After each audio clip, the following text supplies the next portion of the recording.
Firstborn man, you have been noticed. You may return to your classes. I'm glad to help. We've got a few minutes yet. Bit early, isn't it? Don't know what you mean. It's midday in the UK. It's 5 PM somewhere. Right now it's midday in the UK. When did I quit being on camera? If you look at the screen, you'll notice a huge countdown timer. The countdown timer is counting down to allow me to make a cup of tea, to grab everything I need,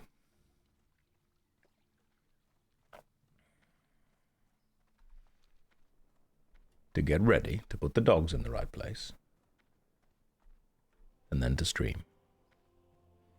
Oh no, I've got that morning voice. Oh, it's actually third puberty. This is what I sound like when I immediately wake up. Damn it, Josh, I'm still 5 volts behind. Well, watch faster, Empire. 2 times speed on YouTube, let's go. Get help, you're addicted. I'm not addicted, I'm consistent. There's a difference. You wouldn't call someone who goes to work every day addicted to work. You'd say what a good worker they are. And yet I play WoW for 8 hours a day and I'm the one with the problem. Can't believe this. My goodness. When did I become a mage? I think when I realized that mages can give water to people, which is basically in-game gamer subs. Putting a jumper on. Calm down. Quick, Josh, make some voice-mogging TikToks. I think this is what I sound like when I wake up in the morning. The longer I talk, the more chilled the voice gets. Let me get my sunglasses. Hang on. Okie dokie. I've got a cup of tea. I've got my shades. And I've got a can-do attitude. Right. Time to play WoW for 8 hours a day. Let's go. You know when you wake up and you're really groggy? This is how my voice sounds. This is... Actually, I went to a doctor. It turns out this is 4th puberty. First was hell. Second was unexpected. Third... Well, that was just funny. But 4th...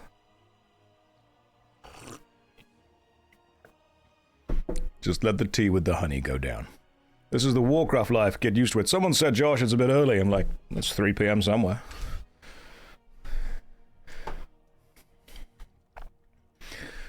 We are reaching puberty numbers previously thought impossible. And yet we are here. What's max level puberty? Apparently, with this expansion, 70. More get added. In Russia, it's 3 PM. Perfect. Let's do this. Right. Who's up for some Stockades? We could go and have adventures, or, bear with me here, we could do the same thing repeatedly for the next 8 hours. Now, I'm erring on the side of that. That sounds great. So, let's do a call out to the old guild. Stockades, anyone?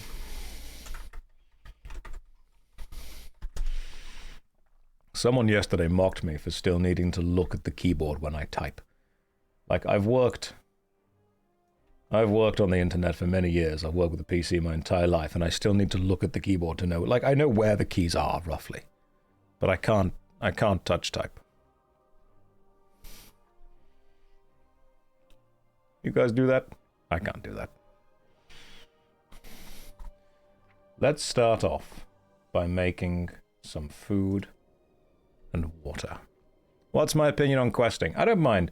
Oh good, the voice is back. Fantastic. Here we go. Now it's much higher pitch. Excellent. Hello, chaps. Let's go. Are we all ready for some Warcraft? I can change it back. That's fine. Don't worry. Those of you are like, wow, my goodness. He de-aged. He pulled a Benjamin Button on us. I'll just change. I'll change as we go. Something good happens, I'll be like, oh yeah. Something bad happens, I'll be like, oh my goodness. goodness gracious. I cannot believe that this thing that we didn't want to happen happened. I'm going to need a team of people. Logs in, asks for a dungeon group. That's pretty much what I do. Do the morning voice for the whole stream. This is how my voice naturally sounds in the morning. And then as the day goes on, as I drink some honey and tea, it softens, and then it's much nicer. And everyone joins the stream and they're like, oh my goodness, I can't believe you sound so British. Josh is swinging in and out of puberty before our very eyes. Wowee, chaps, I can't wait to play some Warcraft on stream with the guild. Sounds like Patrick Stewart at the start of Oblivion. In all my years, I have never been the ruler of my own dreams. You are the one from my vision. Right, Liara and Blessed Girth are back. Infernoble is also involved. A 28 human mage, a Draenei priest, a Draenei mage. I am a level 23 mage, so that's fine. So we've got a mage, a mage, a mage, and a priest. I don't think we need a tank. Just more damage.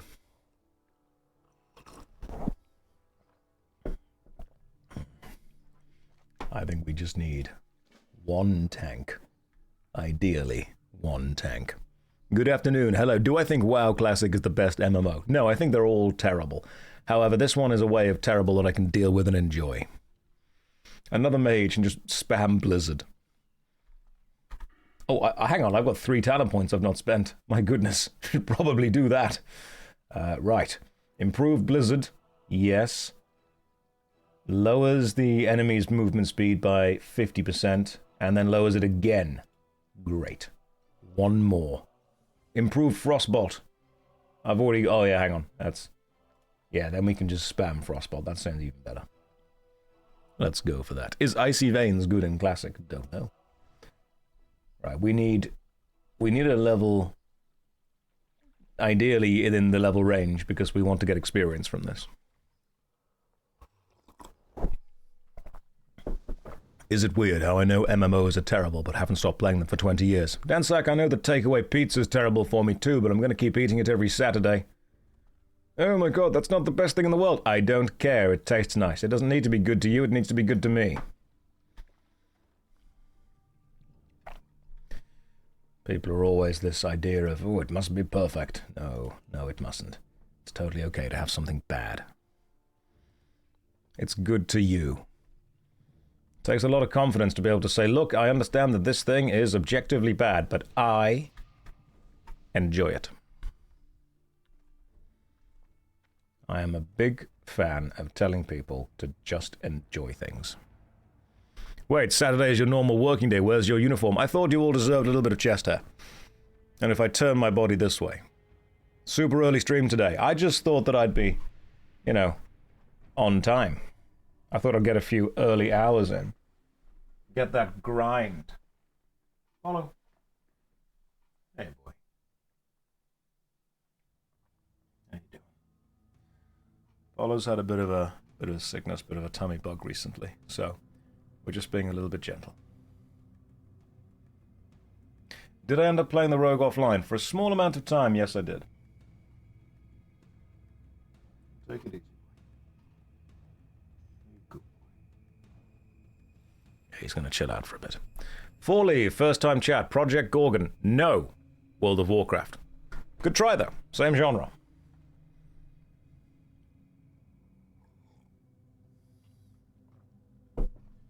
My goodness. Random, thank you very much for the 10 gifted subs. That's remarkable. Well, that's very, very kind of you.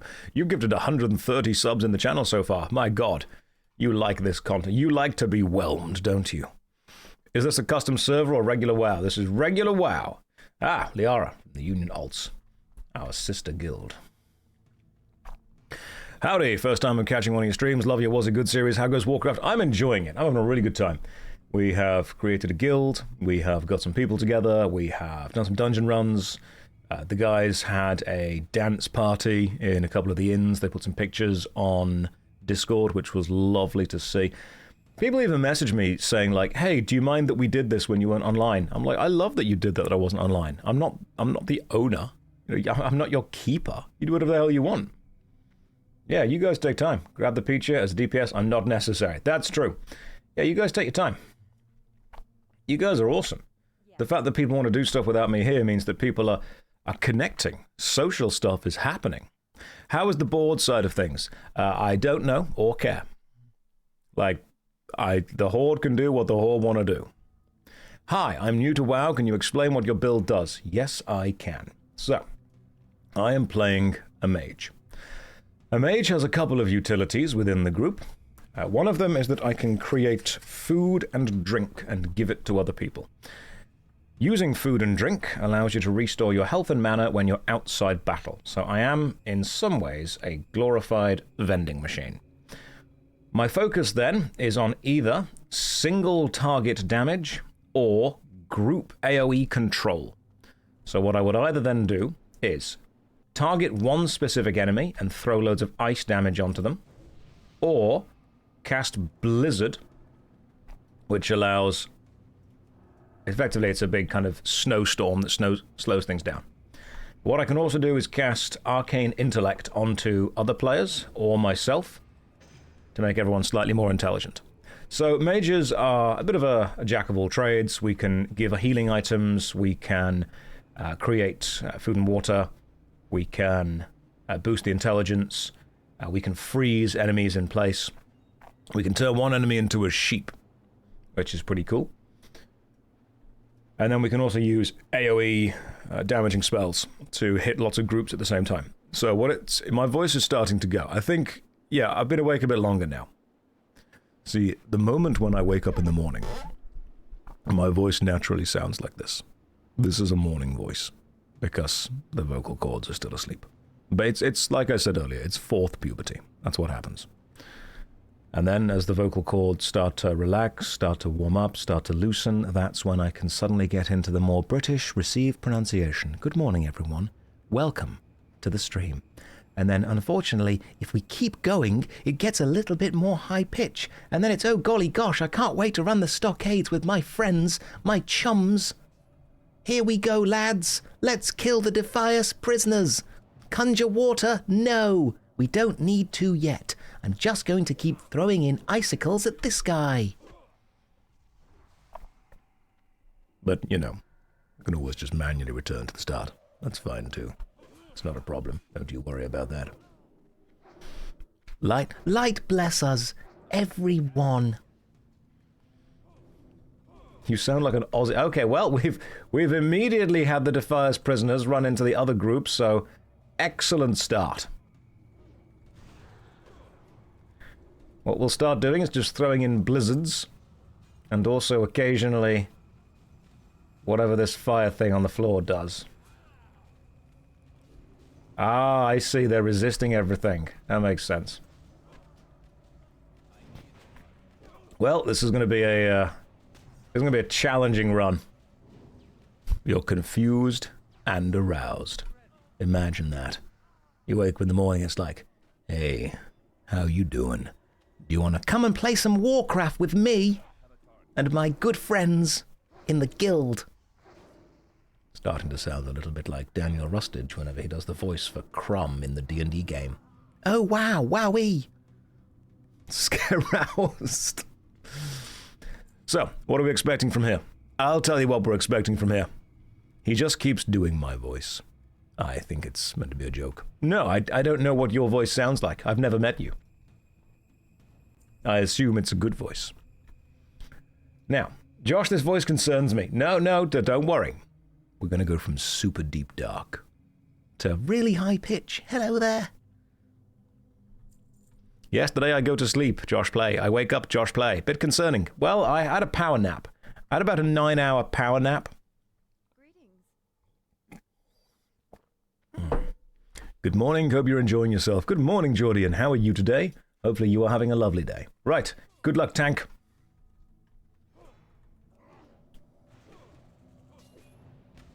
Ah, Tagore the Dread. This guy just here. Someone keep our tank healed up, please.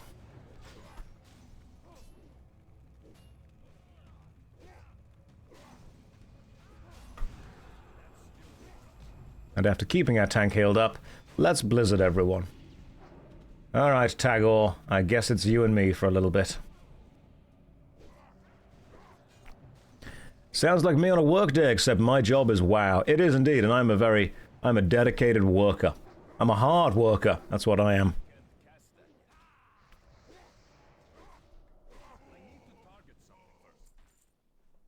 Banded pants of the whale. I mean, I've put some weight on, sure, but I'm definitely not a whale yet. Don't think I need... Oh, hang on, we may as well kill this guy while we're here, just to make sure he doesn't become a problem later. That's workalism. No, it's just, it's focus, that's what it is.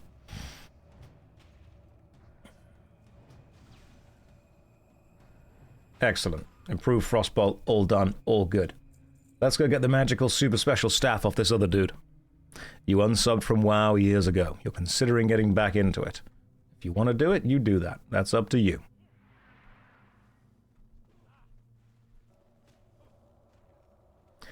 We'll be marking whichever enemy I want everyone to burn down first, because then we focus all of our DPS onto one thing. So Josh, whenever you see your frostbolt freeze a mob, when you have shatter, your move is to frostbolt, fire blast. Okay, gotcha. I don't have shatter yet. I need 15 points in frost to be taken before I get shatter. But when I do see shatter, that's when I frostbolt plus fire blast. Fire blast, not fireball. See, I've got fire blast. Should I be using fire blast instead of fireball? I suppose because it's an instant cast, so I can get rid of fireball and just put fire blast. I mean, we'll see what happens.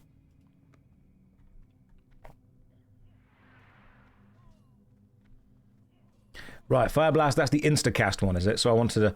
As soon as they're frozen, when I see them freeze, is when I immediately click to do Fire Blast. And if I am correct, like, there. Okay. And if I'm correct, they're frozen when... This is going to sound stupid. They're frozen when the icicles are actually around their feet, aren't they? When the ice is around their feet, that's when they're actually frozen.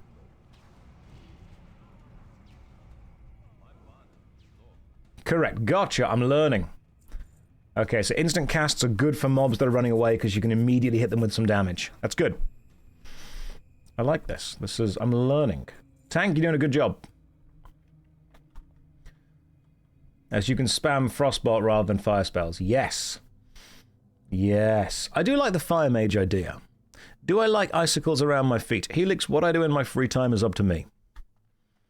How I choose to spend my free time and who I choose to spend it with and what safe word we choose to use for which activity, that's entirely my business. I saw your clip where you showed the impressive handmade Nathan Drake cosplay. Oh, thank you. I enjoyed that. Really had a good time with that. Have I cosplayed the character? At a couple of conventions, yes. Right, Nolinar, Tank is doing a good job.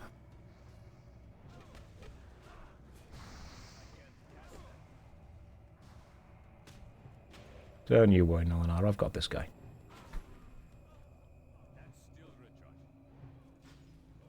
Here we go. Josh, when you go online, all the other streamers go offline. Oh no, I'm just one of many.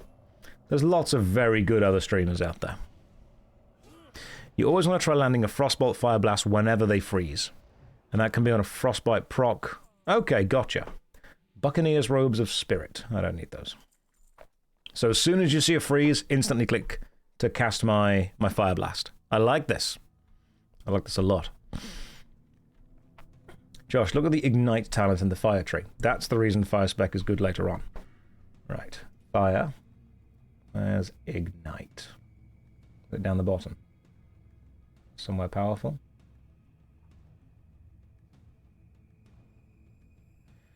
Your critical strikes cause the target to burn for an additional 8%. Oh, nice. Okay, cool. So that's way better. Yeah, Ignite. Tier 2. So I'm guessing, as that goes on, it burns for a higher percent of the damage over longer, which means that fights that last longer, it benefits more from. That's excellent. Yeah. So as those fights last longer,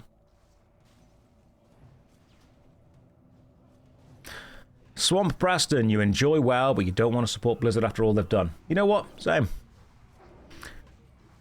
I think... This is going to sound horrible.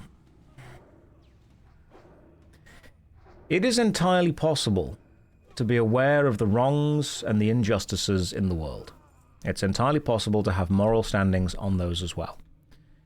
But it is also an unfortunate reality that with the complexity and, honestly, the sheer amount of wrongs and injustices in the world, if you were to take a stand against every single one of them by depriving yourself of any of the fun and enjoyment that those systems may be connected to, there is every chance that you will simply end up doing nothing. Because you will then be attempting to avoid any connection to a person or any connection to a system or, you know, any connection to a negative overall procedure, no matter how good or how bad they may be to other people. That means you end up, out of protest within your own mind, effectively doing nothing. And I hate that. It's horrible. The idea that you can look at a system and go, I do not like what this system represents or how I engage with it or what it means for humanity. However, if I'm honest with myself, there is also an element of the system that I think is fun, enjoyable, social, and does have some personal benefit to me. That is one of those horrible paradoxes that we have to live with. So if you don't want to give Blizzard $12 a month, I completely understand why you would not want to do that. If you don't want to do that, but you still do because you want to play World of Warcraft, I understand that, and I will not judge you for doing that. Because you know what? I did that for the hell of a long time. I avoided WoW for about 5 years. And then I realized that, you know what? I wasn't necessarily making a difference. I was just morally grandstanding to myself.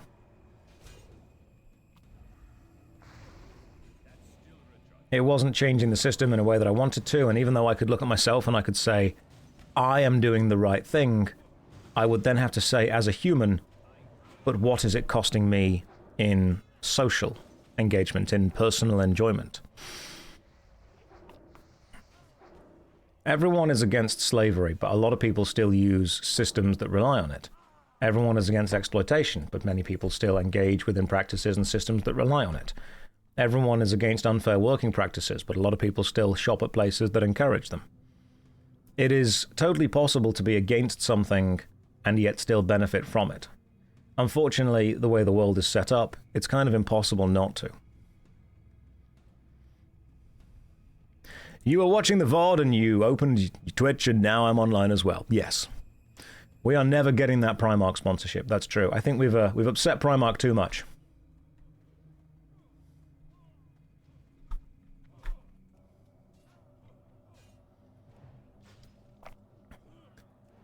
I think that there is a level of moral grandstanding that happens when people say, this system is bad, therefore if you support any aspect of it, you are bad as well. I don't like that.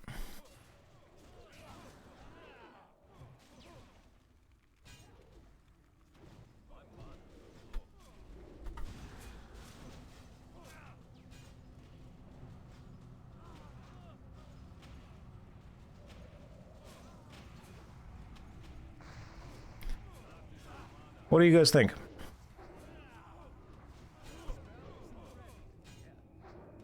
Liara, watch yourself.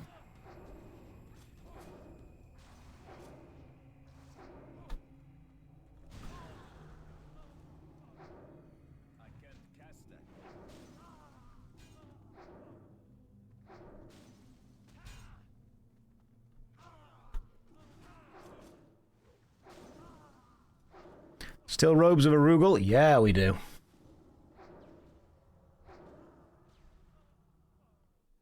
Only a Sith deals in absolutes.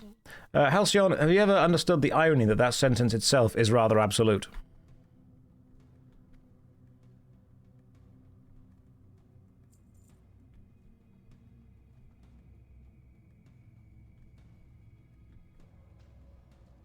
Yeah. You have been admonished, and now you are being resurrected.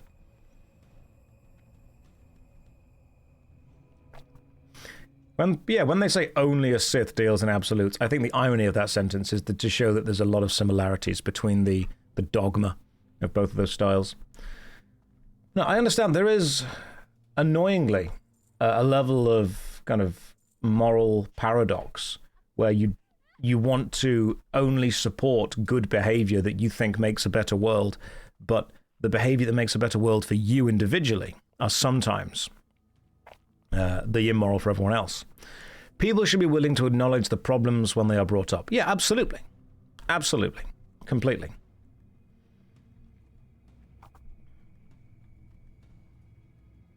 You will, one way or another, connect with bad companies. Kind of, unfortunately, impossible to ignore.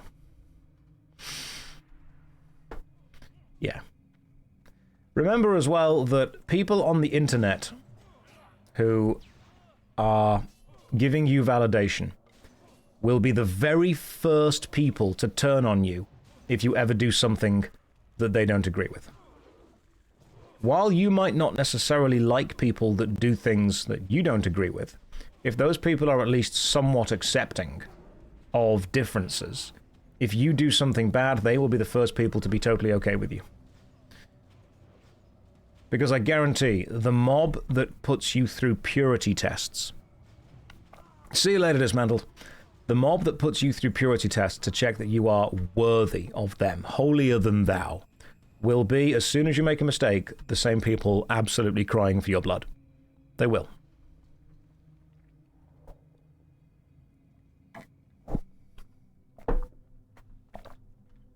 If you ever meet people and they say something that you think... Like, if you're super, super into any kind of, ideology, and you meet someone that says to you, I don't agree with that, but it's fine, do whatever you want. You might think, oh my god, I cannot believe this person. They are not agreeing with me.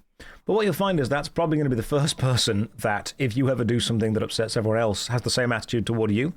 They'll go like, yeah, don't worry about it, it's fine. A lot of people have said to me that I show too much grace toward people that many people consider arseholes, and it's because when inevitably a mob turns against me for whatever reason, I would hope, against hope, that I am shown the same courtesy. Is the problem that the bad side has their own moral standing and will turn on you for that? No, I think the problem is people value the side over the outcome. The very fact that we can say the bad side means that we are dividing this into the good guys and bad guys. And while at some point I'm sure that, you can look at a system and go, I objectively disagree with that. The fact that it's almost become a sports game now. Am I having fun? In the game, yes. Very much.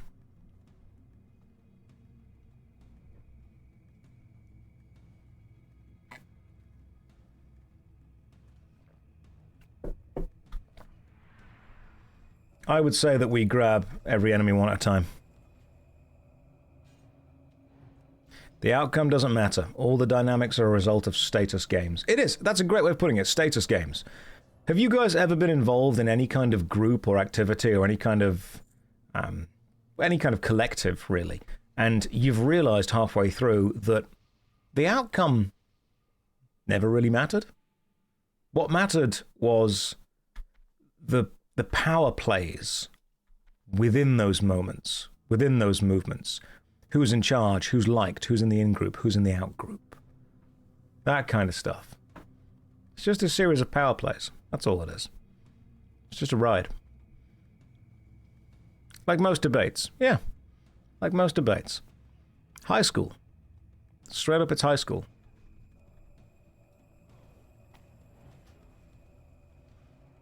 Right, let's try and get this ham hock guy down. Now, I don't yet have the do extra damage when frozen, but I'm going to start learning to do it. My streams are one of the few things you look forward to. It's just light entertainment. It's just morning TV, isn't it? That's what this is. This is Saturday morning cartoons for old millennials.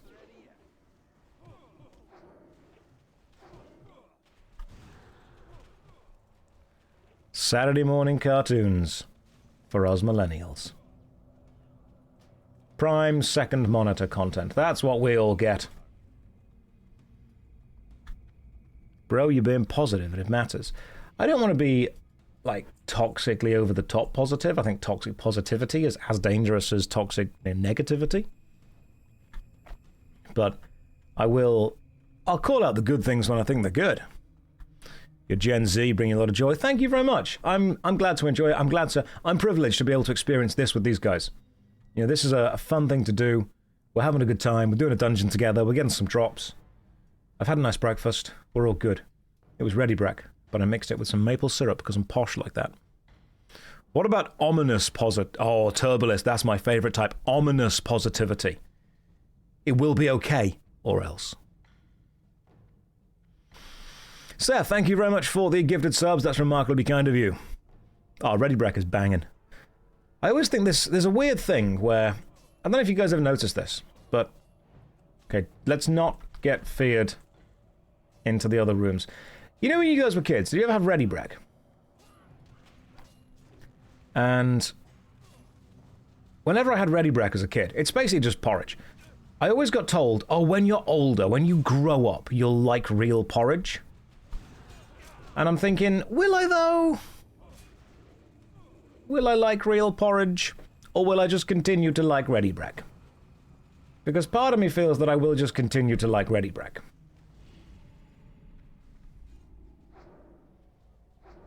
Because ready brek's great. I don't like real porridge now. It's too grainy. Ready brek is smooth. It's got that smooth texture. That was a very good pull. Excellent. That was really good work, team. Your family couldn't afford ready brek. We had ready set oats. Hey, ready set oats is also fine. There is nothing wrong with tearing open a little sachet in the morning, pouring out your little bunch of oats, getting some milk, sticking some water into them. Liara, where are you going? Oh, you're pulling that convict to us, are you? Okay. Okie dokie. Right, are we blizzarding this?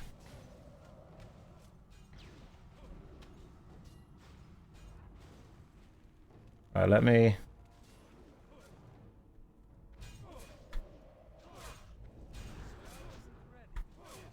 Hang on. There we go. Give me a second to get away and drink a health potion. I'll be right with you. There we go. That's a lot of damage. That is a lot of AoE damage. For some reason you were under the impression porridge was oatmeal. I think they share a similarity, as in they're both like slop in a bowl. Which is kind of fine. There's nothing wrong with slop in a bowl. You know they say that when you grow up... Look, I was always told when I was a kid that... Because whenever I get like a curry at any kind of takeout place, or I'm eating curry at home, there's always like rice and then there's the curry. And the first thing I'm going to do is mix it. I'm going to mix those things together. And people kept telling me, oh, you can't do that in really expensive restaurants. You can't mix your rice and your curry. You gotta get a little bit of rice on your fork, then you get a little bit of curry on your fork, then you gotta eat them together. And I'm thinking, so I'm mixing them. I'm just mixing them in my mouth. All right, you don't want to see me do that, because there's some kind of socially unacceptable thing about me mixing it on the bowl. Okay, you know what? If I'm paying for it, I'm going to mix the entire thing. I'm just going to do that. And I've literally been with friends who have looked at me and they're like, you're embarrassing us. I'm like, I'm dressed nicely. I've presented myself well. I've paid for this food. I'm sitting quietly at this table, not bothering anyone else. I'm going to mix this because that's what I want to do. Don't backseat how I eat food. I mean, you can use the ability to change the rice. Yeah, exactly. If you don't want to mix it, I'm not going to tell you what to do. That's up to you. I'm kind of under the impression that if I pay for the food, I can eat what I want.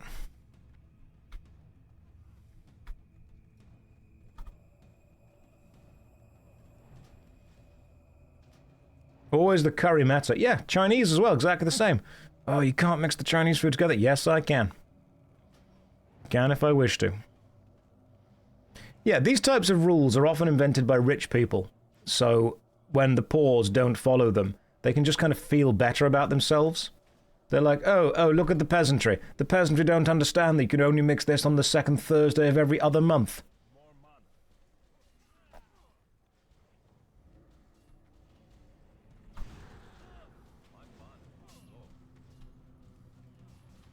What a poor person thing. They don't understand. They don't get what's going on, do they?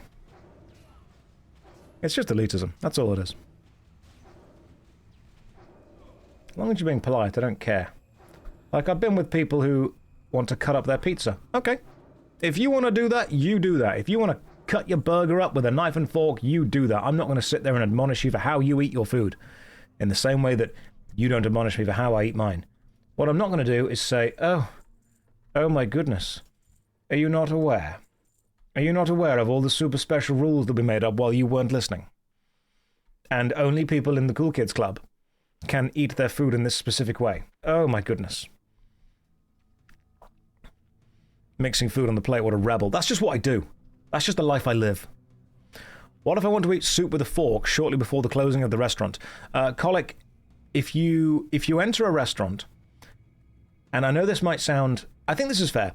If you enter a restaurant 5 minutes before it closes and order either the most complicated dish on the menu or you want to eat soup with a fork, I think it's completely fair that you are killed. I think that if we do that enough, society will kind of self-regulate into people that don't do that. Now, some of you might think that sounds extreme. I don't think it sounds extreme enough. And anyone that's worked any level of customer service will understand exactly what I'm getting at here. I think it should be entirely okay to shoot one customer a day. What's the best Neverwinter 1 campaign that the game played through on the first main campaign? I enjoyed the Hordes of the Underdark, but Hordes of the Underdark is a much more higher level campaign, so I would very much recommend that you play the main game first to really understand it. As a chef, you approve this message. Yeah, you should be allowed. That's okay, that there should be a law. Just come back from the stream and completely agreed. Good. Good, I'm glad we got that together. Right, so intellect and strength is currently equipped. I don't need that. What's my favourite Magic the Gathering card? Birthing Pod. Oh, Birthing Pod. My beloved. Oh, turn 2 Birthing Pod. Turn 2 Birthing Pod into Stonehorn Dignitary. Ah, turn 2 Birthing Pod. Stonehorn Dignitary. Into Phyrexian Metamorph, into another Stonehorn Dignitary. Into Sun Titan, into Elesh Norn. Those were the days. Oh, those were the days! What does Pot of Greed do? Mars, that's a good question because they never explained it well enough in the anime. I believe that Pot of Greed lets you draw 2 extra cards from your deck directly into your hand. I think everyone at some point should work a customer service job. They should. What's my favourite Hearthstone card? Don't know, not played it. You're wearing sunglasses. You might need to turn your monitor brightness down. It's not the monitor, it's the ring light that's in front of me. Also, Gaz, it's your bright future shining in my eyes. And I just can't contain it. Have I been to Duskwood yet? No, but I'm probably going to go there on the Rogue. I'll go to Duskwood on the Rogue. Just to see what happens, you know.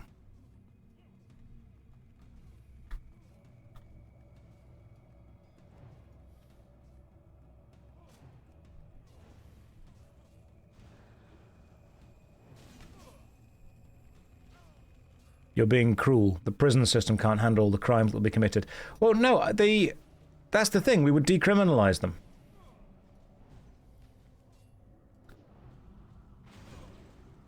We would decriminalize it to allow one person to be...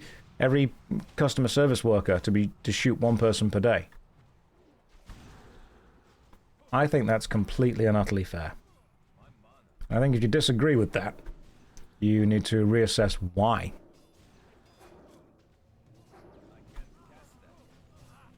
Right, Nolinar is doing okay, but my god, we have done some serious AoE damage. God damn. Ha! That was a good bit of AoE mage farming. Josh, what's a card game in your opinion that too few people know of? Visteria. But I think I've got a copy of it over there that I'll go and grab in a second. Apart from that, the remade Digimon card game I think is actually pretty good. Midnight and RE9 both came out and Josh is here playing WoW. Not swayed by the current popular thing. Oh, don't get me wrong, I love popular thing. They just didn't pay me enough money to play popular thing. And I would rather play classic WoW. I've had a couple of calls with both my YouTube partner manager and some people from Twitch. And they've said, Josh, we're here to help make sure that your career really, really explodes. And I'm like, okay, what do you want me to do? They're like, you need to be chasing trending topics.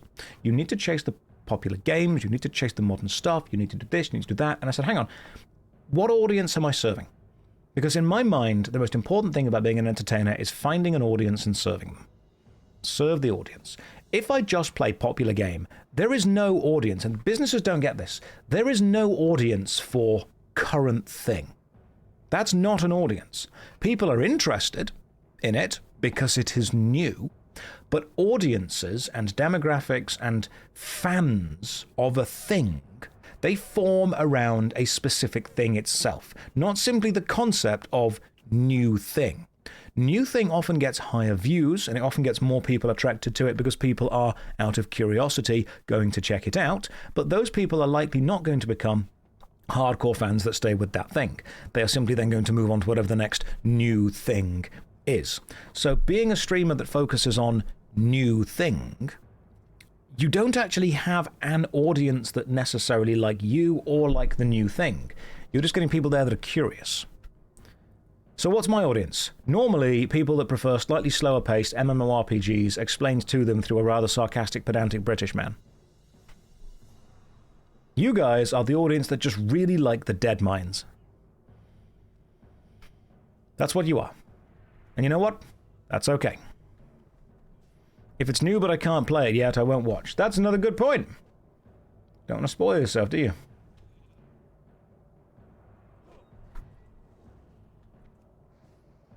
Right, are we sheeping Dexter and Ward?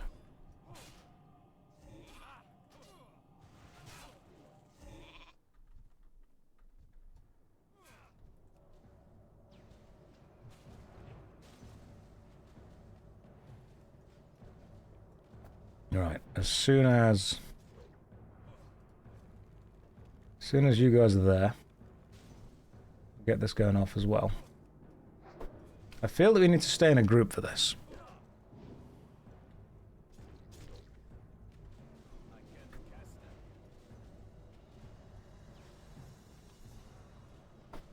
Let's just kite these guys forever.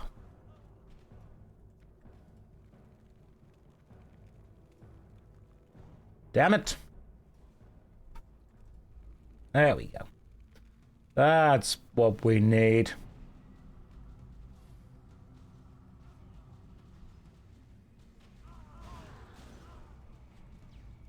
Just keep constantly frost-novering them. Oh, hell yeah, that's great. That actually did really well. God damn. You appreciate the lack of bandwagons. We get off the bandwagon in this stream and we walk. So glad to catch this stream. Welcome. He don't have to do anything because some random ginger girl and Josh don't collide in audiences.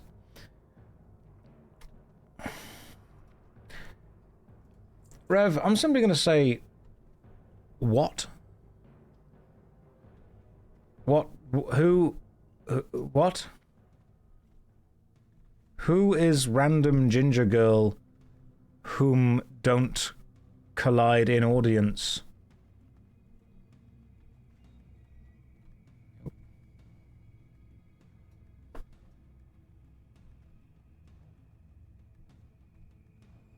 I'm pretty sure that there are many, many... You missed my previous joke about Ginger Girl and I was trolling. Oh, I see. Gotcha. Right. I don't, but I'm going to pretend that I do. I'm going to scroll back up in a minute and we'll just see what we've got in general. Hang on.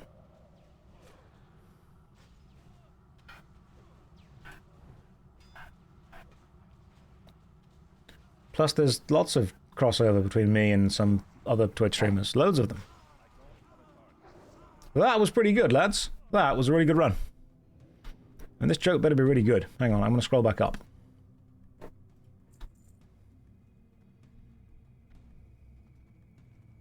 Why mage? I think you should try many different classes. Yeah, it turns out that's a bad idea. You don't want to do that. Let's have a look. Hang on. This is...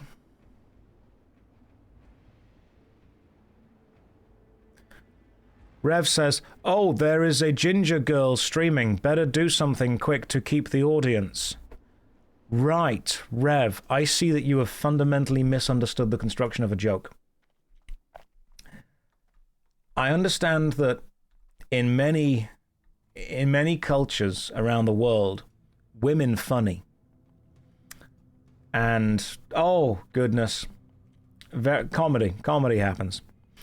However, the fact that you think, wow, there is an attractive girl streaming. Josh must do something in order to keep the audience. No, actually. Because I think that the audience that want attractive girl, which is a totally valid audience to exist, aren't served by what I'm doing. Like, if you want to go and watch an attractive girl stream a video game, I can't do that for you. I can do other stuff, but if you want to go and watch an attractive girl stream a game, do it. Go and do it.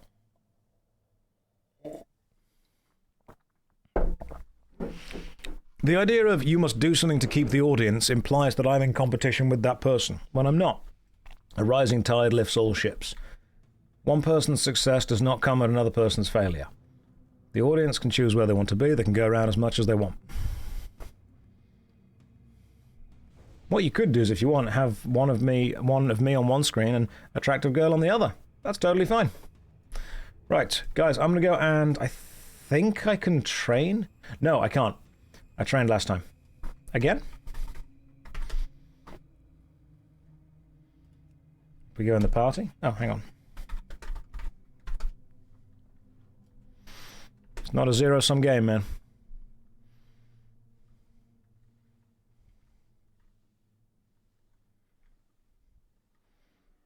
Am I blurry? Yeah, hang on. Let me just sort this camera out, because this camera's like, don't worry, man, I've got you. I'll focus for you. No, camera.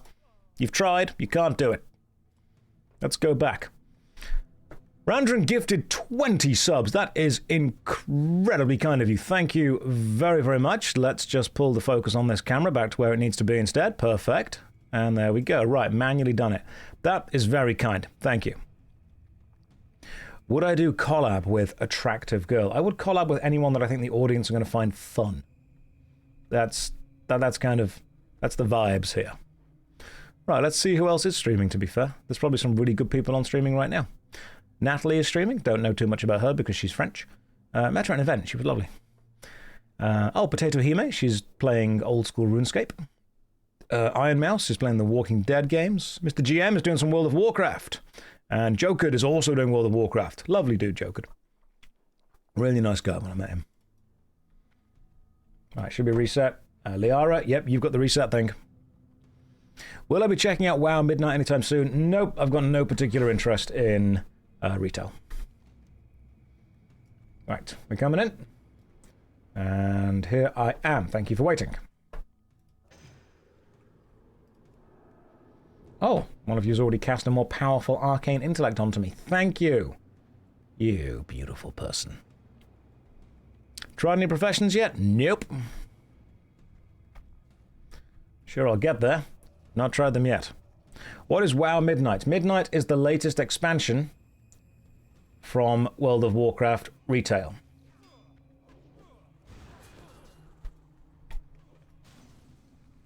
Right, Nolanar just took a huge amount of damage. So we are very much going to need to keep these guys as locked down as we possibly can, while also doing as much damage to them as we can through all the blizzards we have.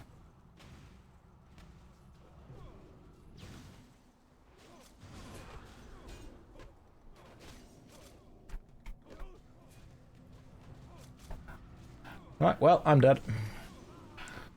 Unless I can run away into here. Yes. Perfect. That was a very intense pull.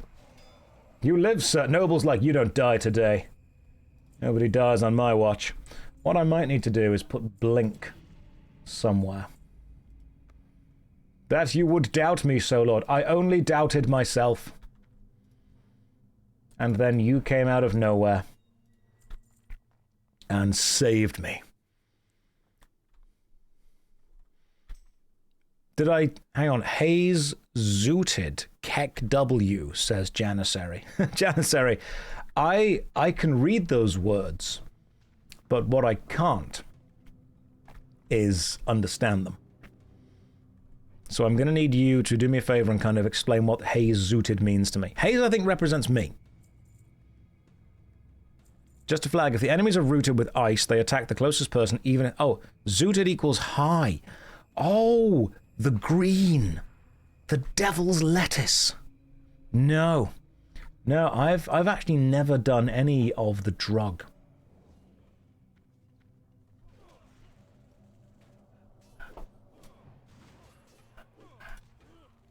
Right.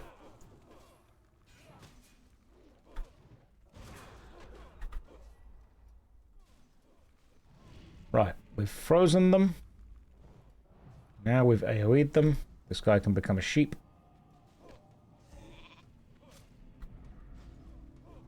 And we stay in the corridor, over here. And then we try and AoE everything else. Especially with Flame Strike. And I'm out of mana. Never gotten high off ibuprofen. I've never abused any drugs. Like I've taken Night Nurse once. I definitely had a good night's sleep with that one. Right, we've pulled. So... Pretty big pull there, guys. Good luck, everyone. I need a better wand. Or more magic. Oh, alcohol is a drug too. I've partaken in the alcoholic drinks, but I've never abused them. Like, I've never shouted at a Budweiser. Now, I'm sure I've had a... frisky night with some wine at some point. But apart from that, there was never any abuse. Right, stamina and intellect. You've never lived. Until you've slapped a Pabst Blue Ribbon, you've not lived. Had a proper strong cup of coffee. Yeah, I did. I looked at a Starbucks once.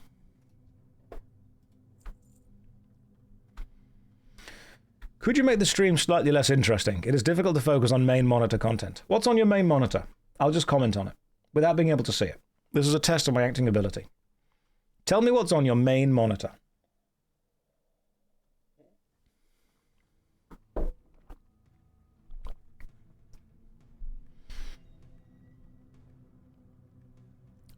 Resident Evil 9 and Final Fantasy 11. Some people are watching WoW Midnight. My stream, Turtle WoW, Warhammer 3, Fallout 2. Okay, right, I'll comment on all of them. That was good.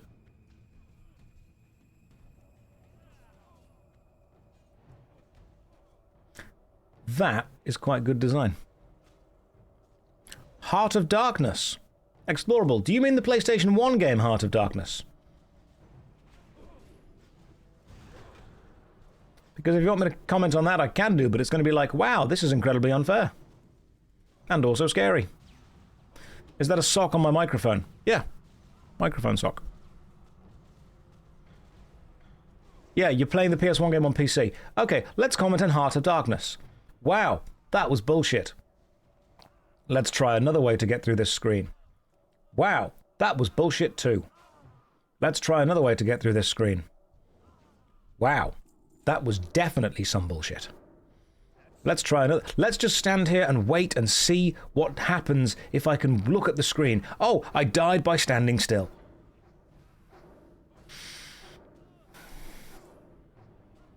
Heart of Darkness is one of just the hardest PlayStation 1 games. It is incredibly, incredibly difficult. It's good, but my god, it's difficult. I don't mind Heart of Darkness for what it's trying to be. I think it's just trying to be some bullshit. Yeah, it's a really hard game. You finished it as a kid. That's normally because we didn't have that many games as a kid. The one with the boy and the dog and the muck shadow creatures. Yes, Blessed Girth, exactly that one. He put on that special helmet made of a colander and some little kind of nixie tubes attached to it. And then him and his dog fell into the shadow realm and had to, with the help of a little flying snozzle monster thing, effectively escape the Heart of Darkness. You guys remember that? That was an incredibly difficult thing. Right, are we fighting? We're fighting in here? Alright, we're in here now.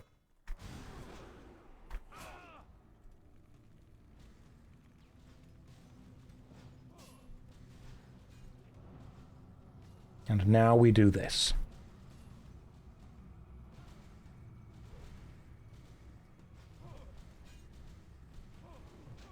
I can freeze in a minute.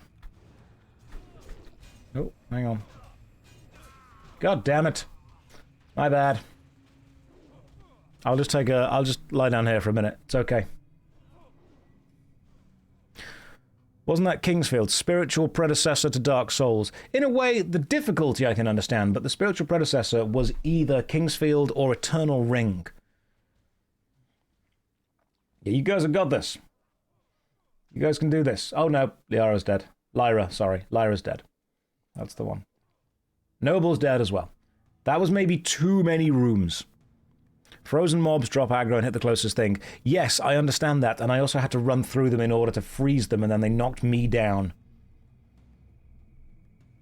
And Blessed Girth... Yeah, we quad-pulled, I think. We do not, in fact, got this. Oh, hang on, Blessed Girth is just being 100%.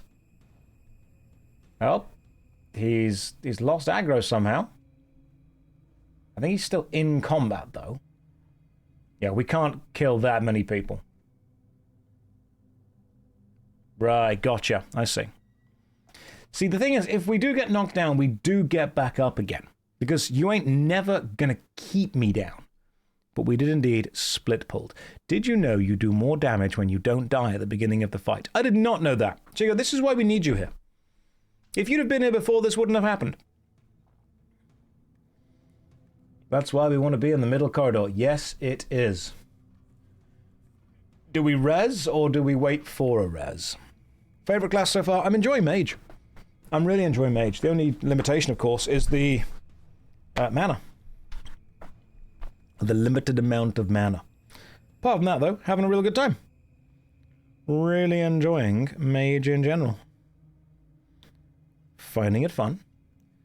Enjoying it. Decapitating Sword of the Monkey. Agility and stamina. I didn't get that, so I don't need it. Did I drown on dry land? On my own blood. Blessed Girth, you once again have saved me. I believe it was Cain who once said, That's true. That is true. The Heart of Darkness. The Heart of Yanis Ordron. Thank you.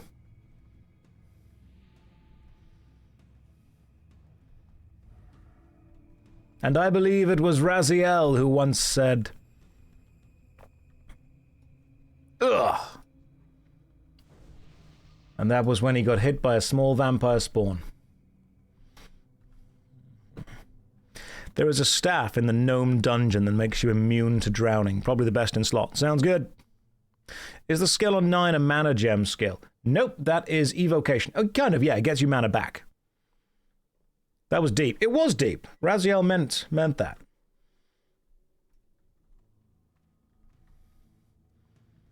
See, I think, Blessed Girth, you have resurrected me several times, which is why it's appropriate to quote the words, Raziel, I am your creation, Cain. You criticize your own work. Right, let's kill these guys as we go, slowly. Drowning is pretty deep.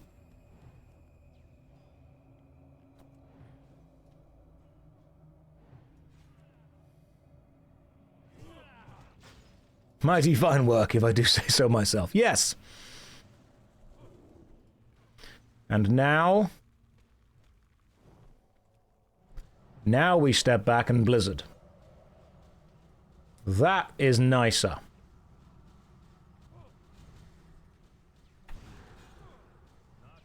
And now we continue to step back and continue to blizzard.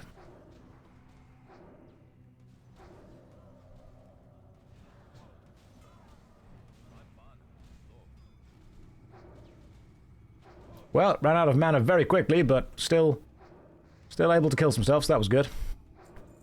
Oh yeah, I could just do that, couldn't I? Forgot that I could just do evocation. Oh, the demon band. Strength, stamina, and spirit. We don't need that. Well, I don't need that. Have we killed Cam yet? Because Cam is the guy that has like a 1% chance of... Evocation is good for when you run out of mana in the middle of a fight, yes. Are you going to make water, drink it, and also put on frost armor? I'll put frost armor. I've already made my own water. That's there. You don't need to drink between pulls. That's just more of a kind of... You sound like you have old man whiskey voice. Jam, I don't know what that means. What is old man whiskey voice? Is that when you give really good advice? I am paying my bills and getting distracted by you. Can you tone down the whelming so I don't make a mistake? Remember, you owe a certain amount of money in the bills. But they won't tell you what it is. They know what it is. They won't tell you. Alright, now it's time to go for Blizzard.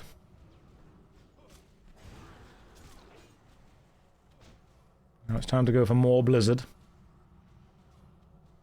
Did I hear the sun has switched its magnetic poles recently? I knew it. I was out there yesterday and I'm like, that guy's up to something. That giant ball of fire? Don't trust it. It's doing something. Is my stream 30 frames per second or are you crazy? It's probably 24 frames a second because I like the more cinematic nature of it. The human eye can't actually see more than 24 things per second. So anything above 24 is wasted eye.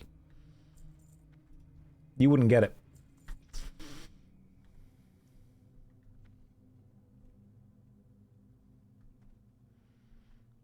Can you even limit your stream to 24 frames a second? Yes. Yeah, I can do it over an OBS. You can't do it via Twitch, but you can do it via OBS. Oh, you've got two eyes! That's why most people see things at 48 frames a second. Josh, why am I so exhausted? How much sleep did you have and how much water did you drink? Let's be real. Be honest here. Your hardware is frame limited to 11 frames. I didn't even know they made that. What is the water you speak of? It's unflavored Dr. Pepper.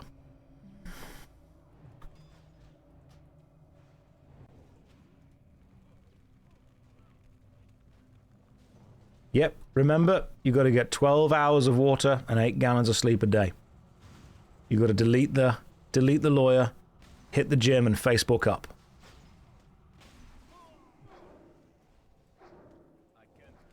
I should probably go and fix my trousers and my wrists.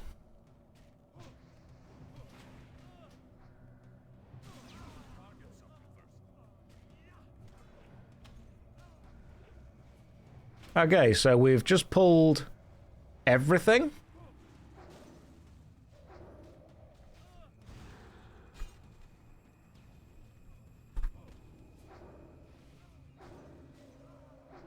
Unfortunately, I don't think I've got enough mana to do anything useful. Except possibly another freeze as and when.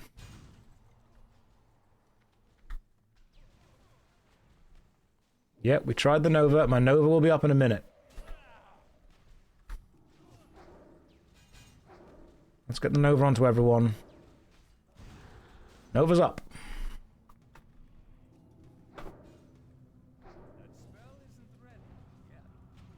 Now we do the AoE. You've seen that ArenaNet is releasing content for Guild Wars 1. Plans on checking it out? Eventually, sure. No plans anytime soon, but I will probably check it out eventually.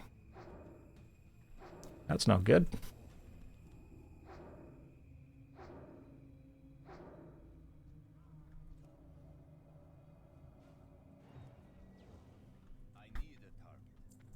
Cool, you're dead. Well, good job, guys. Good work, team. Red, Josh, have you milked a bull recently? What I do in the morning is up to me.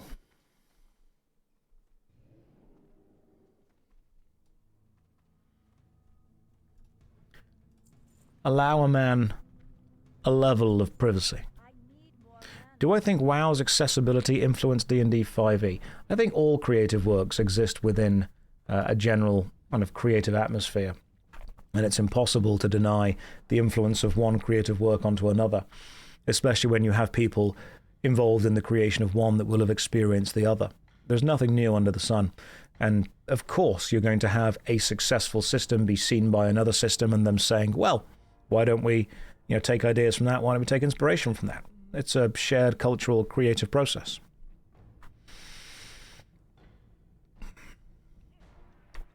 So I would say, yeah, it's going to be impossible to deny that there was a level of shared understanding there. Yes, our group did all get feared into the rooms. It was good fun.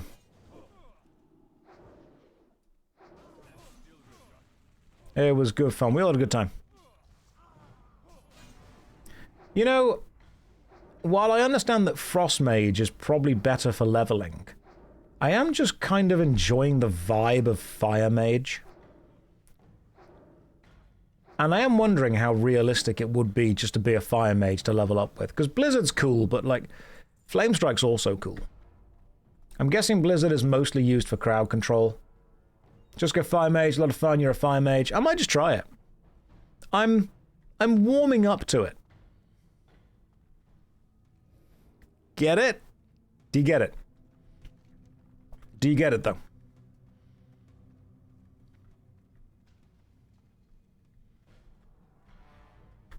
Okay, but someone in chat, you do get it? No, please explain. Right, so when I said Blizzard is cool, the joke was because Blizzard is ice, and ice is cold, and cool is a word generally used to describe something that's quite cold but not super cold. But when I said I'm warming up to Fire Mage, the kind of comedy within that was because fire itself is hot and therefore causes something to become warm when you're close to it. So when I said I'm warming up to Fire Mage, it was a layered joke. Thank you for the laugh in-game, I appreciate that. It makes me feel better about myself. Remember guys, explaining a joke is like dissecting a frog. It does help you understand how it works, but it also kills it.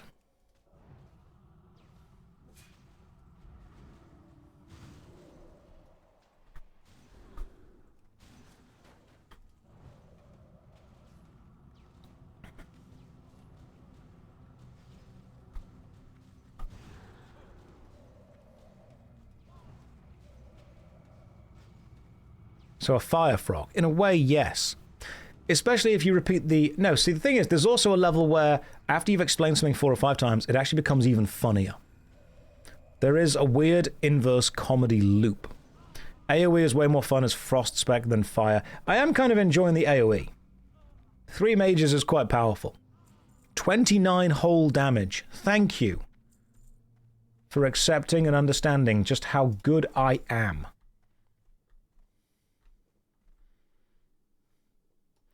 We've got to give a shout out to Nolinar for tanking super well, and also for Blessed Girth for doing some incredible healing. Am I explaining? Multi-level explanations.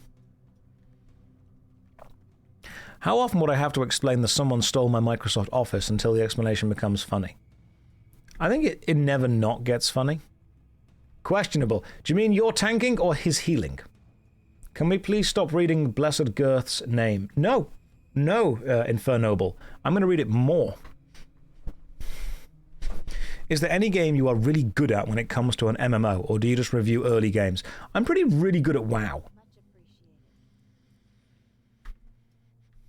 I would say that I was really good at Neverwinter. However, Neverwinter has changed so much that I wouldn't necessarily say that I'm good at it now. So there's definitely a level of I used to be good at this, but I'm not anymore.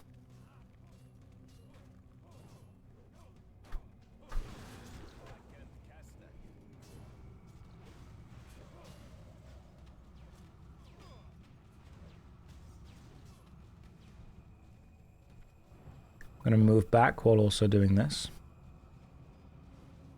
I'd say, okay, that was actually an exceptionally well-timed pull for everyone.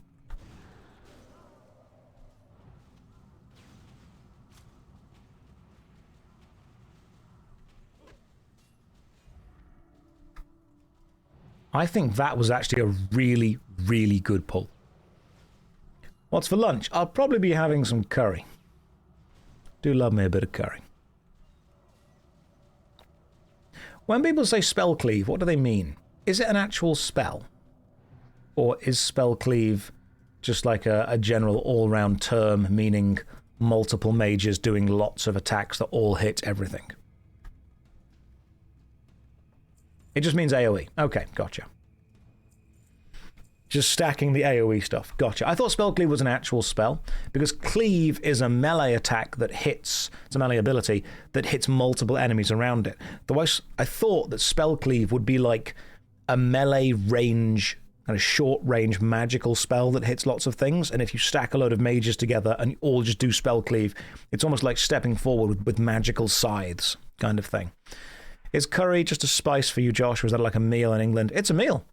You say I'm going out for a curry, then yeah, you're going to get a whole meal. It's going to be great. It's like the name of a category. Okay, gotcha, I see. So if someone says we are doing the spell cleave tactic, it just means all the mages stack all of your AoE together. Like we're doing now. I've got it.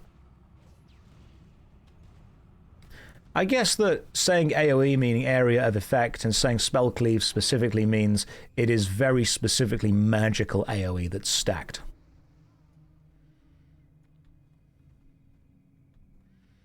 Inju, good morning to you. Welcome to the stream. I'm going back to bed for an hour. I cannot keep up with Josh's. Definitely not an addiction. It's not an addiction. Inju, you go and have a rest. You take yourself... Is Spell Cleave the final boss of the Dead Mines? Oh no, you're thinking of Van Cleave. That's when you cut a van in half.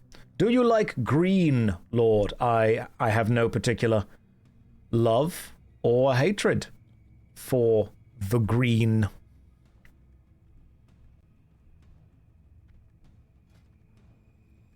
Shimmering Amis. Shoulder armor. Cloth. I will not be able to equip it, but I appreciate you anyway, because I've got these ones. I found these decorative cloth shoulder pads on a dead man. Thank you. That's very kind of you, blessed girth. I'm going to say your name every time I can. Typical green fence sitter. Yep. Sitting on the fence is great. You got a lovely view into both of the... Didn't we kill Dextran Ward already? Like, isn't he just already dead?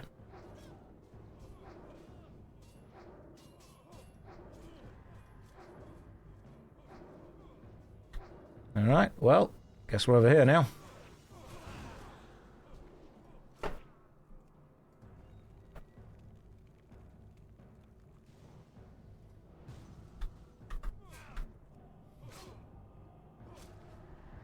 Well, I'm feared out the room, which is actually...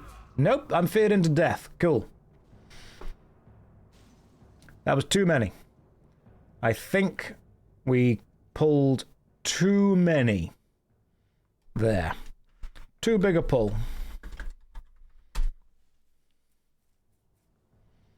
Inferno Bull is still alive. Josh, what happened? I decided to demonstrate the ancient art of death. This is the dance of my people. A pull is never big enough. I mean, you say that. We pulled the Dextrum Ward room. Yeah, that was a problem. And Infernoble, we should probably... I'll probably resurrect, because I'm too far away. We will resurrect, and I will go, and I'll join you in a minute.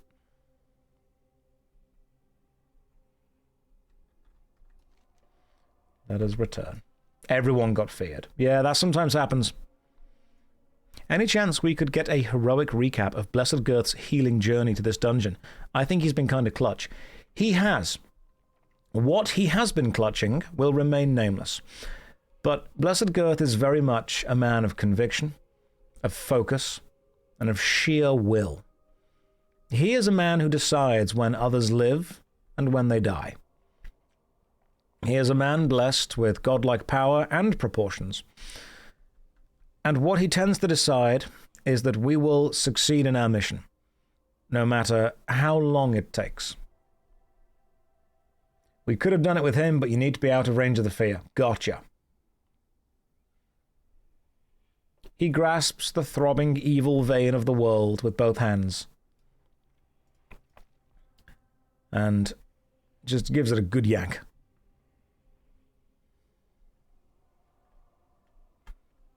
He is indeed undaunted. That is true. Wow. Yep, that's the game.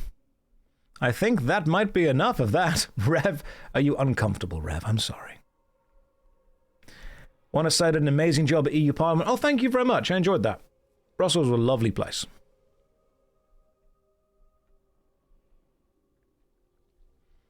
Now, to be fair, though, he's actually been super fun to dungeon with, and he's been mega helpful with the guild in general. Will there be more Stop Killing Games conferences? We hope so, yes. We do hope so. Have they stopped killing games yet? Annoyingly, no. They're still doing it. We've told them to stop, and they're still going. Which, I mean, that's just rude at this point. Did I try Belgian waffle? No, I tried a Brussels waffle, which apparently is a different thing.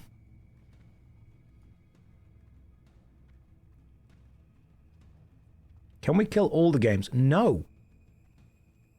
Trapola, can we kill all the games? I'm seeing you there, Ubisoft, on your fake account. No. Stop it.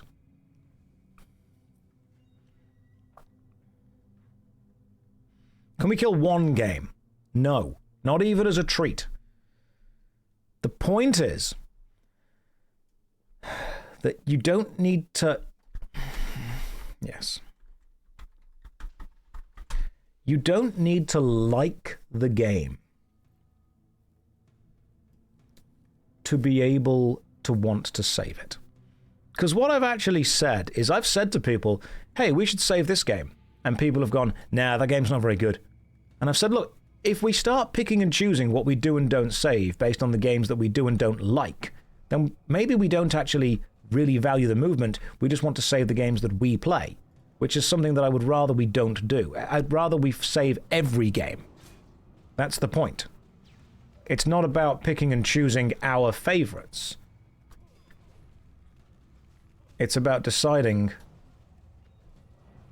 to save every game that we possibly can, because every game is someone's favorite. Once we start playing favorites with this, it just becomes a popularity contest. Which I don't think is good. Some people are like, oh, does that mean you're going to save Concord? I'm like, it would have been great if Concord could have been saved. I don't get why you're against that. Oh, you're going to save Dustborn? Hope so, yeah. Am I going to play it? Probably not. Do I think somebody else should deserve to play it? Yes, of course I do. Right, Frost. Let's go with... probably improved Frostbolt. Because I'm casting Frostbolt a lot, aren't I? Cool. You can't decide to suddenly like killing games just because it's a game that you don't like.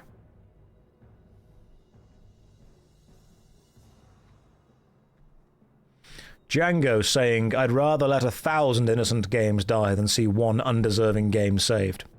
Well, it's a weird Monsters, Inc. sequel, but I think we could probably try and make it work.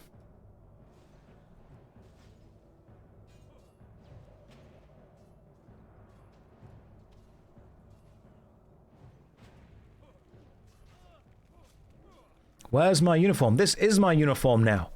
This is who I am.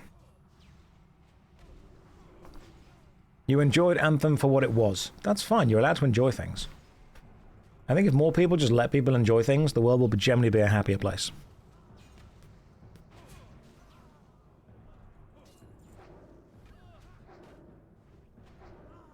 You're enjoying Guild Wars 2? Good! So you should. Games are designed to be enjoyed. Alright, Dexter and Ward, everyone just absolutely rag on this guy.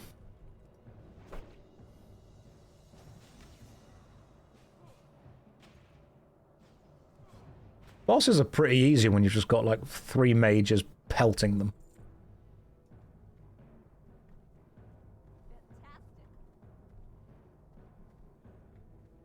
Right. Well, I'd say we're done.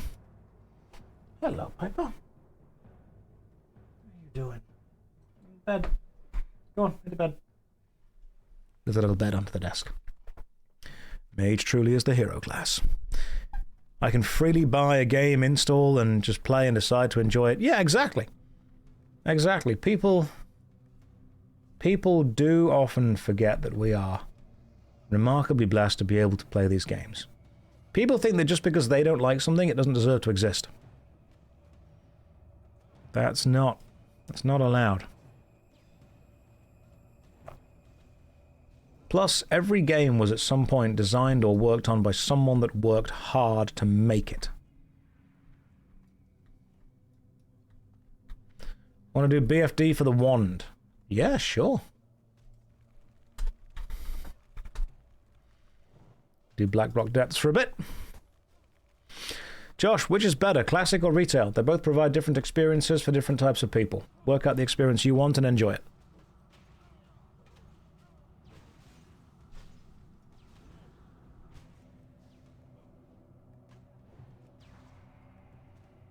Oh, Black Fathom Deep, sorry. I'm still not as super familiar with all of the names of everything.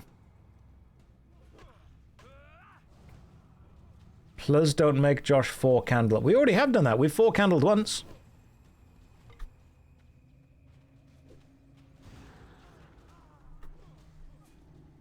Let me go and buy some new spells, then I'll be there. Which is better, KFC dating? I did indeed. Actual gamer. Yeah, see? I'm a hardcore gamer. People forget this about me. I'm known in all the boroughs. When is Josh going to be a bear druid? I paid money for this. Eventually, I will become a bear druid. Worry not. Bear druids are the tanks? Any interest in hardcore WoW? Honestly, not really. Good job, team.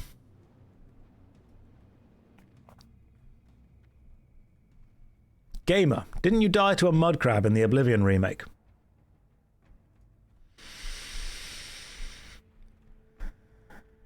Even... Thank you, Red Lemonade, for turning up and giving me a mechanical squirrel box. Creates a mechanical squirrel that follows you around. Right-click to summon and dismiss your squirrel.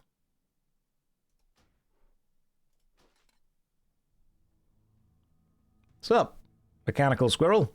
Let's go! Did I die to a mud crab in the Oblivion remake? The question... That's a great question. And what I think it's important to ask is not, did I die to a mud crab in the Oblivion remake? But more, what did we learn from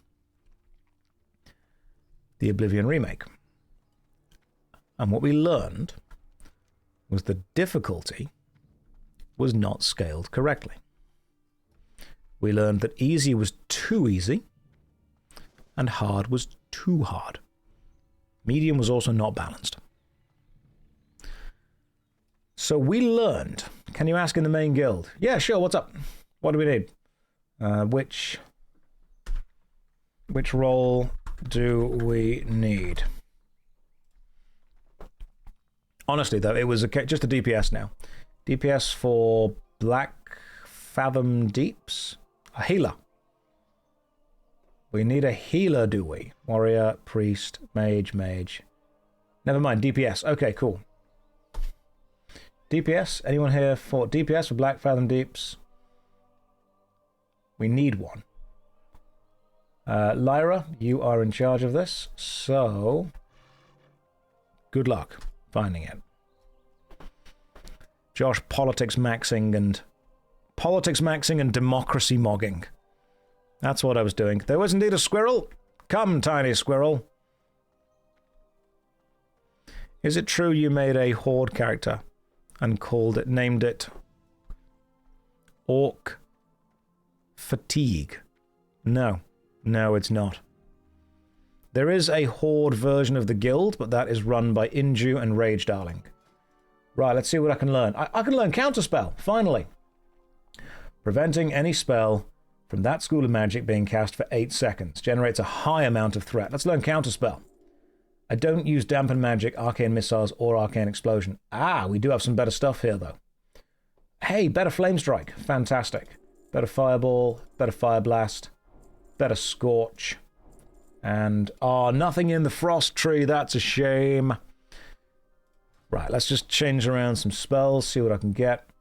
So, Flame Strike, is gone. Flame Strike rank 2, you are in. Fire Blast rank 2, Fire Blast rank 3. Let's get you in instead. And did we change anything else? Arcane. Right, I got myself some counter spells. Right, what is the best counter spell? Here's what I'm going to do. I've got an idea. I'm going to... Don't hate me for this. I'm going to go into options. Then I'm going to go to action bars, and action bar 2 is going to be on. What I'm then going to do is click and drag. I'm going to go to edit mode. I'm going to go to action bar 2 and have always show buttons. Then save and exit. Meta. Then I'm going to do this. I'm going to go to my spell book and I'm going to put counterspell there. What I'm then going to do is I'm going to go to options, action bars, action bar 2, and I want key bindings on action bar 2. Action bar 2, button 12. That's clever. It flashes up which one you've got. That's very clever. I want that bound to shift spacebar. Which means that if I'm fighting something, shift space immediately counters it. The second toolbar. End of an era, guys. End of an era. I've changed.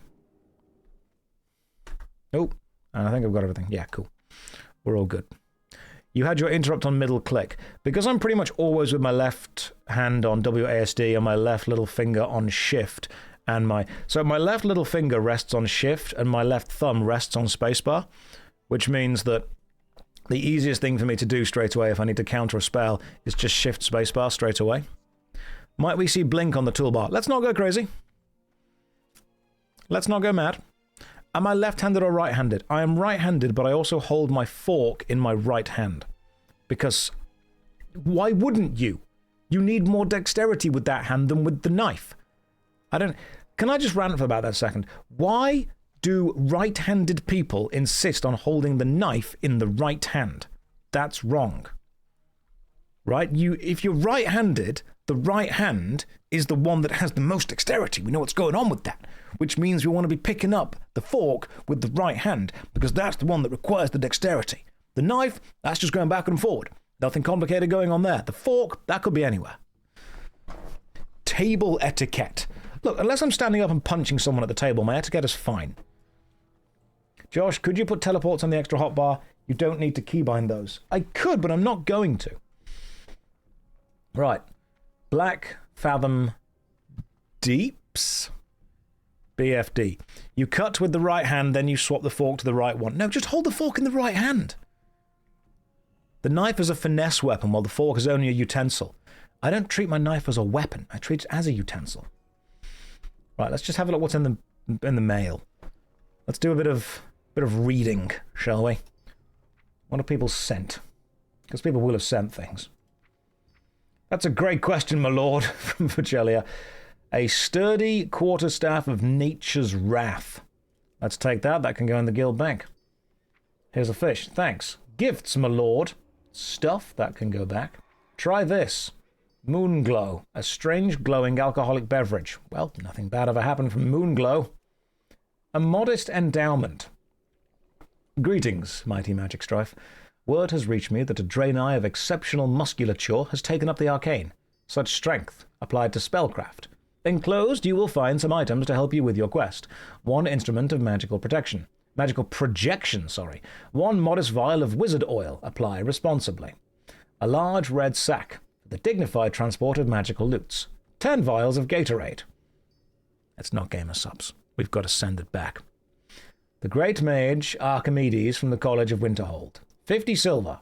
A greater magic wand. Minor wizard oil. Large red sack. Potion, potion, potion, potion. Well, here's what we're going to do. I am going to take these things.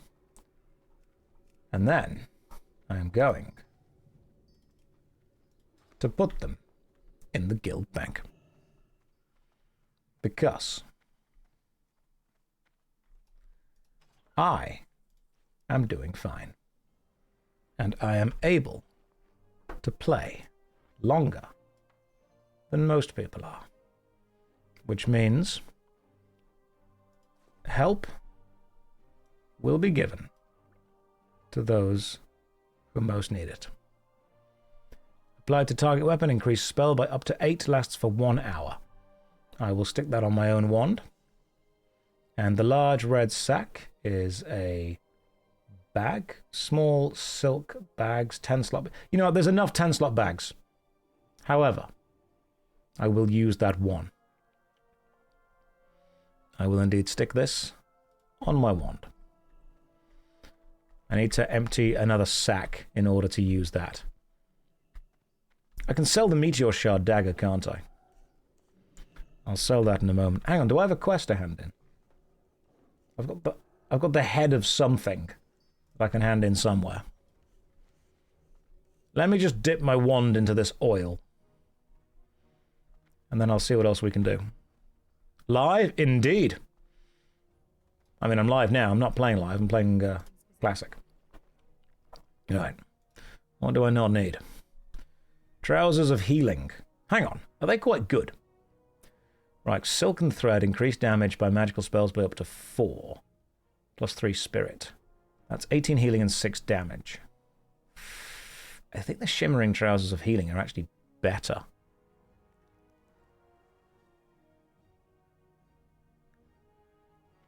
.28 armor, 6 damage, up to 4. Yeah. The shimmering trousers of healing are way better. On they go. Seer's belt, that's fine. Let's sell some stuff. First of all, yeah, repair everything I've got. Right, everything's repaired. Let's sell some stuff. And then let's get to what we need to be doing. I'll drink the moon glow in a second. That can be sold. Hand of Dextrum Ward is a quest to complete. Who needs food? Nerds eating their food. Let's just get rid of most of this stuff that is not needed.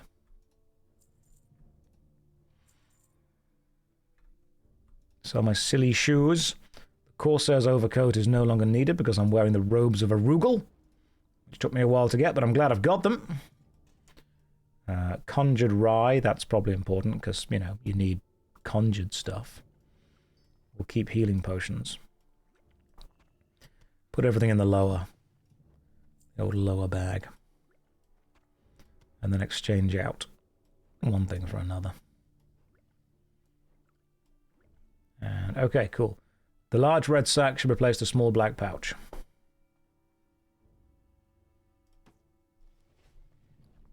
Cool. We now have more spaces. This is excellent. Honestly, I can just sell the small black pouch because no one needs that. Ah, I should have used the empty drain ice satchel. Hang on. I might even actually use the guild bank for something in a minute. 1, 2, 3, 4. Okay, got 5 bags. This is great. Gonna level in Duskwood eventually, sure. Good caster belt for you to get is Gamura's Bind. Stamina, intellect. Oh, cool. Where's that from? And if we can get that from somewhere, I'll do that. Sell the wool on the auction house, you get more there. Potentially, but I'm not too bothered about min-maxing the amount of gold I get for stuff. I know that I probably could get some better stuff for it.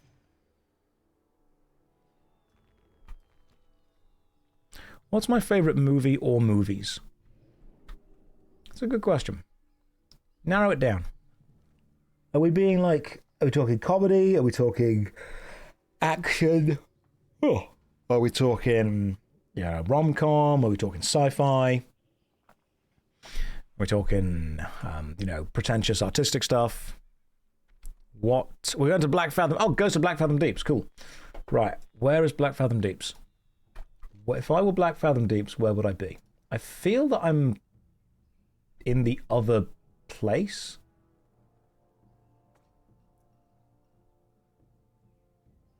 Where is Black Fathom Deeps? It's in Ashenvale. Where's Ashenvale? You got northwest Ashenvale, in the very northwest. Are we talking like all the way over there kind of thing? Okay, so Kalimdor. Northwest is over here. Right, so I've got to get to Kalimdor first of all. It's annoying that I can't zoom in. I kind of wish I could. Oh, I see where we are. Right, cool. Meeting stone at Black Fathom Deeps, which means... Right, we've got to get there. What's the fastest way to get there? Is this his first time playing a real game? Yes, Kebab, it absolutely is. Up until now, I just had one of those little Game & Go devices where I played Jumpman. I'm completely... I don't know what to do with this. This is the first time playing a real game. Yes, Kebab, you are spot on. All I used to do in my youth, in my teenage years, was I would occasionally have one of those little handheld games that's full of water, that you press the buttons that gives a puff of air that makes the little rings spin, that you have to kind of balance them on the plastic spikes. I would do that, and then I would take time away, and I would hunt a human. And then I would return to pressing the little buttons on my little water game to try and get the little circles to balance on the little spikes. That's what I would do. Tram to Ironforge, jump over the mountain, boat to Menethil from Darkshore. Okay, I'm not going to jump over the mountain. Kalimdor, get a boat to Wetlands and a boat to Darkshore. Right. So, do I want to get to Ironforge first of all? It's a typical childhood. Menethil is the best places to bind your Hearthstone. I might do that from now on. What's the fastest way to get to Menethil? Also, why are the gnomes' faces so incredibly detailed? That's terrifying. Why is the gnome face such a high texture? You can teleport to Ironforge. Oh yeah, good point. Just do that.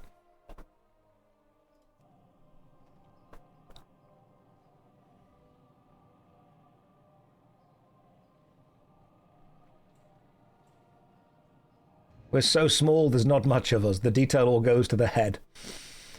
Gnomes have the same amount of pixels of every other class. But being smaller means that more of them are just focused on the face.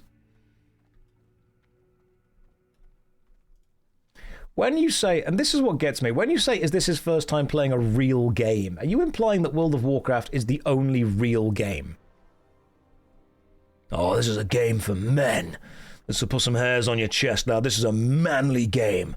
Yeah? What do? You pretty much sit at a computer for hours on end. It's a manly game. Okay, so are we all teaming up and working together? No. No. I know you were just joking, but you have to understand that I've spent time with the MMORPG community. There are people who genuinely believe that they are superior to others because they play an MMORPG. You must understand there are people who do believe this. Recommendations for a pretentious movie that normies could enjoy. Oh, goodness. Right, what's a pretentious movie that normies could enjoy? Rear Window would be one that you could, extremely pretentious, that you could probably enjoy. Right, Menethil Harbor, let's go.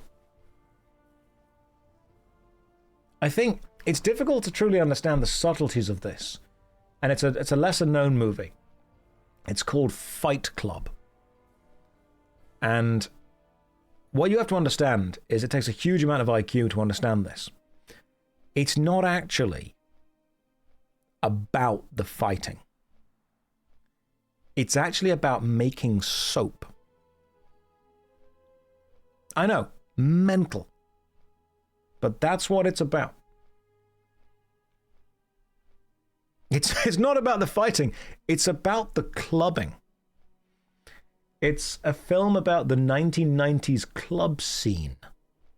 It's very good. It's so deep. It really is. Is that why the title's on a soap bar? Yes. Yes, it is.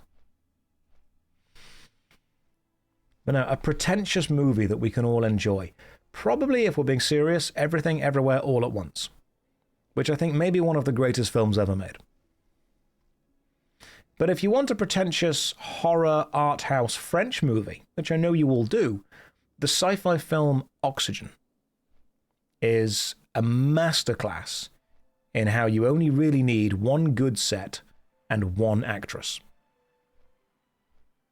I don't know the actress's name that was in that film, I just know that she was phenomenal. There are occasional films that you watch and I'm like, that is an incredible performance. Yeah, Oxygen. It's a horror film. I say it's a horror film. It's a panic film. And it's excellent. Is this hardcore? No. Okay, I'm going to bind my Hearthstone to Menethil Harbor because this seems to be like the most popular place that we end up going to. Do I have any thoughts on Eternal Sunshine of the Spotless Mind? Don't know. Don't know what to think about it at all. Sure I've seen it, can't remember. Right, this inn is now my home.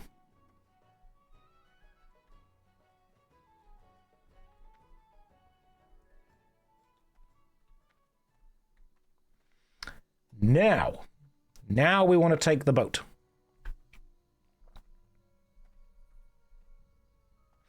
You know what? Primus, that's a really good point. I'm going to grab a cup of tea and then we're going to talk about that more. You helped your little brother with the PC. It's so crazy how the early Gen Z millennials will be the only ones who can, with tech solving issues. Do you think it's weird that when computers first started kind of gaining popularity in the 1980s and the 1990s, the operating systems and the kind of UI in general was pretty difficult to get a hold of. And then in the mid to late 90s and early 2000s, there was this real boom in focus of allowing the user deep access into the computer systems, going into the system files, going into the operating system, going into all of it, seeing how it all works around, seeing the code of the programs themselves. And so there was this real boom with millennials in general where you not only had a computer, but you really understood kind of how to use it. Now, in the, I would say, late 2010s, there was this real push to make everything just work on the surface. The idea of apps that just worked, but importantly, you couldn't go into the details of them. So we have this younger generation now that I don't think are stupid at all. I just think that the apps they've been working with and the systems they've been engaging with have actually specifically designed themselves away from being tinkered with, away from being changed, away from being got into it. The simplicity of the apps just working means that when those apps don't work and when they break, the skills of going into the code just isn't there. Like, if I was playing Command & Conquer with my friends via a LAN connection that we've created via LogMe and Hamachi, then we need to understand that actually you've got to go into your router settings and port forward some specific ports to allow the connection to work. We were able to do that. Port forwarding is not a difficult thing to do if you know what you're doing. But if you say to someone, hey, the LAN system GameSpy is no longer online, so both download LogMe and Hamachi, both download some kind of tunneling VPN things, work out a way to create a direct IP to IP connection, then port forward specific ports to make it work. Also, make sure you go into your CPU and limit the amount of cores this game can run and then slow down the speed of it, because otherwise it will go too fast because it uses the computer's internal clock. That sounds fine to, like, millennials. You say that to someone now who's really good at an iPad and they'll be like, I have no idea what you just said. Yeah. There is a generation of kids now being raised who are not dumb. They were just never given access to the root way of a system working. Which I think is a shame. Is a real shame. Okay, guys, I'm going to grab a cup of tea. Then I've been streaming for 2 hours. We are going to do some Black Fathom Deeps and try and get some cool stuff from there. So I'll see you, beautiful people. And because I know that you're all millennials and I don't want you to lead the stream, here you go. Have the DVD logo. I will see all of you guys in 5 minutes' time. Grab a cup of tea. Grab yourself a bite to eat. Stretch your legs. I'll see you in 5. Okie madokie. Oh, hang on. Thank you for the... It's my alarm to carry on working. You know what I was thinking about downstairs? I was thinking about the fact that... Let me get the old camera back on. Did the DVD logo hit the corner? I bet it didn't. So, really interesting question before we left. And that was this kind of discussion that the current generation may not understand the inner workings of a computer as much because they just don't have access to those inner workings. Oh, my quest log's full. Hang on, let me delete some stuff. Get rid of all the old Blood Mist Isle ones. Don't need these. No, I'll accept that. Get rid of these ones. Yeah, if it's grey, probably don't need it anymore. I'm trying to get rid of these quests.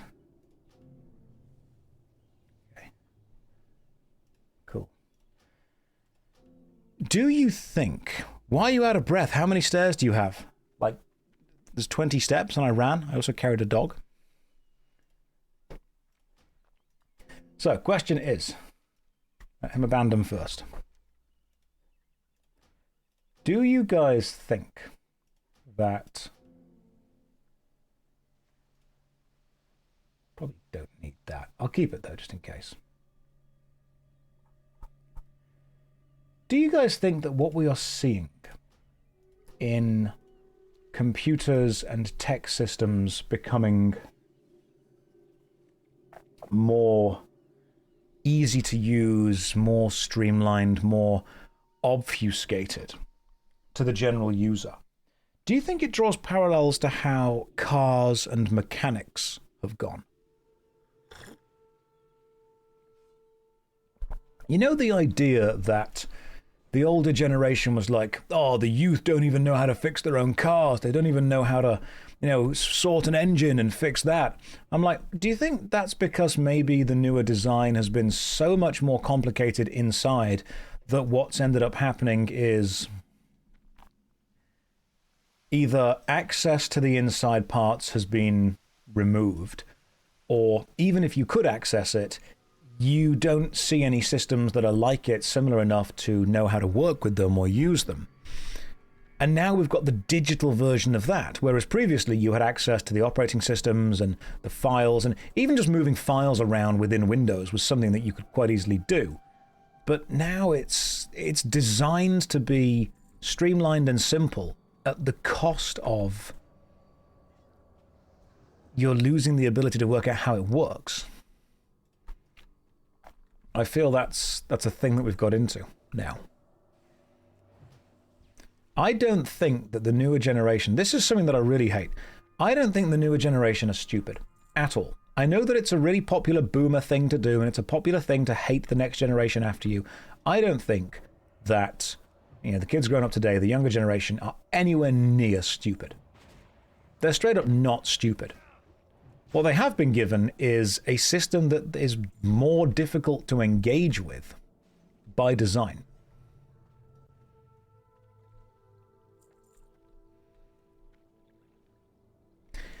Do you think that this... Oh, that's a good question. Kyra, do you think this new generation relies more on AI? Or do you think we are just seeing the aspects of the generation who rely more on AI? Because you might be spot on, you might be right. You might be 100% spot on, and you know what? It's an entire generation, they're all cooked, and they just completely rely on AI to do everything for them. Or do you think it's just a response to a tool that's being pushed down people's throats? Because you have to remember, the younger someone is, the easier it is to manipulate them. And we can all look back on our tween and teen years and agree that we were dumb. So if you are a tweenager, which is normally like 11, 12, and 13, or a teenager, and you are seeing all of these big companies and all these influencers and all these, you know, sexy tech demos really promoting AI, part of you is probably going to think, yeah, it's fine. That's totally fine. And we can obviously look and go, oh, they're cooked, oh, it's bad. But they've been exposed to it for so long that it's completely normal. But at the same time, we are a generation, yeah, that's true. I really agree with that. That is a lovely thing there. Don, I'm going to pick up on that. I think right now what we are seeing, millennials and Gen Z, we are seeing a generation of people who have grown up doing what they have been told is the right thing. They went to college, they saved, they did all this, they did everything correctly, and they still don't have what they wanted to have. And I think that is creating a huge amount of animosity. It's generating a massive amount of, if anything, lifestyle regret. And it's not their fault. If you follow the life path that the older generation have laid out for you, and then, even within the following of the path, you don't have what you were told you would have, you're going to feel resentment. And you know what? You're goddamn right to feel that. You're straight up allowed to feel that. Yeah, you went through the motions you were told to go through, and you still didn't get the promised result. That sucks. And you're allowed to be angry at that. Sometimes when you go back and you watch The Simpsons early seasons, you don't see the comedy. You see a father effectively caring for a family of 5 on one wage with a car and a nice house and 2 kids with hobbies and a baby. And you see a stay-at-home mum who's able to sort out the affairs of the house and go and follow her own passions outside of that as well. Oh, they had 2 cars. Yeah. And I think it's totally okay to look at that and be like super annoyed you haven't got that. Oh, are we not? I did not realize you could do that. Okay, I thought we were going this way. We were just jumping it properly. We may need your help here, guys.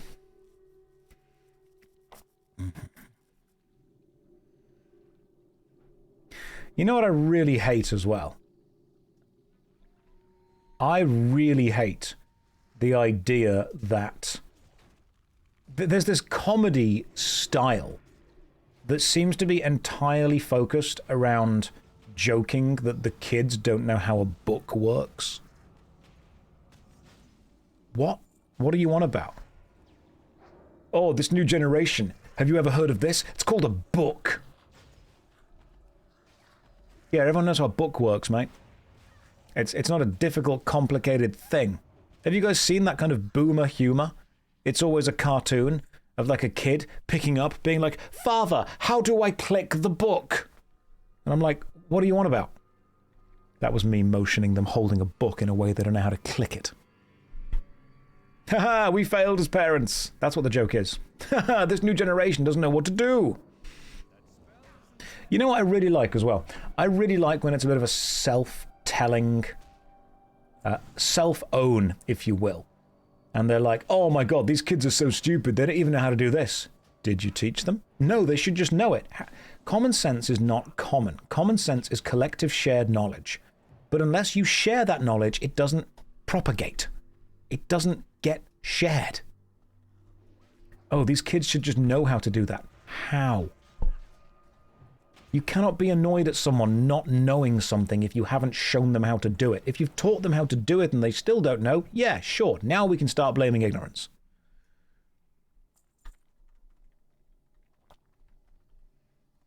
You know what, Asa, there is indeed a video of a toddler trying to zoom in on a photo like it was an iPad, and that definitely says something about society, but can you kind of blame the toddler if that's what they've known? You know what, when I first saw that video of a toddler trying to zoom in on a picture like it was an iPad, part of me was like, oh man, they're so dumb. And then there have been multiple times in my life where I have not known if something is a touchscreen or not. Like, I've walked up to some kind of service booth or some kind of TV or some kind of screen that I have to interact with, and I don't know if this is a touchscreen or if there are buttons around it or if I have to just wait. So I've been just trying to tap a screen, and then someone's come up to me and they're like, sir, that's not a touchscreen. I'm like, okay, but you can understand why I thought it was. Because everything else is.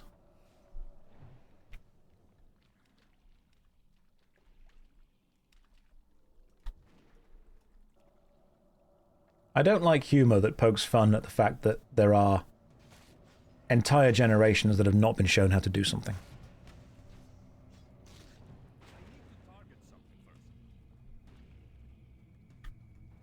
Yeah, people do say, oh, you know, you should know how to do it. You've got the internet. Look it up.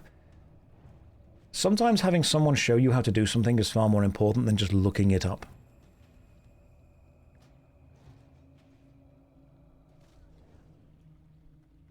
You heard one of those jokes at the monastery once. Tell us the joke, blessed girth. Yeah, it's an ego boost.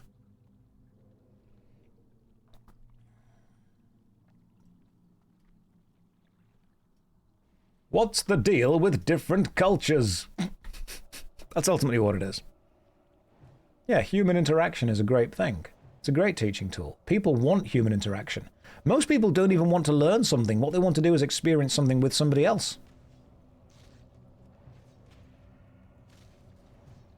There is a human connection difference between learning something by practically experiencing it. Oh wow, that's the band we needed. Is that that's the exact bind we needed? No way. Right, Redbeard Crest I don't need because that's a shield. That is literally the belt that we were here to get. That is phenomenal. I'm going to need that. Gives me more spell power and more intellect. That is incredible. Will I get it? Let's find out. That's fine. Somebody else gets it? I'm okay with that. Blessed Girth, are we rolling together for this? Go for it. I think I prefer the belt I have. You do whatever you want, man. 4 stam cloth belt. With damage added to it. Need it if you need it. Hey, Lyra got it. Lyra, that is okay. You are also doing damage. Red Linen Sash was my previous one. That's fine, we'll do it again. I do not mind if we are collectively getting better as a team. That's what we're talking about. That's it. There is a phenomenological difference between learning something by practically doing the thing with someone else who wants to show you, because not only are you learning the thing, you're also generating a bond with that person, and simply sitting on Google, watching YouTube videos or reading articles about how to do it. Because then you're going to create an entire generation of people who don't understand the social aspect of learning. When people say to me, oh, just Google it, when I'm asking them how to do information, it's a little bit tiring to say to themselves, or say to them, I could just Google it. But what I really want is the experience of learning this with you. What I want is the social memory of you and me taking on a challenge, learning it together, and, you know, generating that connection, that memory of doing that together. It's not just about knowing the thing. It's about the fullness that we will generate together by learning the thing together. That's what it's about. Also, it's really warm in this room, so you are going to be treated to me in just a shirt. This is the world's warmest jumper. Right. You go over there, jumper. You are getting washed soon. Everything else is just this. Let me roll these sleeves up. This is a new shirt. That's from Uniqlo. Okay. I've got to admit, after shopping at Uniqlo a couple of times, yeah, learning from a person is just... It's the creation of that connection. It's also, people forget this, if you learn something with someone, like if you go through the process of learning something together, then you have built a bond. Maybe a friendship in the future, but at least a bond for right now. In the future, if you then need that person, if that person needs you, you have created your network. You call each other up. You become friends together. You have that connection. That is what it's about. Old people often go to me, oh, you know, I've got friends from this person and friends from this place and friends from this place. I'm like, okay, how did you generate those? Oh, we did things together. We learned things together. Cool. So maybe we could do that. That sounds great.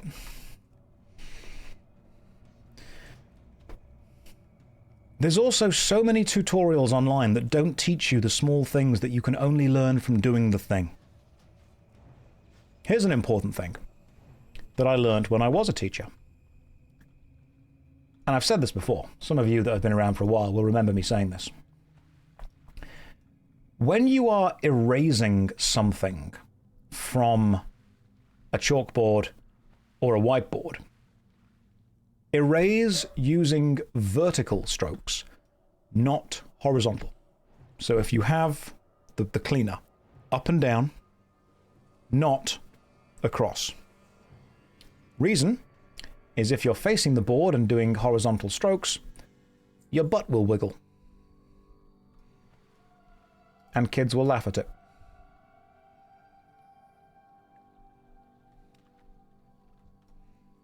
Up and down, you don't get that.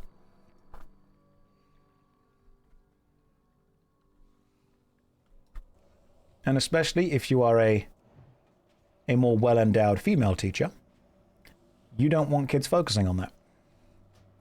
Random thing, but there we go. And that's the kind of thing that you get and you learn and you understand through experience. What if you want your butt to wiggle? That's fine. You can do that as well, but at least now you know.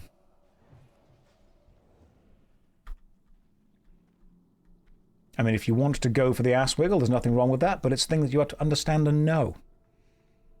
Drain eye teacher wiggle. Yeah.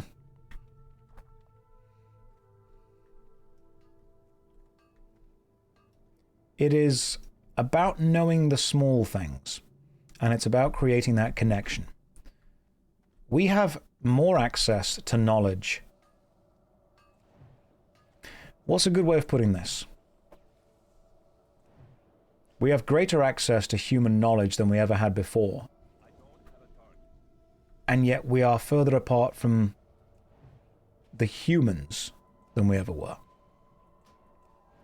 What did I just join into? You joined into me complaining about the fact that while we have access to all of human knowledge forever, what we sometimes lack is the human connection that learning the knowledge together will get you to. The idea of, oh, just Google it. Honestly, I think just genuinely harms the process of learning.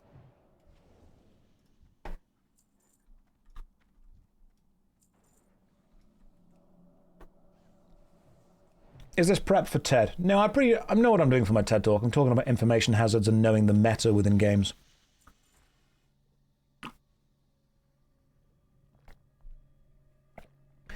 I have in my pocket one of the most advanced pieces of technology of all time that gives me access to all of human information, and I use it to argue with strangers.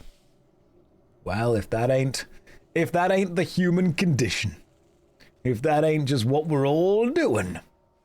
How's the basilisk? That's what I'll be talking about. I'll be talking about information hazards, meta-knowledge, and the way that it changes as we all play. Oh, hang on. Lady Cereves should be dead by now. Well, out of mana. Time for the wand. I'm out of spells. I'm not out of options.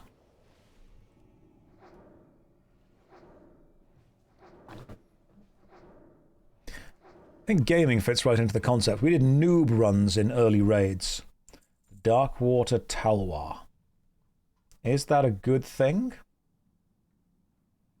Sends a shadowy bolt at the enemy causing... I mean, that could be a really good rogue weapon. That's a rogue weapon.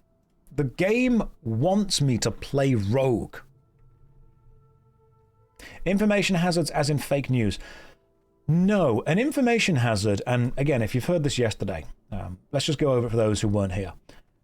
An information hazard is knowledge that when you have it, fundamentally changes the way you approach something, because you then either have to acknowledge it or have to ignore it. And knowing that it exists at all changes the way you engage with stuff. Here's an example. Let's imagine that you were playing your favorite video game. It's an RPG game, and it's a classic adventure, Dungeons and Dragons fantasy game. Let's imagine that someone tells you and shows you that the best armor in the game is available for free within 5 minutes of starting the game. Now you know that. You have to either start every run by getting it, or start every run by deliberately not getting it. But the fact that you know that it exists means you have to engage with that.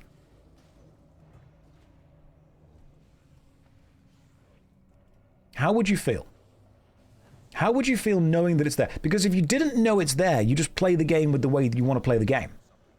But as soon as you know that it's there, you have to either make the choice to go and get it, which makes every other armor set in the game irrelevant, or you have to make the choice to not get it, which means you know on a mechanical level you are playing the game at least slightly less efficiently than you could be. You have to either acknowledge the game has given you a mechanical advantage and change, or acknowledge that you are ignoring it. And believe it or not, that is the exact case in Baldur's Gate.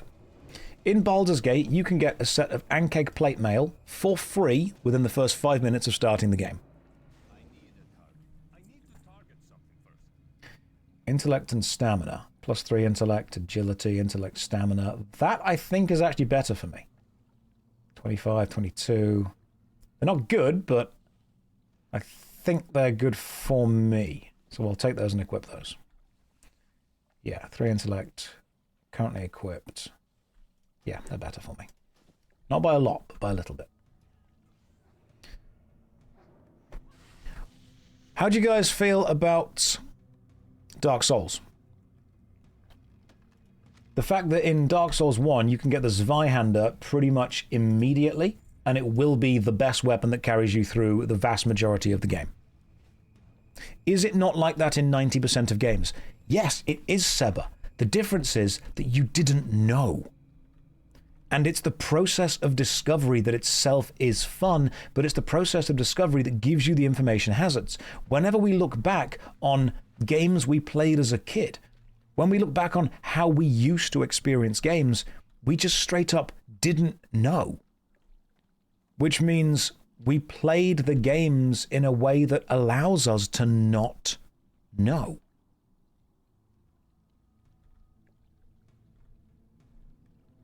Zweihander is the noob trap. It's strong, but you don't learn to deal with encounters. I did. It was learning. It was the process of learning. Yeah, absolutely. But the idea is that you have to actively choose to go and get it or not get it.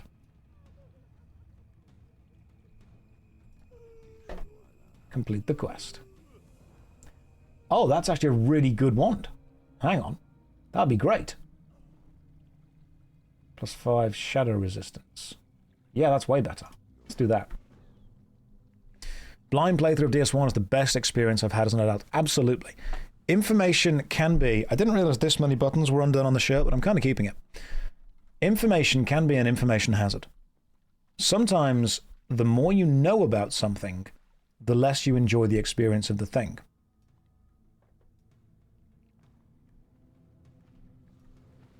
Let's say that you start playing a video game and you learn, and someone tells you, oh, by the way, if you just jump over that, the game glitches and you get straight to the final boss and you beat the game. Okay, cool. Now that I know that, I've got to either choose to do it or not choose to do it.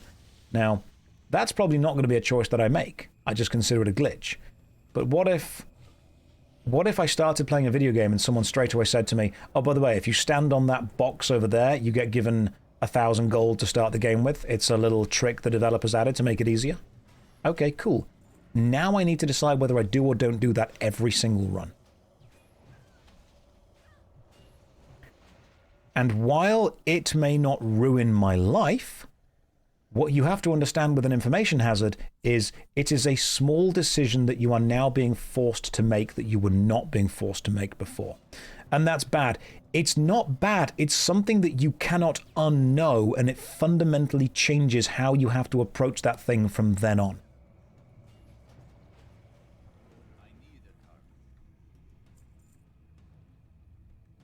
Do you not constantly do these decisions during replays of games? I mean, yeah, I try and replay them while making the choices, but it's a point of, it's still a choice that I have to make.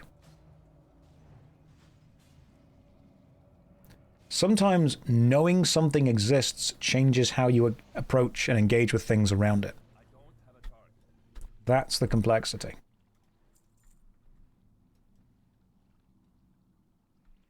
An information hazard is, once you know it, you can't unknow it. And while it may not ruin your life, it's one of those things where you kind of have to do it. In RuneScape, you can go and first of all do the... Is it Wintertote? There's a boss in RuneScape called Wintertote, which very much is based on your fire-making level. Correct me if I'm wrong on this. But while you're doing the Wintertote game, the mini-game, or the Wintertote, you also take damage. You take damage while you are there. However, you take damage based on your maximum hit points, which means that it's most efficient to do that when you're at low maximum hit points. Because it used to be, Brave, was that the way that it used to work?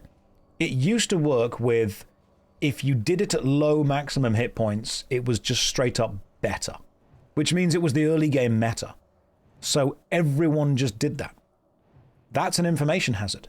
You know that if you don't do it this way, you're doing it wrong. Yes, you of course, mate. Blessed Girth. Add in the idea with the Baldur's Gate, the changes. Red has also been cursed. Red, I will uncurse you. Where are you, Red? Let me uncurse you. It's why people like to play games blind. Yeah, it's why whenever I was playing Mass Effect and people kept telling me where some of the best secrets were and the best ideas, and oh, if you go and do this, people would say to me, like when I was playing a game for the first time, oh, by the way, if you go and do this and this and this and this and this happens. And I'm like, okay, you've now told me that, which means I now need to either actively go and do that or actively avoid doing that. But what you have removed from me is the ability to discover that.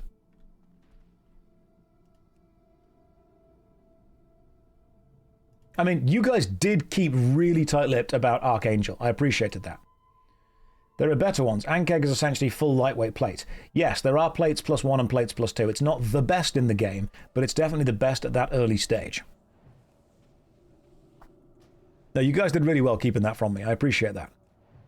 This is why, and again, correct me if I'm wrong on this, didn't Moist Critical stop playing Baldur's Gate 3 on stream because everyone kept telling them exactly what to do? And Mad Season is learning OSRS by just discovering it. Yeah, I'm sure it was a Moist Critical thing, where he basically said, no, I'm not doing it because you keep telling me what to do. And the reasons that's a problem is basically it's an information hazard that you're just giving the streamer. Hi, Jeff Strife. I like your stream and the pace you are playing at. Thank you, Volok. I appreciate that.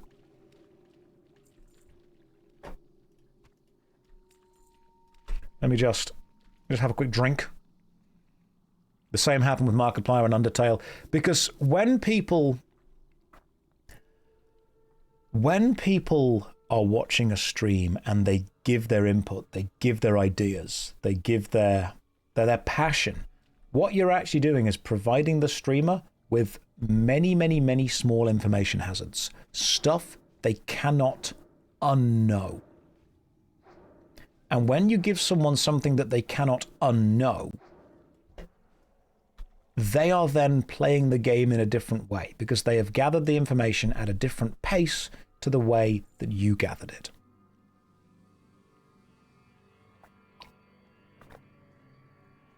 Isn't that called a spoiler? Potentially. It doesn't necessarily need to be a spoiler about narrative. Sometimes it can be a mechanical spoiler. Because let's say, for example, that... Uncursed. Let's say, for example, that I'm going to use the fire talent, what was it? Ignite, that ends up doing extra bonus damage. I will never be able to discover a Warcraft build by myself. I won't be able to. Because someone will tell me the best build for it. Someone will write in chat, oh, if you do this and this and this, it forms a combo. And in their mind, what they're doing is they're helping me. Because they are indeed mechanically improving the damage or the efficiency that I'm playing with, and I appreciate that. The game's 20 years old. You know what, Skyfather, the game is 20 years old, but if I don't read guides and I just play the game myself, that's fine. If a film is 20 years old but you haven't seen it, it's new to you.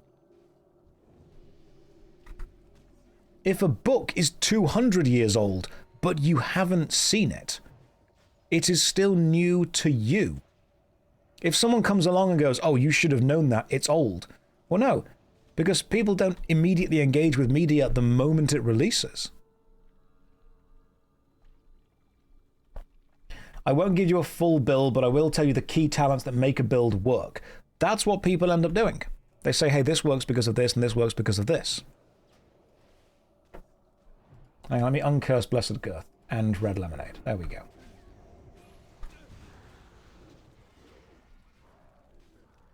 Yeah, people can give hundreds of tips. Of course they can, and many people enjoy doing that. And it ends up being a fun thing to do.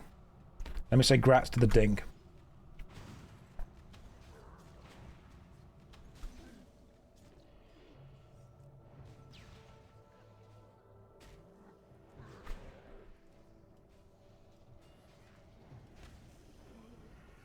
So whenever you're playing a video game on stream and someone offers input or someone offers advice, it itself, in a very minor way, is an information hazard.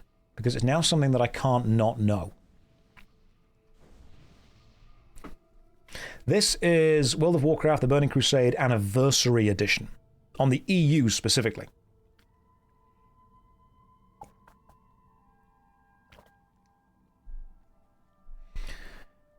If you want to join the Horde Guild, I would suggest you message Rage Darling or Inju.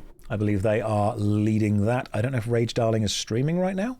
I don't think she is. But no, Rage Darling and Inju are the ones dealing with that. You recommend the Warcraft novels? I will read the Warcraft novels at some point. Absolutely. Is the Alliance Guild still full? There are 2 spaces. So it's pretty full. It's why most people didn't watch my Expedition 33 video, because I told them not to. If you don't want spoilers, don't watch it.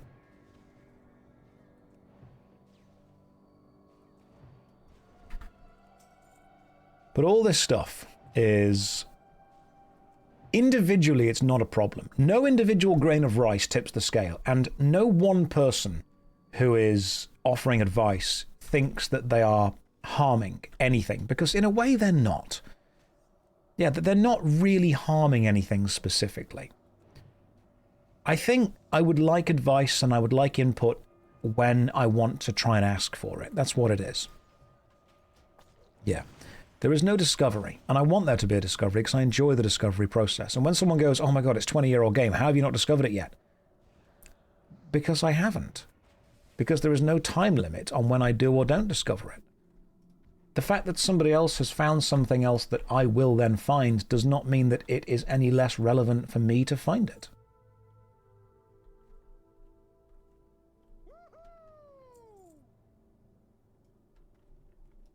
Bright gloves. Nope, got the Mage Fist ones.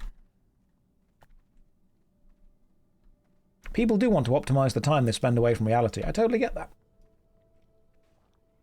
Did I change your class? I'm pretty sure I am focusing on just being a mage now. Does this extend to the knowledge about the concept of guides too? That's an interesting point, actually. Because if you know that a guide exists to do something and you specifically aren't following it, if it's a solo single-player game, then play the way you want. But if it's a multiplayer game, does the knowledge of that existing... Because the knowledge of this can actually impact the way the multiplayer thing goes. This is the Folding Ideas video, It's Rude to Suck at World of Warcraft. You saw me in a Linus Tech Tips video. Yeah, you probably did. I've appeared in some other channels before. Yeah, people don't take into account that the game isn't immediately accessible and available to everyone. But let's say this. Let's say that, you know, use World of Warcraft as an example. When a meta build is discovered, that is then an information hazard for people that may not even be aware of it, because if they are then taking part in group content, everyone else will be expecting them to do it. That's a good point. Running with elephants. We have limited time in the day once you factor in work and family time. Sometimes you've got to optimize. Sometimes people want to optimize their free time to have the best free time. That's what they want. But is the best free time for you the best free time for me?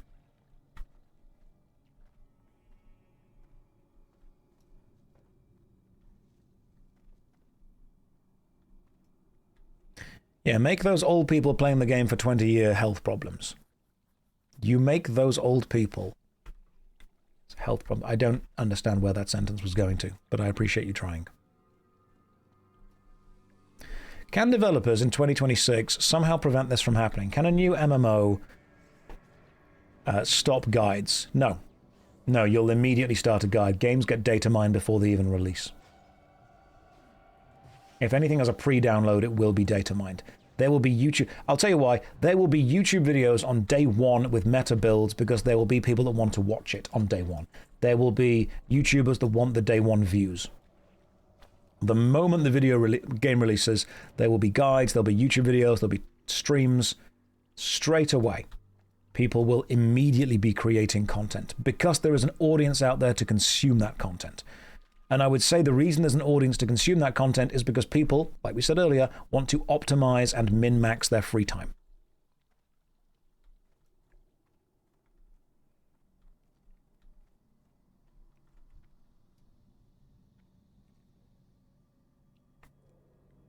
What's my opinion on rested XP in that regard? It helped me get to the point of the game that I wanted to play, and then I turned it off.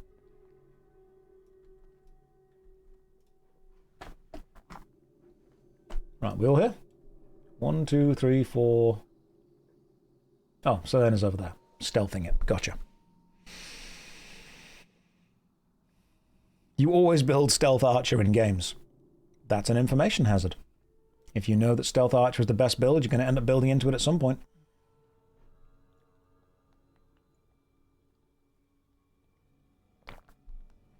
Will I audition for the Imperial Guard in the 40k Cavalverse? If auditions are out there, absolutely.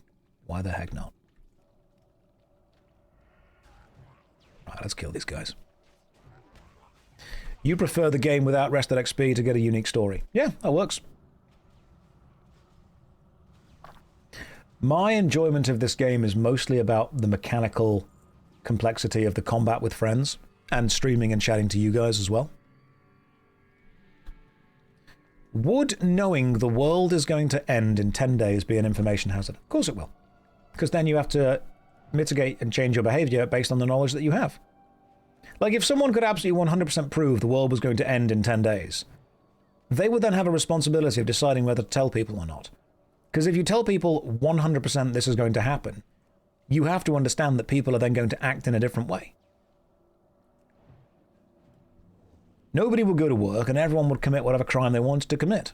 Now, for some people, that would be no crimes at all, because they don't want to do that. For some other people, it would be all of the crimes because they've always wanted to, they were just scared of the fallout for it.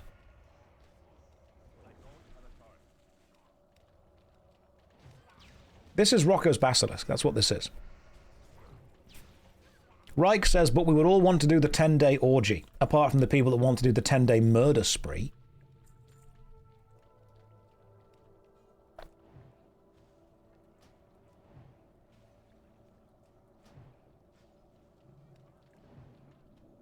And it's not like there's going to be any police around to stop them. I need to target something first. That's still recharge. Some people it will be a 10-day drinking spree. The thing is, knowing that that is the future means that you would then change how you act.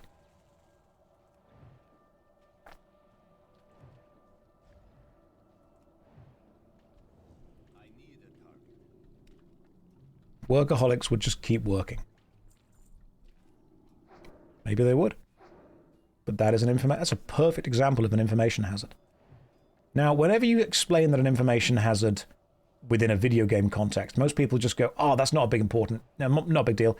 We're not talking about the severity of the hazard itself. We're talking about the process. Algae fists. Binds when picked up, 10 strength, 4 stamina. I don't need those. Yeah, we're not talking about the severity. We're talking about the understanding of it at all.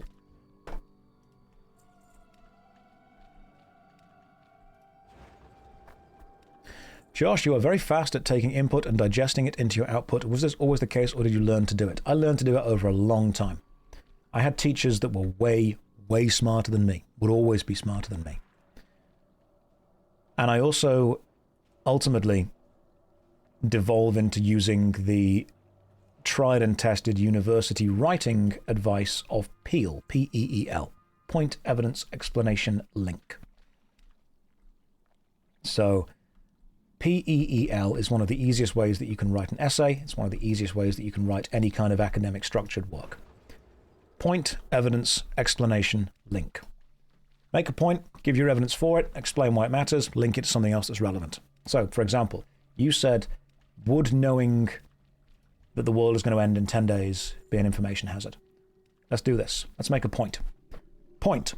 Knowing that the world is going to end in 10 days is an information hazard. Where's my evidence for that? Where would the evidence for that be? Well, we've already seen that in several societies and systems, once the end point is known about, people change their behaviors. If people know when something is going to end, then they will either not pay as much attention when it ends, or they will stop caring about the value of stuff. We have MMORPG games where once the game is knowingly going to be shut down, suddenly the value of items within that game plummets because people realize they aren't going to be permanent anymore. People start behaving in ways they wouldn't normally behave. We know for a fact that knowing an end point of a system changes how people engage with that system. So that's the evidence. Explain why that matters. Well, if you had the information of the world is going to end in 10 days, do you then share that with people? Because sharing that with people means you are actively then going to engage and encourage the altered behavior. And then link. How do we link that to something else? We linked that to the idea of, well, what else would an information hazard be? Point, evidence, explanation, link. It's the easiest way to write any kind of academic structured essay.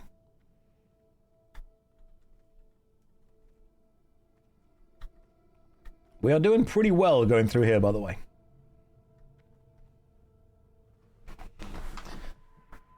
A lot of writing and a lot of creation is ultimately just about finding the framework that works.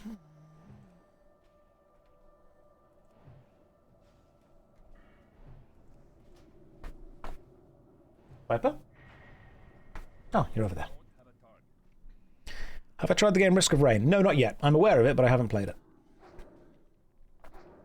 I would also say that happened to New World. When they brought out news it wouldn't be getting updates, the market just crashed. Yeah, because people suddenly realized that once people realize that the systems they are engaging with are not permanent or have a defined end date, the value of those systems is no longer in what it can create over a long period of time, but in what it gives people right now. People make decisions because they know they'll be beneficial to them in a year. People don't make decisions because they know they won't be detrimental to them in a year. When you say to someone, hey, every single decision you make over the next 10 days is going to be ultimately irrelevant in 11 days' time, you fundamentally change how people approach making decisions. That's an information hazard. It's something that you cannot unknow.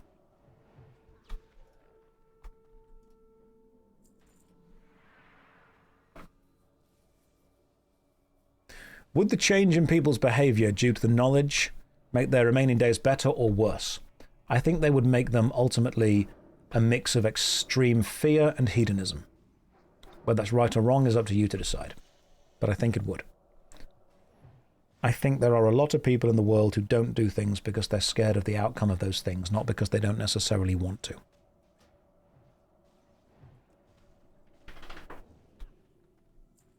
Am I planning to kill WoW? I couldn't kill a culture.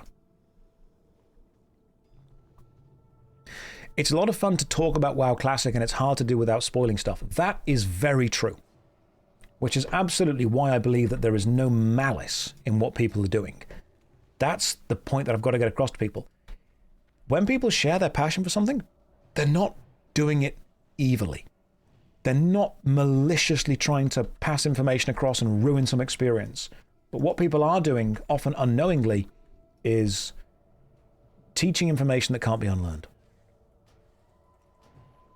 Why the sunglasses? You are in a cave. In real life, I've got light shining in my eyes, and it ends up hurting my eyes quite a bit. Josh, did I have to cut many games to the top 250? I mean, no, it was just the top 250, based on the data.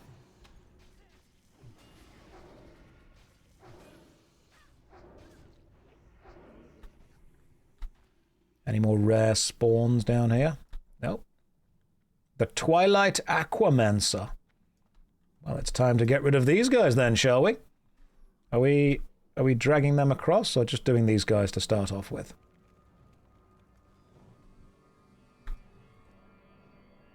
The cave is bright. Yeah, the cave's light. It's well lit. Do I think early access to WoW expansions are harmful to the game? We spoke about this yesterday for quite a time, actually. Increases intellect. Oh, that's good. Early access to a game is often seen as a privilege, which is why it is then monetized.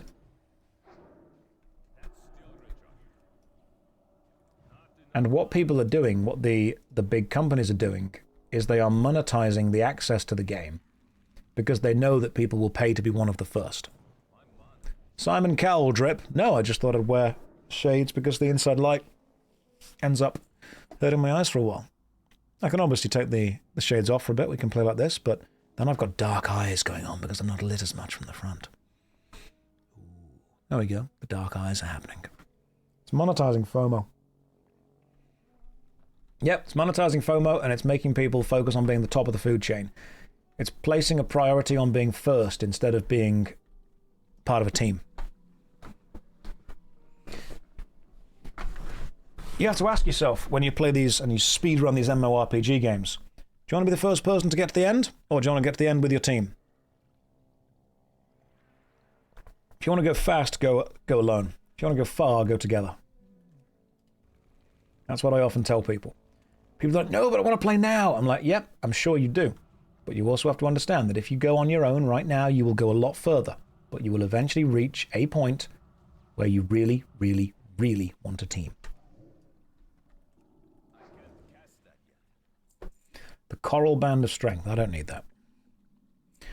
Why not both? Do you mean going fast and together? That's when you find a good team. Going fast and going as part of a team is a rare thing. When you can do that, you have found the best team for you. Every MMORPG player wants to find a team that both goes fast and far. That's when you build the team together. No team just immediately gets together and is good. They learn, they work, they fail together, and then they get better.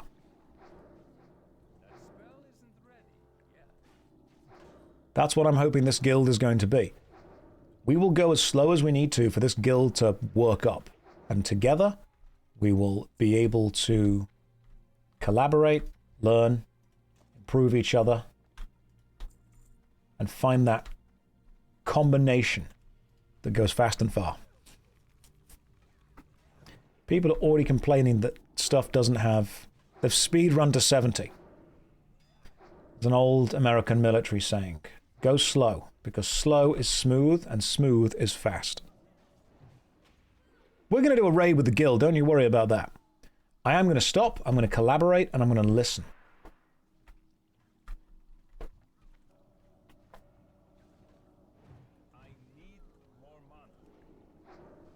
That's why you can't play MMOs with your buddies, you're always slow. It's why I'm leveling like 7 different characters. I don't want to out-level the mechanics of other stuff. Guys, I may have pulled, that was entirely my fault. Let me attack... Let me interrupt you, my friend. Fight these guys. Any future MMO I'm excited about? Cthulhu, I'm focusing on what I'm playing right now in the present.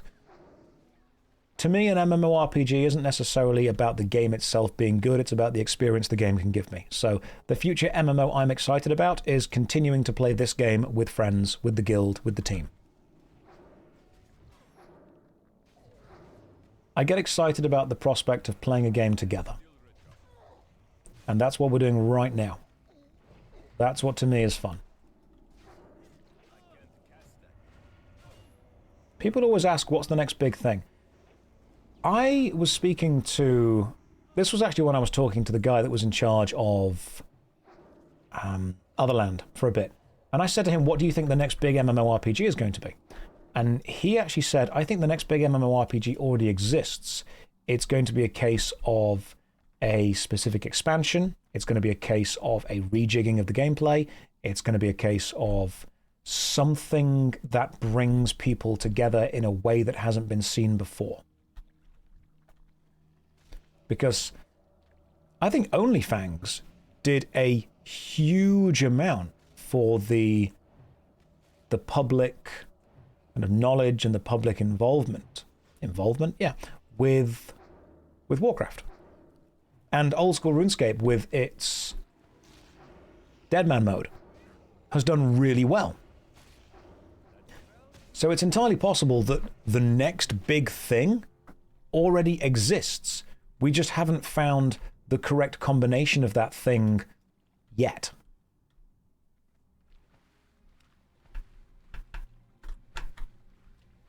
How are you guys able to jump out? How is this possible?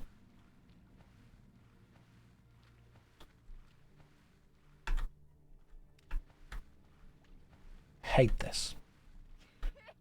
Just don't laugh at me. I might need you guys to help me jump out. We're gonna get this. Release the W key.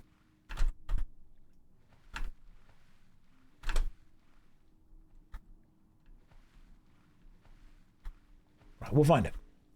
Years of practice. Teamwork is the key here. We'll just go this way instead. It's fine. So I truly do think that the next big MMORPG probably already exists. It's just a case of how will we get... Because when people say next big MMO, what do you mean? Do you mean the game that everyone ends up playing? Do you mean the game that changes the genre? Do you mean the game that changes how we all look at it and see it? Could already exist. We just don't have the exact build for it yet.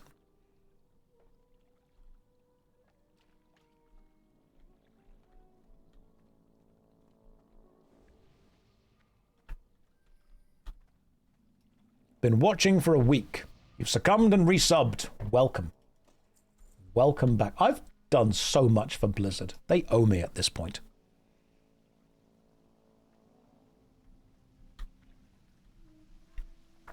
Like, Blizzard just straight up owe me some stuff.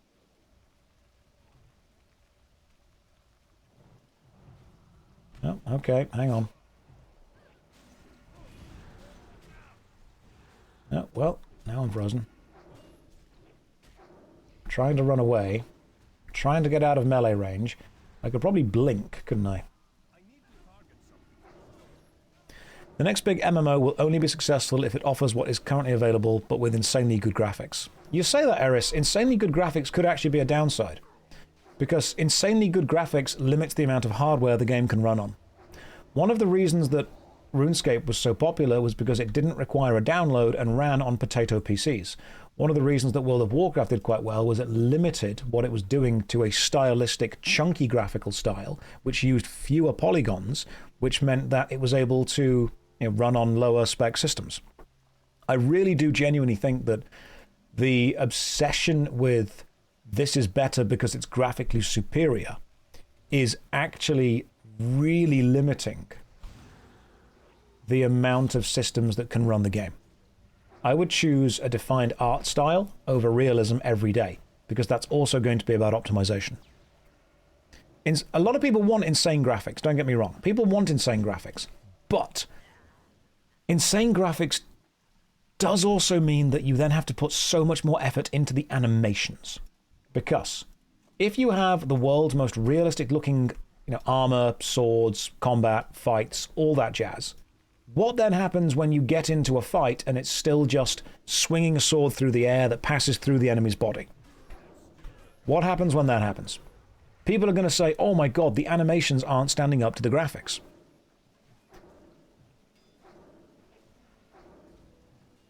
Sometimes it's totally okay to use stylized graphics to imply a mechanic instead of necessarily showing a mechanic.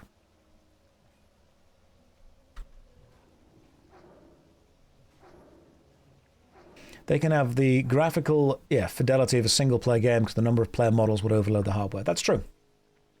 And the complexity of it. World of Warcraft is not graphically superior to any other game, but it is stylistically, unique, which is great. Abstractions are a very, very powerful thing. Sometimes extracting stuff is a good idea. It artistically stands out within a crowd, which is much more important. Expedition 33 is not super realistic, but it's artistically incredible. So, scholarly robes, are they better? No. Aqua Guardian, let's kill you first. Don't criticize Blizzard or they'll forget your next BlizzCon invite like they did to Dat Mods. I have no particular desire to go or not to go to BlizzCon. I'm just enjoying playing World of Warcraft. I don't necessarily care about engaging with the wider Warcraft ecosystem, if you will. Just like playing the game with my guild. I know that World of Warcraft is far bigger than just the game itself. It is an entire thing. But I like playing the game with the guild. Thought you were Simon Cowell for a second. Nope, sorry. I mean, is that good? Is that bad? I don't know if this is any good. I might need to change the lighting in this room to make sure I'm slightly less Simon-y Cowley.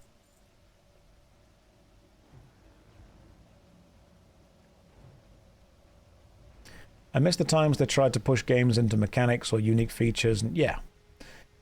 The problem is that a lot of games are funded by they're funded by the businessmen who don't understand that mechanics are necessarily more important than graphics, and the businessmen don't have long enough in the meeting to understand that. So if you're meeting a businessman who is going to fund your game, you need to wow them with graphics. That's what you do. You just show them the nice big graphics and they go, oh wow, that looks amazing, I'm going to fund your game. Doesn't need to be any good. Just look good.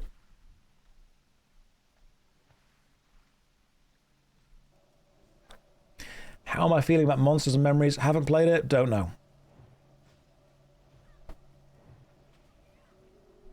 Old Sarah's Kiss is down there.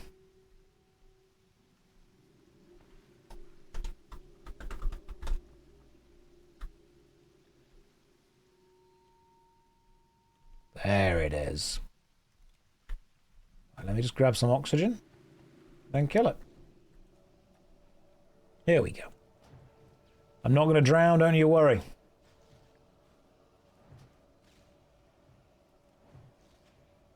I do love the fact Frostbolt's doing so much more damage now. This is great. Don't you dare be immune to being frozen. Glowing Thresher Cape. Intellect and Spirit. Is that the good one? I can never remember. Right. That would give me 2 intellect, 2 spirit, plus 3 intellect, 8 spirit. That is better than my current one. More armor, more spirit, more everything, to be fair. It's pretty good. I'll need it because I would wear it. I would equip it. But if you need it, you need it. You should have passed. Oh no, don't worry about that. We're going to do this again, don't worry. I do not care if somebody else gets an item. We will do it again. We will get the item again.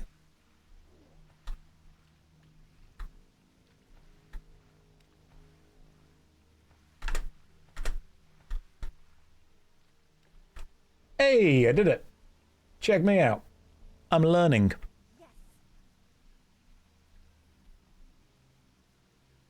Okay, 1, 2, 3, 4. Who are we waiting for?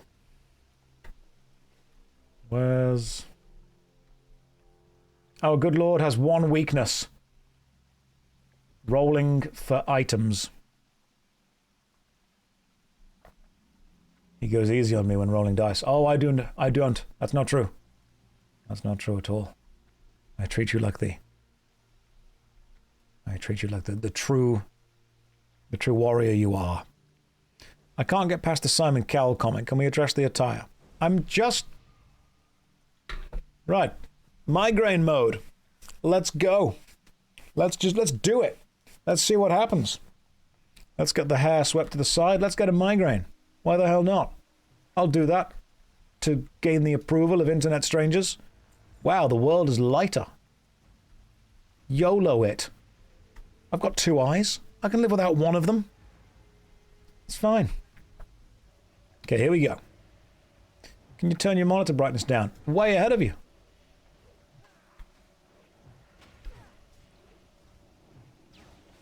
Turn off your backlights.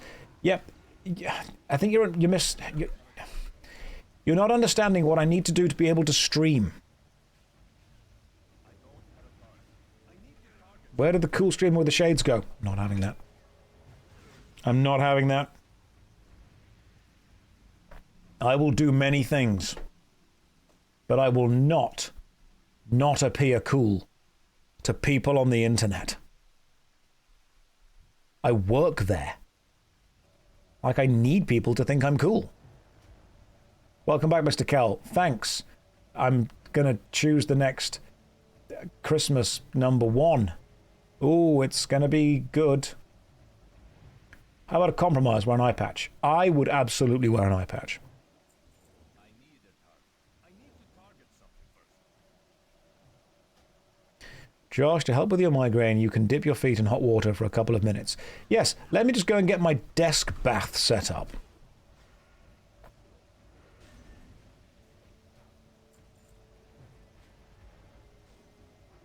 But it would be cool if you broke them in half and wore just one side. I would do that.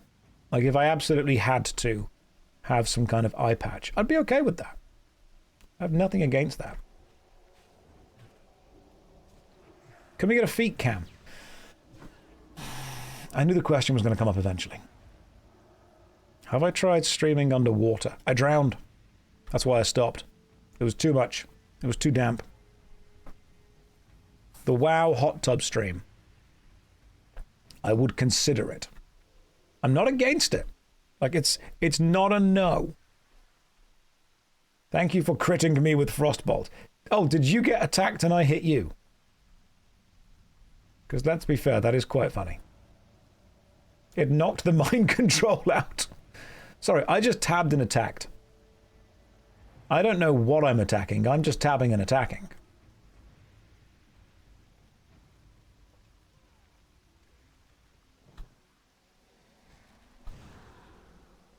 Let's keep you all still and get a blizzard going on.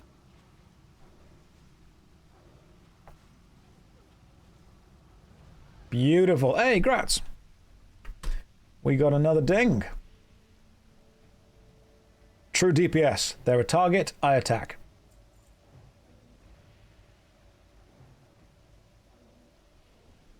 I'll get you a feet cam set up. I know you all want this. God. Then you'd be like, oh, look, it's Simon Cowell's feet. Banner up. Let's do this. Let me drink. Give me a moment to moist. PvP Jumper, welcome to the stream. Hopefully you're having a lovely day. At this point, is the vest a uniform or something you sincerely like wearing? Kind of both.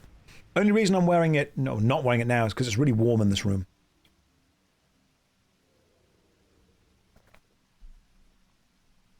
Now ignore me while I open a drink.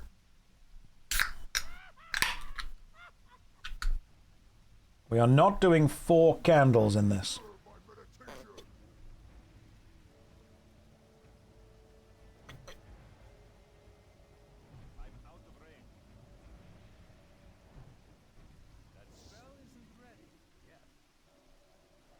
Alright. No, fine, hang on.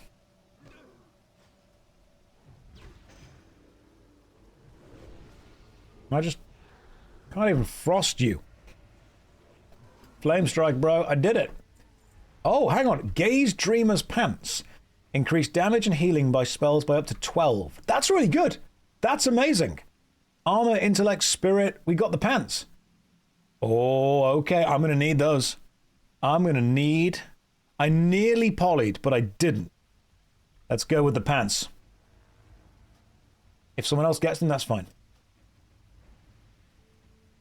I have selected need. Let's see how they roll. Lord, roll for them, roll for it. Let's go. Roll for it. Let's see who deserveth the pants.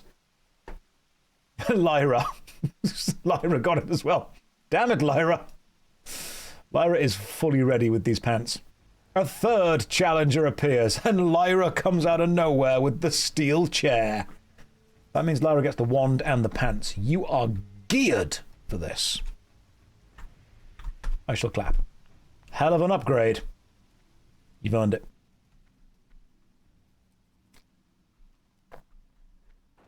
Now they earned it. They're doing well. We will do it again. And I will get... Loot the corpse. Oh, hang on. Yeah, there's more stuff, isn't there? What's here? Oh, Head of Kyra. There we... Head of Kelris. There we go. Right. Corpse has been looted. Stay right there, turtle. You will not be making it to the water today.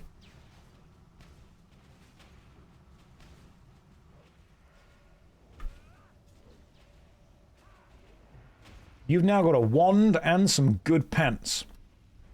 We'll just have to do the dungeon again and get the pants again. Oh, hang on. Oh, have you... Right, we've pulled them both. Well, good luck, everyone.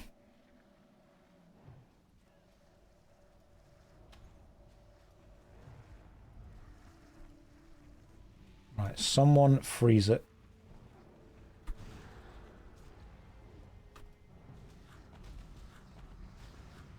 There we go.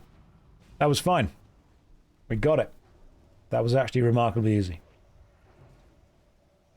I don't know how long before he realizes they're immune. Fine, I'll just use fire. God. Can't do anything right, can I? I'm sorry. I'm sorry that I'm just so good at the game that I always use the most efficient spell.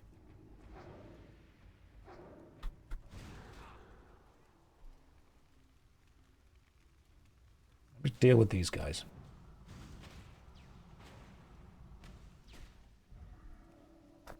Okay, so split group. God damn it. Fine, everyone come over here.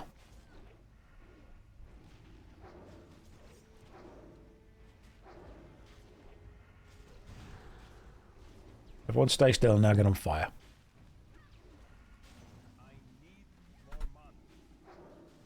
And I'm out of explosives. Just punch them then. Just hit them.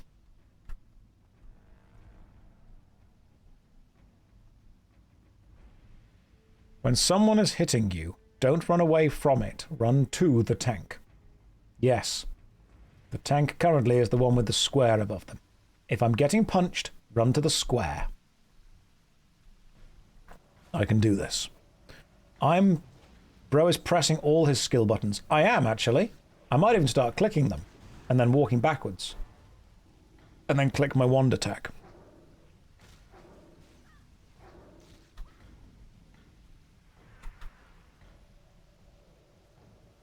Fantasy-wise, what is my favourite race in a fantasy setting and why? Humans. Because I like the indomitable human spirit. And I'm a basic bitch.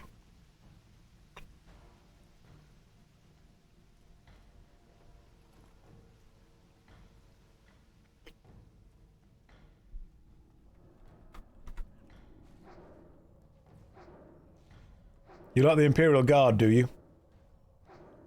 No. You can't see the corner of my room. I bought a few boxes of Imperial Guard that I've not got round to building yet. Just a few. Turns out you need quite a few boxes if you're going to go with an all-infantry army.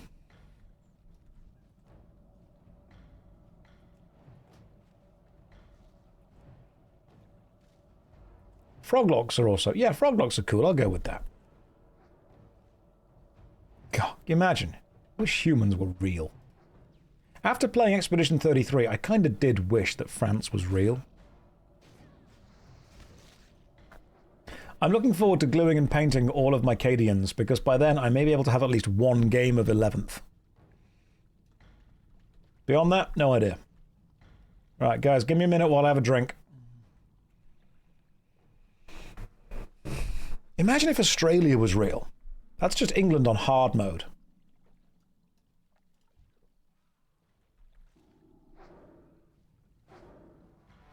He is reserving the fist, isn't he? I have no idea what that is. When people say I am reserving, does it just mean that you collectively agree as a party that you get something if it drops? Like, there's no system in the game for doing that, is there? It's just like a collective, hey guys, if this drops, we give it to this person. Alright. What does this thing drop? Says the guy that lives in Narnia. I live in the Shire, actually. It's like a gentleman's agreement. Gotcha. So it's a gentleman's agreement that we don't do something, or we do something. You can put on master loot. I can't. Lyra can. But I don't believe Lyra's going to.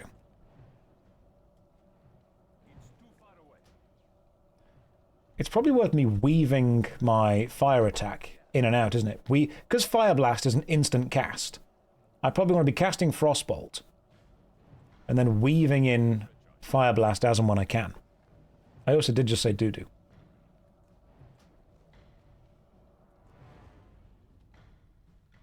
Moss Cinch. Stamina and intellect. That would give me... Oh, it's leather. Can't wear it. It's on the global cooldown. Oh, damn. Okay, cool. So still can't really use it. That's a shame. Right. You guys want to go again?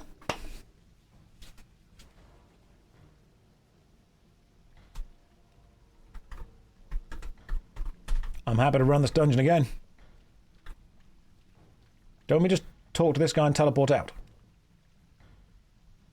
Red can't be summoned, so Red has to run all the way back. Do you need us with you, Red? Right. I'll speak to this guy and teleport out. And then we'll go and hand in whatever quest we have to hand in. We're in Darnassus. This is nice. I don't know Darnassus too well. But I see I've got some quests to hand in. Looking real hitman today. I don't know if you're the right person to ask about Stop Killing Games, but I was curious. I can try and answer the question, Isa. Can't guarantee I'll be the specialist you need, but let me know. Ask away. Oh, the capital city of the Night Elves. Cool. I'll see this more when I continue playing my Night Elf Rogue.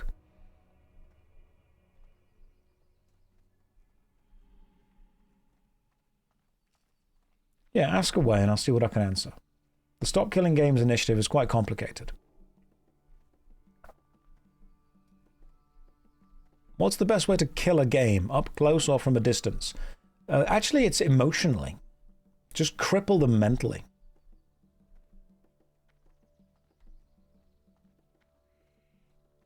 Low-level dungeons are intended to be ran once to do the quest, otherwise very bad XP efficiency and the items you get are out-leveled quickly. I understand and I agree, but I enjoy them, so I'm going to keep doing them.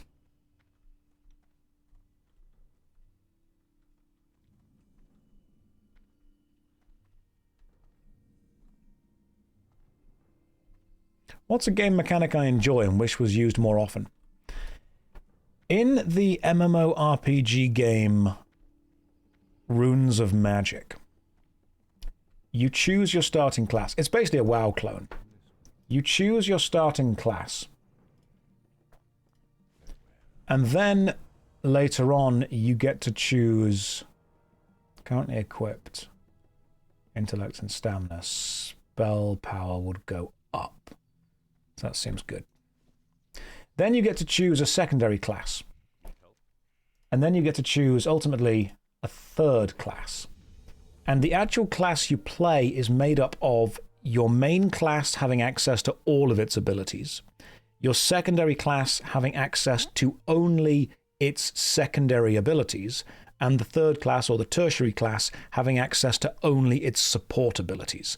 And I really liked that, because you could be like a fighter rogue mage that had all the fighter abilities, some secondary rogue abilities that supported you, and the tertiary mage abilities of teleporting.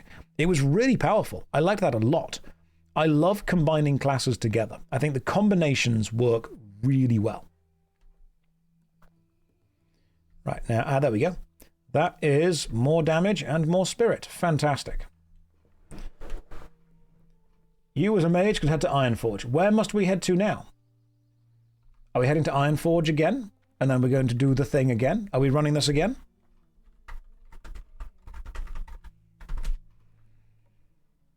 Yeah, so Runes of Magic had some great systems.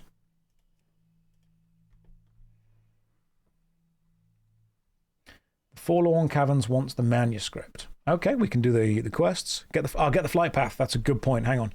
While I'm here, let me go and grab the flight path. Where is the flight path? Where is the Darnassus flight path? How do you leave Darnassus? It's down the portal. Oh, it's this thing here, isn't it? I remember. Yes. It's through the weird portal thing, isn't it? To the west of the city. Gotcha. I'm on my way. It's to the west. On my way.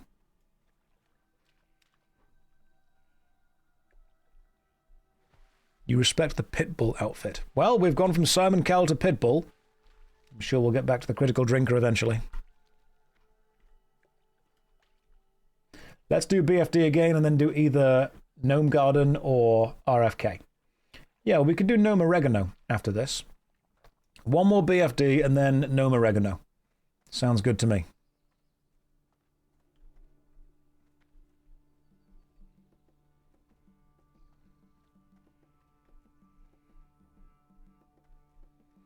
Let me grab the flight path.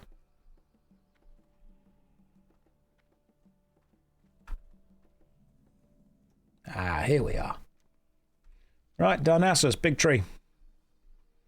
Gnome Regan. No, it's Gnome Oregano. Pretty sure I know how to pronounce it. I can read words. Don't know if you know what game it was, but which game was it that kicked off Stop Killing Games? It was a combination of multiple things, all, shutting down. I think the game that generated the most early attention was probably Ross's coverage of the game The Crew. Hey, new flight path discovered. Right, cool. I'm going to take 5, pop to the bathroom, and then we're going to carry on. So to make sure you guys don't go anywhere, here's the DVD logo, and here's a 5-minute timer. Right, 5 minutes. I'll see you then. I return. It's early, I know, but I know I said 5 minutes and gave you 2, but that's just who I am. Get used to it. Right, what are we doing? What's the plan? What is the plan? What's the vibe? Another Black Fathom Deeps.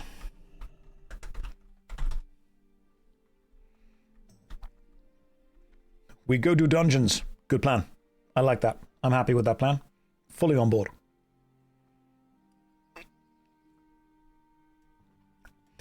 Then we can hit Gnome Oregano. Gotcha.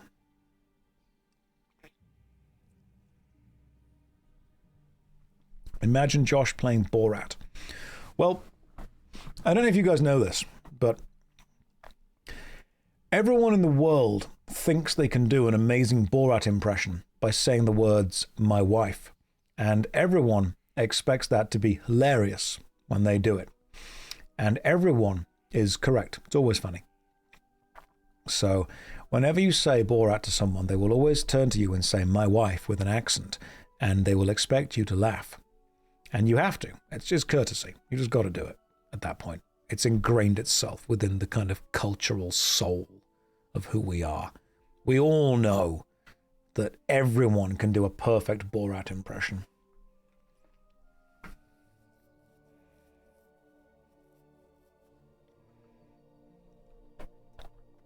There was a moment in the mid-2000s after Borat came out when suddenly that was like the epitome of comedy. Modern society is wonderful. We all hear something and then just repeat it again and again and again and again and again. My friend did a my wife in his wedding speech after she specifically told him not to. I'm sure that's going to go great.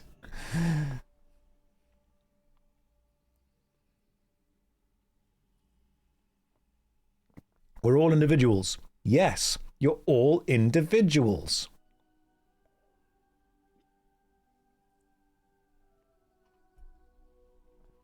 Okay.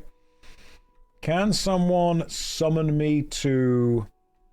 Although Razorfen Crow has the Death Speaker Mantle. Increased damage by 9 and the Death Speaker Robes. Is that better than what I'm currently wearing? Increases critical strike by 12.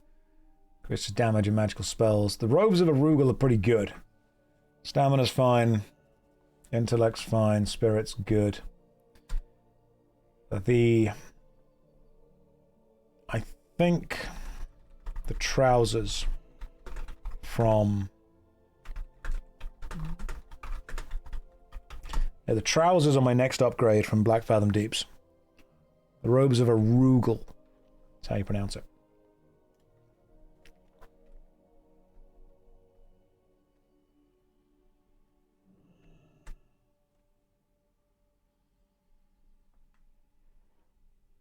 Hey Josh, I need advice. I've fallen in love with my best friend's wife of 8 years. What should I do? Oh, goodness gracious me. You should have been here yesterday, because there's a guy who told me that his wife has actually fallen in love with his best friend of roughly 8 years.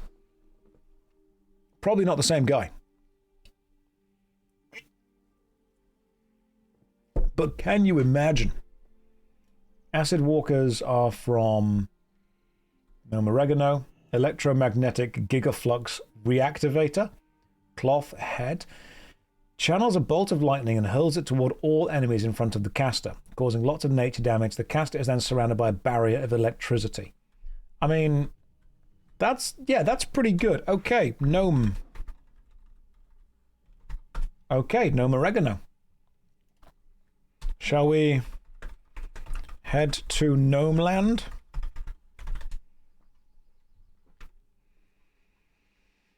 What are the odds? What are the chances? Tomorrow, the wife is going to tune in.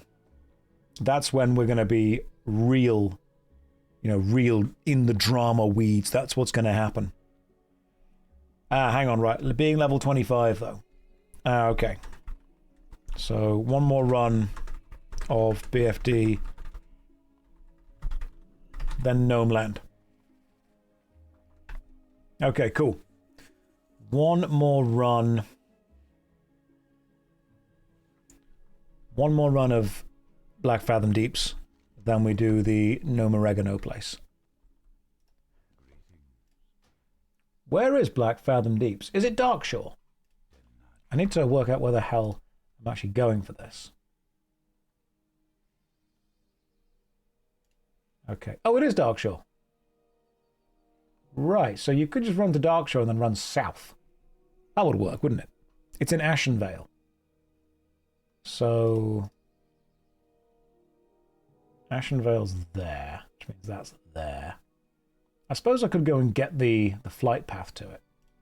Yeah, let me go and get the flight path. Let me go to Darkshore and then run south to Ashenvale.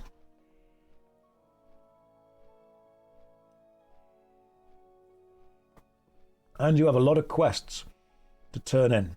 Okay.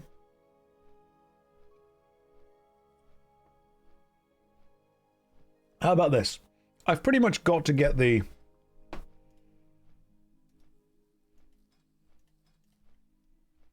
I've kind of got to get the flight path at some point, so I may as well go and get it now.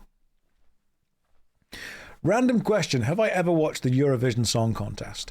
Yes. Yes, I have. Hey, Josh, what's that drink called? It doesn't matter. That's not relevant to this conversation.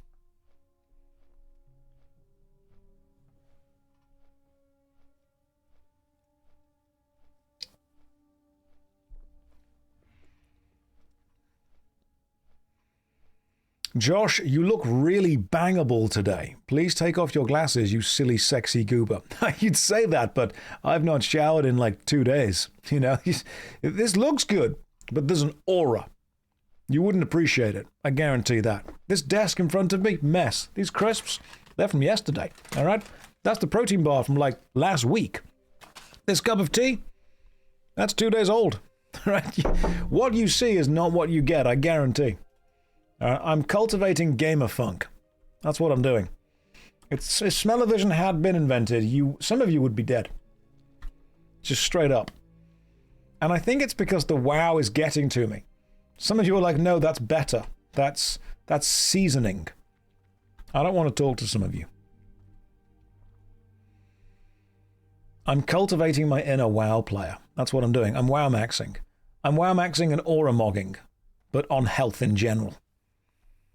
Maybe I have become a true WoW player.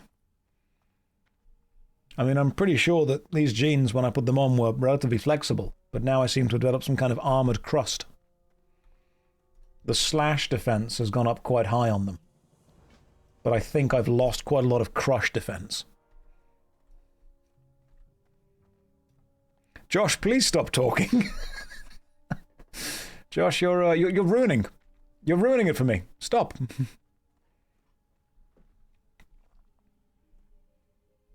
This has gotten exponentially worse. Could you please stop talking? Look, if you can't handle me at my this, then you don't deserve me at my this but showered.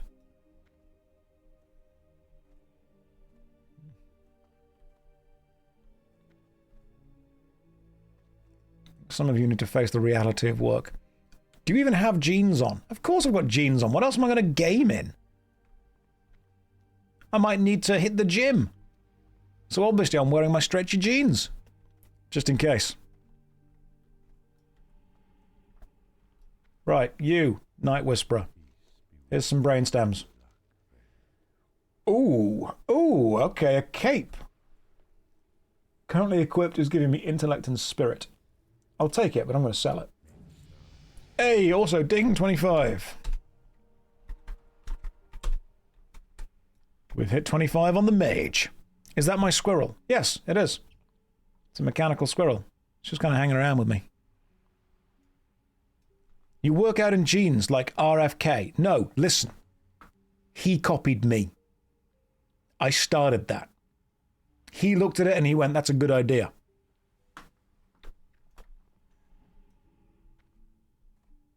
You never know when a bench press will show up in your room. You don't know when you might just...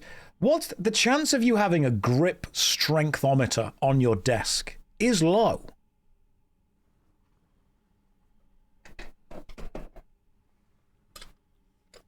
But never zero.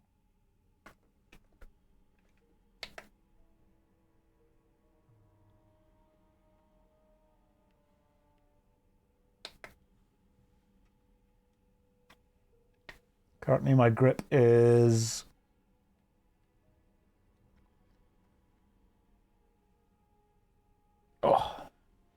52.8 kilograms, which apparently is normal.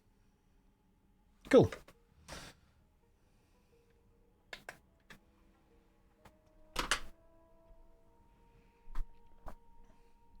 Look at you with your fancy technology. Yeah, see?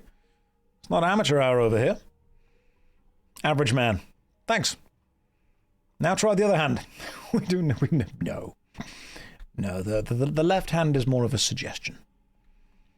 It's obviously, it's got to be there, but like this is not strong. This is more of a quick hand. This is the knifing hand. Right?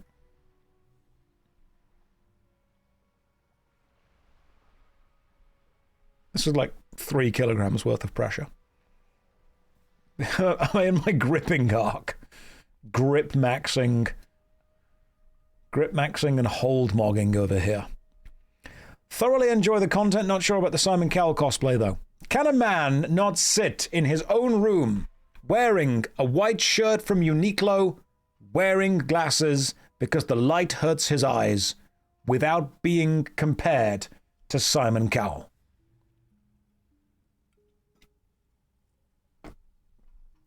Josh, I'm going for a nap. Can I get a 4-hour ban? Yeah, sure.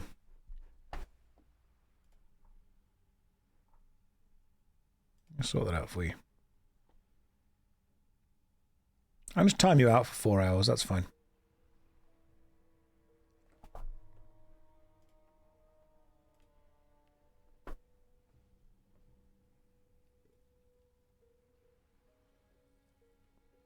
You've been timed out for 4 hours, have fun. Go and have a good nap. Enjoy yourself.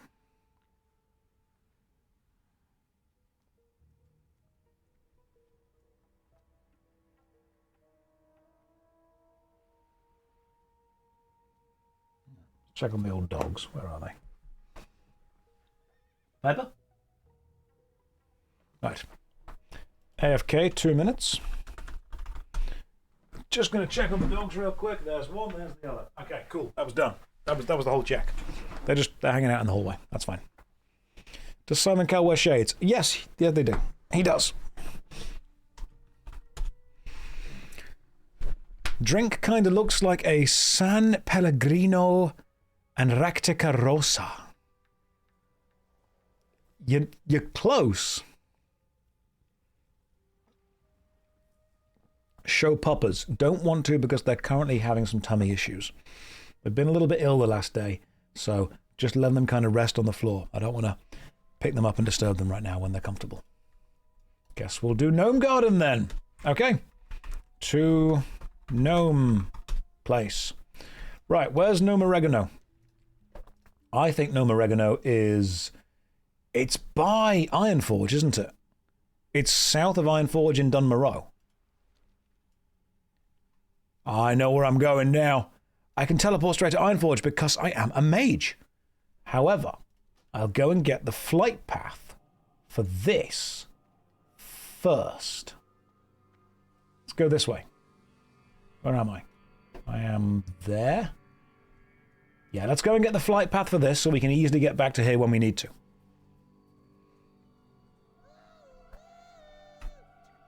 Let's go get the flight path. Then let's go to Gnome Oregano and get some good stuff. Mage is the OG hero class. People keep saying that to me. People keep saying that this is the hero class. I don't fully understand what that means. I think it just means like a class that can do a lot of stuff.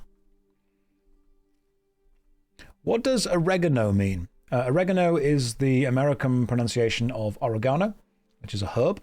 And even though the actual... Hang on. Even though the actual name is Gnome Reagan, I started saying Gnomeragan, and everyone were like, Josh, that's wrong. It's not Gnomeragan, it's Gnome Reagan. So then I started messing with people and just started saying Gnome Oregano. And I'm just going to kind of stick with that. That's my plan. That's my vibe. Everyone should call it Gnome Garden. Yeah, Gnome Garden could work. God, I hate you. Hate you phone mages. Call it no. What about no parsley? No parsley is the hardcore version.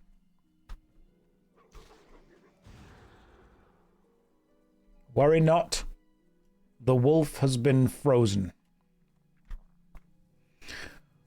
Wonder what kind of flavor profile gnome oregano has. It's very subtle. It's quite little.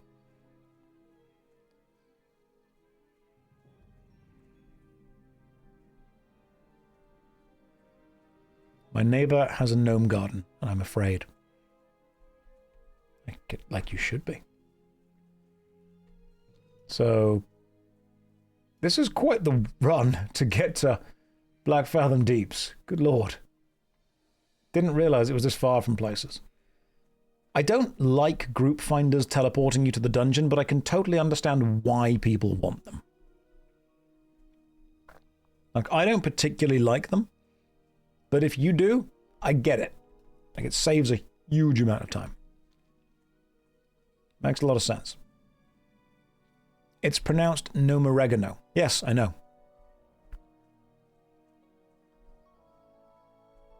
You forgot the map is blank without add-ons. That's how it looks. Yeah, travel once or twice for the journey. And then just teleport to place. People do like to do the content and not spend their time running to the content, although at some point you have to understand that running to the content does add to the overall vibe of the content. And a lot of this is about vibes. There we go. People are also subscribing and donating, which is very kind of you. Thank you very much. I'm glad you are enjoying the fun little Saturday we've got going on, where we are leveling the mage. I think the mage is going to be the main class. I think the mage is going to be the tank. What are my thoughts on thinking? I try not to think too much at all. I try not to have too many thoughts. Sometimes I get a little bit woozy and I realize, oh my goodness, I think I've had a bit too much to think. And then I stop.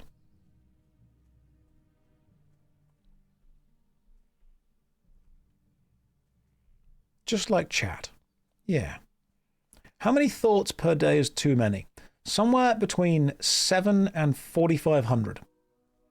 Anything fewer than that, you're probably thinking more. Anything more than that, stop. You can't think about that many things in one day. It's silly.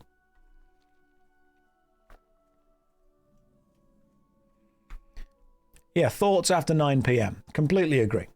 Nothing good happens after 9 p.m., guys. Just go to bed. How many thoughts do we get in one day? Like 10, maybe? How many things can you realistically think about? Can't be that many.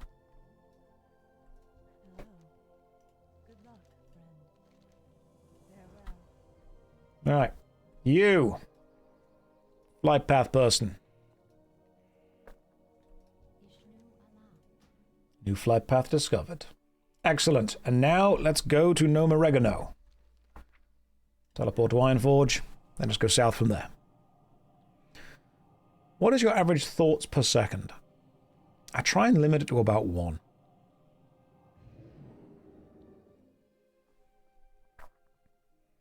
That's why it's called the Thoughter Shed on TV.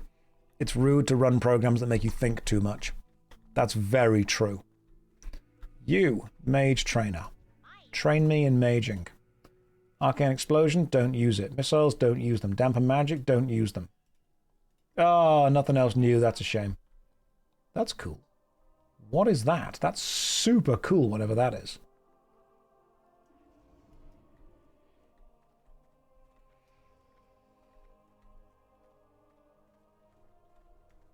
That's why you're second screen content. To make sure you guys never have to have a think. I do want to make sure that you never need to think too strongly or too much or too deeply about anything. It's just gnome stuff. Oh, it's the Naru. How's that thing? Gift of the Naru. Gotcha.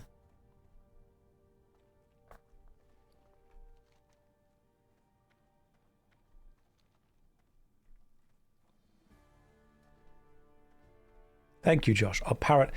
If you guys are ever wondering what you should think about something, it's really important that you ask a streamer. Oh, hang on, there's a quest to hand in.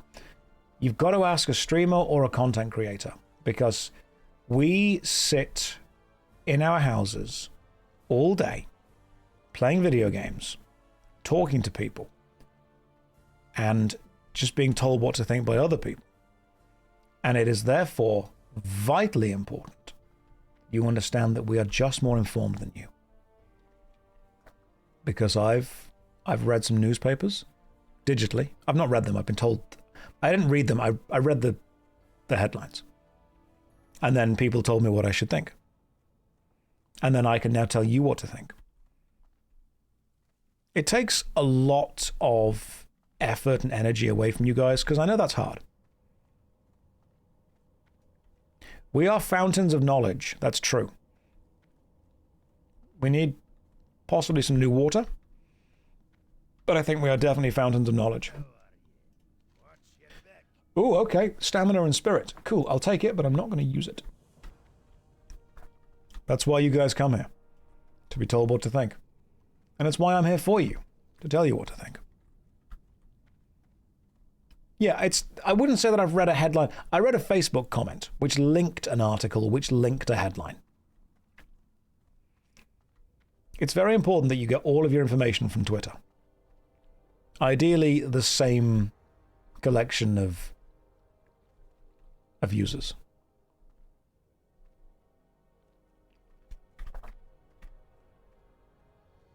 Yeah, when people say the fountain of knowledge, I'm not talking like a beautiful city centre fountain in some lovely European city. I'm talking like the fountain that you find halfway around the mini golf course at Skegness, that you look at and think there's a family of rats nesting inside of you, and that water has literally never been changed. It may have turned into an element we have not actually discovered. That's the vibe that I bring to the function. You get all your news from the patterns of radiation shadows on your garage door every morning. Amazingly accurate more often than it's wrong.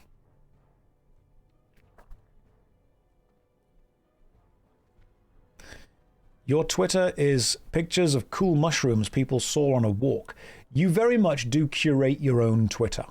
You get shown what you click on more, which is why mine is pretty much Magic the Gathering and e-girls. That's the vibe that I've built up. Let's go and do Gnome Oregano.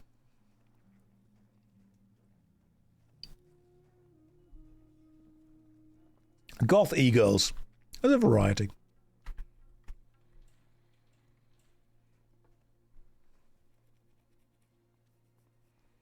The best way to curate Twitter is to delete it. Yeah, but how else would I know what kind of drama's going on? How would I know if Baby Gronk has rizzed up Livy? How would I know what clavicular is smashing his face in with today if I didn't have Twitter? How would I know if one of the guys from the frat house hasn't mogged someone and stolen their girlfriend if I didn't have Twitter?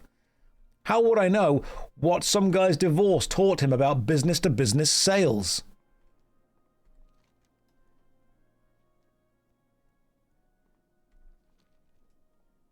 Clavicular is smashing his face with that guy's girlfriend. That's quite funny. All right, that's funny. You win the internet today, sir. That's what we used to say to people, and we used to think we were funny.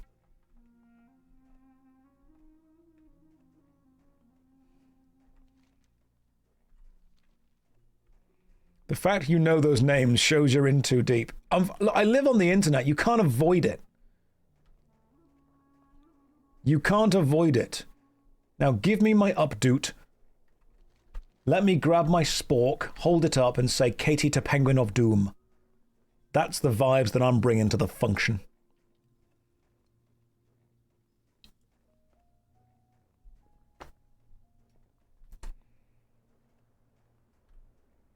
Brain rot maxing. That's what I'm doing. Henlo Martin is wincing. I'm sorry. Do you want me to tell you some more stories of my time on the internet? How about the famous one of Ebony Darkness Dementia Raven Way? Activating your post-Tumblr stress disorder. I'm sorry. Nice shoelaces, though.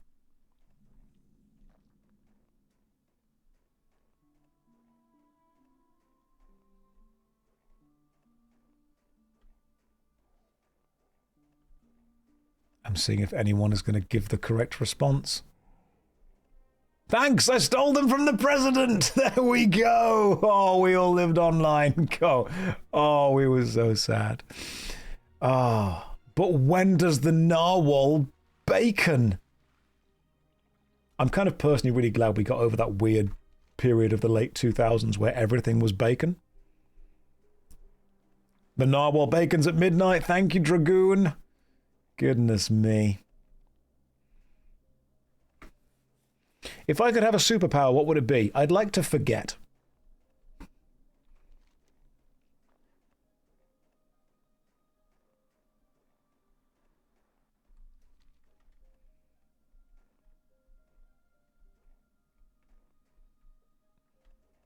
That's called alcoholism.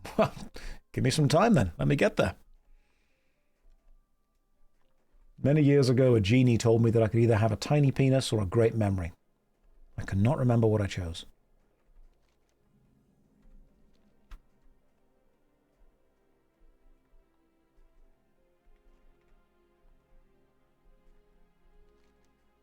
People are like, you got it wrong. No. Would I rather be in a room full of Luxmaxers or a room full of NFT enthusiasts, though? I think if I had to choose between those two, I would just kill myself. I think that's the correct option.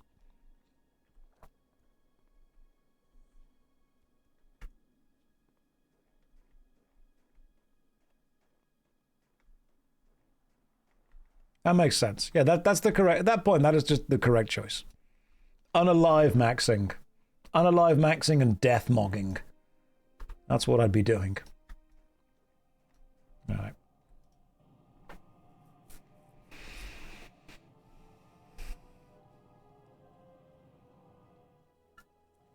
Thing is, somebody would make an NFT of it. It's the same room. Death mogging sounds like an MMO term. It's where you die doing something far cooler.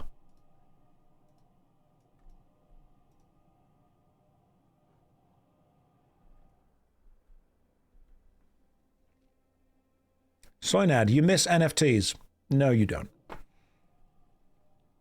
You really don't. If you miss NFTs, then what you can do is I can sell you a link to a picture on a website that references your missing of NFTs. You won't own the memory, but what you will do is you will own access to the link, and then the link will point to a picture hosted on Imager. And you won't own the picture, but you will own access to the link. And what we'll do is we'll put a list on the blockchain, which can't be wrong apart from when it can, and that will say that you own the right to the link. You don't own the link, though, or the image. But you'll be listed as the last person to pay for it. Thank you for all of the quests. Right, 2-minute break. Pop to the bathroom, and then we are doing Gnome Oregano. I'll see you guys in 2. Here's a DVD logo. Oh, the thing is, this is life. It's just, you just drink tea and piss, and you've broken the seal. Lads will know what I mean. God, it's going to be a terrible stream. I'll see you in 5. All right, it's time to Simon Cowell our way into Gnome Land. That's my plan. You guys ready? Did it hit the corner? Did it hit the corner, though? Did it actually? Come back to a corner. Yo, no. No. And, oh, oh. It's getting closer. This could be the one. Guys, this could be the one. Watch this. This is the one. This is the one. No. You don't get that. You haven't earned that. You don't deserve that. It's not the dungeon of Gnelves. It's the dungeon of the Gnomes. Why do you hate me? You specifically. It's a long list of reasons. We don't have time to go into all of them, but let's go and do Gnome Oregano. All right, you guys ready? Let's do this.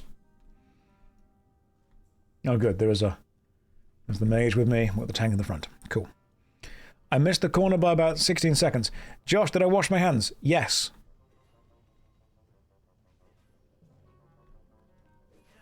Not going to buy that nice soap from Dunelm for no reason, am I? I'm a Bayliss and Harding lad. which sounds posh until you realise they sell it in TK Maxx. Let me see then. Do you want me to go and get the soap? How am I liking the blue warlock? Yeah, it's good. This is fun. I'm enjoying Mage, genuinely. Mage is fun. Budget molten brown, man. Look, Bayless and Harding sounds really posh until you realise that it just isn't. It's just basic soap. Show soap? I could go and get the soap, but I've put the soap into a little marble effect thing, because I'm just that kind of guy. Do you need to go and see that I've got hand soap in the bathroom? Like, I know that I'm playing World of Warcraft, but do you doubt that? Are some of you there going, no, he plays well. He definitely doesn't have soap. Is that Simon Cowell? Let me see your hands. My hands are there. Is that what you want? I'm gonna get the soap. Hang on. No, right. I don't like this. I don't appreciate that all of you are like, I bet he doesn't have soap.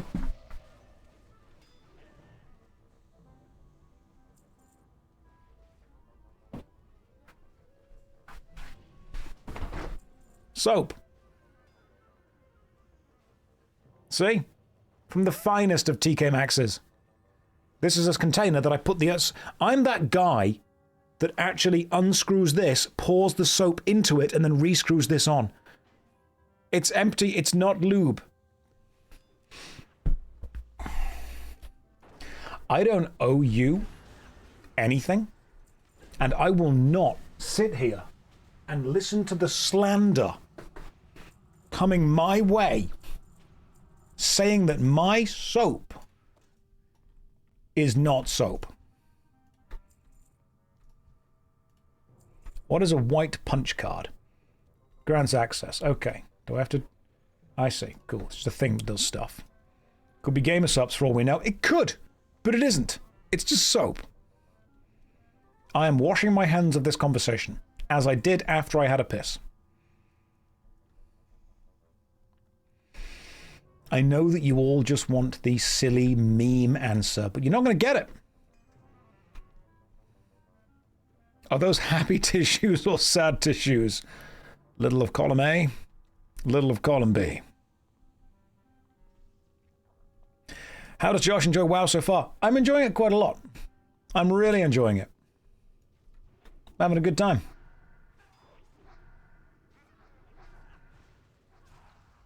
Could I wash my hands in gamer subs? I'll message the guys and be like, yo, would you be okay with this?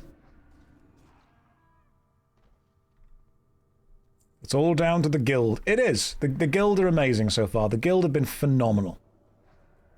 I enjoy the guild a lot. Oh, talent points. Talent points.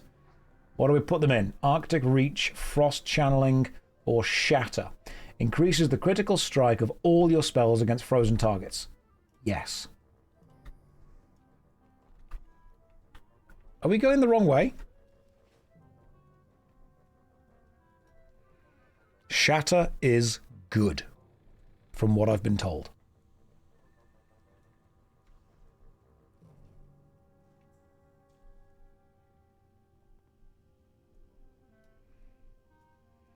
Why is he skipping Icy Veins? Isn't that amazing on Frost? Probably, but I've got other stuff that I want to get first.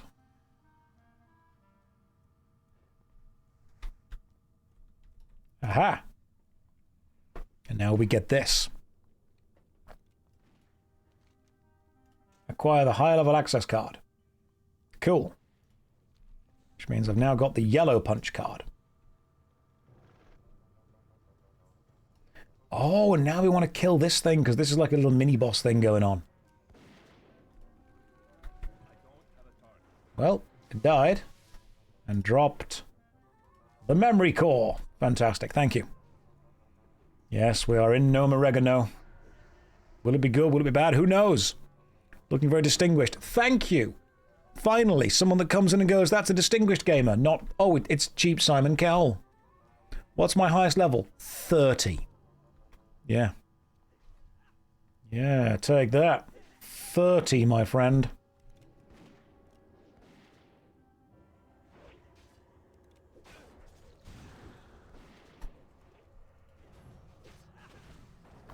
Let's just do a Reign of a Blizzard thing.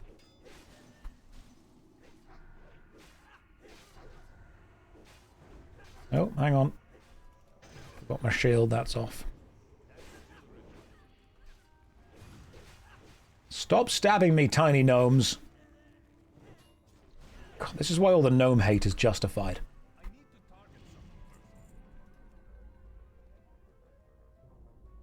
If I send you my demo, will you give me honest feedback? No, I won't play it. Because I honestly have a lot of other things that I am prioritizing and doing instead of that. That's the honest feedback right now. Sorry, it just is.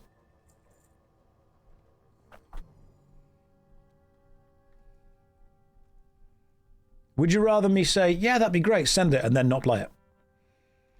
I have a lot of projects currently on the go, a lot of stuff I'm working on, a lot of time that I want to dedicate to other things, and I simply do not have enough time to be able to give you any level of reasonable feedback for any kind of thing that you're in or project that you're working on. Maybe you could post it in the Discord, lots of people there. The problem with that, Matt, is as soon as we allow one person to post their project in the Discord becomes just a place that everyone posts projects. Imagine what would happen if you allowed everyone to post all the stuff they were working on and we have 17,000 people in the Discord. That's the problem.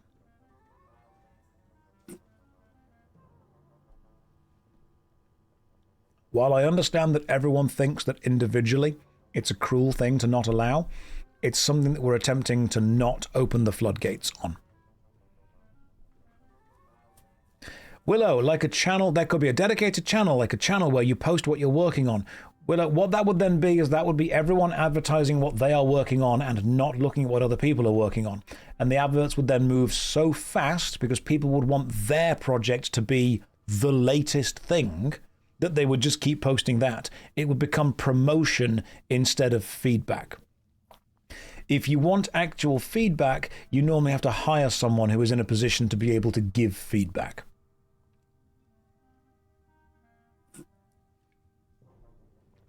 Right, we're waiting for someone? Who are we waiting for? Oh, Blessed Girth. Wherever Blessed Girth may be. There is some barking going on. Let me go check on the barking. I'll be right back.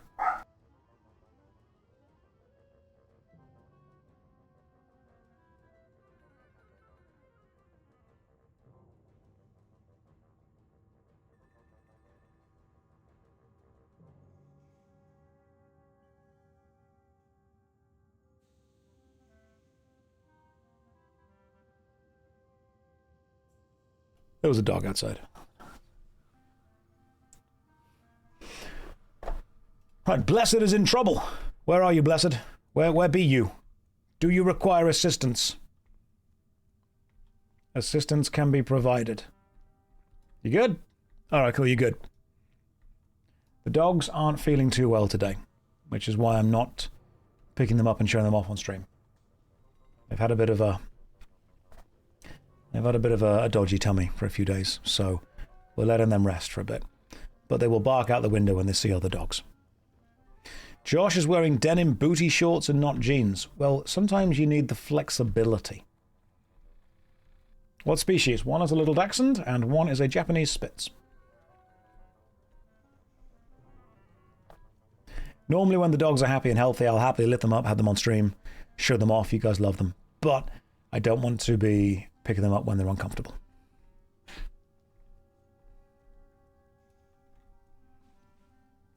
They deserve a bit of a rest.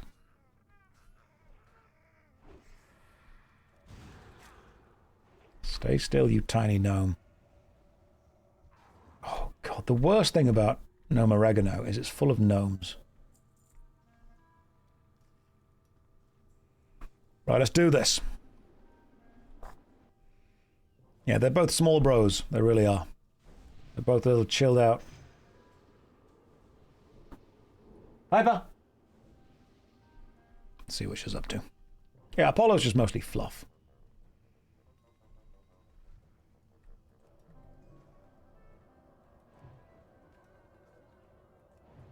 Right, let's see. Oh, okay, he's resisting. Stop resisting. Time to do my impression of an American policeman.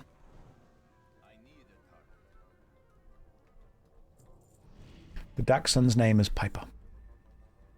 Cute little Dachshund. She's remarkably intelligent. Piper! Apollo! Apollo! Come here. Chill out.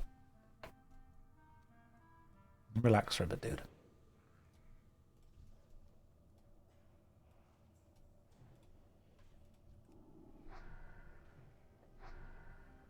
You chill. Relax. Can we see the doggos? I can't move the camera right now. So, no. One's downstairs and Apollo's next to me. Just keeping my hand on him to reassure him. He's a very nervous dog. He's a super nervous dog. Yeah, see, now you've made yourself cough, haven't you? Now you've made yourself cough because you're super nervous.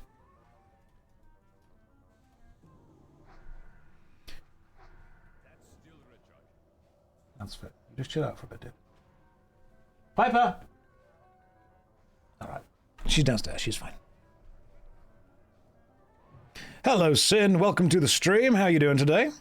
Just checking up to making sure everything's going A-okay. Right, we're all good. I don't want to be ignoring the game too long. You guys are... You need me to do damage. That's what you need. Anyway, how are you guys? How's everyone doing? What's everyone up to? I may be out of the loop. Is Mia the cat still with us? Mia passed away a few weeks ago, unfortunately. Mia the cute cat. She was 19 and she passed away. We miss Mia. Rip in peace, Mia. But thank you for asking. Yes, we are... That's fine. We are one cat down. We still have 2 dogs. The dogs are with us.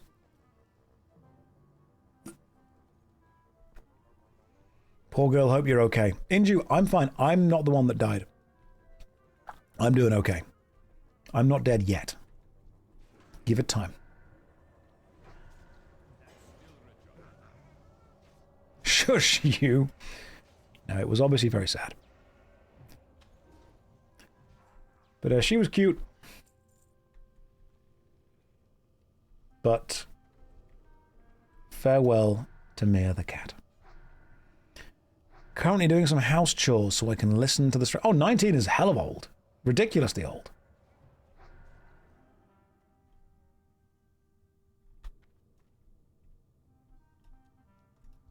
I think I'm meant to be getting some drops from these guys. Oh, I know what this is. I remember this.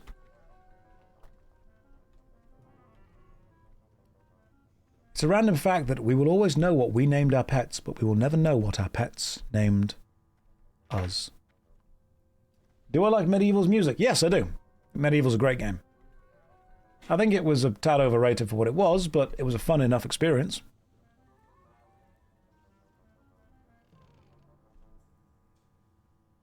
You can't wait for me to experience BRD, Black Rock Depths. Oh yeah. Very excited about that. That's the long one, isn't it? 19 is old, remarkably old. All right, calm down, Leonardo DiCaprio.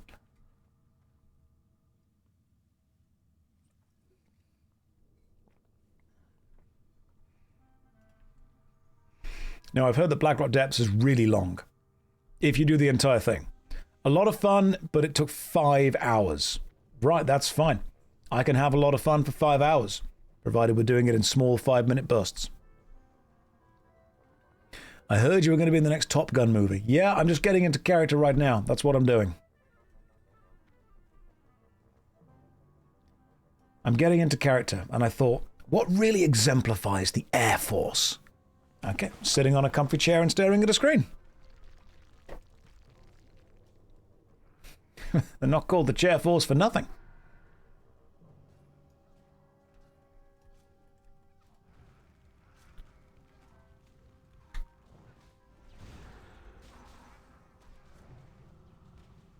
Let's use Blizzard to get round all of these guys. Little military humor for you there. Little joke. You pop in and out of this stream and I'm on a new character every time you come back. I just like changing things around, you know? Did I say my shirt was Uniqlo? It is. Big fan of Uniqlo. Do Brits have the wigs at court still? Yes. Judges have to wear them. Judges and barristers, I believe.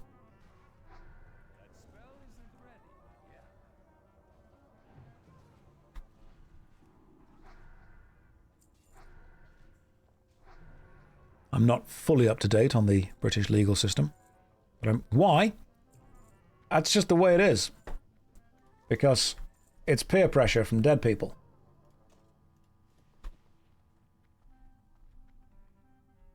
It's just fashion from the 17th century or so. That's what tradition is. Tradition is peer pressure from dead people.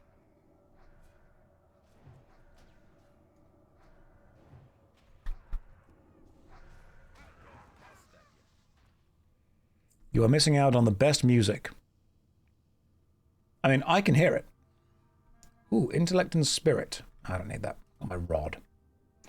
No, I've got my rod. I don't want to switch my rod around because this is giving me more damage with frost attacks.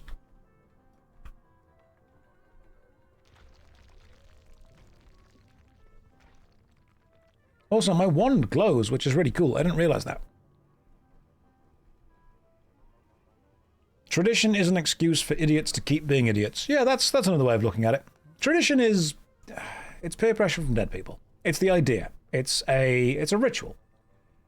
It's a thing that happens again and again and again.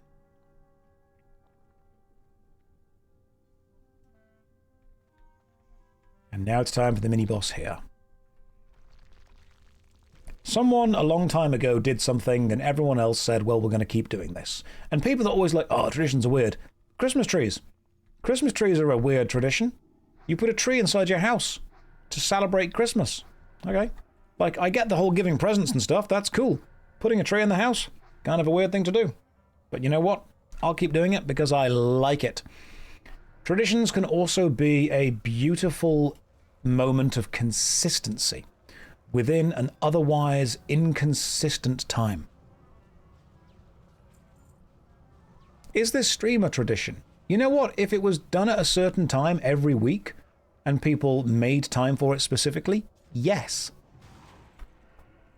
You could say that making time for a specific bit of art or media is traditional.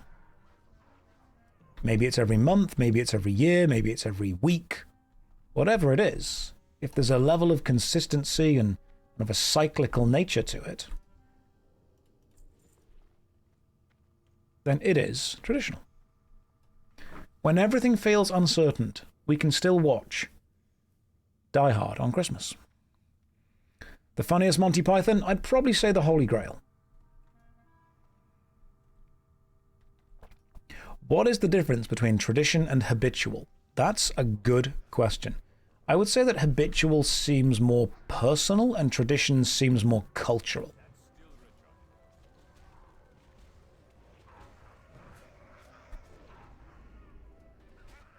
But what would you think?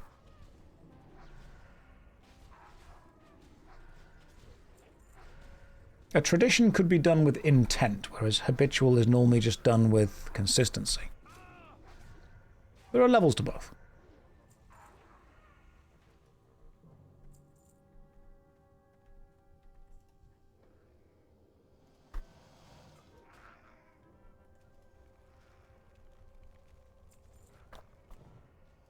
But do you guys have any traditions that you really like? Or, importantly, really don't like?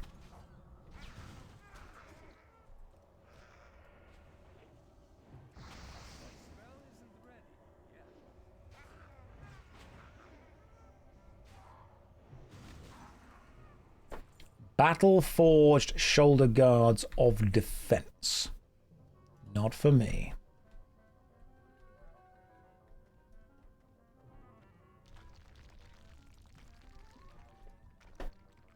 People forget as well that going out and getting drunk could be a tradition, especially on Christmas and New Year.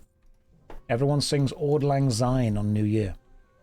Everyone sings special songs that nobody knows the words to.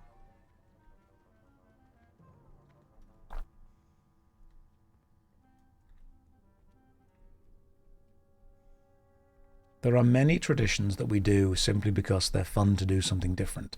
And we have to also admit and understand that sometimes if we didn't have an excuse to do these things, we just wouldn't do them. And sometimes it's nice to do weird stuff. Most traditions are rooted from a community trying to do something together. And that just kind of carries on.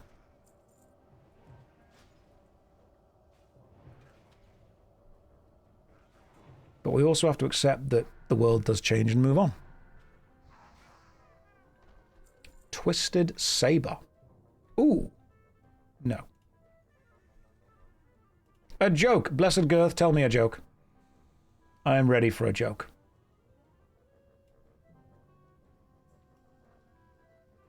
Why do VCRs not have a play button in the northern parts of the UK?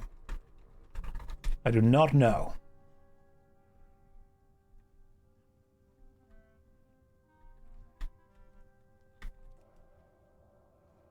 People are afraid of the Scottish play. That's terrible. That's such a specific theatre reference. Oh, that is so bad. I'm going to save that laugh for later. Thank you, I put several seconds into it. That's what she said. Yes, explain the joke.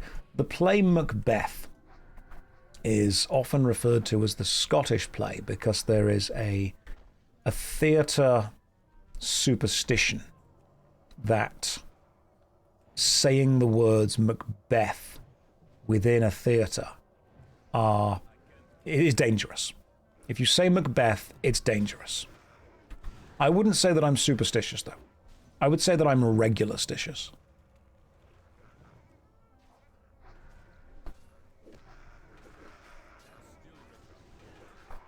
It is indeed ultra-specific. That's a very specific... Yeah, I'm a little stitious.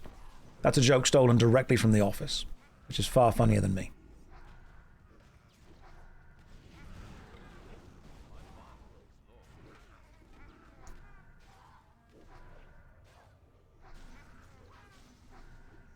Yeah, it's just peer pressure from dead people. That's all it is. You get it.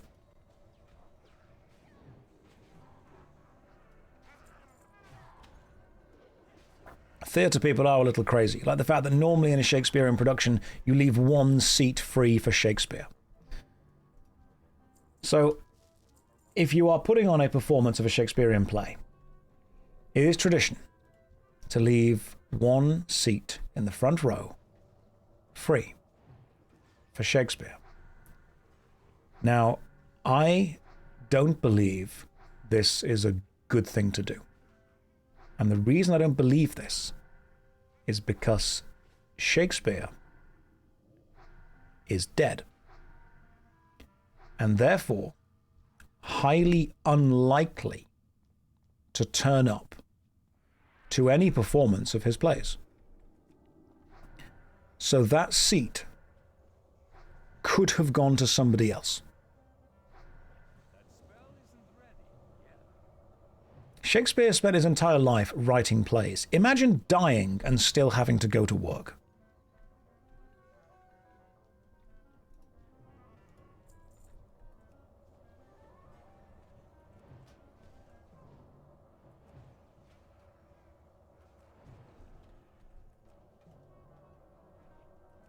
That would just be... That'd be a bad time all round, I think. Theatre kids ruined video games and movies like many other things. We did. And we'll do it again.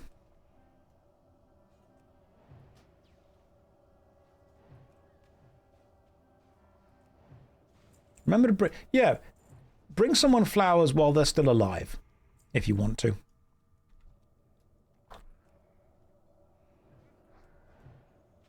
Allows for opportunities for those who want to speak words of Shakespeare. Not sure if folks exercise their intuitive skills in front of audiences, but hey, that would be a different spin. Snapdragons, that's a dense sentence. Let me just process that in my mind.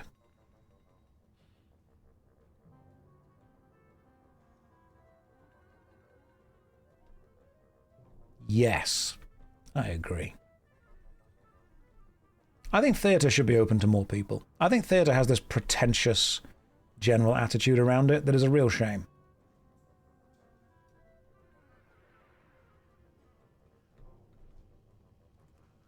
I also think, and I'm going to say something controversial here, Shakespeare's really boring to read. And it's really amazing to see performed well. Like, reading it, dull. Seeing it performed by experts, fantastic. And I think, unfortunately, that schools often destroy kids' desires to go to the theatre by making them experience theatrical stuff in the most boring possible way. They say, hey, let's take this interesting play and force people to engage with it in the most boring way. Whereas I've seen a performance of Richard III set in the modern day where whenever there was a battle scene, they had a SWAT team abseil in from the ceiling, which was incredible. And I'm like, okay, I am fully engaged. I also think a lot of people don't realize that when you go and see a well-performed performance of a Shakespearean play, even if you don't necessarily understand the exact words that are being said, if the actor is delivering them with the correct energy, you will understand the meaning of the scene, even if you don't understand the exact words being said within the scene. The general intention and the vibe is communicated to the audience. Josh, if you ever did it, was your choice a dramatic reading or showing the students a movie adaptation? I would try to avoid showing the students a movie adaptation of anything, simply because, as we were talking about information hazards earlier, when you show someone a movie adaptation of something and then get them to do it, they will be influenced by what they have just seen. There is no way they could not be. Which is why I also said I don't want any students to do performances, monologues, or writings, or any kind of spoken word essays of things they have already seen, because they will be finding ways to include the actor's performance that they've already seen in it. And then people think that good acting is just regurgitating what they've seen before. It's why I absolutely hate that thing on TikTok and that thing on Tumblr for ages, which was just lip syncing. And they were like, oh my God, look how good an actor this person is. And it was just some random influencer lip syncing along to the spoken words of a TV show or a film or a theatre play. And they'd be like, hashtag acting. You're not. You're lip syncing someone else's spoken words, someone else's emotions. You're focusing entirely on your facial expression, which means you're losing the rest of your body. You're losing your voice. You're plastering your image over the performance that somebody else has given. And you are cannibalizing their performance with your looks. Don't like it. Don't like it at all. Not a fan. Can't say it's good. And there was this thing where the people on Tumblr and Twitter that did this, they'd be like, I'm such an actor. You might be, but you're not acting right now. You're just taking a performance that's already been done and moving your mouth to match the motions. You can do better. So, to link this back, I would often attempt to avoid showing students films or performances of speeches, monologues, or soliloquies that we were covering, because I wanted the student to be able to perform in a way they felt was genuine, not in a way they felt would be regurgitating.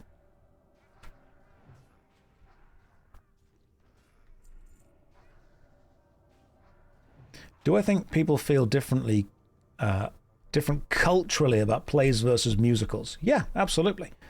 I think plays are often looked on as this high art, especially within the theatre world.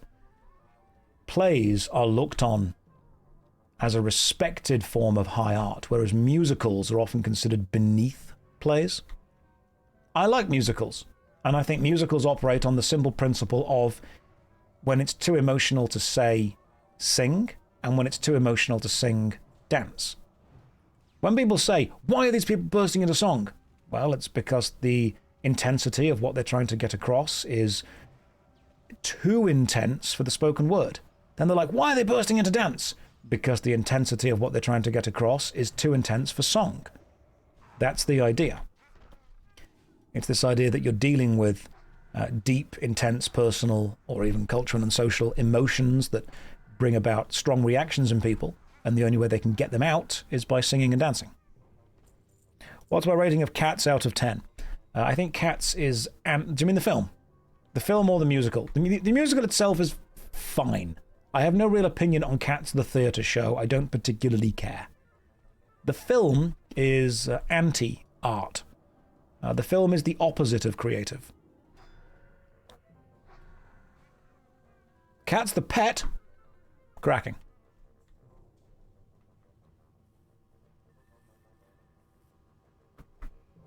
So I enjoy musicals for what they are, which is the exploration and expression of deep emotions. I don't think I've ever been this way. Like, I don't know what this way is.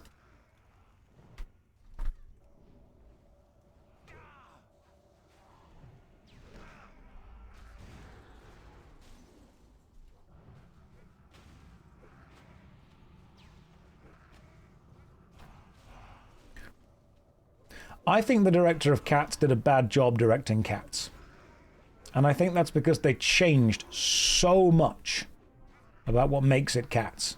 They changed so much of the timings on the music, they changed so much of the emotional ideas behind it, the vibes.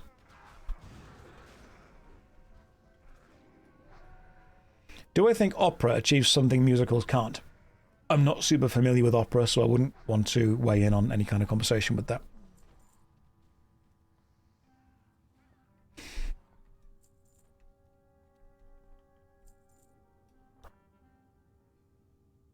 They changed a lot of the singers of the songs. Yeah, they made it a different kind of piece, pretty much. There's an excellent video that I think you guys should watch, which is pretty much all about why the music of Cats has been butchered within the film. Do I like Hamilton? Not seen it. I know some of the songs. I think what put me off Hamilton was how it suddenly became this massive, super popular thing that everyone kept going on about and everyone made it their entire personality. I'm not someone that will specifically avoid something because it's popular, but I do tend to get a little bit irritated whenever you get this subculture within performance arts that goes... It's the Tumblrification of it. It goes hugely over the top and it becomes amazing, and everyone that speaks out against it in any way is just wrong. That I just find draining, to be honest. The same thing happened with Sweeney Todd for a while. In fact, anything happens with any kind of... what's the guy that directed Sweeney Todd? Also did Nightmare Before Christmas. That vibe.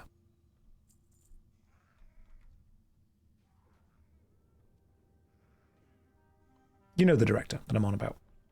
Tim Burton, that's the one. Yeah, there's a Tim Burton thing. The Tim Burtonification of some works. Oh god, yeah.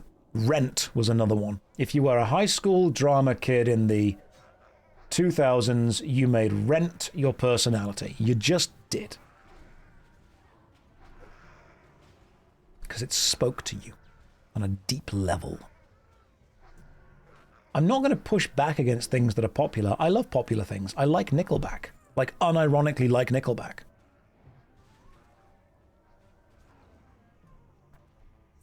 I don't mind liking popular thing. I think I just push back on something when it becomes insufferable. Random fact, guys. Did you know that Nickelback recently did a song with a band called Don Broco? Is anyone in the chat familiar with the band Don Broco? Just double checking. Loot, thank you. Oh, thank you. That's remarkably, that's an incredible cheer. Thank you very much. Loved the stream. Thank you for your positivity. I will try and do what I can. That's very, very kind of you. So, random story about Don Broco. I've played Magic the Gathering with them, but didn't realize. And the lead singer of Don Broco is a guy called Rob Diami, I think. And I was at a Magic the Gathering Edge of Eternity's pre-release event. And turns out Rob's like a massive Magic the Gathering nerd. So I was there teaching people how to play Magic the Gathering, because I can play it quite well. And I got paired up with a guy called Rob. So I just sat down, I'm like, hey man, I'm Josh, good to meet you, how's it going? He's like, yeah, it's really good fun. So we got chatting, I'm like, so, what do you do? And he was super humble. He went, I'm in a band. I went, oh, cool, how's that going for you? It's a tough world out there to survive in the artistic industry. And he went, yeah, it's going pretty good. We've got some gigs going on. We're doing pretty well for ourselves. And I went, oh, that's awesome, cool, man, really glad it's going well for you. And then we just played Magic the Gathering. And then like an hour later, my friend came up to him and went, you do realize that that's the lead singer of Don Broco? And I went, I don't know who they are, sorry. But he's just super nerdy. He's just an absolute, really genuine, really down-to-earth, chilled-out guy that was just having a super good time playing Magic the Gathering. And then I watched some of the stuff that they were doing, and I'm like, oh, these guys are like selling out massive stadiums. They're a really big band. But no, what I can say about Rob is he is just a really nice guy. Just guys being dudes. He had no ego. He wasn't bothered about people knowing who he was. He wasn't walking around and being the big I am. He wasn't throwing his weight around. He was being very kind, please and thank you all the time. He was really excited. When people opened big Magic the Gathering cards, he was just like super excited that they got some good cards. He was also very good at Magic the Gathering. Like, very good. So yeah, we played for a bit. We hung out.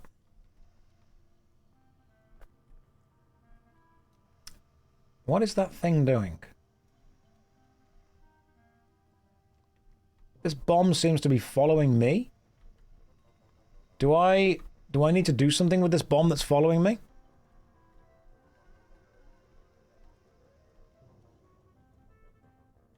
Yeah, I'm Rob from Don Broco. Give me the judge foil immediately. We need to get out before it self-destructs. Okay, gotcha. Right, let's go then.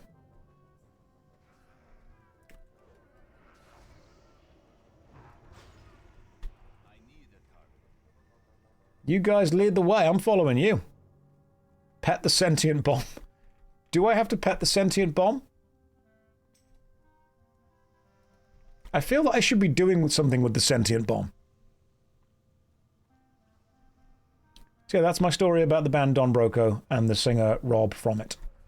Just a really nice, chilled out nerd.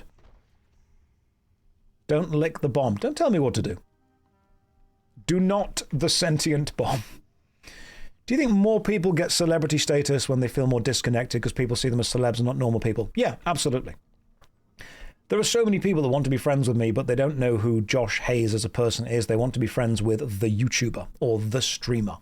And I'm like, they're like, oh man, I'd love to be friends with you. You have seen a version of me that I've presented online, which has been focused on entertaining you. And I'm glad it has entertained you. That's been a really cool thing. But you don't necessarily want that. And I don't know whether you want to hang out with me in a genuine, chilled out way, or if I need to continue entertaining and performing.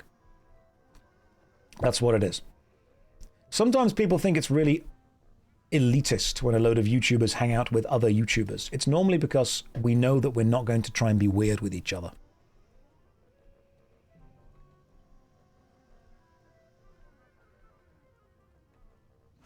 Do we need to... Well, we haven't finished this dungeon yet, have we? We haven't done the bosses. Am I just leaving so the bomb goes away? Alright, cool, I'm gone. I'm guessing I'll go back in a minute. But yes, there are people, there is a subsection of fans who will... You effectively lose a... I'm not complaining about this. I'm extremely thankful for what I've got. But there is a subset of people who effectively see you as losing a level of humanity because you are no longer a fully fleshed out person to them. You are a caricature. And I'm sure you guys have met people, whether it's like a celebrity that you've idolized, a singer, songwriter, TV actor, film actor, whatever, and there's that immediate moment of, oh my god, it's you. Even that is a moment of, when it happens all the time. Like, I had to get briefed that there will be certain people that I'll be meeting, and I'm like, I don't know these people. I'm just going to say hi, do my job, and go away. You were pleasantly... Oh, Segi, how's it going, man? Segi, we were just talking about Unreal Tournament 3 yesterday, and Unreal Tournament 3 to me is now that clip of you shooting me with a rocket launcher. When I just ran around the corner and I was like, okay, serious play now. And then I just ran into a triple rocket barrage that you blew me up with. That was great. I enjoyed that. I think that's still on Discord somewhere. That was a really good moment. It's good to see you, Segi. I was pleasantly chill and laid back when you met me. Oh, good. I'm glad that you had a good time.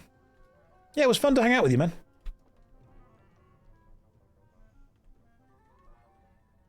Liara would commune with you. What's up, Liara?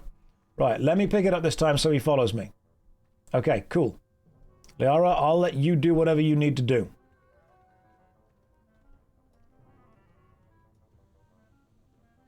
We can do it next run. Okay, cool. Whatever we're doing next run, we'll do that next run. Yes, so there are a level... There are people that whenever they interact with me, stop being themselves because they don't know what they want to say or do. And I understand that. Game, just drop me a DM in game and I'll see if I can get you invited to the guild. I'll probably do it once I've done the... Once we've finished this dungeon, I'll get you an invite to whatever it is that we're doing. Oh, okay, cool. The clean zone.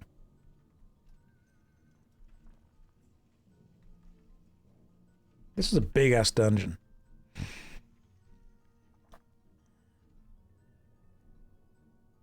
How do you stop being yourself? When you meet someone that throws off your kind of inner planned social experience, or when you meet someone and you feel the need to try and impress them, or you feel the need to try and be someone that you aren't, you try and put on a level of performance, which just isn't great. It's super annoying. And it means that actual interaction is difficult. I've had people in groups come up to me after, chatting and literally say, I'm really sorry, I didn't know who you were. And I'm thinking, you don't need to be sorry about that. It was nice the fact that you just had a chat with me and then we walked off. That was it. Would you have treated me differently had you have known? Because if you had have done, I wouldn't have wanted to have met you like that.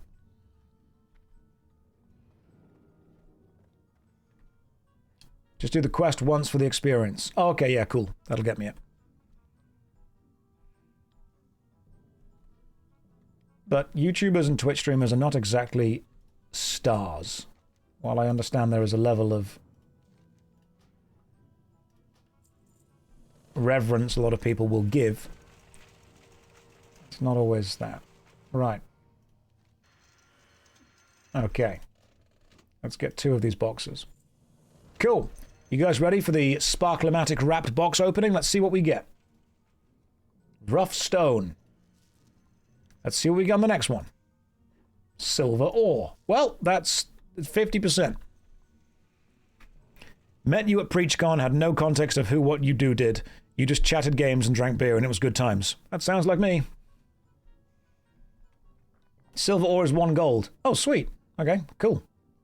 That's good. I'll take that. Silver ore is decent. I mean, do you want it, Red Lemonade?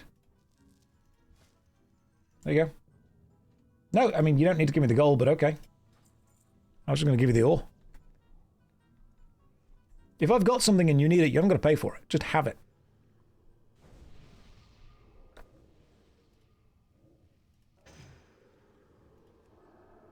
Oh, so you don't bother with the auction house. I don't use the auction house anyway, to be honest. Why am I sitting with sunglasses? At first it was because it stopped a migraine. Now it's because I feel cool. So to go back to the questions of, is it, weird to meet people like that? Only if people treat you as differently. And people inherently will, because I try and explain, sometimes people have spent hundreds of hours with me and I've never met them.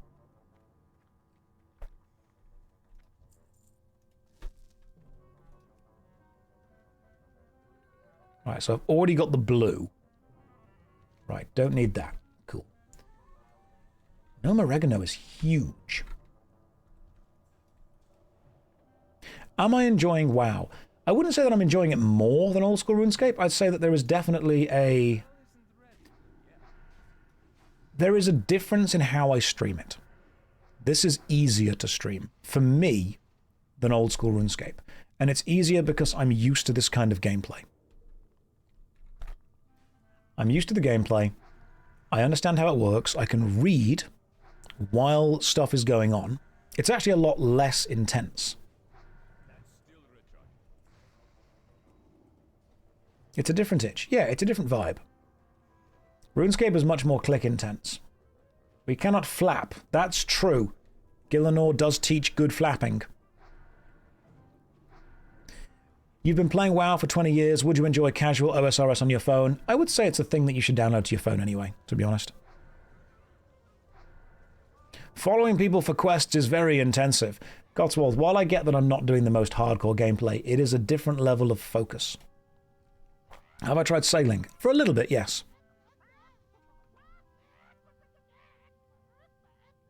Okay, so apparently typing /flap gives you a completely different emote in World of Warcraft. Oh, you were joking, I see. Gotcha. Do I like Halo? I have played Halo 1, and I have played Halo Reach. I played Halo back when it was Halo Combat Evolved on the original Xbox, and then I played the remake that happened, or the re-release that happened a while back. But I've actually not played that many Halos. I've not played 2 or 3. I've heard 2 was really good.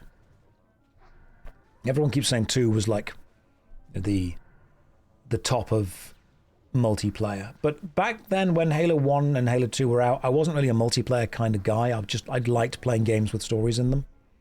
I thought Halo 1 was fantastic.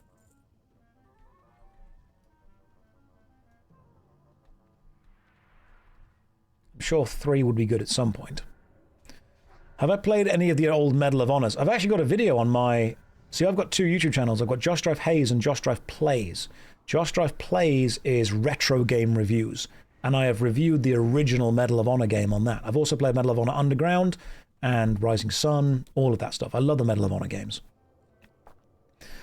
But the Medal... Thank you, Red Sky. Yeah, the Medal of Honor games, they were, if I remember correctly, actually co-directed by Steven Spielberg because he wanted to find a video game way to increase interest in the war at the time for his series Band of Brothers. Double check I'm correct on that, but I'm pretty sure, yeah, Spielberg was involved in Medal of Honor. That sounds silly, but go and check it out. Go and have a look at the original directors and writers of the first Medal of Honor game. It was Spielberg. Which is why it feels so cinematic.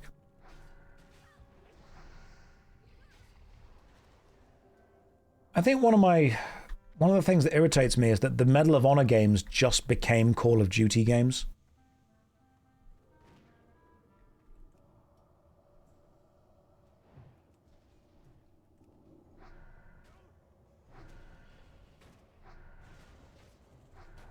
Okay, let me kill the small slime first. What's up, Az? How can I help? God, this guy is resisting everything. Let's just wand him to death instead. Hey, we got the boots! Fantastic. Increases damage and healing by up to 5. Armor, intellect, and spell power. That is good. That is not only good, it's needed. Will I get them? Whom knows? Let's find out. I'm going to select need. Let's see what the roll is.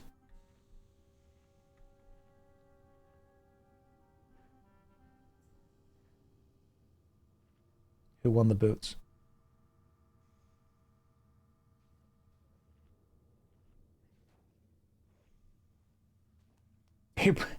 It was Lyra. Lyra, you are getting geared today. This is insane. You got the boots, you got the belt, you got the other thing. Lyra is just getting stacked mage rolls today. You are going to be just the best mage.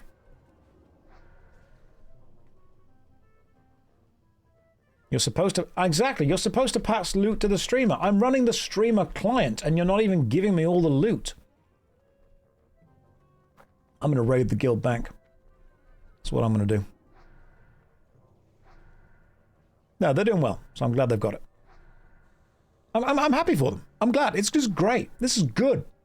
I just think it's funny that, you know, she got all the loot. Because, I mean, that's greedy at this point. Dear Josh, can I park my ass AFK on your channel? Yeah, sure. Go for it.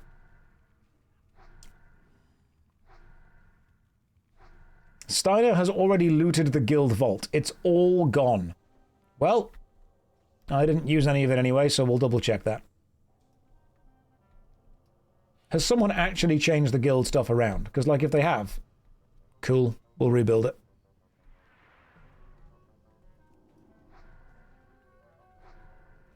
Saw Shrek 2 with friends recently. Human Shrek reminded me of you. That is the best compliment you could ever pay a man. That is straight up the best compliment. If you say that a man reminds you of Shrek, he reminds you of an independent, strong, kind, caring, funny, good-looking ogre. Someone got banned for the guild bank, did they? Why are firebolts not in his hotbar? Don't need to. Casting frostbolt instead.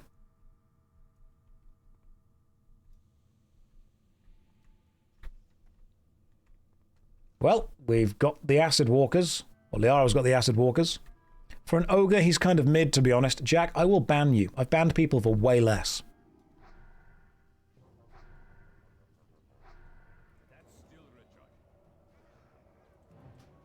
Okay.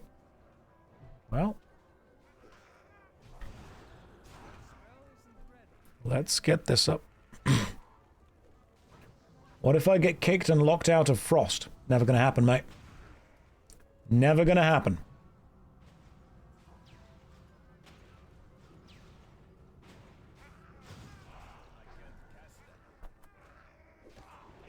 Oh my goodness. Fine.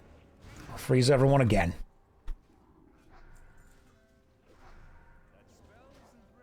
Now we're going to run toward the tank. Worry not. I will drink.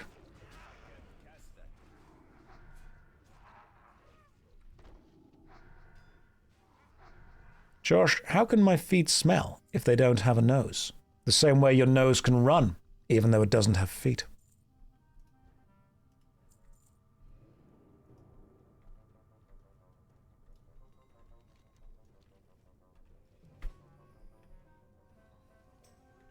Your tanking has been excellent. Do I also have horde characters? No, I have taste.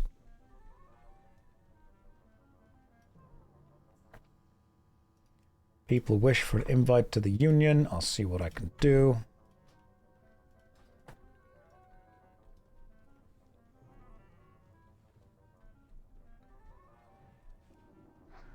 Josh, would I join OnlyFans? I feel at this point it would be them joining me.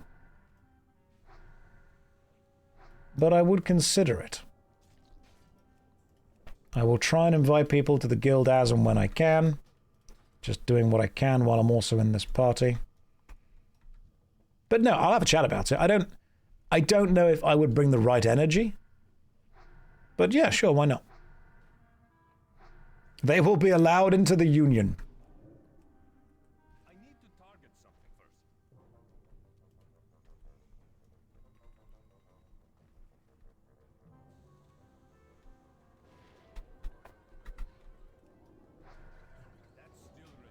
Should be plenty of space in the guild now. Oh yeah, we've kicked out some people. Excellent.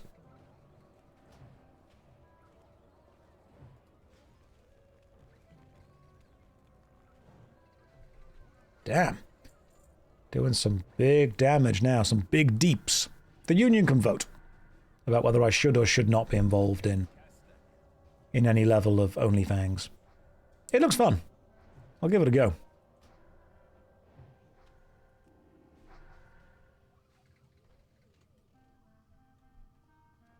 That's... Aha!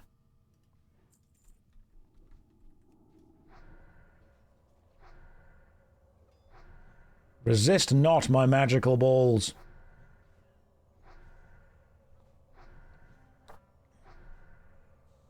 Stay with the fan guild? Yeah, fine with that. I'm in... Oh. I am in absolutely no rush to change out what I'm doing.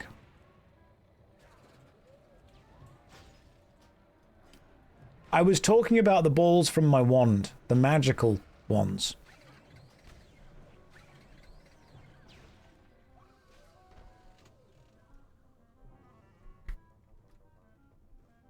What's the story behind the Union alts? Basically, the Union guild is completely full. And we are getting so many people who want to join all the time. So many people have alternate characters they want to play, but we can't fill the main guild up with alts. So if you have an alt character that you would still like to be able to team up with the Union stuff, just join the Union alts. So we'll still be able to come to you and get you involved in stuff. It's just not taking up space. Like, one person is not taking up 5 or 6 spaces within the main guild.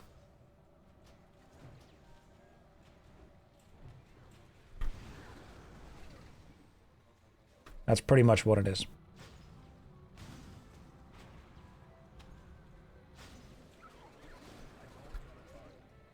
How come I'm wearing sunglasses? Because your future is so bright that it blinds me. And I need to protect myself from the glorious stuff I know you'll do.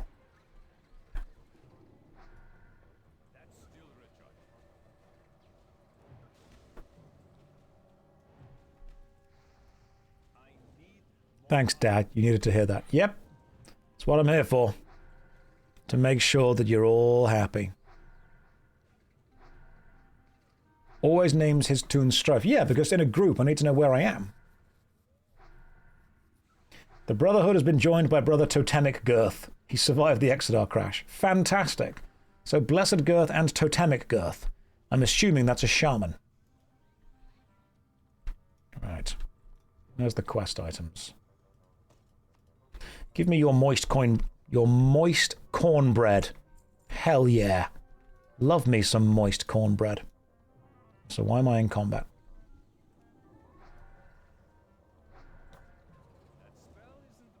Ness, can you have a biscuit? I'll consider it. Love the shades. Is it a nod to Macron? No, it's a nod to not wanting to get migraines. And now I've just kind of committed. I feel like we're in a new arc. We're in a new era. And the future is so bright. We require shades for it. Right, I've been streaming for nearly 5 hours. I will need another quick bathroom break.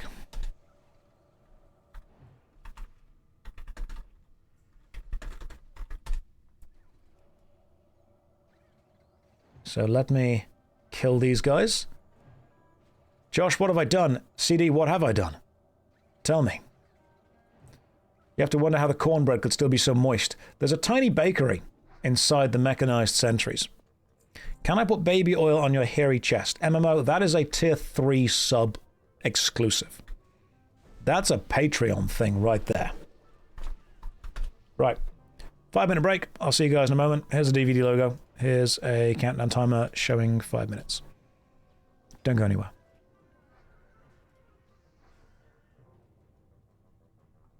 Hang on.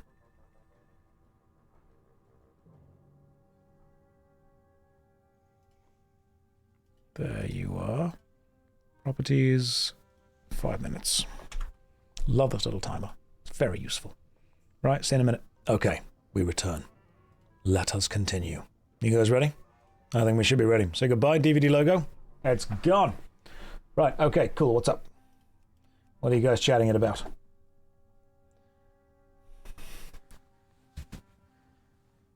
What are you talking about? What were you talking about when I wasn't here? Tell me, what was going on? What was happening? Were you discussing stuff that involved me? Didn't involve me? What's going on? Welcome back. Thank you. Pumpkin Pie, welcome to the stream. Refrigerated, oh, those things. Yeah, I'm not bothered about those things. You guys get whatever you need. There's loads to go around. Don't you worry about that. We'll be attacking this mechanized sentry. Then we'll attack that one. Oh, you've pulled the wrong one there, Lyra. Oh, you pulled the other one. Goodness me. What a problem that was. Chat FOMO. Yeah, guys, what are you talking about? What are you talking about? What's happening? Tell me. Oh, to free up the fridge. Gotcha. What happened to the hunter? They pulled the entire dungeon and then drowned in the blood of the team that was slaughtered. Big fan of you, Simon Cowell. Love from Senegal. Thank you, Res Kid. Thanks. I'm glad you enjoy my work. Yeah, the fridges, they're meant to be something, aren't they? Those things down there. Yes, I see the fridges. Am I going to get one? Interact with the fridge. We need 12 each. Good lord. That's going to take ages. That's going to be multiple runs. You didn't know Simon Cowell played WoW. Well, maybe WoW plays Simon Cowell. Where's the rest of the team gone? Oh, the fridges respawn. Gotcha. So we just want to be down here for ages. Or we can just do Gnome Reagan again. Josh, what happened to the loop? We have broken out. We're in uncharted territory, and I've got to say I'm very scared. How do you feel? We're no longer looping. Is this working for you? I don't know if it's working for me. We need more loop. Do you... I think the loop gave us all a sense of comfort.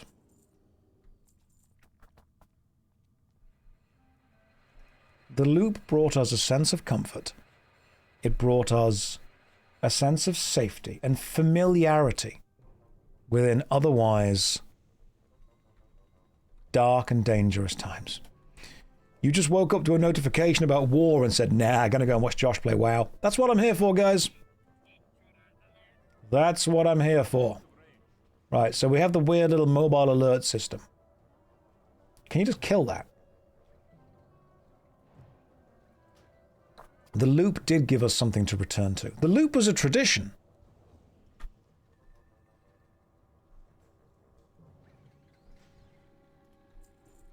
It was a tradition that we all enjoyed and we all embraced. Between you and my partner, I'm doing it. I'm installing WoW. Good. Pressure. Peer pressure. Peer pressure. Do I think I'll ever step foot into hardcore? Maybe. Maybe in the future. Hardcore is a game mode that punishes you for making mistakes, and I'm still a very early player, and I'm enjoying the ability to make mistakes and not completely ruin my game. So, right now, I'm just liking the fact that I can make mistakes and enjoy the rest of the game. Hardcore would change the nature of mistakes, and I don't want to do that yet. I don't want to change the very nature of how I approach the game and put myself into a position of taking it so seriously that a mistake feels punished instead of part of the learning experience.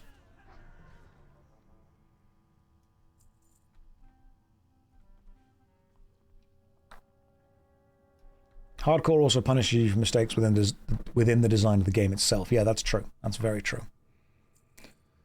Hardcore is somewhat fun for people who have played the game to death. Yeah, like if you played the game loads and you need a new challenge, I get why it would be interesting for you. I would also read chat way less.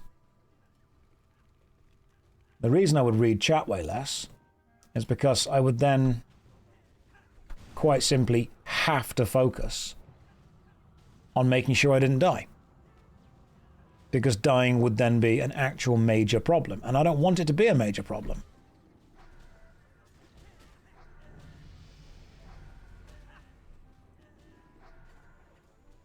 Josh, do I ever eat pizza? If so, where do I get it from?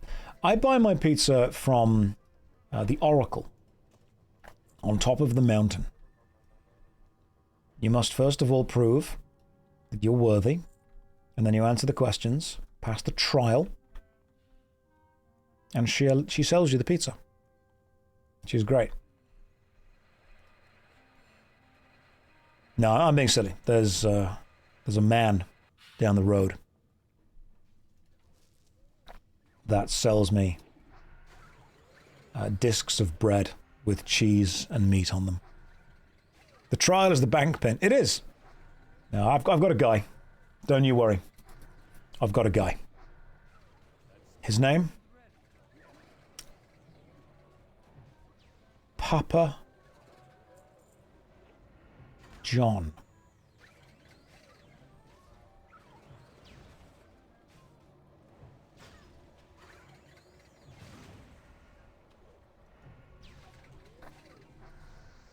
Do I like pesto pizza? I have no strong feelings on pesto one way or the other. I understand that a lot of people have this real big thing about pesto. I'm finding I don't care. Did I just Google his name? Did I just Google Pizza Man? Red, I'm following... I think all of us are following the tank, by the way. I think the best pizza, objectively, is when you replace the tomato sauce with barbecue sauce. Barbecue sauce, stuffed crust with cheese and garlic, and then you get the meat supreme on top of it. I'm not afraid to take a stand for what I believe in. Barbecue meat feast, stuffed crust pizza is the one. Some of you are saying no. That's fine. Some of you can be wrong. Sweet or hot barbecue sauce? Trick question. Both.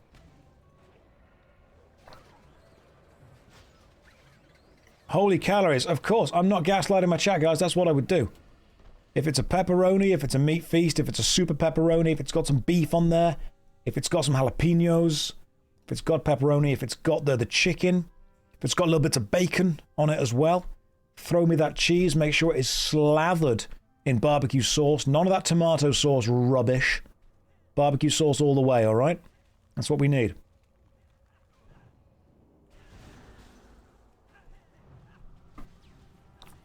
From which pizza outlet, though? Whatever's close. Whatever's close to you is going to get to you hot. With garlic sauce. Oh my god, yeah, you've got the stuffed crust, which itself is stuffed with cheese, has to be dipped into those little garlic butter sauce sachet container things they give you as well. Oh, now we're eating. You get a week's worth of calories in a day. It's amazing. It's exactly what we need. Hear me out. Pepperoni, pineapple, and jalapenos. Heard, listened, agreed. Let's go. Maybe some hot honey on there as well, because I'm just a little basic bitch for all those new culinary delights. Oh, Joe, yeah, let's put some hot honey on it as well. You're going to make me play WoW and order pizza. Listen, guys, you've got no school tomorrow. You go home. You boot up WoW. You've got a pizza on the way. You're 35. It's 2026. Let's go. I don't think I've ever been to this part of Gnome Oregano. Banana on pizza. Seb. I know we're all having fun, but there is a line. All right, there's a limit. You could order pizza from EverQuest too. You could. I was aware of that.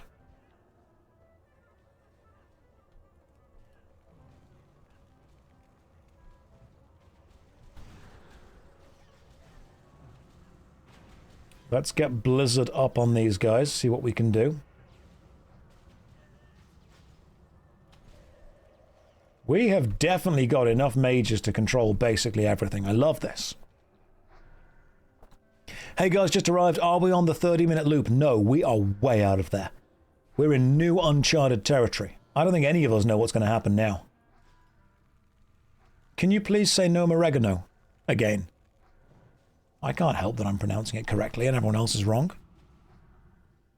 We are in uncharted territory. I do not know what's going to happen. I'm a little bit scared. We've lost the familiarity that we kind of very much held on to. Some kind of rogue is needed to open this chest. I'm crying, that's too good. No oregano. No, gnome oregano.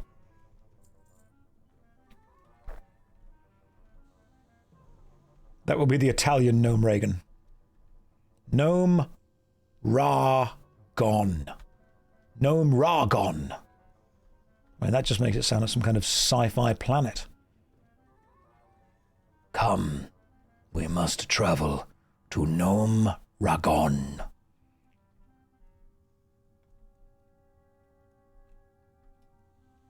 What level are we? Currently, 25.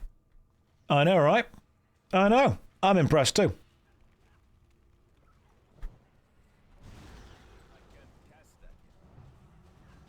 God, multi-mage blizzard farming is the way.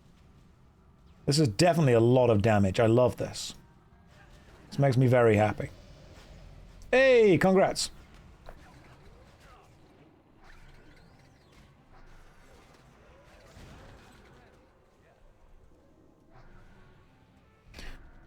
Josh has become a pumper. I am out here pumping so hard.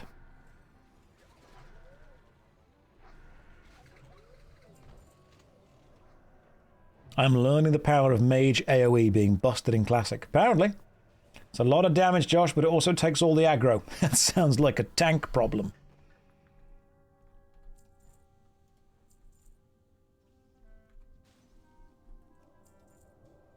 Soon I will only go to spell cleave groups. The min... Yeah, maybe we need both the min and the max. Maybe I've changed. Maybe I'm growing and learning. I don't think I'll have a shower again.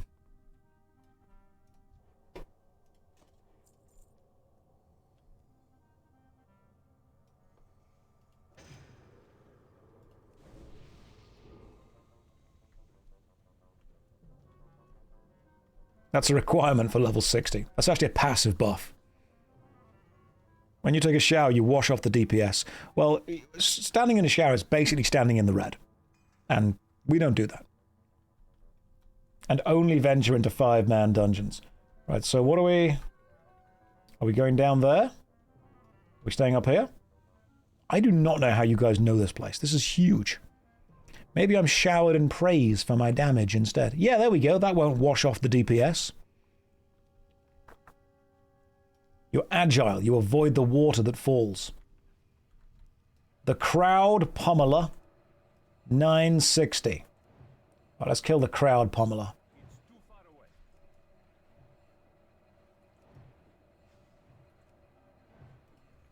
Let's see if we can cast Flame Strike underneath it. Excellent, and now it stays still, hopefully. What does this drop that we need? What does this drop that... Oh, hang on. The Manual Crowd Pummeler. There it is. Increases your haste rating by 500 for 30 seconds. Is that Feral Best in Slot? Alright. Well, I don't need it. It's bind on pickup. I'm never going to equip it. So, I guess I'll just greed? Somebody else can need if they need it, and then if I get it, I'll just sell it. If you need it, you take it, guys. I don't need it.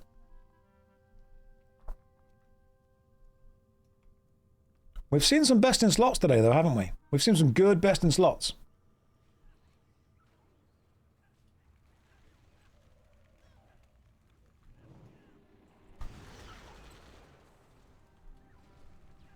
Let's put down some more dots.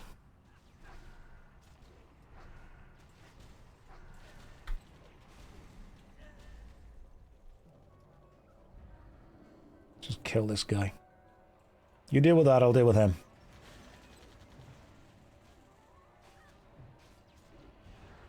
Right up until I get hit by anything. Cool. Well, if you're going to freeze me, I'll freeze you. The Crab Pummeler was best in slot for like 60 druids. Oh, wow, okay, cool. So it was still that good because of the 500 haste rating.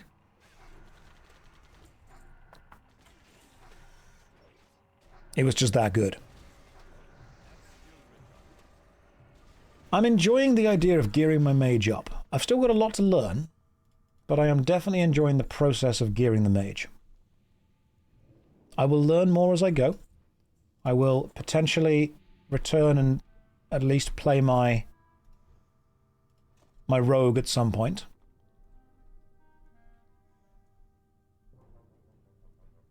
They would farm it for the effect, but refarm it because it only had 3 charges. Do the charges refill?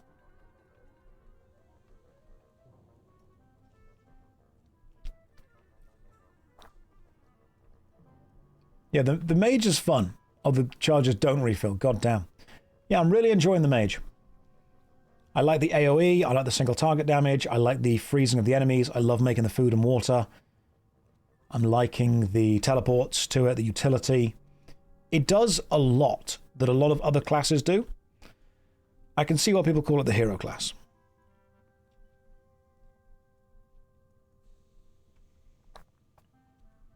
There's a lot that the mage can bring to a group.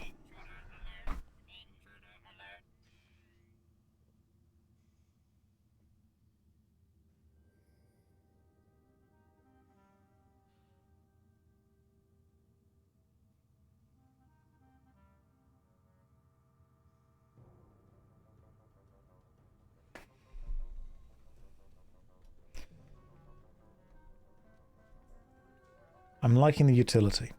Mage and Rogue give me the impression that they were designed first. Right, okay.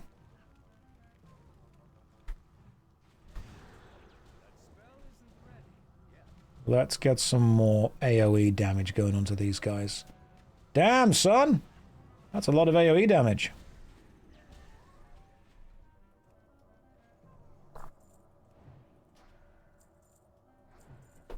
Gloves of the Whale.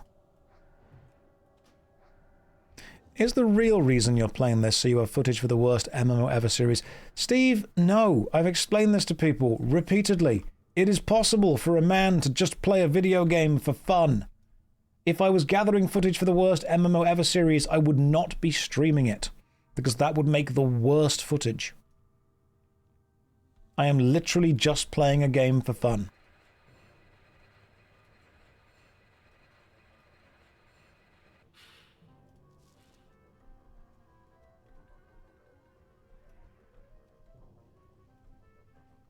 Alright, well, good luck.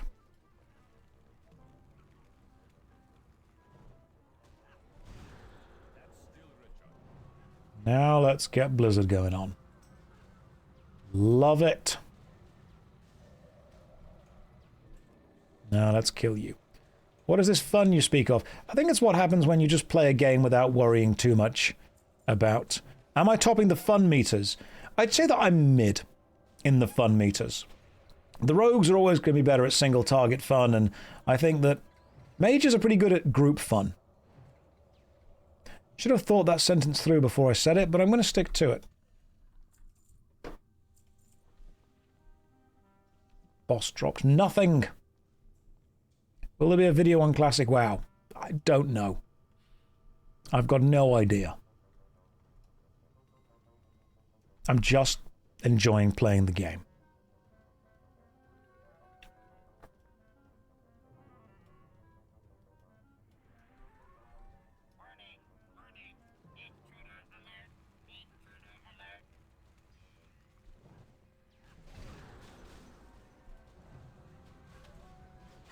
Let's continue to spell cleave, which is something I've learned earlier today.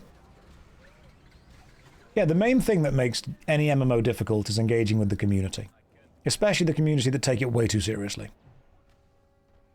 Josh turned off the ring light and put the glasses on like a week ago and hasn't gone back. I just feel that it's working.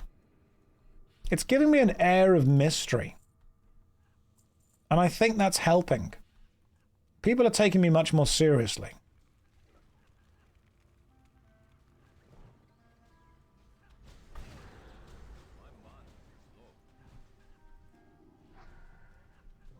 Let me just channel... Let me channel this thing. Evocation, to get my mana back in the middle of a fight.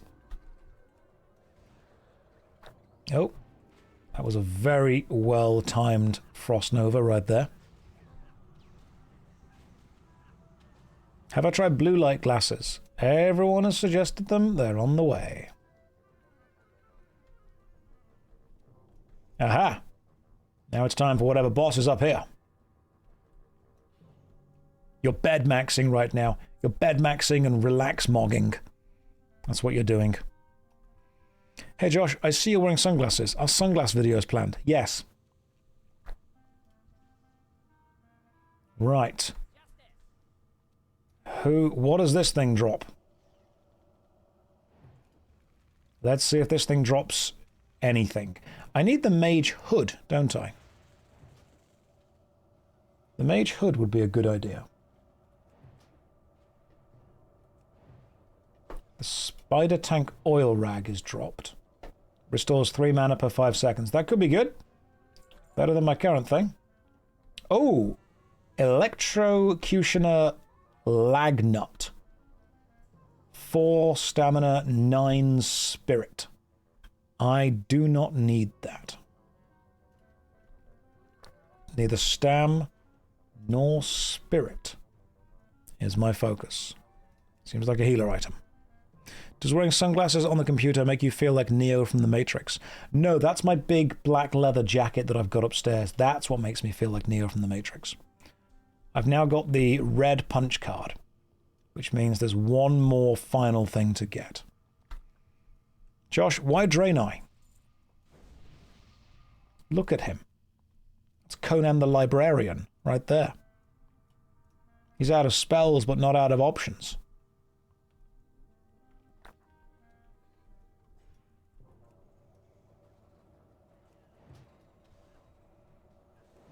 I'm going to cast non-magic missile at this rate.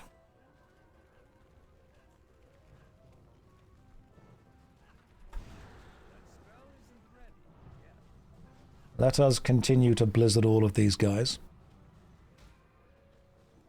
I just think they're fun. I just think they're fun. A chill Josh stream while patrolling the English Channel in my Kriegsmarine U-boat in 1940 is a mood. Are you enjoying... Is it World of Warships or War Thunder? Whatever you are playing? Or have you got like a heavily modded Nintendogs? Silent Hunter 3. That could be a game. You guys ever remember playing Treasures of the Deep on the PS1? I had that on a demo disc and like never actually got it. It was like a diving game. Oh my goodness, there's a community train. Reach level 2 to gift emotes to some lucky viewers. Guys, Twitch is making you feel FOMO. Go for it, guys. FOMO.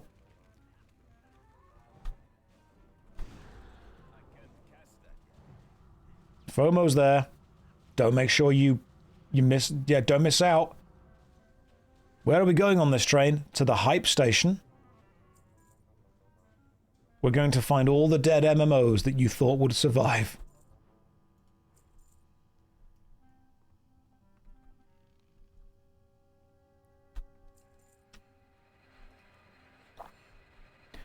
Is this different to a hype train? I don't know, but it's lasting a lot longer.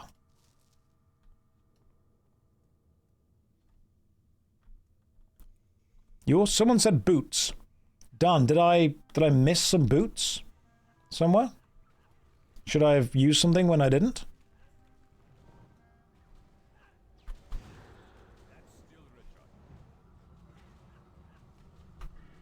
No more talent points yet. Excellent, we've made another thing. Good job. We're going to walk, more enemies, more experience, which is great. Yeah, walking's good. I'm nearly at level 26, actually, as well. This is great. What level can you do Scarlet Monastery?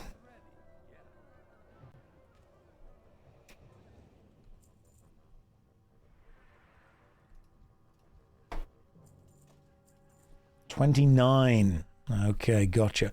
Thank you very much for all the gifted subs, by the way, guys. That is very kind of you. I hope you are enjoying the kind of streams that we are doing. I am very much enjoying playing World of Warcraft for 8 hours a day. Didn't think I would say that, but here we are. It's important to never let your options fully go away. I saw an old interview you had with the Scars of Honor a couple of years ago. How am I feeling about the game a few months out from release? Exactly the same that I was before. I don't know if it's going to be able to provide anything new within the space. I wish them the best, but I was not confident to put my name or reputation behind supporting it. That's as simple as I can be with it. I know that when I endorse something, there is a level of influence that people is going to, have over the community. I said to them, I wish you the best, but I don't believe that your design, as it stands now, is doing anything for the MMO genre that is not done elsewhere. And if people enjoy it, excellent. 8 hours, LMAO. My current session is 23 hours at this point. Dino, it's not the suffering Olympics. You don't need to laugh at someone for spending less time on a game than you. Look at this fool. Playing only for an optimal workday. I have played... I got hour mogged. That's what I did. Full on hour mogged. Do I play PvP? No, I'm too good. And I make everyone else feel bad.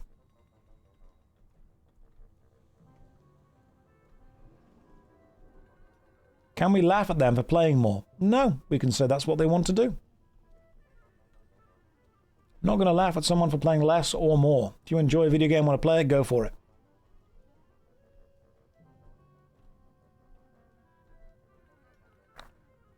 An anonymous gifter, my goodness, thank you very much.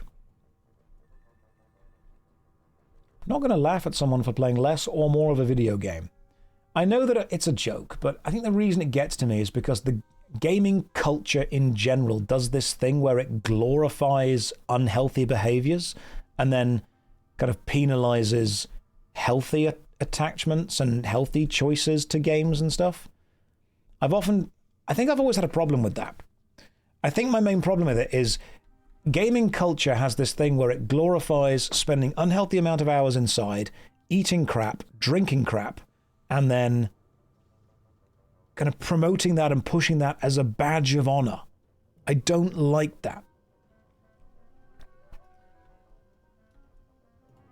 They're like, oh, you've got to make sure you're heating up your pizza rolls and you've got to make sure that you're drinking your Mountain Dew. Okay, I get that. And if you want to enjoy that within a healthy, balanced lifestyle, I get it. But you don't need that while you're sitting inside gaming in the dark room for 10 hours. I don't think that's a good thing.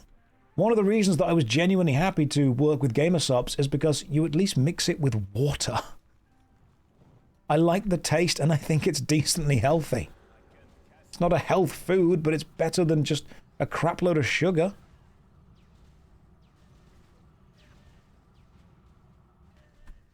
So when someone says, I can't believe you've only played for 8 hours, I've played for 23, I think the reason that I have a kind of almost visceral reaction to that is I just really don't like that gaming culture has aligned itself with being specifically unhealthy. Because that gives people that don't play video games look at whatever the most popular element of gaming culture is and expect that to be representative of the whole thing.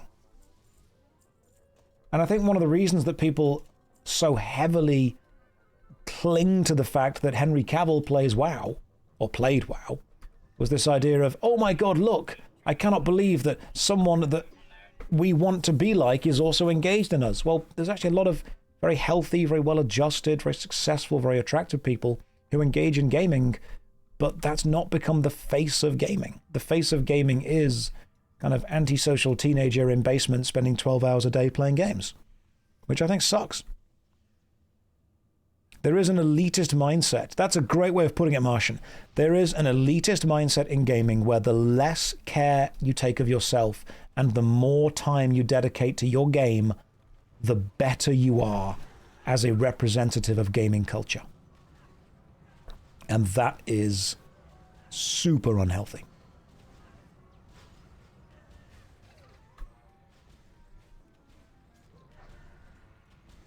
Weirdly, sometimes gamers are the worst representation of gaming culture. Sometimes it's an attempt to glorify unhealthy behavior. Sometimes it's an attempt to almost reclaim it as a positive thing. I'm not having a go at you for saying that you've been playing for 23 hours, but you've got to kind of acknowledge that's not healthy. Do I need Security Delta data access card? You can take whatever that is. I don't need that.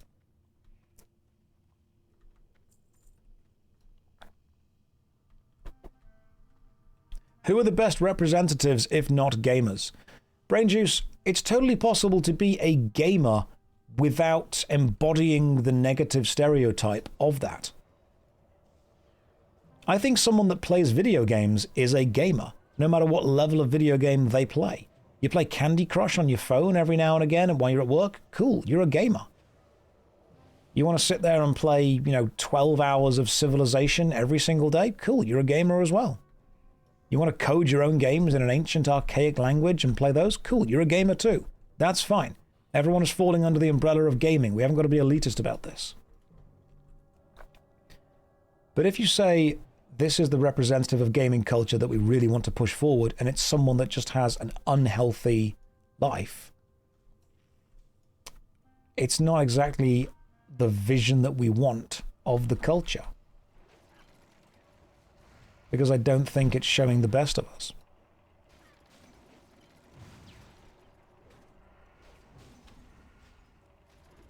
I feel that's a shame. Thank you for the 5 gifted subs. That's remarkably kind of you. I would promote healthy exercise. I'd promote, making sure you're taking care of yourself, making sure you're focused, making sure you're drinking water, making sure you're eating fruit and veg. My goodness. Oh, wow. Lots of people are donating. That's very kind of you. Emrys and Obaro, thank you. And I know it's a joke. I get it. And people are always like, oh my God, why are you taking the joke so seriously? When people say, oh God, now you're playing a real game. I just think that I'm pushing back on this general culture of if you don't engage in gaming the way that the hardcore think you should, you aren't a real gamer. That's a purity test the rest of society doesn't need. Dino, fruit and veg is not healthy, lol. I mean, that's just objectively incorrect.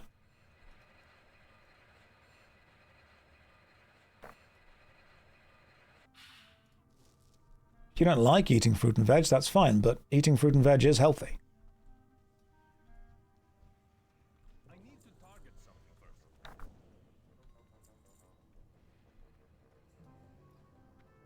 I just don't want... because changes within society happen slowly. It's not, though. Dino, I don't know what you're trying to get at here, but it is. Like, fruit and vegetables has a level of health benefit. If you want to go for the carnivore diet and just eat meat, that's fine, that's your own choice. But to just objectively say fruit and veg is not healthy, that's wrong.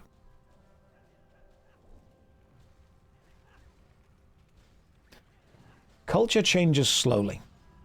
Opinions change slowly. And what starts off as a joke becomes taken very seriously.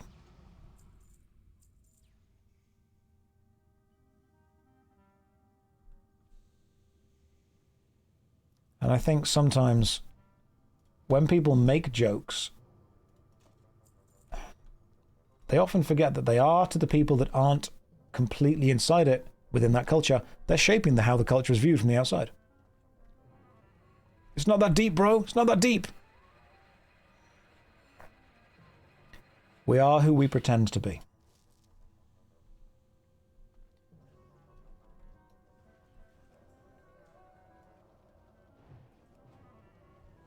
I need a target.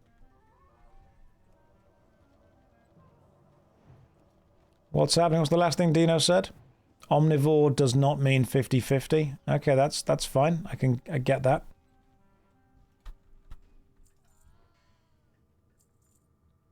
Oh, I think I've completed it. Hang on, no. Yeah, we've all got enough. Cool. We've all got enough Robo-Guts. That's great. So this is the guy that bragged about his 23-hour session, so we're shocked he thinks fruit and veg are unhealthy. That's fair. I like that Blessed Girth is just wiggling in front of these fridges to make sure that we get everything. As a gamer dad who works out and tries to be healthy, you're spot on. Watching you, I try to push my limits. Go for it, man! Keeping up with the healthy lifestyle. Being a good example to your kids. Well done. I think we just got rage baited. I mean, not particularly, seeing as I'll make content out of it anyway. What's the biggest live audience you've performed in front of so far? On Twitch, 25,000-ish, and that was for a Path of Exile 2 thing. In real life, probably the sold-out RuneFest show, which was about 5,000 people, I think. I wouldn't refer to it as rage baiting if I'm not getting angry. I'm just kind of getting upset. And when I say upset, I don't want to see the word gaming just become imbued with these negative stereotypes of socially inept, physically unhealthy, mentally arrested people. And I know that sounds really horrible to say, but it's got such a bro culture to it. It's bro culture combined with edgy humor and exclusionary jokes. And I don't think that is a good representation of what this subculture should be.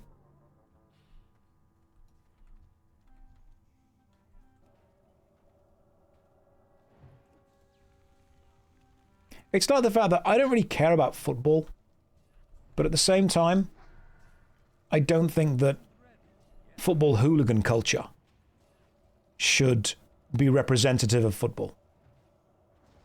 I know that football hooliganism is the minority within any kind of experience of football. Every culture, of course, develops gatekeepers, which start to pass purity tests onto people. I get that.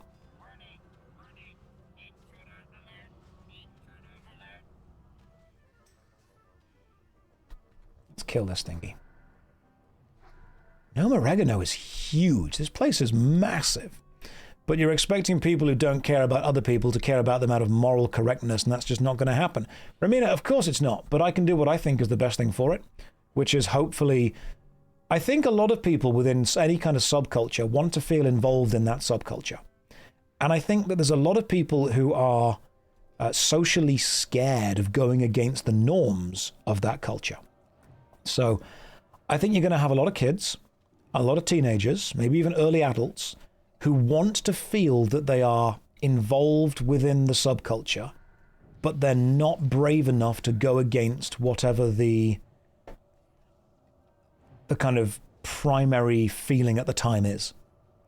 So you're going to have kids that feel pressured into making edgy jokes. You're going to have kids that feel like they have to be offensive and abusive in order to fit in. Have you ever experienced that? It's a thing that happens in school. High schools and colleges and unis happens all the time. You'll get kids or young people who aren't necessarily super confident in themselves, and what they do is they conform to whatever the standard of the subculture is. And I'm hoping that maybe a couple of people who want to get involved in MMORPG video games can see that I'm not engaging with the super negative aspects of it, and yet I'm still really enjoying it. And they can see that and go, hey, you know what? That's just fun. Let's do that. Let's engage with it that way.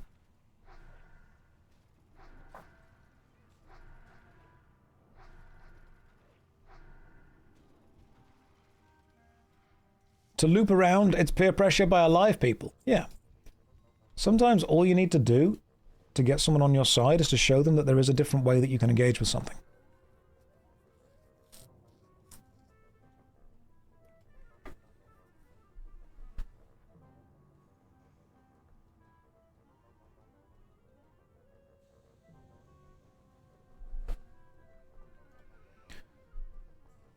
You don't need to make it your personality. That's why I try and push back so much on it, because it's all about letting something slide as well. Like if I let one or two jokes slide, and if someone comes into this chat or this subculture that we have, this little kind of group, and they make a joke at someone's expense. They make a joke at the expense of a group. They do a level of offensive humor. If I don't crack down on that, if I don't call that out, and someone else is watching, I have approved it by proxy. And I've engaged with it, and I've said, okay, hey, this is fine. And I've almost reinforced to anyone that isn't aware of how I feel about it, I've reinforced that's the behavior that I encourage and expect. It's enabling. So a lot of people jump on me and say, oh my God, I can't believe you're being so serious with this. But it's either that or just perpetuating the system that I think is shitty.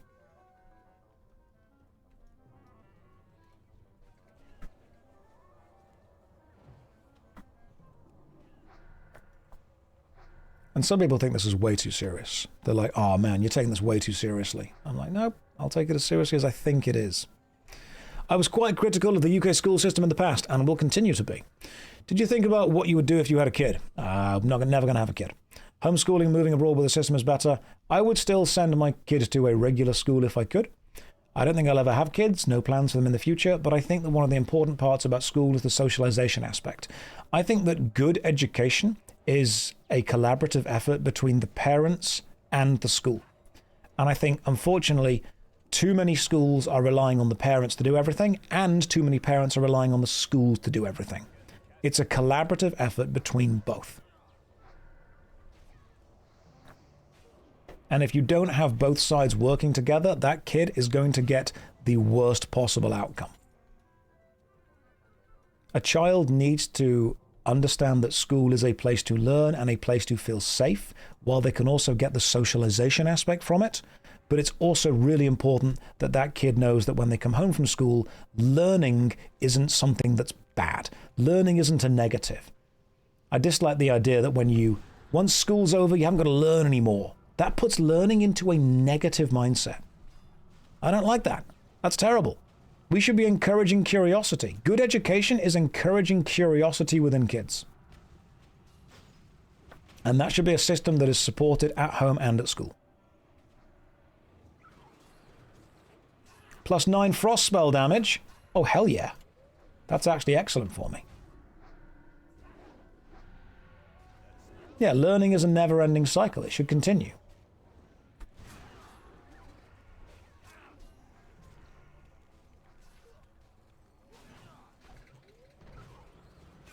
So I just needed what I think was a really good cloak. Can we step back from the landmines as well, guys? Make sure we're not triggering those.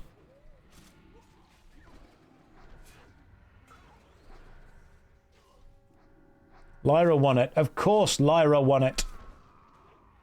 I'm just going to die quickly, guys. Don't worry about me.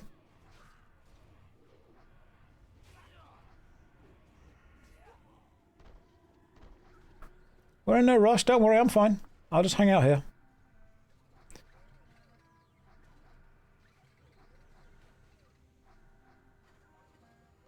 The school system should be a collaboration between parents and teachers, but there is also a level of understanding that the children need to bring to it. I think the school system is a really good example of what happens when you allow things to slowly change. Because if you were to walk into a modern-day high school, especially if you went to school in the 90s or the 80s, if you were to walk into a modern-day high school, you would be absolutely amazed at the treatment of teachers, the treatment of students, the treatment of admin, all that jazz. And I think that is because slowly but surely jokes were allowed to continue, things were allowed to change, and that was how we get to the system we have now, which is effectively just a day of babysitting. Did I have the urge to play WoW during my trip? No, I just knew I was there to do a job, and then I'd come home and carry on playing. Got a 10-minute temp ban, so much for free speech, Josh or his mod. Dino, free speech is the ability to protect you from punishment by the government based on what you say. It's not the protection from consequences within a private environment.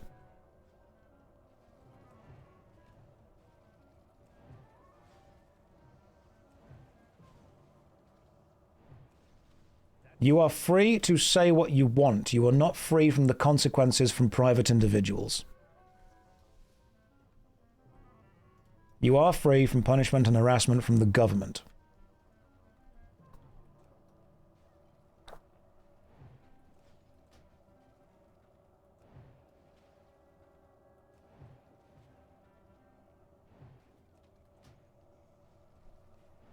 Freedom does indeed go both ways. There is a social contract.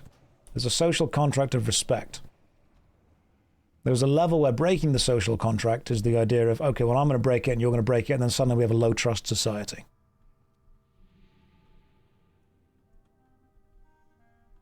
Spoken like a true freedom-loving individual. Absolutely. I love freedom. But people think that freedom means you can do whatever the hell you want all the time. No. There is a level of social contract.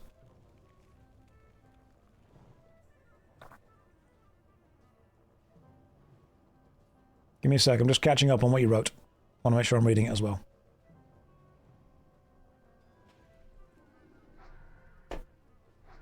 We do indeed live in a society, guys. Straight up in a society.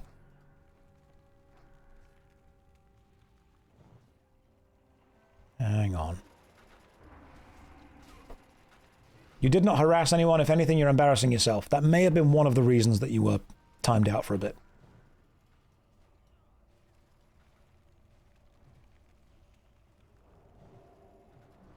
People think that freedom means you can do whatever the hell you want literally all the time. And what it tends to mean is there is a social contract to follow. And if we follow the social contract together, we can exist in a high-trust society that allows us to work together in a fair and balanced way.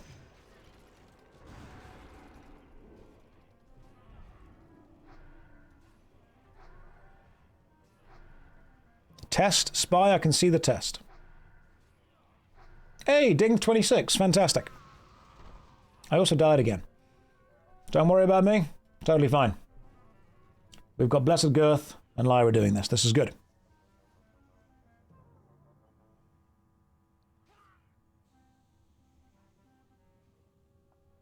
Don't worry about me, I'm okay. I'm just going to hang here for a bit.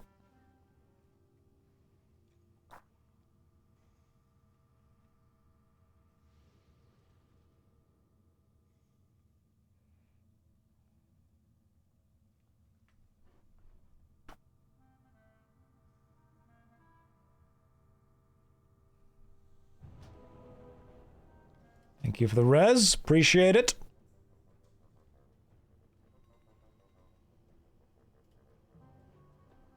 The range on the mines, if that's what killed me, then the range is huge. That was insane. That's fine. We'll have a little bit of snack and a drink, it's fine. How game-changing it can be from breaking social barriers and for employment as well as individual empowerment. Yeah, absolutely. That sounds fantastic. A lot of society is a level of mental and psychological connection. Oh, I was just within the edge. All right, gotcha. Perhaps just act like a normal, yeah, just... Also, don't say that vegetables are unhealthy. That's... Fruit and veg are just objectively healthy. I'm not saying that you need to eat all of them all the time forever. But including fruit and veg within the rotation of your diet...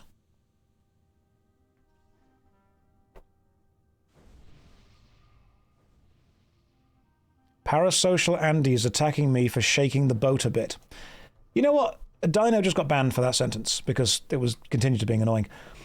Parasocial Andy's attacking me for shaking the boat a bit. If we're all in the same boat and someone is shaking it and the boat kind of requires a level of stability to not sink, it's kind of in everyone's interests to just throw that person out of the boat. Maybe he hates word salad because he hates salad.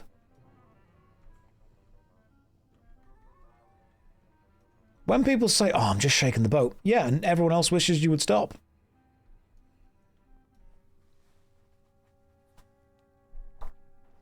Kiwi on pizza. Yes, never had it, wouldn't know.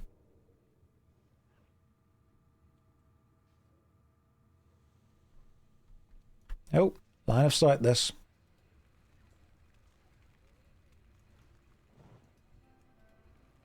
Here we go.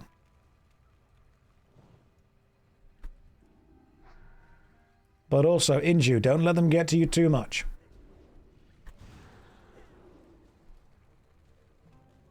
Totally possible to just ignore people if we need to. Okay, I will get aggro blasted if I continue to do this. Just open up Twitch while we're talking about veggies. Talking about healthy things. Donna pizza's good. Hell yeah. Freedom does come with a level of responsibility. Freedom does not mean you can do whatever you want. And I think that has definitely been the downfall of a couple of societies.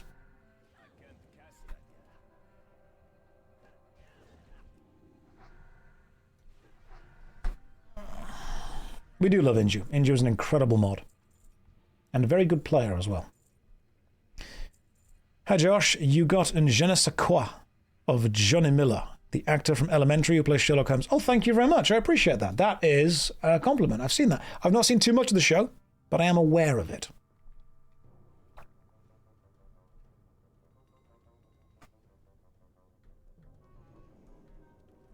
Right, I'd say we've done pretty damn well. You've been very good this month, so I deserve a grumpy day. You're allowed a grumpy day every now and again. Ready? I am indeed ready. Oh, Nate, we forgot the last punch card. We did. Let's get it. Let's go get the last punch card. Then let's continue. It's in the crowd pummeler area. Is it? Well, let's go and get it.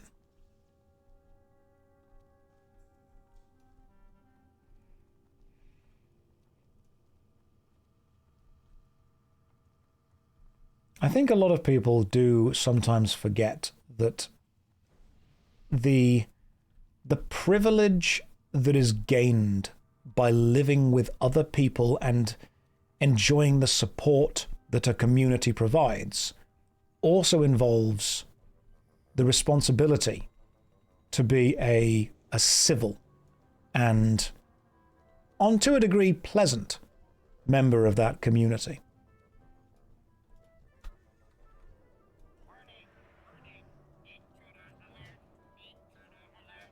Josh, could I start playing WoW without any friends? You could start it and make some. You've passed an unhealthy 2:30 a.m. That's the morning dentist time. Sounds like NWO propaganda, you say? My goodness, are we talking propaganda now? Are we talking? Wow, sounds like a communist thing to say. Everyone ultimately on a small enough scale is communist, I believe. Jimmy Carr actually put it that way. It was really interesting. When we have a small enough scale, you want to help yourself, you want to help your friends, you want to help your family, then you expand it out to a slightly larger community. You tend to go for the socialism aspect, where you do want to help, but you don't want to feel that you are sharing everything that you've got. And then when you expand it out to an even wider, broader society, country scale, that's when it tends to fall down, because you just cannot care for that many people. So yeah, when I talk about the social contract and the idea of cultural connection, that's what I'm going for. Right, well, we've got all these guys, so let's get them attacked. So yeah, to expand on that fact, basically there was an interesting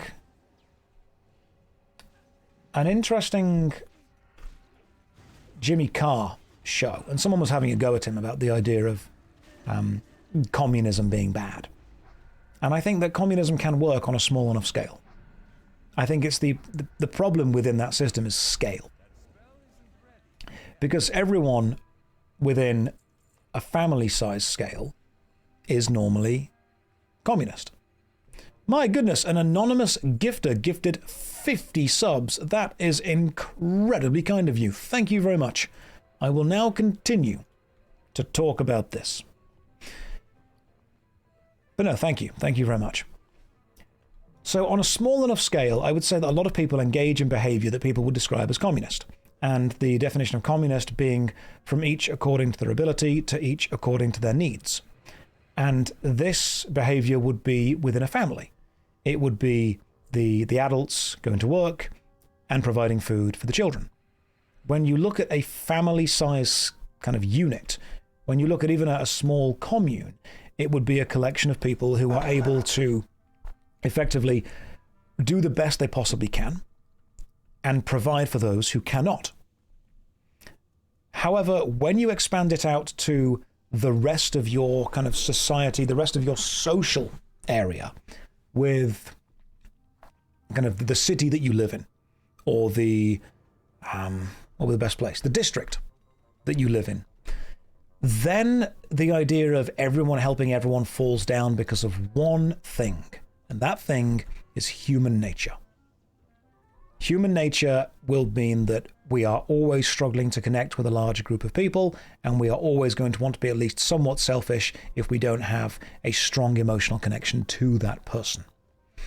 And that's why socialism within those areas tends to work, because it's not necessarily giving up from each according to their ability to each according to their means, but giving up a level of money and a level of control for the betterment of society as a whole, which I think is something that can work on that scale and that size. But then when you expand that out to country size, is it bad that my family isn't communist? It might not be, but I'm saying that within a small enough group, most people, because they have a connection to members within the group, will act in a more communal way. Then you expand that out to the local area that you live in, which tends to benefit more from a socialist aspect. Then we expand it out to country sizes, and we simply run out of empathy. We have a bandwidth of empathy, as horrible as that sounds. And there's got to be a level of trust, a high level of trust for that to work, because you've got to know that whatever you give, you are getting something equal back from it as well. Because we don't want to feel that we are giving unfairly and receiving unfairly. And then when you expand that out to a global size, that's when you get to the point of kind of capitalism being relatively the best choice, because we cannot have a high trust society on anywhere, on a system or a governance of that size. You. Let's kill you, walking bomb. There we go. We're not designed to be empathetic outside of a sized environment. I would agree. How do you distribute glasses to people who need them in a communist system? I love the idea of those kind of communes. You know, when people say, oh, I'm just going to go and live in a commune. Ah, we didn't get the HOD. That's a shame. Arcane resistance, nature resistance, agility and spirit. Good gear, though. Intellect and stamina. No, my current trousers do extra bonus damage. No, I don't need that. So what I'm getting at here is I believe that different systems of governance actually have benefits based on the scale. Back to IF to hand in quests. Right, let's go to Ironforge. I believe different systems of governance and different systems of governing people have different benefits based on the size and the scale and the intensity and the sheer amount of people that you are attempting to work with. If you think communism can work in big groups, invite 20 people you don't know to your house, they will wreck it. If you invite 20 people and make the expectations very clear, then there is a potential they'll be able to work with you. But you're also unfortunately relying again on human nature, which is where all of this ultimately falls down. It's like we evolved from smaller scale animals. Humans just aren't necessarily evolved to live within groups the size of an entire city or an entire country. I think at some point we aren't meant to have that many connections.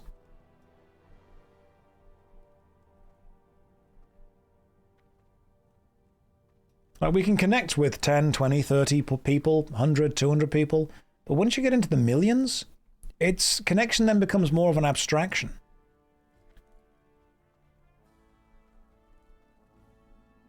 My current trousers do extra bonus damage. What a line. What a great line. Right, let's go and hand in a load of quests over here. And then possibly do Gnome Oregano again.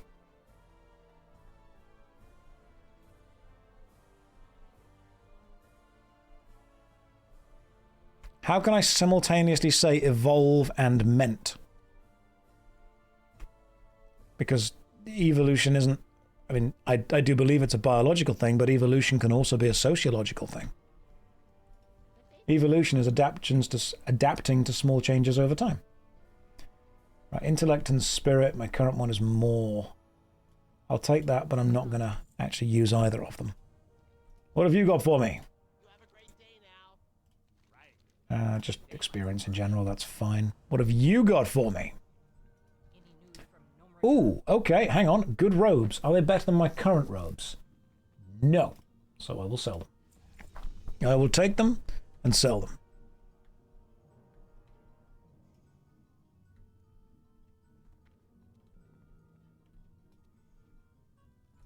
Need assistance? And you can also give me some experience. That's a lot of experience in Gnome Oregano. That's really cool. There are 6 people online in the Horde Guild, as it should be. Ah, yes, Lyra's saying Dunbar's number, the monkey sphere. We can consider roughly 150 relationships. Right, you guys want to do Gnome Oregano again? If we are, I'm going to take 5. And then I'm going to go again. Right, 5-minute break. Then more Gnome Land. Guys, let's take a 5-minute break. When we come back, we will do more Gnome Oregano. And continuing to chat about many, many different things. Right, I'm going to get myself a little timer.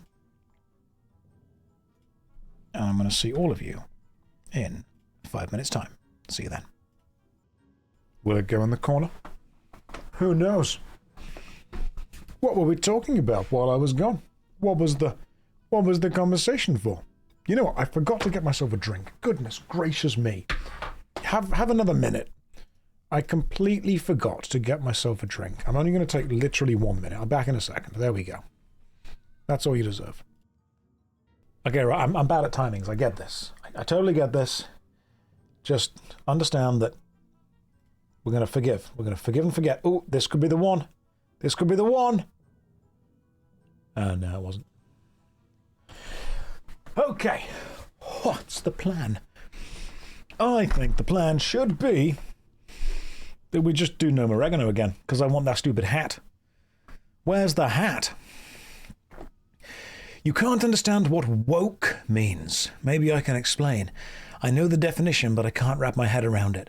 Interesting. So originally, woke, effectively from the word awake, to no longer be asleep, means that your eyes are open to the civil and social injustices that are happening within the world, normally within a systemic way, as in a system is set up to specifically benefit or to be a specific detriment to a certain kind of group or culture or style or ideal.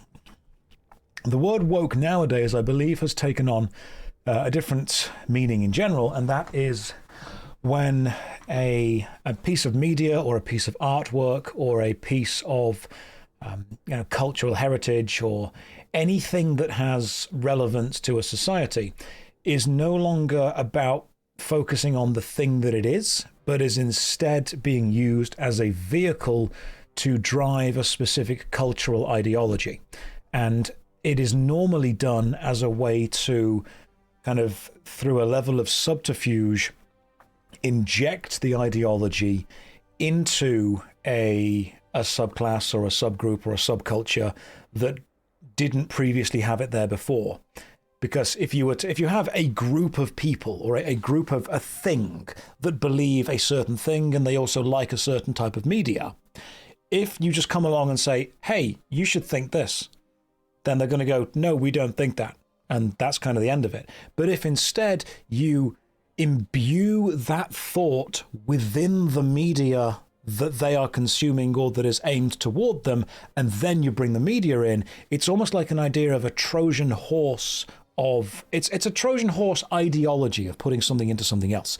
That's what people mean when they say this is woke. What they tend to mean is this media, this art, this thing that I'm engaging with has now been imbued with ideology that I don't personally agree with or don't think that should be the focus of it. And by continuing to engage with it and continuing to enjoy it, I am being forced to face and reckon with the ideology that was never the focus of it before. It's kind of been hijacked by a different cultural ideal or focus.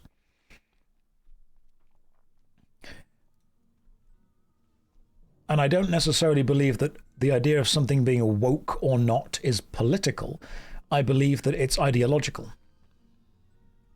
It is also very important, the difference between politics and partisanship. The idea of the political idea is the governance of a large group of people and the systems that we live within, and partisanship is normally support of your team at the cost of all else, which is not great. You wish it was used that way. Yeah, but now what it means is I hate this because it goes against what I believe is important.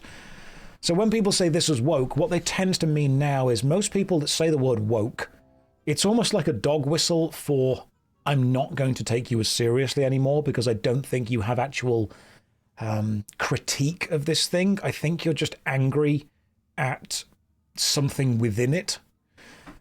And the reason I say that is because most people use the phrase "this is woke" to mean this media contains something that I personally disagree with or don't like, and I feel like it's being made the focus.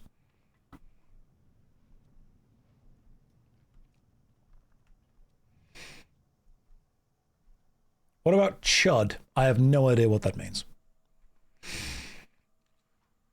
Why do I think that people within MMORPGs tend to be elitist so often? Because they're spending hundreds of hours of their life sat inside within an echo chamber of a game and losing the ability to socialize, or losing the ability to agree with people or disagree with people based on human connection and human interaction that's not been completely vilified within the society that they're part of.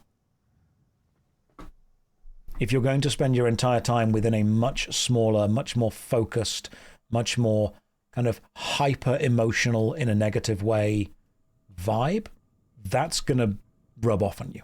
That's going to become there important. We can't have a family vacation anymore because of broke. That's good. Compassion. It's also compassion. Chub is an insult for the person calling things woke. Okay, so I think words like that are just a way of dehumanizing a human to a simple single word that is to be mocked or ridiculed. And again, I think that's also stupid. Like if someone comes up to me and goes, "Oh, this is woke," what I tend to hear is this piece of media is, in their mind, prioritizing an ideology over the entertainment value of the media, and they believe that the ideology is wrong. Because no one ever comes up and goes, "Oh, this is woke," to an ideology they agree with. They normally say, "Oh, this is based." So woke and based pretty much mean I agree with this or I disagree with this. And it's too difficult to kind of really engage beyond simple words, so I'm just going to reduce it down to good and bad. I don't want this stream to be based or woke. I want it to be kind of sleepy, but also the foundations are relatively okay. So I dislike the word chud as well, because what it's doing is it's saying, hey, you don't agree with my opinion on this, therefore I'm going to reduce you down to a single word and I'm going to mock that word. That way I don't need to engage with your actual argument or your actual discussion. I just need to mock you as a person. Based also means going against the mainstream media. I wouldn't say it necessarily does. I don't think that the idea of being based means always going against the mainstream. There can be a mainstream thing that people very much agree with.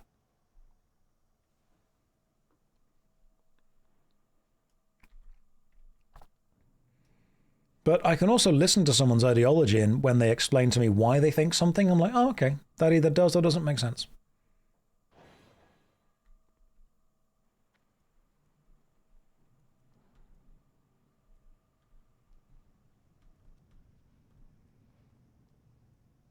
I mean, today, what even is mainstream? It's not newspapers, not anymore. Netflix is more mainstream than newspapers are. American politics confuses the heck out of everyone. Don't you worry about that. It's also very difficult to talk about any... I don't want to talk about politics. I want to talk about ideologies. That's fine. I also don't want people to jump on the idea of, if you disagree with me, you are wrong. We can, because a lot of it is like a lack of empathy for people as well. Local politics, I've already spoken about that. I think we'd probably solve a lot of problems if people had a bit more empathy for everyone else in general. Right, armor, intellect, spirit. Hang on, shilly mitts are actually really good. Intellect and spirit would go up. Stamina would go down. Why are shilly mitts better than mage fist gloves? And the mage fist gloves were super rare. You know what? I'll accept your quest. That's fine. Okay, are we doing Gnome Oregano again? Because shilly mitts are much higher level. That's fair. I also think as well that one of the really important things within media, and oh, this is getting into dangerous territory here, but I think I can just about navigate it.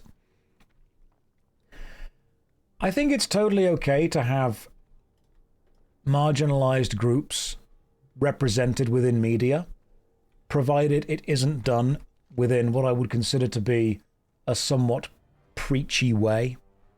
Nobody wants to be preached at. Nobody wants to be pontificated at and told that their ideology and their thoughts and their feelings are wrong. That's the fastest way you'll get someone to immediately disagree with you. And it works for any side of any ideology. The idea of we are going to explain to you why we are right and you are wrong and you will sit and listen. You're either going to preach to the choir of people that already agree with you, or you're going to alienate the people that don't agree with you because they feel that you're treating them in a childish way.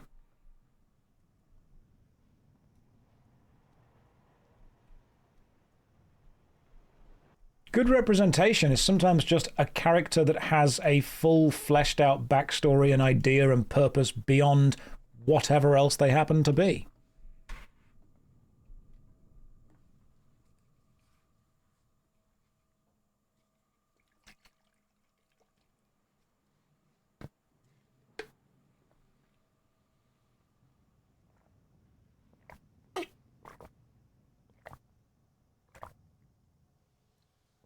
Josh, is irregardless a real word? I don't know. If it makes sense within the context you're using it, then I'm sure it can be. All words are made up. If you say it to someone and words are just about getting an ideal or an idea across to somebody else. If you say it and it makes sense, then yeah, sure.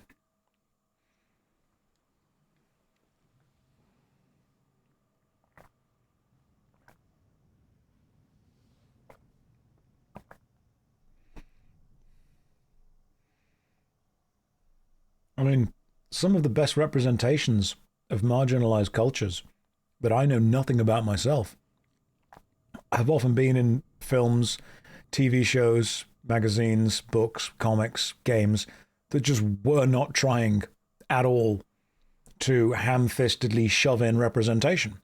They just happened to be there.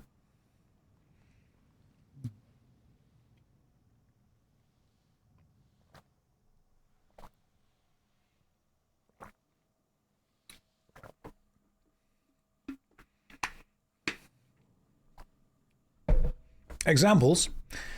The boss Flea in Chrono Trigger is trans.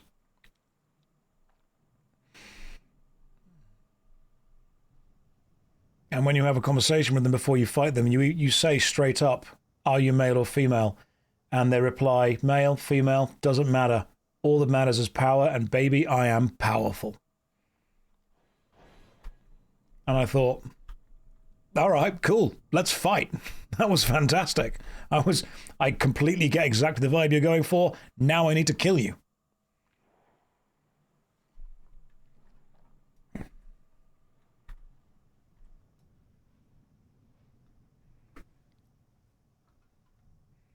Do I have a favorite time travel movie? Probably 12 Monkeys. 12 Monkeys was great.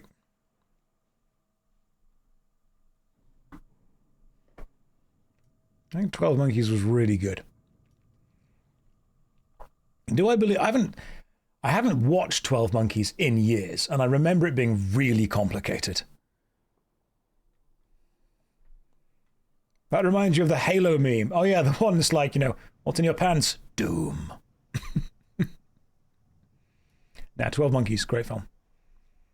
What's my take on the ending? I've not seen it recently enough to really kind of go back and know. You watch 12 Monkeys and had no idea what was happening. You have to watch it like 3 or 4 times to really kind of understand what the hell is going on with that film. Am I a Doctor Who fan? I think I watched quite a bit of it during the David Tennant and Matt Smith era.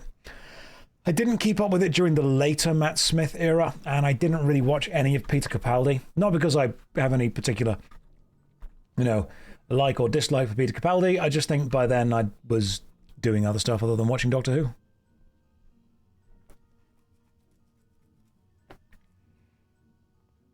So, I mean, for example, I think good representations of culture often just happen when the culture is there accurately instead of being front and center, as in, look at this, look how fantastic we're being with this. And a good example, I think, would be Lilo and Stitch. I think Lilo and Stitch is a great film.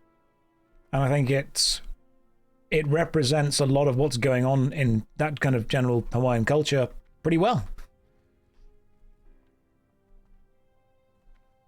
Unless I'm wrong about that, because I'm not native to that culture. Let me know.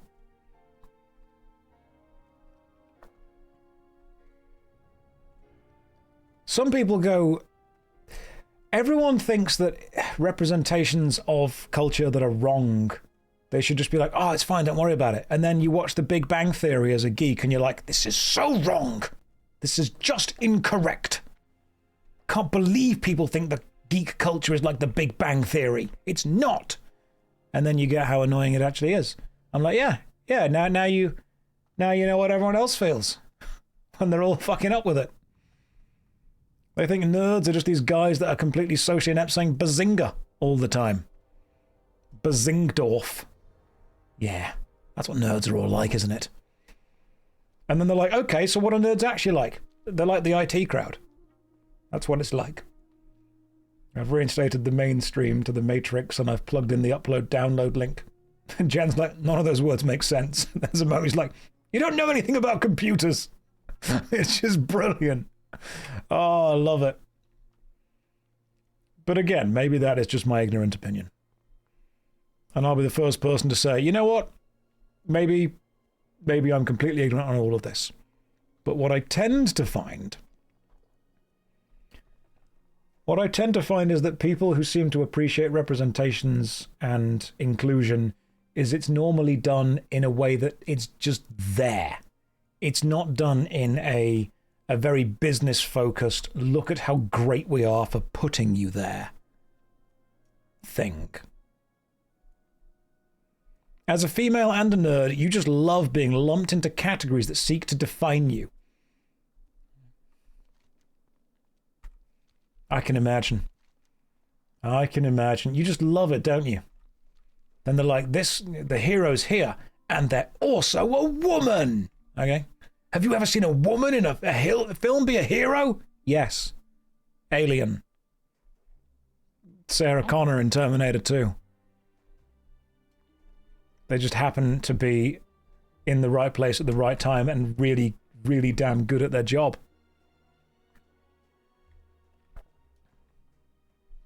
Mist is like, I've never seen a woman. That was fast. That was really quick, to be fair. Oh, that was really quick.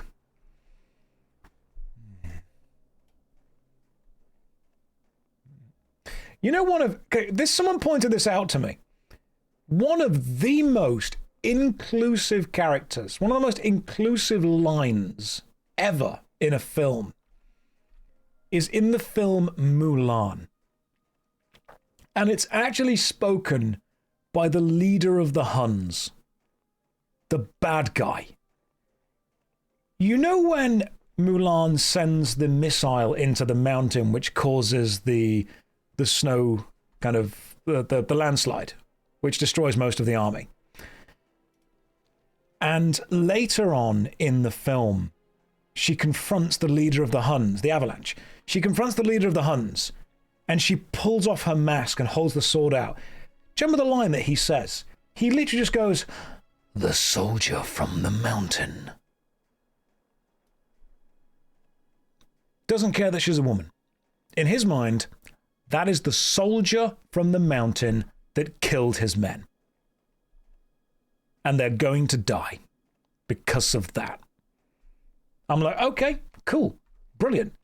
That is weirdly one of the most inclusive things that film does. I'm like, cool. You were responsible for this. I'm going to kill you now. I like that. Big fan of equality.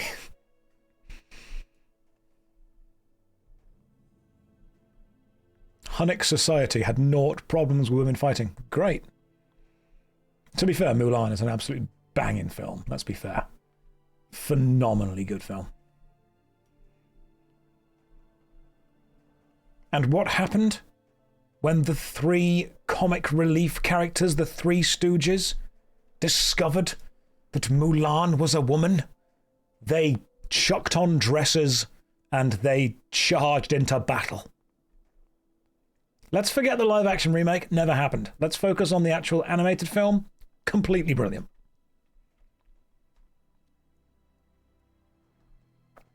I've seen some phenomenally good cosplays of three guys doing the dressed up scene from that. That is so good.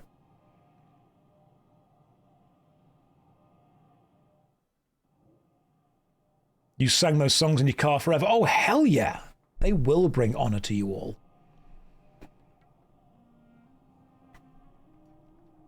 I think as well it's about just having empathy and understanding for people in general. It's totally okay for somebody to be different to you and be like, yep, cool, not my focus, not my thing. Your parents would... Pinku, my parents did not allow me to watch Mulan back in the day because it would scare me. Is it too scary for you? We can't let Pinku watch this film. She might end up saving China. Animated Disney films were peak. They were. They really were. Alright, cool. I'm closing in on level 27, and I'm hoping I can get the headgear from this place. Jim, women are scary enough without being soldiers. Oh. That's funny. That was good. It's a level of respect and a level of empathy, and also the ability to say, you know what, but I might be wrong, and if I am wrong, I'm happy to have someone explain it to me. If someone explains why I'm wrong, and I'm like, you know what, I completely get it, I was wrong, you've shown me that from a different point of view, didn't think about that, I apologize. That's fine. If someone explains to me that I'm wrong because I've hurt their feelings, and I need to be kowtowing down to any kind of ideology that is going to force itself and become the most important thing, no, that sucks. Didn't get any bronze frames or blasting powder. I did not. Do you need them? I mean, I'm wrong a lot. I'm only slightly correct because I've met so many people who have explained to me why I've been wrong. Engineer. I've not got any. Sorry, bro. Yeah, people will say that you're stubborn for not taking their side, but they won't say that you're stubborn if you take their side against everything else. Nobody ever double checks evidence they already agree with.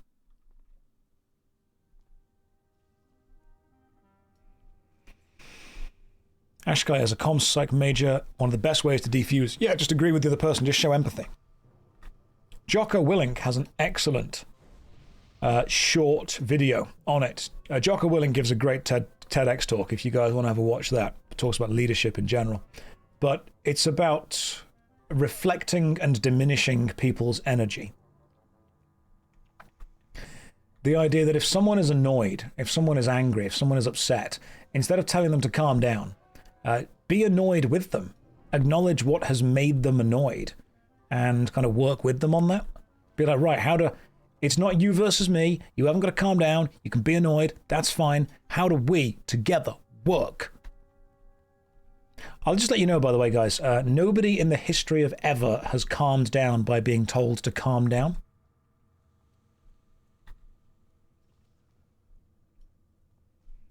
But, lads, if you say it to a woman, you might be the first person to do it. So give it a go.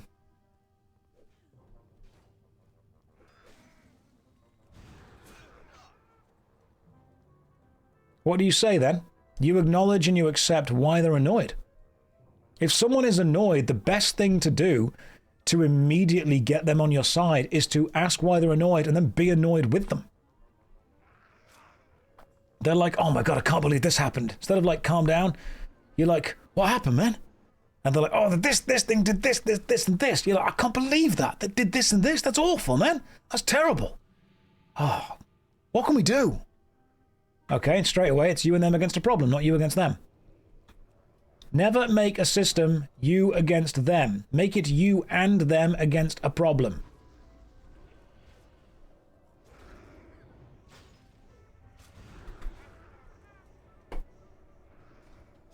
Calm down, Josh, you're overreacting. Ah, yes, lie to them. Steve, do you believe it's lying? Or do you believe it's managing someone's emotions and expectations? Because if you think, yeah, people that say, I'm just brutally honest, I'm not going to lie to you, man, I'm just brutally honest. Sometimes those people are focused more on the brutality than on the honesty. You have to ask yourself, what is the outcome that you want? And sometimes the one thing that you're forgetting, it's not about being honest, it's not about being direct, you're forgetting human nature. You're forgetting that other people feel different ways. Are actors all liars? No. Actors, when they're playing a role, actors don't lie. Actors tell the truth from somebody else's perspective. The manly urge to win a debate against your own interests. Yeah, you have to ask yourself, what's more important to me? Is it more important to be right? Or is it more important to achieve the outcome I want to achieve? Kaskar, probably. Is he the guy that had the protein drinks infested with heavy metals? Dunno. Probably. Yes. If he is, then yes. I think his speech on leadership still has relevance. Observable reality does not care about emotions. That's true. But connecting to a human does. And you have to ask yourself, what's more important? Being logically right or actively engaging in seeking the outcome that you want to seek? What's more important to you? Validating your own ego and being able to say, well, I was right, or actually getting what you want to happen.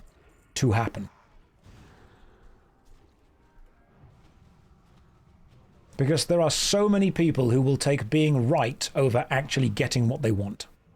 All the time.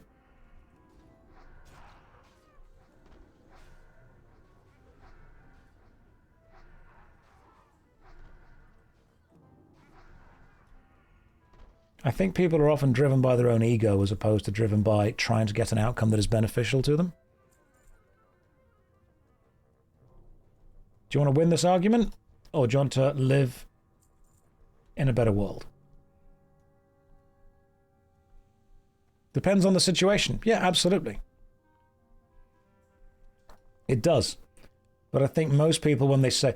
People that are focused on being right over everything else are often forgetting that being right makes you feel good, but it doesn't necessarily achieve the thing that you want to achieve. There's also a level of asserting authority that comes with it. Absolutely.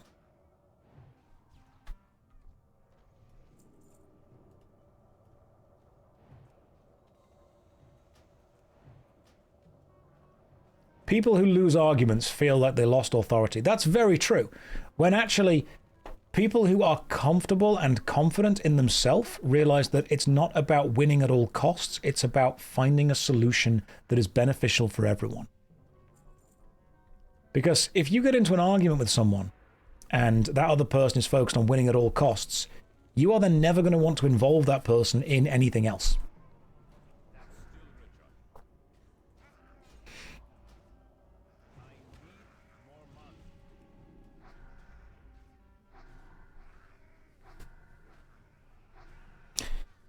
If might makes right, and being right makes you feel good, does being mighty make you feel righty? Yeah, probably. Being right, of course it feels good. And nobody likes to feel wrong. Nobody likes to feel they've made a mistake, been incorrect. Nobody likes to feel like they're made a fool of. And that leads to one of my most hated lines. You always have to be right, don't you? You ever heard an adult say that? Normally it's when you're a child or you're a teenager and you're trying to correct someone who is older than you, whom you know is wrong and incorrect, and you say to them the correct thing and they come back with, you always have to be right, don't you? Because what that means is that person you were talking to is not bothered about being right or wrong. They're bothered about being perceived as being right. They're bothered at, yeah, a gifted child sobs. There we go. Being wrong means you can learn something. But it also means you have to admit to your own ignorance, which these people hate.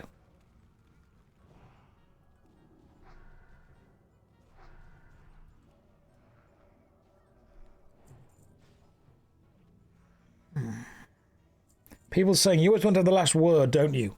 Only people that say that are the people that want to have the last word.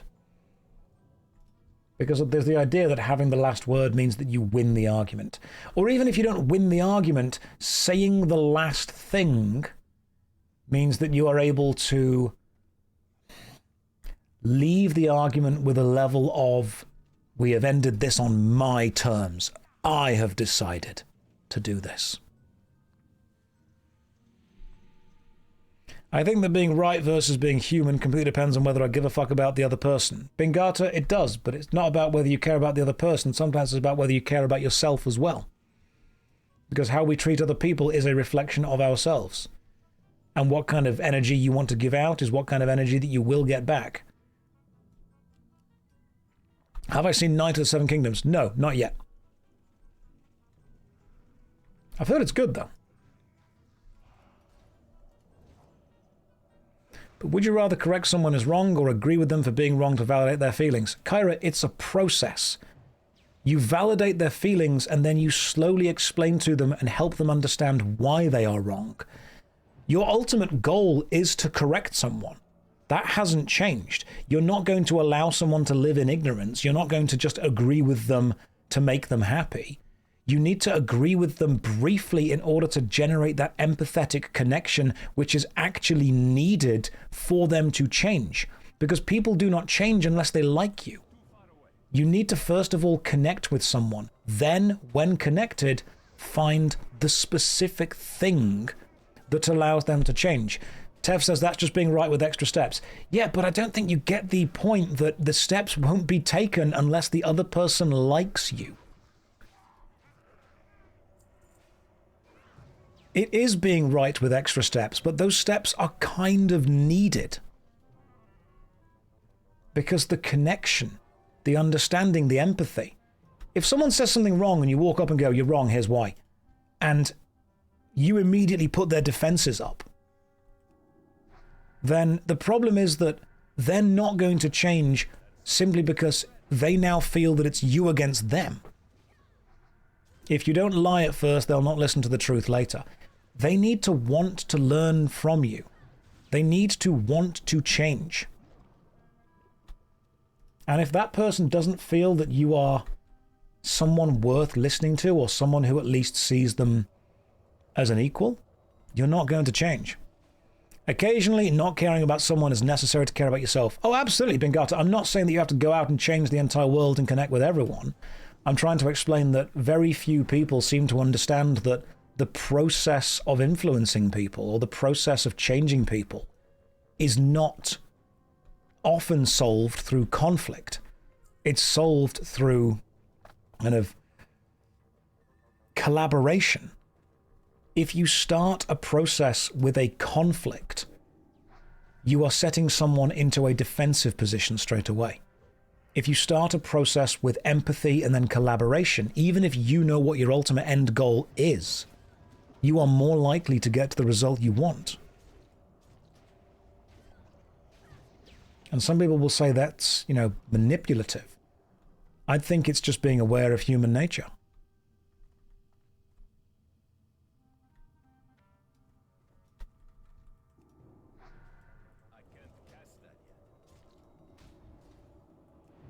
Empathy isn't just a bar, exactly, it's a spectrum. You've got to understand people.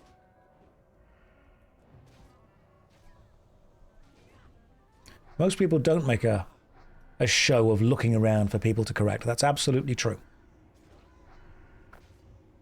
But you must at least be willing and able to understand that sometimes, I think, yeah, this guy's immune. This guy, I realized then this guy's still immune. Still immune. Hey, acid walkers. Fantastic. I actually do need those. But if someone else needs them, feel free to need. We also need to get them to Thingy. Blessed Girth, if you need them, then need them, my friend.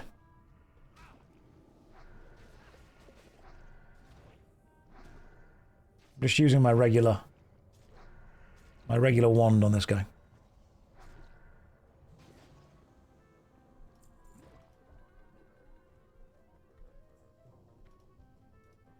That's fine. Focus enemies first. Hey!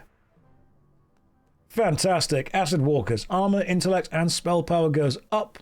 Currently, okay, damage is done by 4. That's damage by 5. You must be level 27. Right, as soon as I level up, I've got some shoes.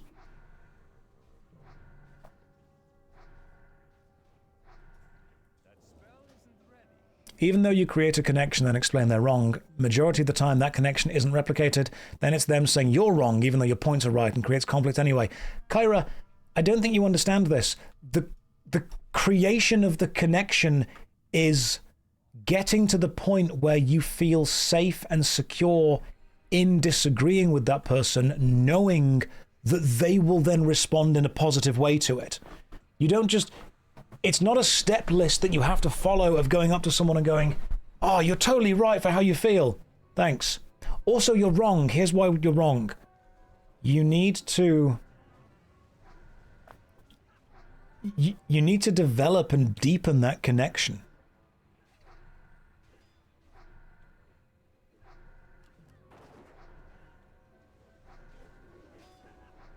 Majority of the time, the connection isn't replicated.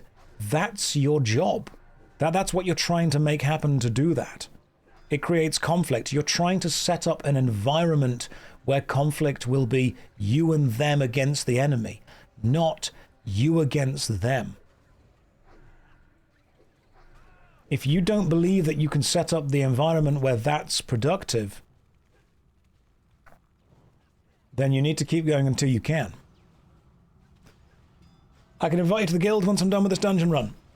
Absolutely fine.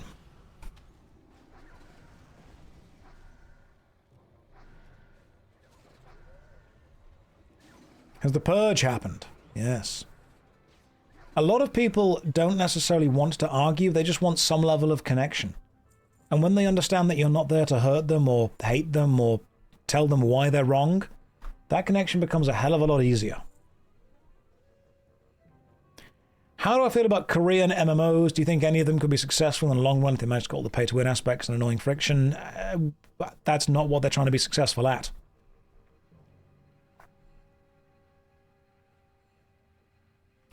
The problem is that people say there's no player base due to pay-to-win. There's a massive player base, it's just not Western. We are looking at this from a very Western point of view.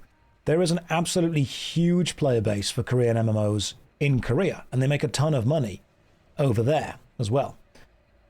I think we're looking at this from a Western general point of view and saying, hey, how do we change what these games are doing in order to appeal to this audience? Well, you don't, because they're not trying to.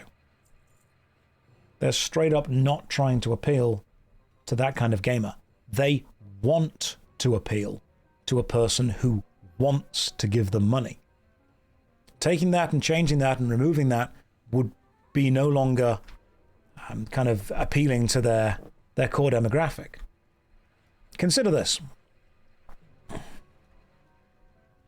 Let's imagine that you and I both play an MMORPG game for 10 hours, and we both progress pretty much the same. Then let's imagine that I go to work for 8 hours, and in doing so, I travel for 1 hour there, 1 hour back, so I've spent 10 hours worth of time of my day, and then I spend the equivalent of 6 hours of my wages on the game, and I advance the same as you. I've got a little bit of money left over, because I only spent 6 hours wages, not 8 hours wages. I've still been out the house for 10 hours, but I've then invested 6 hours worth of my earning potential into the game and I've advanced more than you. Or I advanced the same amount as you.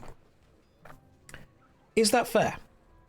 Because one of those is the person who has gone to work has had a sociological impact as well. They have helped out whatever local economy they've got. They've been social if they're seeing friends. If they have an important job, then they've been able to help people. They've been able to benefit society in general. And they've got a bit of money left over. Should that be the way it is? Should that be more rewarded than someone who sat at home all day doing nothing but playing the game? Should you actually be able to progress more on a game if you give it money than if you just give it your time? In your opinion, it's not fair for anyone involved. That's fine. That's a really interesting point. That only works if you consider adult gamers who can earn money. That's true. But if you own a business, if you run the game, who do you want playing your game? Do you want your game filled with people who are playing it for 10 to 12 hours a day and not giving you money? Or people who are playing it for 4 to 5 hours a day and giving you money? If you run the game, you want people that are playing it and paying you to play it. So you want to encourage that. So when you say, how do we make these Korean MMOs suit a Western audience? We don't. Because they're specifically aiming for people who want to give them money because there's more social value in it. Wouldn't you want both? Yeah, you would absolutely want both. Your reward for walking is being able to play. Have I received a presentation, Josh? Oh, hang on, I haven't checked yet. Greg's probably got it. So when people say, do I think that the kind of Korean MMORPG general pay-to-win grind fest should change to appease a Western mindset, we have to ask ourselves, why does that game exist? It does not exist to appease the player base who don't want to give it money. It exists to appease a player base who don't have a lot of time, but do have more money to give it. You think that's overly complex for the issues that pay to win is. I believe it's infringing on the idea of advancement in the game. The world is no longer different. Why should you grind? Because ultimately a game is a product. You have to be able to look at this from the point of view of a creator as well as a designer and a player. The game exists to take money away from you. That's the point. Most games do this by simply being fun enough to justify the cost of the game.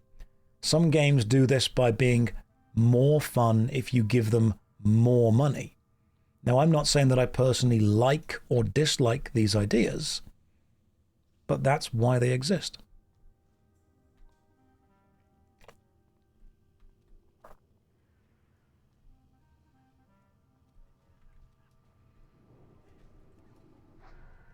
So I think it's a bit of a false dichotomy to say, hey, how do we change how this game is designed to appease people who don't play it?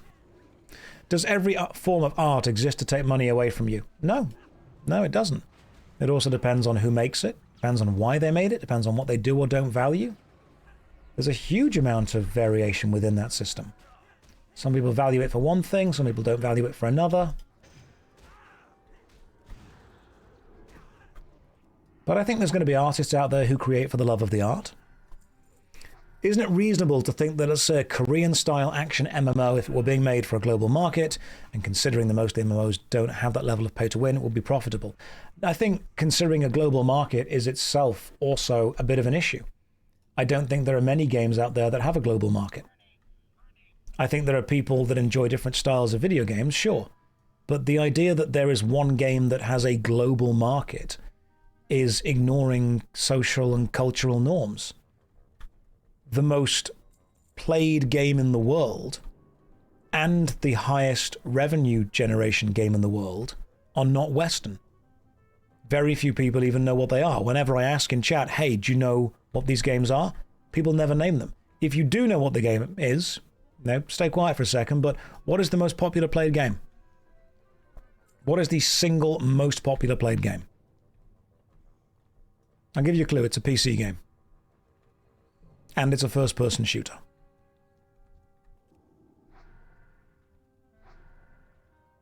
People are guessing mobile games like Candy Crush. It's a first-person game called Crossfire. You can go and check right now. You can go and check. It's a game called Crossfire. It's an Eastern game. What is the highest revenue-generating video game? I'll give you a clue. It's a mobile game. Highest revenue-generated mobile game. It is a game called Honor of Kings. You can go and check. Genshin Impact pales in comparison to Honor of Kings. It's basically a Chinese version of League of Legends. So when people say it's a global market, the biggest played game in the world is not popular in the West. And the most highest revenue generation game, also not popular in the West. So the idea that there is a global market means that I think you're straight away thinking at it from a Western point of view. Owned by Tencent? Yeah, probably. Wouldn't surprise me.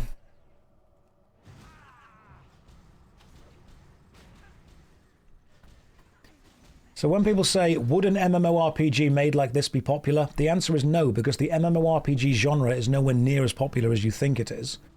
And the games that generate the revenue and get played are both not MMORPGs. I think people that are deep within the MMO kind of cultural bubble really think that MMOs have way more impact and power than they do. I mean, when I went over to Japan for a month, literally nothing about World of Warcraft exists over there. Absolutely nothing. Final Fantasy XIV has got its own cafe, but even that is nowhere near as popular as whatever anime or gacha is currently the biggest thing. Evangelion is still more popular over there than any MMORPG.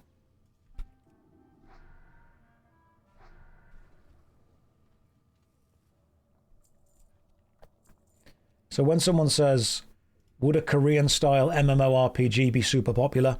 It wouldn't even be popular enough in a single country.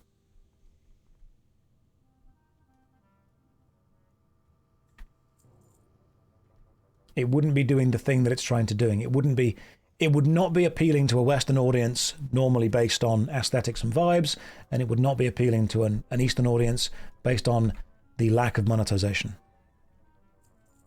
What sense does it make to validate pay to win? We all know as part of a debate that we mean Western media is games and game styles. I mean, potentially, but you have to understand that Western game media also doesn't like pay to win. Do you want to give a video game your money? No, you don't. Do you want to pay a subscription fee? Most people don't. Most people don't want to give a game their money at all. You're also basically saying, hey, would it be successful if we took a genre of game that is not very popular and paired it with a monetization system that makes less money? No.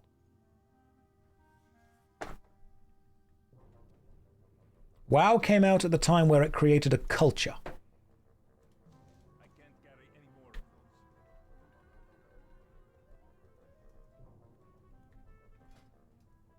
those. Oh, Red, do you want the blasting powder? There you go, mate. It could be somewhat popular by genre standards. It absolutely could. It could be popular by genre standards, but if someone had the amount of money required to make a Korean-style MMORPG with a Western-style monetization system and make profit, they would just make 10 mobile games instead. And if they don't do that, they are a fool. Guys, I can just cast Slow Fall. Guys, I can't cast Slow Fall.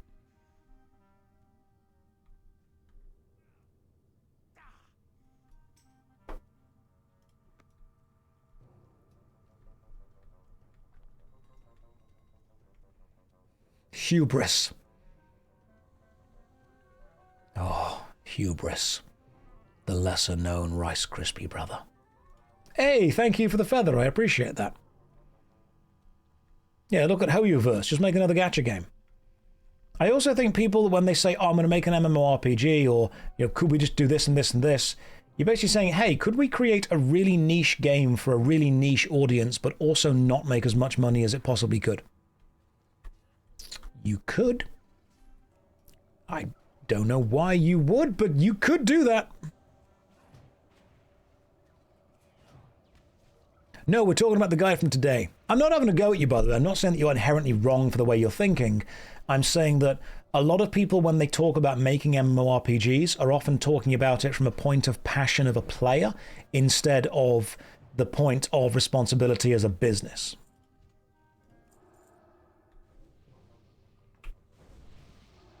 Because if someone was able to talk about it as a responsible business owner, they simply wouldn't make an MMORPG.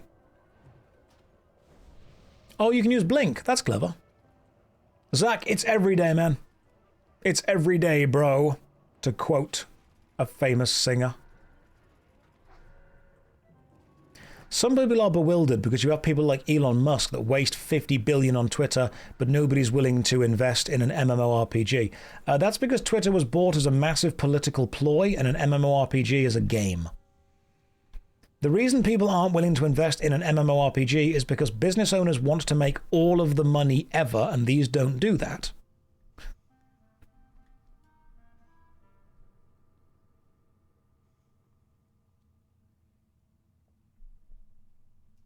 If you have the money to either purchase a social infrastructure that will give you influence over a huge portion of the world, or make a video game that will appeal to a niche within a niche,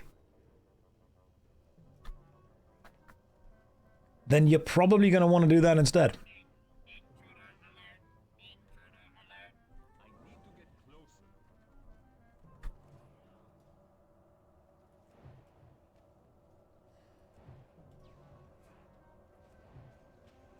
And yeah, people will spend a hell of a lot of money on that.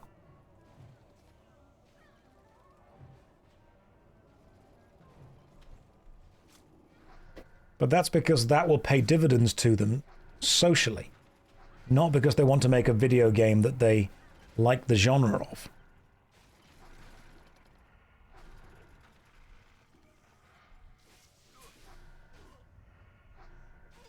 And I think people, again, are looking at this from a player point of view instead of a business or an investor point of view. You don't think that's true, though. Probably no one could be more successful than Google, but there are companies that do search engines or ad services. Yeah, sure, I totally get that. It's not like they're saying, hey, we're not going to be able to compete against this. But people that make MMORPGs are probably going to look at it and go, I'm either making this out of passion, or if I see it as a business idea, it's not going to be that successful. And I'm simply going off companies that have made MMORPGs and either failed to make them, failed to be funded by them, or they've made a much smaller, more focused game. Like Albion Online is a successful MMO, but it's also much more focused on exactly what it wants to be. Monsters and Memories has released and does exist, but it's now much more focused on what it wants to be.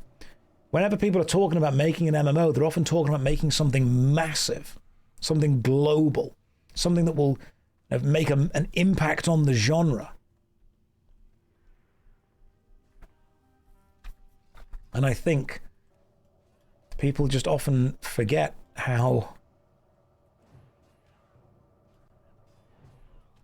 remarkably small this genre is compared to the rest of gaming.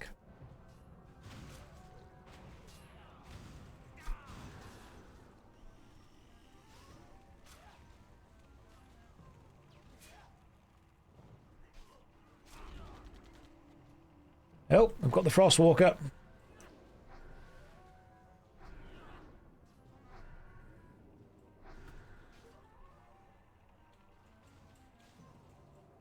Well, that's actually quite useful, because that's just put everyone in the same place. That's great.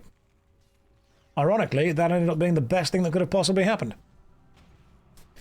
I think World of Warcraft is indeed another case of people thinking MMOs are bigger than they are. And when, yeah, 10 million players a month. If that's what they've got, if they've got 10 million subs, excellent. That's great. That number's cute to a lot of the Chinese mobile games.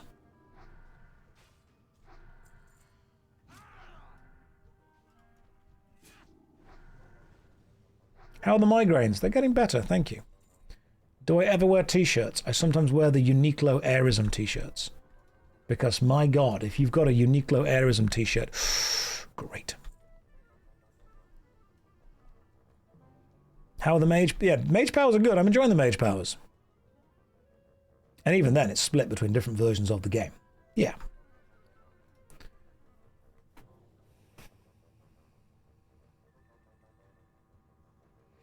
You want to create an MMO, you want to appease a certain group rather than a broader spectrum and appease no one. Yeah. How come you, of all people, haven't played WoW before? But I just didn't. I was playing every other MMO. There were lots out there. Do I work out every day? Nope. You need to have rest days. You actually grow on your rest days with proper nutrition and proper refueling.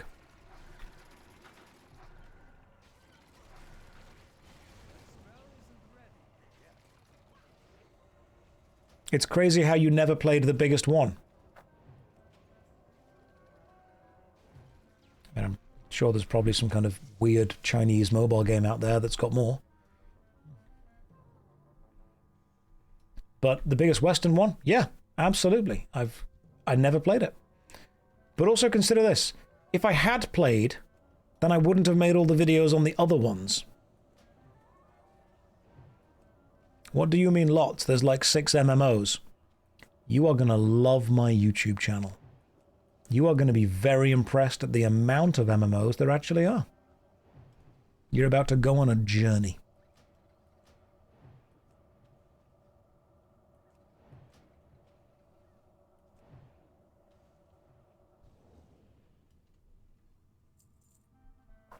We could say WoW was huge before mobile games were huge. Absolutely. I mean, was WoW the first MMO that you played? Did you play EverQuest? Did you play Ultima Online? Did you play Meridian 59? Did you play Island of Kesmai?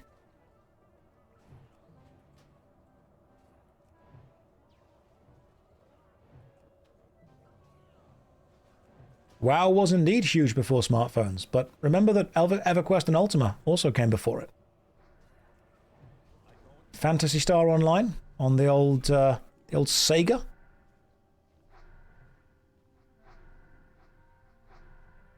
Eve was big too.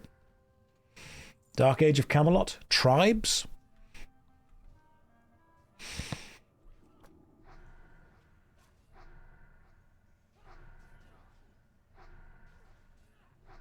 There are a lot of online games. World of Warcraft, of course, became a culture unto itself.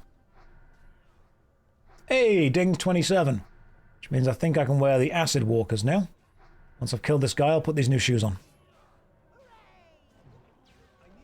Did I ever play the Pirates of the Caribbean? So I've played it now. It's been remade into the like Pirates of the Burning Sea or something like that.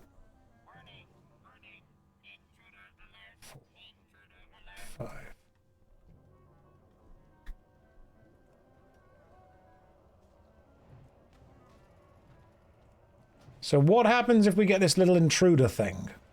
I mean, we've killed it.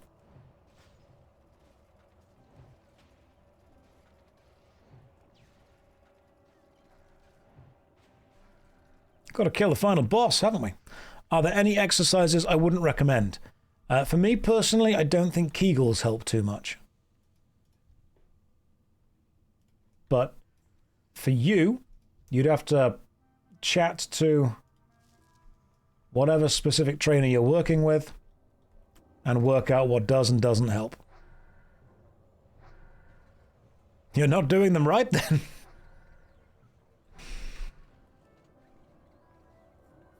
But Josh, the pelvic floor. Oh, don't worry, we've sorted that out. It's the pelvic roof now. How stoked would I be if some rich person decided to spend tons of money to acquire every MMO that's been abandoned and left to die, create mega servers to host said game, and then pay a monthly sub to access all of them. I would be terrified that I've met an actual psychopathic billionaire.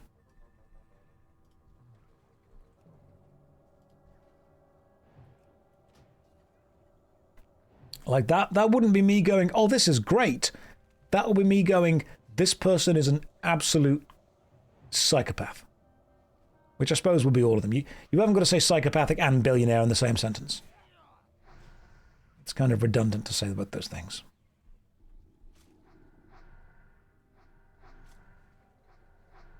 I look like a cyberpunk character. Sup, chum?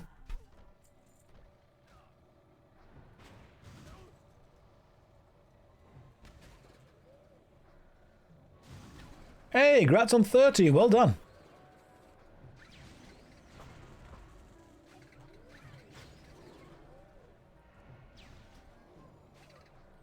But if you have that much money, what else are you going to do with it?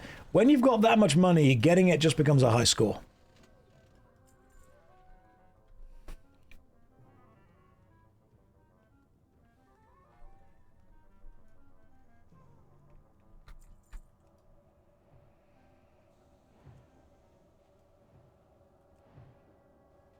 Josh, I just want you to know that watching your stream evokes a feeling in me. I hate it when attractive people. Well, then you best hate looking in the mirror. I need a target. Right, line of sight pulls. Let's go.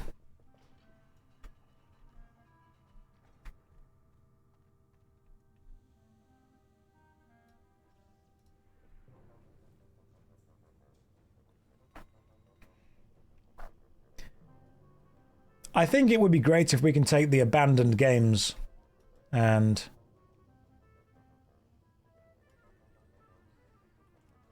find a way to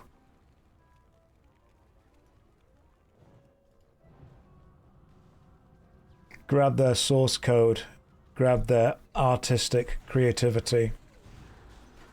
Oh, well, time to just do this and see what happens.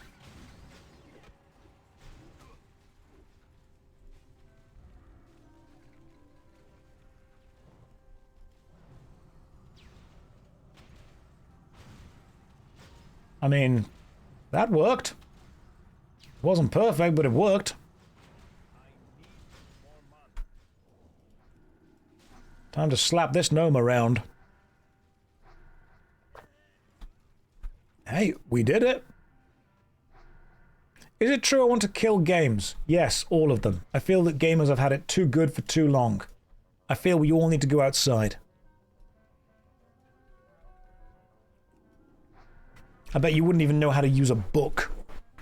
God, millennials. With your Riz and your dabbing, your stupid 6s and 7s. First time joining live, sup y'all.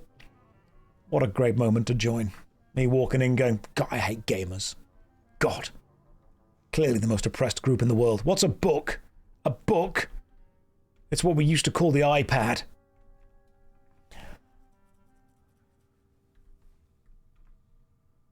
I brain farted on what a loss pull is. Line of sight. As in, let them see you and then run away. Reichland says, God, this water is bland and non-mixed. You should use code Josh and mix it with some gamer sups. Get 10% off if you do.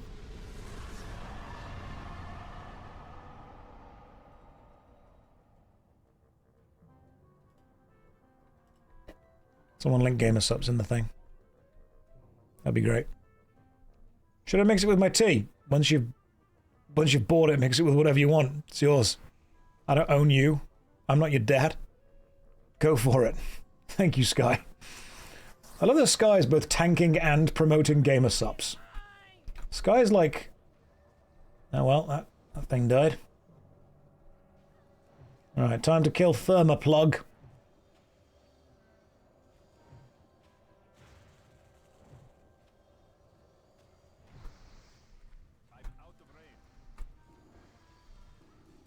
I can't get these bombs before they just run up and blow something up.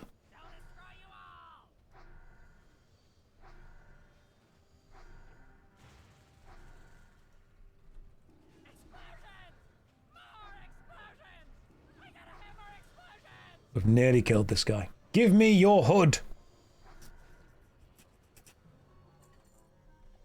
Ah, it's not the hood. Dervish boots of stamina. Thermoplug's central core, offhand shield. And Sage's sash of the whale. When struck in combat, 5% chance of zapping nature. I don't need that. In fact, I need none of these things. Are there other mini-bosses down here that we haven't done, or have we cleared it? Because I'd say we've cleared. That was pretty good. 2 pretty good clears.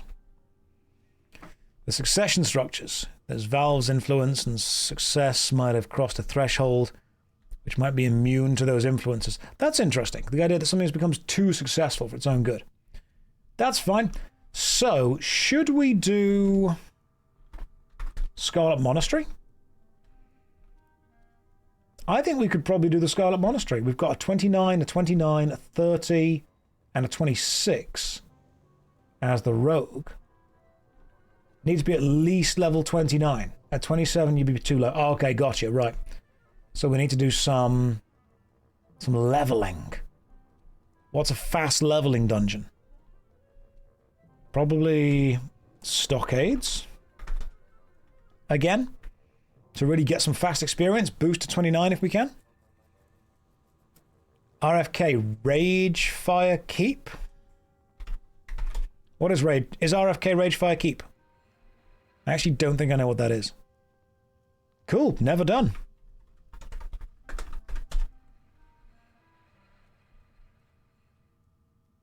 Oh, Razorfen Crowl. Gotcha. Sorry, I'm thinking Rage Fire Keep. I mean Razorfang Keep. That's what I'm thinking of.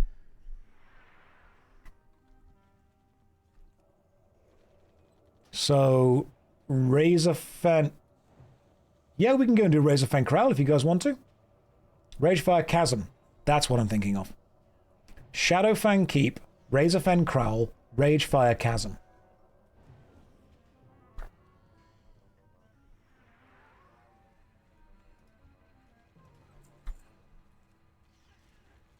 Oh yeah, I've got the grime-encrusted ring, that's true.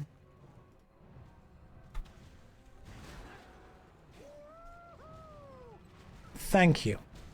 Pronouncing every dungeon wrong just to trigger chat. That's what I do. That's what we do here.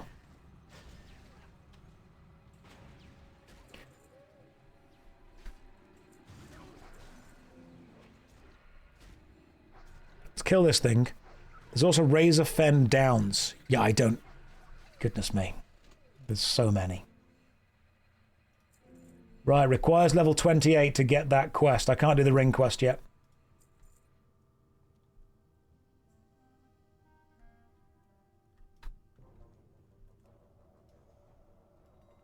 Yeah, I mean, I can spot you 5 gold if you need it.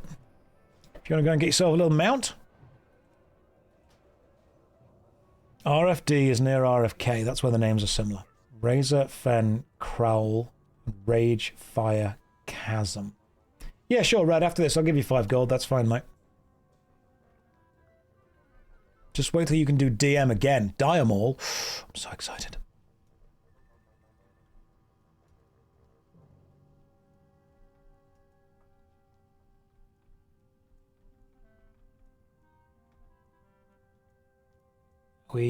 I'm coming! God damn it!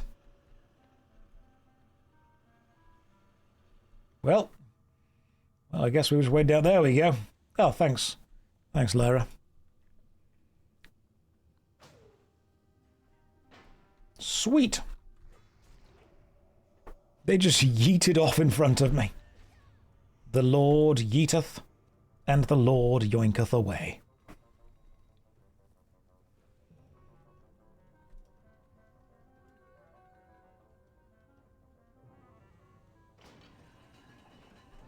Oh, hello. Just rush past? Sure, let's go.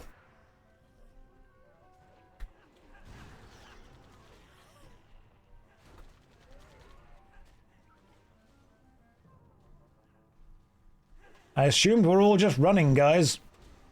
Are we not just running? We said just rush past. There was a plan. There was a plan of running.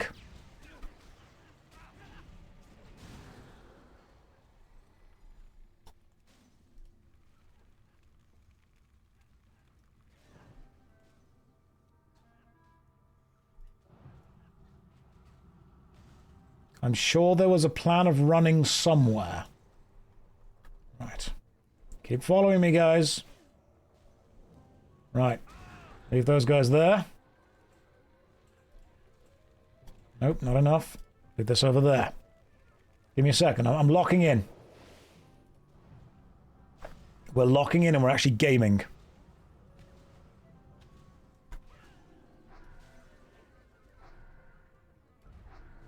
Okay, so that was a surprisingly good survival thing. Leave those guys there. There's nothing back here. Now we keep attacking. That was decent. That was a good recovery. We got that.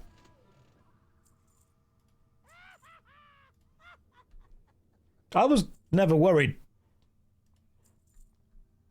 All right, cool. Now let's carry on. Big pulls. Big deeps. This message is indeed highlighted, Skibbity. You are correct. I locked in for a second.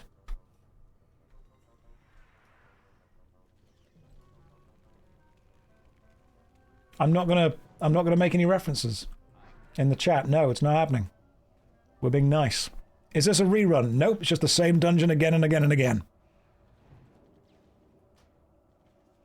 Josh, please address them by their full name. You know what? They did highlight a message. They deserved that. Thank you, Skibbity Toilet 6767676769.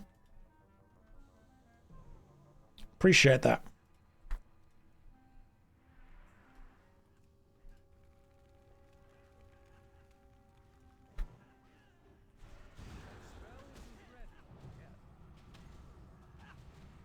You know what? I'm loving Blizzard, though. This is amazing. As in, +9 fire spell damage. Intellect and spirit would go down, but fire spell damage would go up. Ooh. Is it good? I think I might need to take it. I'm taking it. Twisted Saber. I don't need that. I don't know if you guys noticed this, but when that cape dropped, I instinctually bit my lip. I bit my lower lip because I was so attracted to that.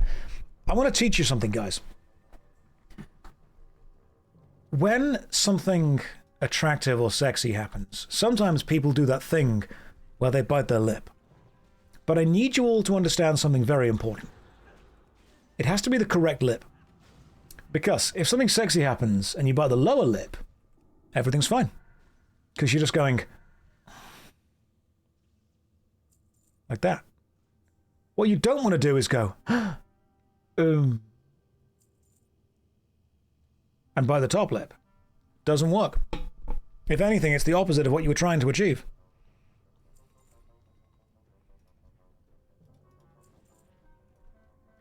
Some people are like, nope, that's the correct lip. Josh, you got to bite the corner of the lower lip. Oh, that bit. No, just bite the entire lower lip. Just go. Just put it all in there. Assert dominance. You bite both.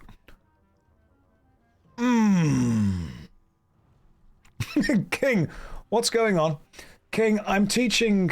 This is my alpha male course. I'm teaching you how to be a pickup artist alpha male.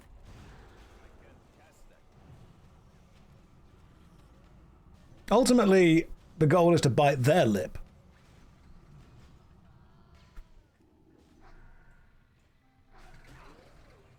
You look like my grandpa when you bite your lower lip. Someone's going to be into that.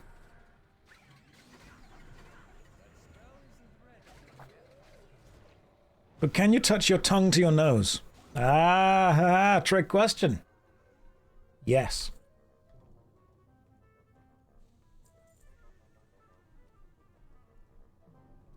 I don't remember signing up for this class. It's not what you wanted, but it is what you needed. Well, we made it out alive. Now, I believe we're going to Razorfen.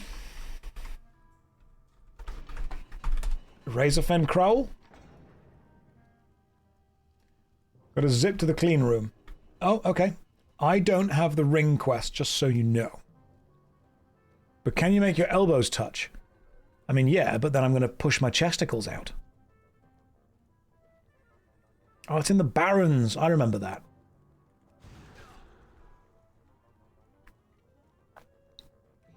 Brother, may we have some guild invites? I'll sort out some guild invites while you guys are doing this. Lemonade, Red, do you want your 5 gold? So you can go and get the mount, and then you guys can summon me from Razorfen. You sure? I don't mind giving you.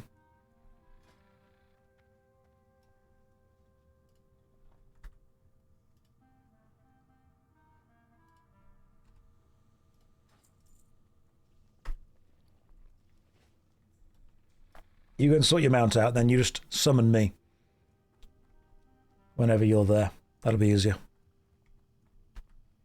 If at least 2 people get there. I've already made the journey before. My goodness. Needs 2 of you to get there. That's streamer privilege by proxy. Nobody gave me that gold. I decided to give it to Red. There's gold in the guild bank. We'll take it out, share it around. Don't you worry. Do I remember Devo? Gee, a little bit. Just about. Name's familiar.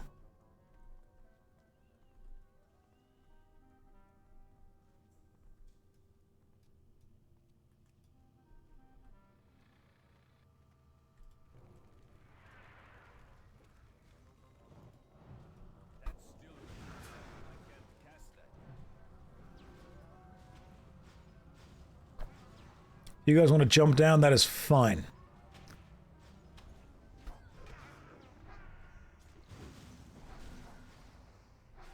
Let's just kill this thing first. There we go. Oh, goodness me. Streaming for 7 hours and 15 minutes. All right.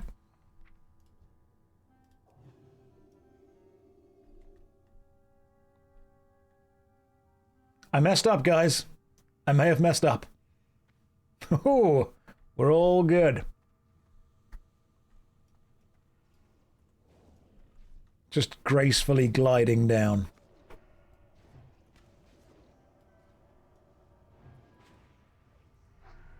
You can dispel a buff by right-clicking it. As he descended from above, slowly down, to lead the chosen people. Unfortunately, the chosen people were nowhere to be seen, and instead he was left with this lot.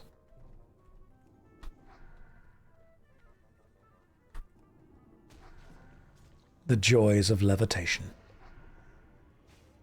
Be careful, you might reach endgame if you keep playing like this. I'm going to show you guys proper gameplay.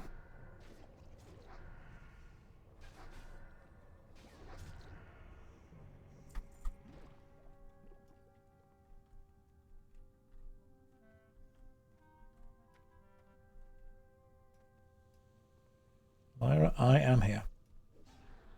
He was left with 4 individuals of sizable girth but questionable competence. That is this entire guild. To a T. Sizable girth. Questionable competence.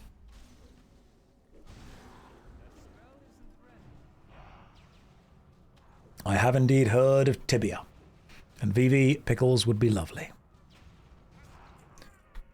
You're worried that I'm going to be in a raid one day. I'm going to be leading the raid one day.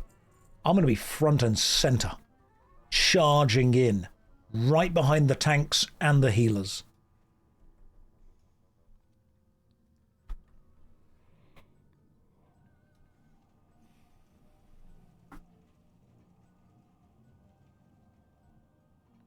You're wrist deep in a bag of Mawam. Yes! Do I think I'm committed to the mage? For now, yes. So how get Razorfen? That's my next question. Am I going to join OnlyFangs? I don't know. Everyone keeps asking. I'm not sure. Go to Ashenvale. But. Okay. There's a but. Ashenvale's over here? Yeah, south of Darkshore. Either run through STV or Dust Wallow.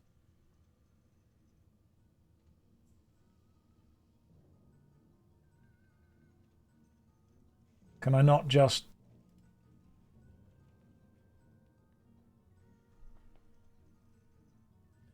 go south through the Barrens or go to Booty Bay and take the boat to Ratchet in the Barrens? How do I get to Booty Bay? In the game. Right. I'll tell you out. How do I get to Booty Bay? Go to Dust Wallow, head south. Walk from Duskwood south to Booty Bay.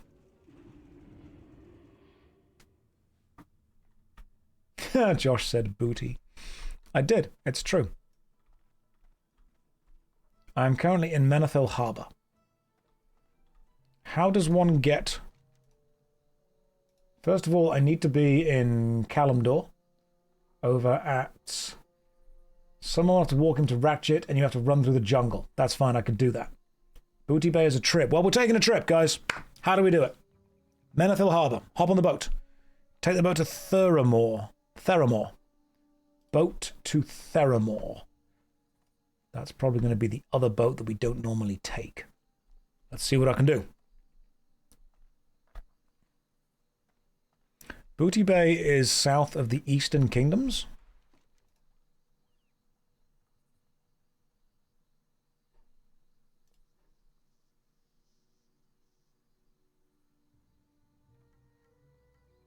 Is it? There. Like down there. Kind of thing. The southern tip. Okay. So it's near the Stranglethorn Vale. So which boat? Boat to Theramore left. Okay. I'm learning. You can walk to Theramore from Razorfen Kraul. Yes, but this is a journey I've never taken before. So I'm going to take this journey and see what happens. As long as this will ultimately get me toward where I need to be, I'll take this. Hi, best friend. Hi, parasocial. I mean, Paranisa.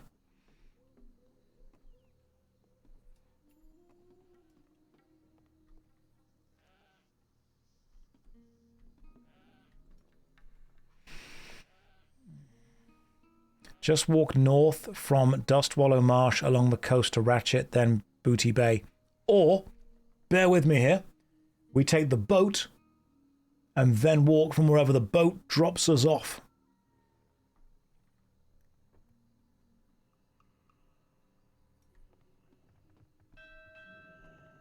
I love the social aspect of people all riding the boat. This is nice. Do I feel a slight sense of disrespect when people don't capitalize the J? No, I feel an immense sense of disrespect when people don't start with titles like Sir or Master. But I've learned to live with it. Josh, wait for us in Theramore. Can do, Lyra. I can't believe you're all going to start capitalizing everything apart from the J.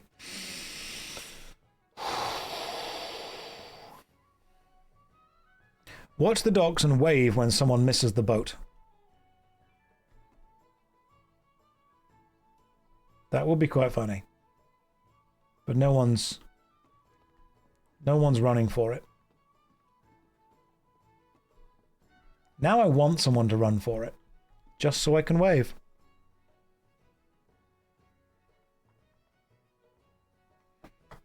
I'm going to wave anyway.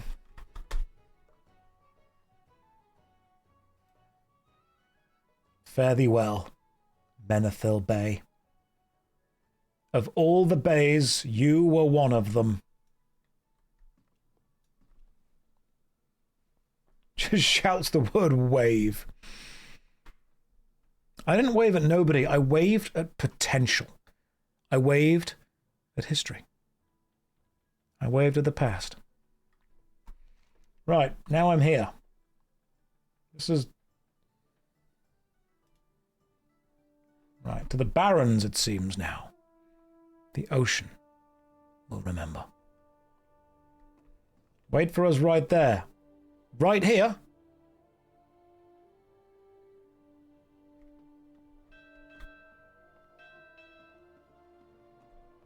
I will wait for you. Oh, this is cool. Discovered Theramore Isle. I'm going to grab the Flight Master, then I'll be with you. This isn't Horde. Look at this. This is far too advanced to be a Horde place. This has got to be Alliance. No way the Horde built this. This is an Alliance outpost.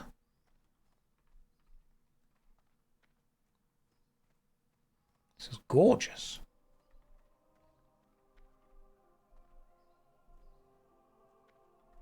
Do I know what happened with Theramore in... No, I don't know what happened with anything in any expansion apart from Arthas wasn't happy with only getting one game. Right. I have now unlocked Theramore. The flight path. I don't know. No, I don't know. I'm not aware. I'm unsure. If you were to use the thumbnail meme of does he know, the answer would be no.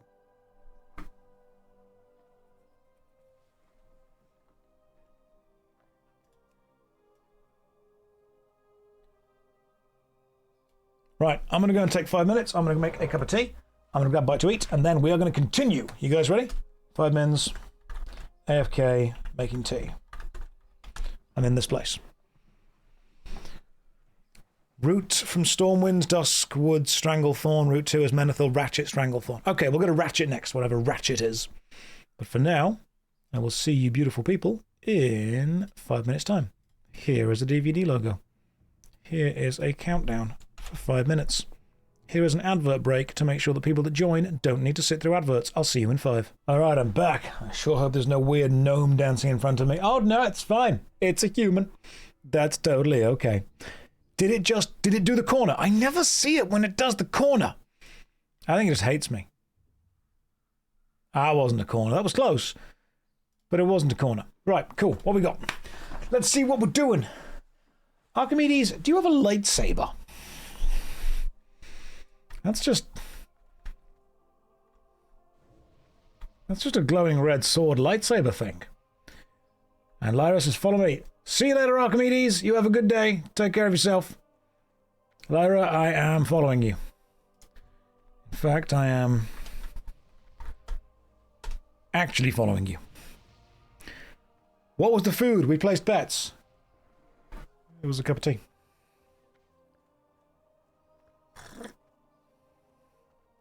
All the cool streamers are sending guild invites. Hang on, what's happening? When did Josh become Giga Chad? It hasn't happened yet. As soon as it does, I'll let you know. Right, what's happening? Who is messaging for stuff? Is this where we unionize? You're eating tea? In a way, yes. Ooh, hang on, I've never been here before. I want to actually focus on this landscape. This landscape's cool. Josh, I feel like you're a swole Kit Boga. I will redeem. Just so you know. That will happen. Have I picked a primary profession? Not yet.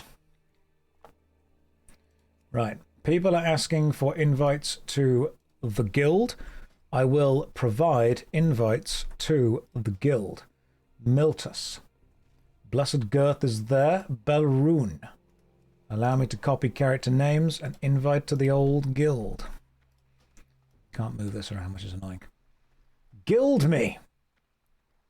I will do what I can, but just understand, guys, that if you aren't active, we will have to kick. And the guild rules are be empathetic, be understanding, be decent, be a nice person, be the kind of person that other people want to invite to a group because you are fun to have around and kind and nice and also good at your class. Be a good person.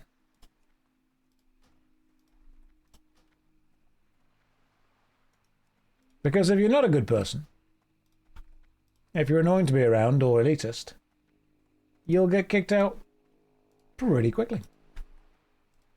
There we go. This is more difficult than job interviews. That's what we try to be. I think everyone should have been invited by now.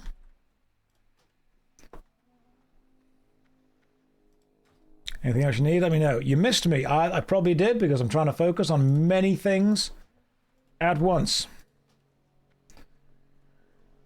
Enough space left for a wedge of Wensleydale. Absolutely. One of my favourite cheeses. Josh, there's a classic raid boss in here. Well, I don't think I'm going to be able to beat it. You are the nicest person as long as you get the fattest loot. Otherwise, you are mean. Please don't give me a sad face when I've missed you as well. I'm trying to do a lot of stuff with a few things. I'm trying.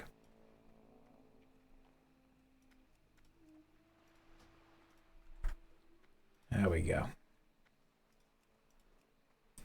There's a lot of people asking for a lot of things, and I'm doing what I can.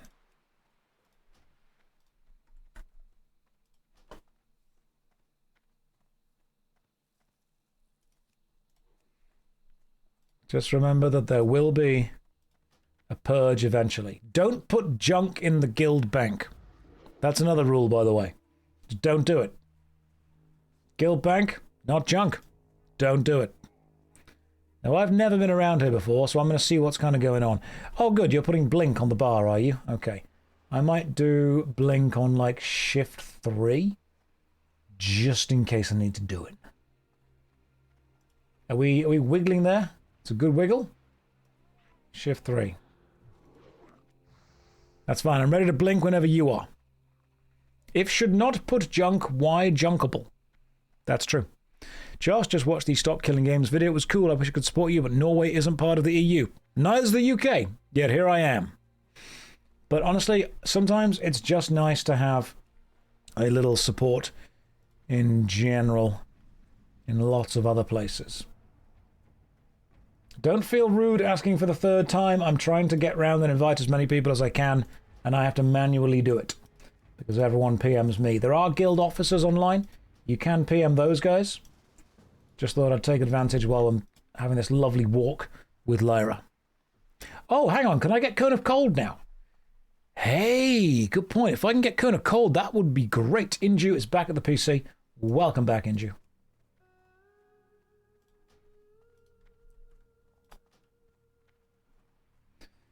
The Horde version of this guild is the board. Because when they run into battle, they shout, for the board. So it's the board versus the Union. And you can TP back and you have the FP and Ratchet. Yeah, that's great. Oh, thank you. That's a good idea. Did I get Icy Veins yet? Oh, no. I've actually got 2 talent points to spend. That's great. So what does Icy Veins do? Hastens your spellcasting, increasing the speed by 20% and gives you 100% chance to avoid interruption. Lasts 20 seconds.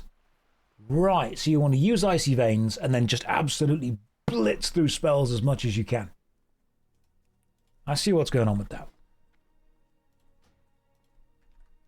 So that's your kind of almost like artillery style ability. You use it and then you just spam as many spells as you possibly can, doing a ton of damage. Okay. Here's a question.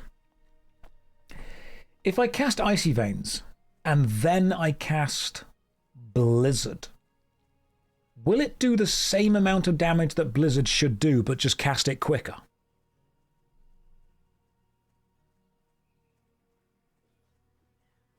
Or will it, because it's casting Blizzard 20% quicker, do I still get the amount of ticks that I would normally get? Or am I effectively cheating myself out of 20% worth of damage? Same damage, but faster. Right, so it channels faster. You get more ticks. Same damage, but faster. Cool. So basically, I'm just casting Blizzard faster. That sounds great. So I'm assuming what you want to do is Frost Nova, Step Back, Icy Veins, Blizzard.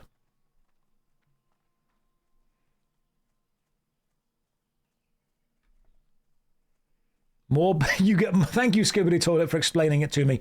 You get more Blizzard per Blizzard.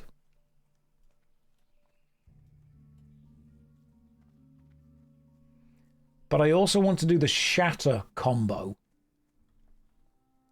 Because right now I can put 1 point into Shatter. Do I want Piercing Ice, increase the damage done by frost spells? Right, we'll get Icy Veins.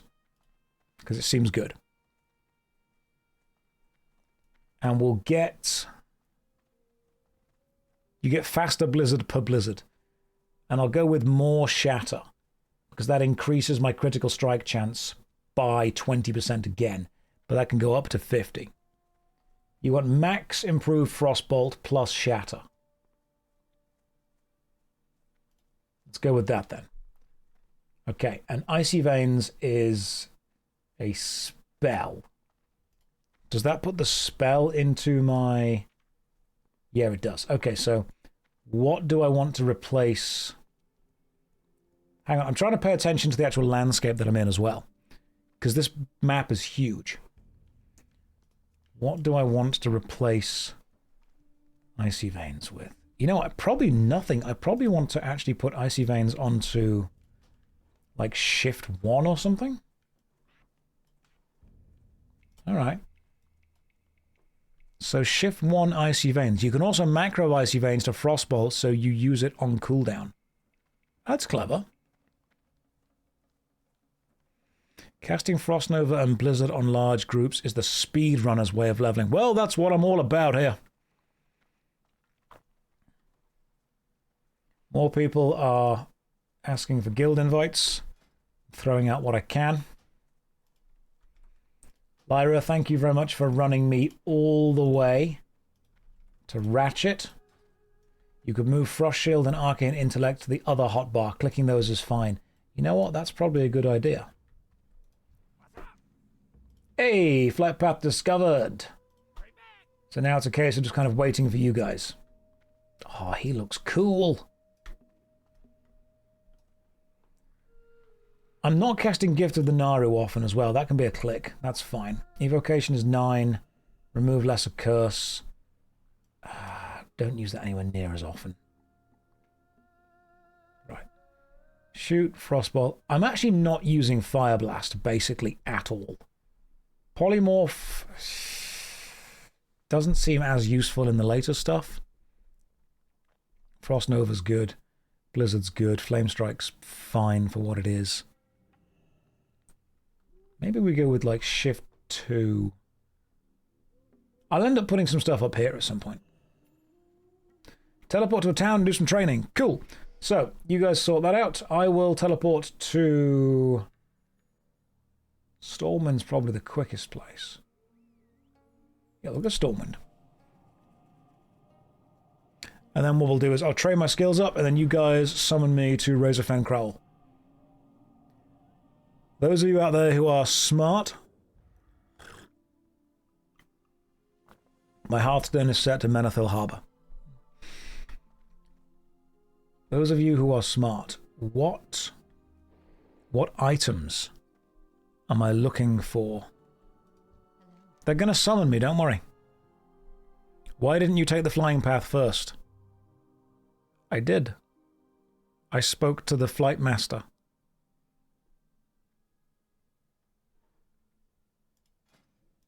Right. Don't use arcane. Oh, cool. Hey, a better frostbolt. Fantastic. In Booty. No. I spoke to them in Thingy. The Ratchet place just then. Right, Frostbolt. Train. Better Frost Nova. Excellent. And Cone of Cold. We can slow enemies down. This is lovely. Let me just open up my stuff. Frostbolt, rank 4. Get out of here. Rank 5. That's what I'm all about. And what else do we have? Oh, hello, Archimedes. Right, we also have Frost Nova rank 2. Get rid of you, Frost Nova rank 2. And I think we're good with everything else. Maybe I should get Cone of Cold as a thing. Let's put it on shift 2 and see what happens. I'll end up redoing all of these buttons at some point anyway.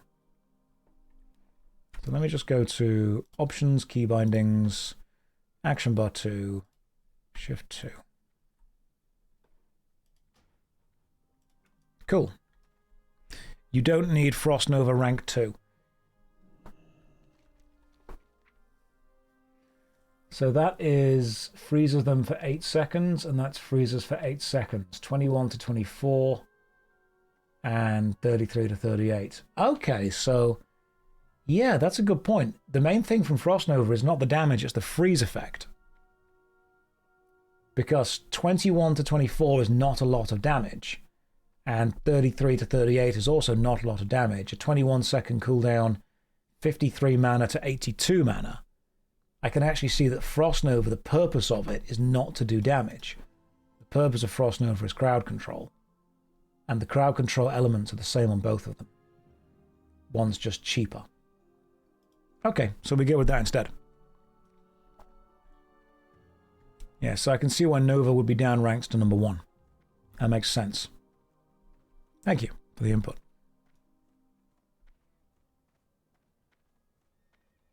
What I might do is go and have a look in the auction house to see if there's any things I can pick up just to help me in general right now. R and F are still very easy to click. That's a good point. R right now I've got to reply. I feel that F is target nearest ally. Yeah, F is target nearest ally, which is good for healers, but not good for me. Alright, so I feel that maybe I should have Q, E, R, and F should be redone.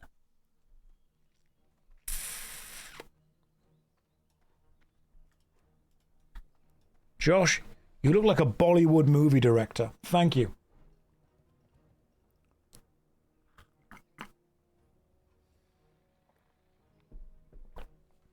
F is always interrupt. Ah, okay. We can do that. So what I might do is go to Options, go to Key Bindings, Action Bar 2. Let's go with Shift 1, 2, 3, 4, 5. Button 6. Where are you? You can be F. Friend function is now unbound. Cool. So F can be interrupt instead of shift space. Right, F is interrupt. Interrupt is mouse wheel up. Nope, that's zoom in. Shift 1, 2, 3, 4, 5. I'm not using too much. I feel that I've still got Q, E, and R left to go. Q I don't want to use as a movement ability because I can't move left while doing it. Q could actually be a good Icy Veins. So if we go to Options, go to Action Bar, Key Bindings for Action Bar 2, and we put Q there. And then Action Bar 8, we do R. So Q, hang on, what I'm going to do to make this easier is, that's going to be Q, that's going to be E, that's going to be R, and that's going to be F, because that way it follows the flow of my keyboard instead. And Q can be Icy Veins. Whatever that is, there you are. F ends up being Counterspell Interrupt. F should be movement so you can press it off, and I feel E should be Blink. R currently is Remove Lesser Curse, but I don't think that needs to be it. I think we can change R to something else. Because what are these? These are mostly support spells that I'm not actively using or attacking with. So what I've got then is I've got channel icy veins with Q. That'll cool down, don't worry about that. Channel icy veins with Q, which gives me 20 seconds of icy veins. E is interrupt the enemy. R right now is remove lesser curse, but we can change that. And F is counterspell. I think E might be a better counterspell because it's just easier and quicker to press, whereas F being blink works quite well. Right, counterspell is E. Blink on a mouse button may be nice. Highly recommended putting icy veins on shift, so it's more deliberate to press as a buff. The reason that I don't do that is because I've got shift 1, 2, 3, 4, and 5 down here. F for blink, which is flink. And E for interrupt. Q for quickly now, because that's what's going to happen when we press Q to do icy veins. And R for remove that curse. Actually, R for remove curse kind of works. Right, so we've got quickly cast spells, interrupt, remove curse, and forward. That works. That way I can remember what I'm pressing by looking at the keyboard. Quickly cast spells, interrupt the enemy, remove the curse, forward.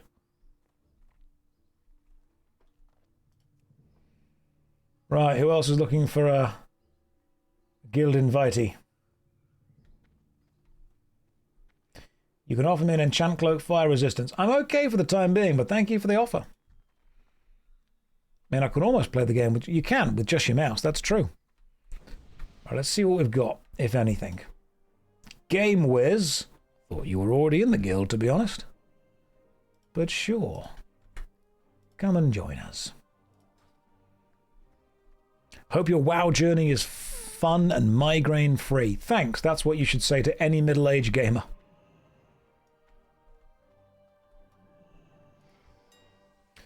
Armor. Cloth. Head. Usable. Go. Ooh, goddamn. Okay. Damage by 11 for all... Where'd you get that from? The Holy Shroud. Right, the Moon Soul Crown. Restore mana per 5 seconds. That's pretty good. Durable Hat of Fiery Wrath. Plus 17 fire spell damage. Is there like a Hat of Icy Wrath?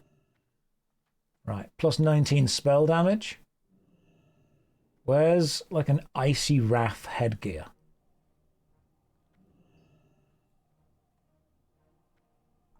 It's got to be called Frozen Wrath, hasn't it? Name. Is there a Frozen Wrath? It's not there. Damn it. Is there one that I can't use? Yeah, okay. Legion Crown of Frozen Wrath. Plus 70 frost damage. That's pretty good. But obviously, I can't use any of these. It's only 500 gold. Let's get 2. Let me just be inviting you guys to the guild as and when I can. I kind of like just getting my gear through playing the game, to be honest. As long as I'm not too underpowered.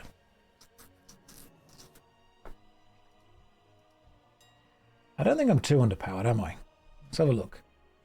I could probably do with a better shirt.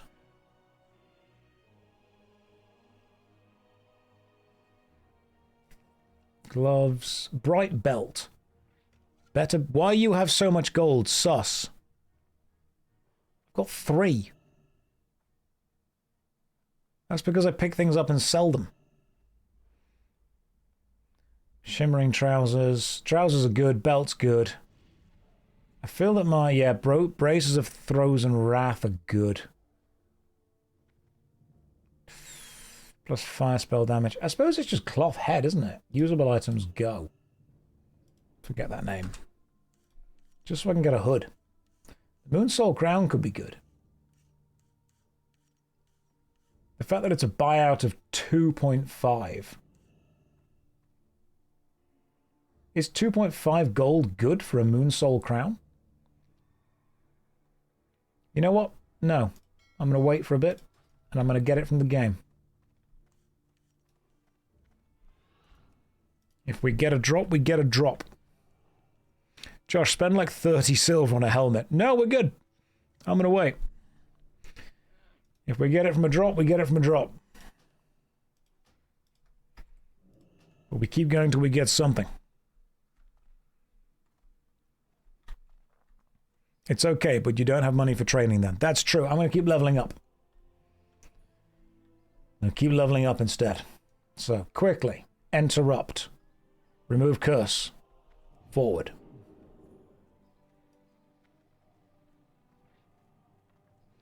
May I join the Manx? The Manx of the Runion. The ranks of the Union. Yes. God, whenever I've been streaming for about 8 hours, you can tell that suddenly I lose the ability to talk. We'll do one Razorfen Crowl.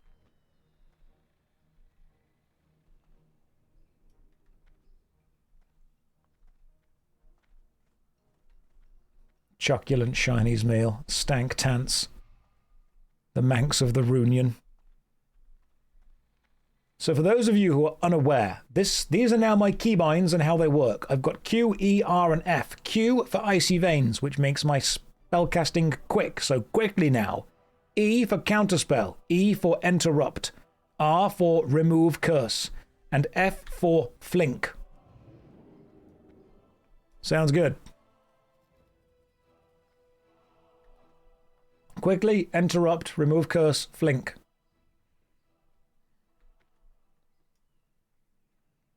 Interrupt. Yep, it works. I love the fact that you can reset your momentum by using F at the bottom of a fall. Flink means nice in Danish. That's pretty nice. 1, 2, 3, 4, Q, E, R, F is optimal. Shift and control for modifiers easy. Seems to be, doesn't it? Seems to be how we're working.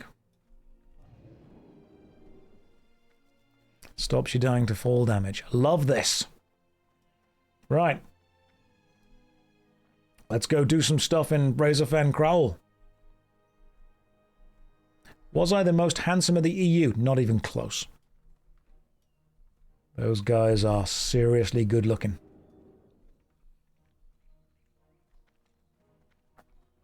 The sit hotkey. Never know when you'll need to teabag someone. Hob, listen.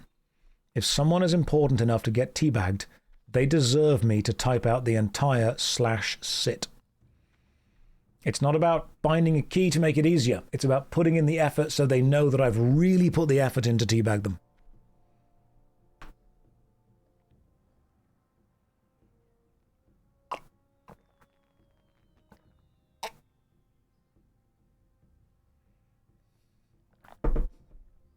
It's already X. Oh, yeah. Did they remove /spit? Yes. Flink means quick or light-footed in German. So, yeah, that works.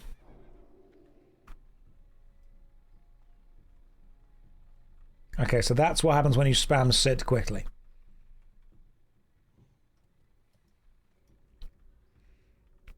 Did they remove /camp? Pip, don't do this to me again. I already typed that last time and it just logs you out.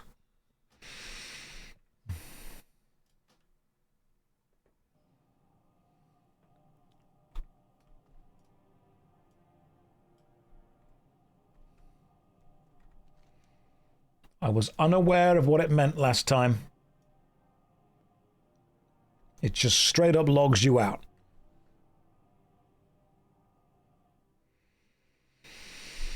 Right, are we all here?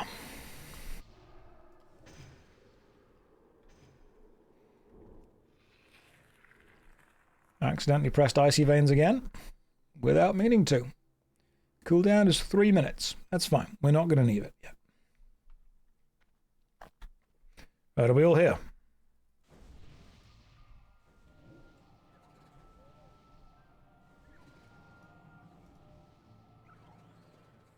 I think we're all here. Let's go.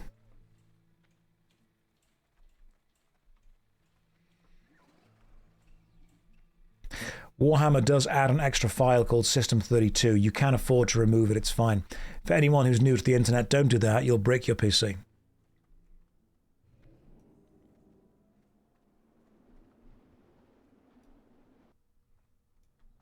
Right. Here we go. Razor Fen time it is. Now, I have done this before. It's just been a while. Girth needs water to glug.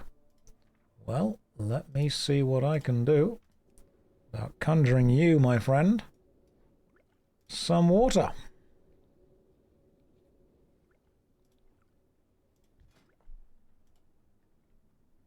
I'll get you some more as we go. Your diet has been ham sandwiches and fiber biscuits. You will survive. Worry not.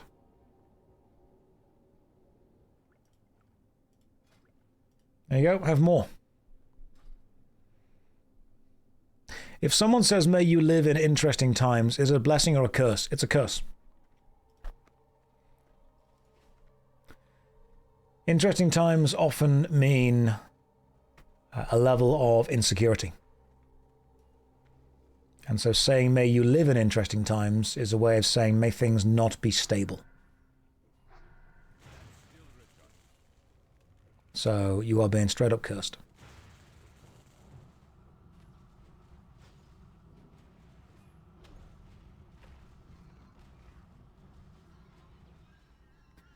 It's nicer to be said, hey, may you live in boring times. These things look like dreadnoughts from Warhammer. That's kind of cool.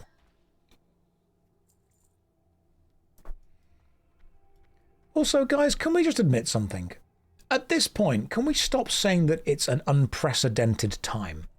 Because we've been in it for a while. It's pretty precedented by now. In these unprecedented times. No, we've had 3 years. You can't keep saying that. At some point, you've got to admit, pretty precedented. Nothing changes. We're receiving above average volume of calls. No, you're not. Don't lie to me. You're receiving the exact amount of calls you normally do. You've just not put any more people on. Most millennials have lived through 4 or 5 once-in-a-lifetime events.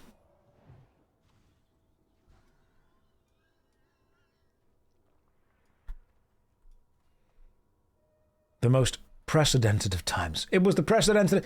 It was the most unprecedented of times. It was the precedented of times.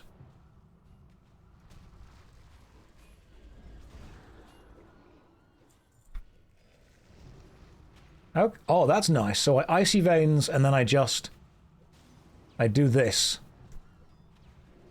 And it just absolutely rips the aggro.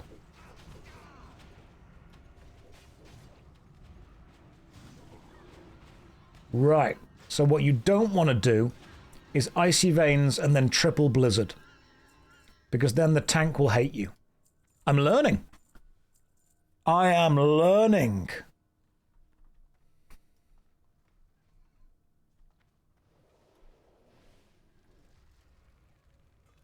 The tank will hate you anyway. That's true. May as well do some damage, you know?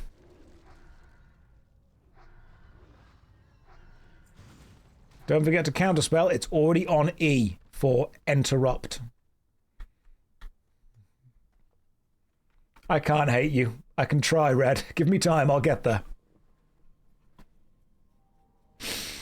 Josh, you can't take responsibility like this. Blame the tank. I think it's important that we all take some responsibility for what we do.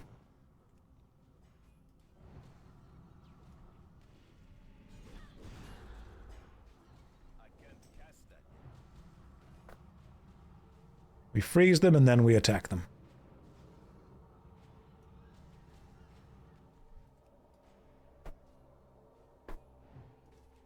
What's up, Game Wiz? Pretty sure I've already invited you.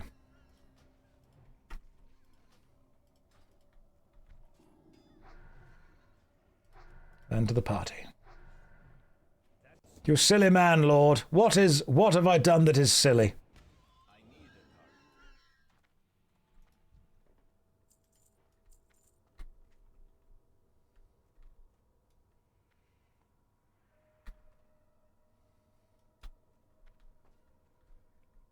You took on the burden of hating you. I appreciate that. Thank you.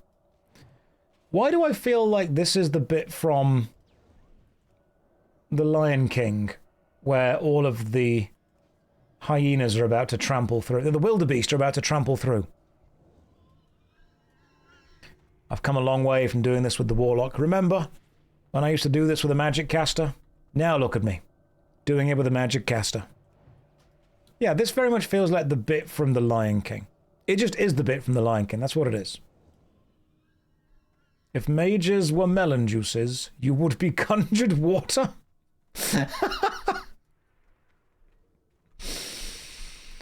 I envy people who don't know you. Alright, let me know when you've got the aggro.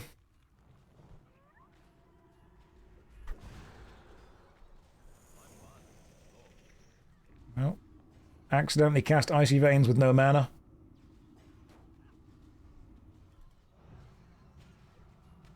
Which means I've now got to just channel as much Blizzard as I can. While I've got like 1 second left of it. Fantastic. My job is to ultimately take away aggro once the tank has got it. That's my whole thing. Let me know when you've got the aggro so I can have the aggro.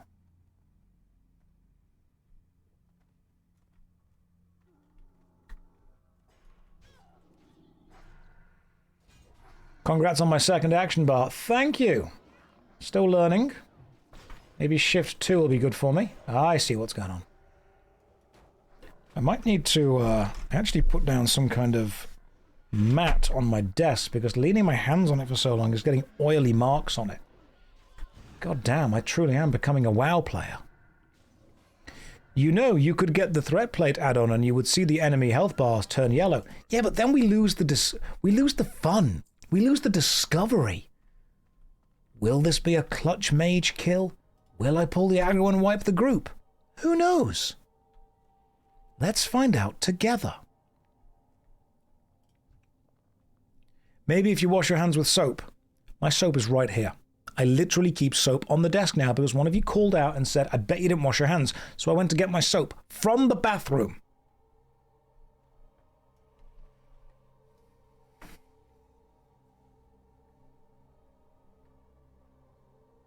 But soap needs water. That's still in the bathroom.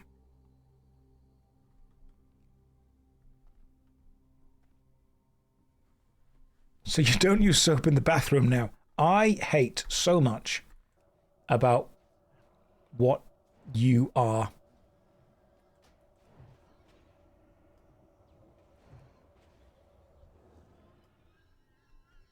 My goodness. Grim, thank you for the gifted 5 subs. That is incredibly kind of you. Tat, I don't hate soap. The internet was a mistake. I think given all that we know and everything that we've collectively seen, Ultron was right.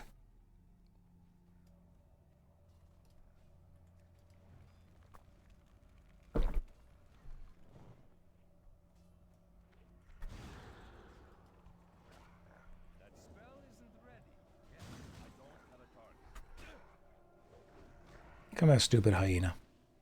If being snobby was a competition, you would announce that your soap is actually Lavender's Sovereign Sunset. Actually, it's Bayless and Harding. I tried Hema sword fighting today and the instructor was literally you. I mean, he wasn't. I was here all day playing World of Warcraft. He was outside doing something fun.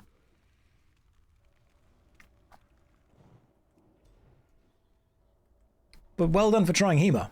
That's a cool thing to give a go. Did you enjoy it?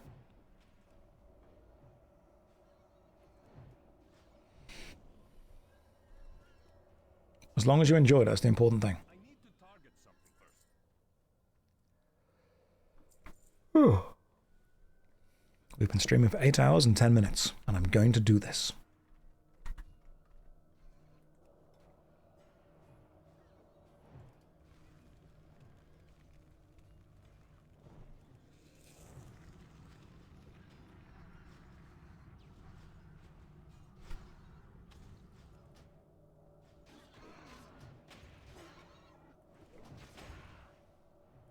You cannot interrupt me. I have icy veins going on.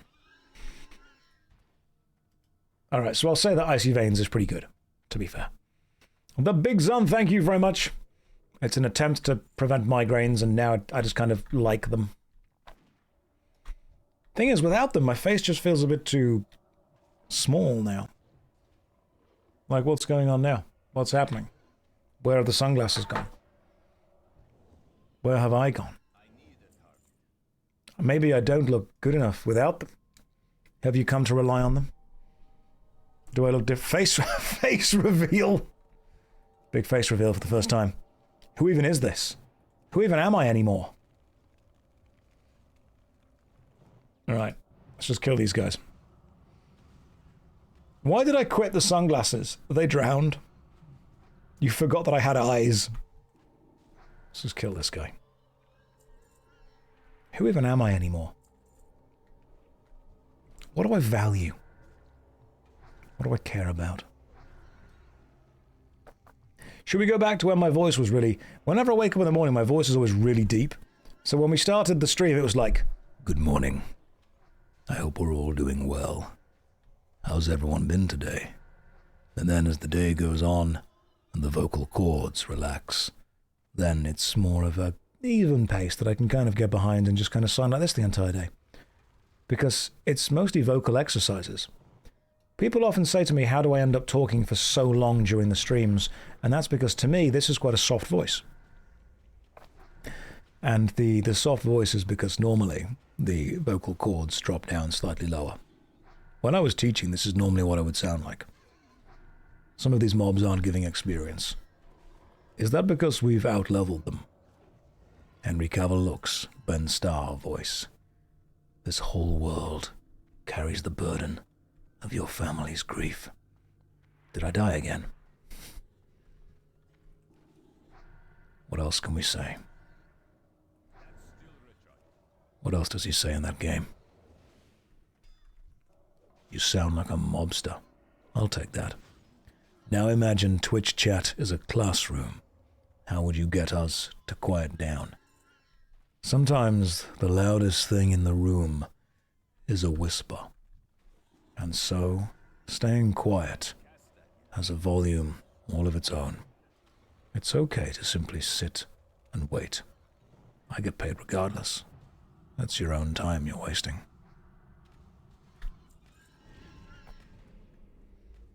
And if you are chewing gum, I hope you brought enough for everyone.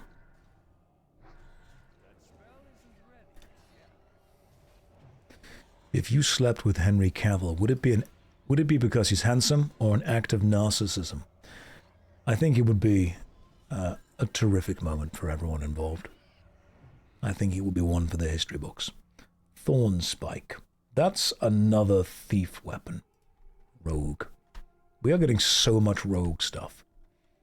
And then with the voice, as the voice goes on throughout the day, I end up speaking like this instead.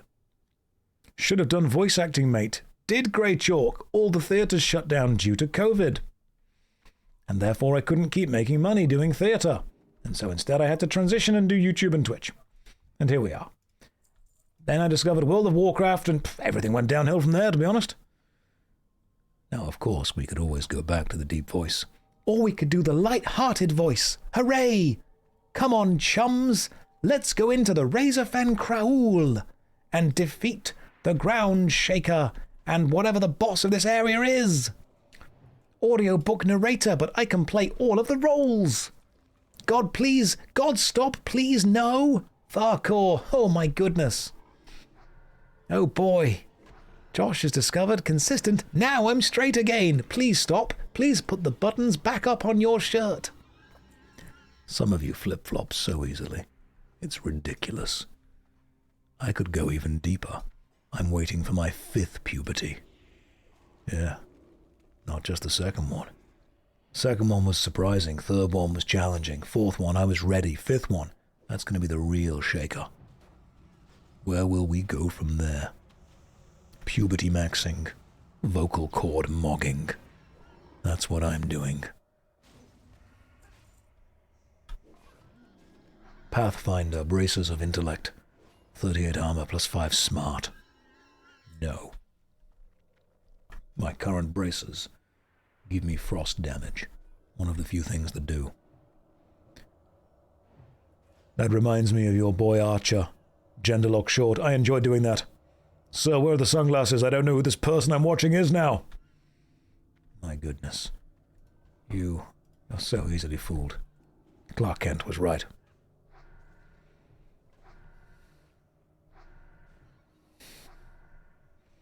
You can't even count the number of the balls that have dropped to get this voice. The floor of this office. It's just marbles.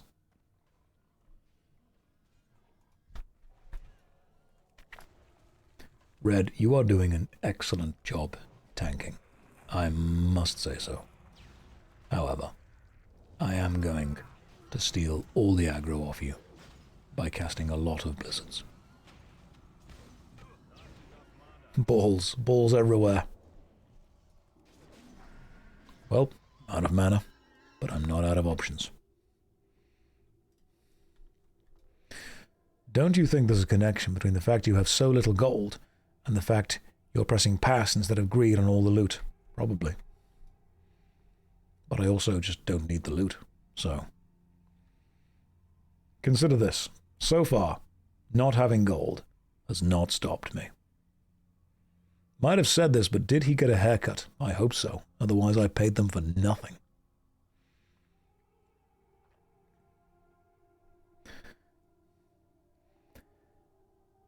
But what I can do is specifically talk in a softer way, which allows my voice to not be so strained over the day. And this is more comfortable for me over the long time. He's a streamer. People will gift him gold. They will, and then I will put that gold into the guild bank. Am I sheeping the shaker? Sheep the moon?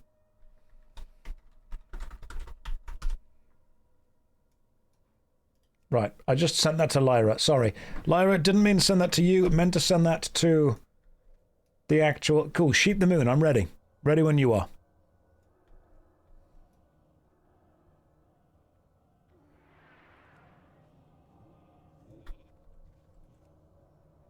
Excellent.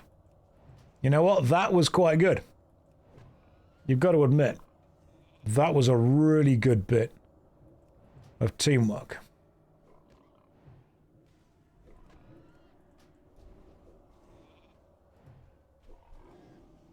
Resheep. Death Speaker again. I cannot cast Interrupt again for a moment. Gotcha. Hey, Death Speaker robes. Don't know if they're actually any good compared to what I've got. I'll have a look in a second.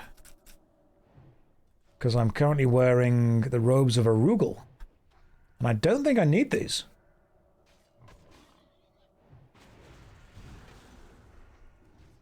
Right, let's have a look. Stamina, intellect, spirit. Armor would go up, intellect would go down, spirit would go up, stamina would go down, critical strike would go up. Crit might be good for me. I need them still wearing green. Lyra, they are all yours.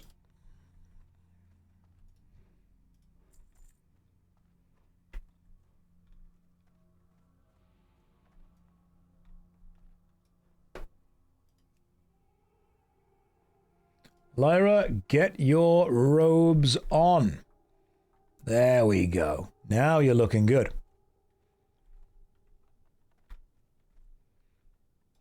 Look at us. Mage, priest. 2 mages and a priest. Beautiful. I'll be farming Arcanist Doan shoulder pieces soon enough. I might be cosmetic mogging you guys in a Rugal. Are you, though? Like, are you? I think the Arugal robes look pretty good. I think these are pretty cool. We've all got the same shoulder pads on them. Right, let's go. Lyra has got loot today. She has been rolling loot. You know what? Worked hard for it. Deserves it. Have I considered playing Ultima Online for a worst MMO ever video? Yep, I absolutely have considered playing it. It's on the list. I'll get there eventually. Lyra has been spoon-fed for all the All the loot in the world today.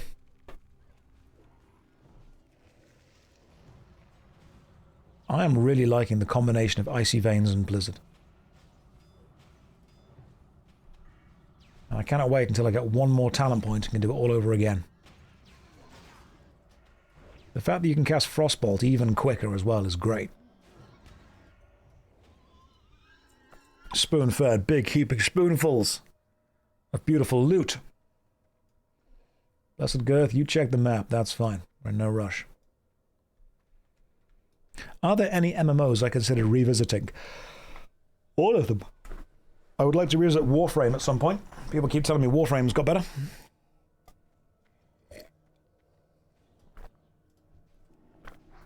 And I enjoyed Warframe.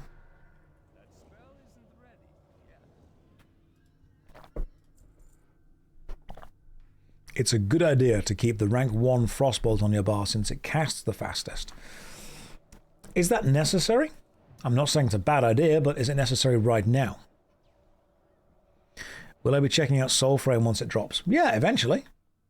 I mean, I've got plans ultimately to check out everything. Just give me time. When do we get chill level streams through Lord of the Rings Online? Once I've completed Warcraft. Let me complete WoW first. Then we'll see how we're going to go. I need to target something first. Yeah, it did take me 22 years to get around to playing WoW.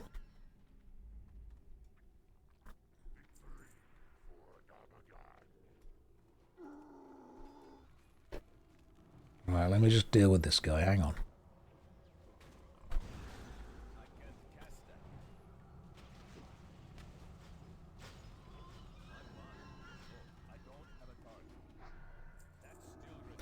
Armor Piercer, 200 polearm. Armor Piercer, 200 polearm. What's the chance of 2 of those dropping? Alright, so we've got Armor Piercer and Armor Piercer. That's a... Is that like a double rare drop or something? Oh, the chance is high. And a Tuscan Helm. 12 strength, 12 agility. Well, you know what? I'll greed it, but I don't need it. And then I'll just sell it if you guys don't want it. Tuscan Helm, you guys can have that. Sells good either way. Cool. Use your Cone of Cold after you freeze. That's where your big damage crit comes from. Right, so I do that, then I do that. Oh, I see. Okay, gotcha.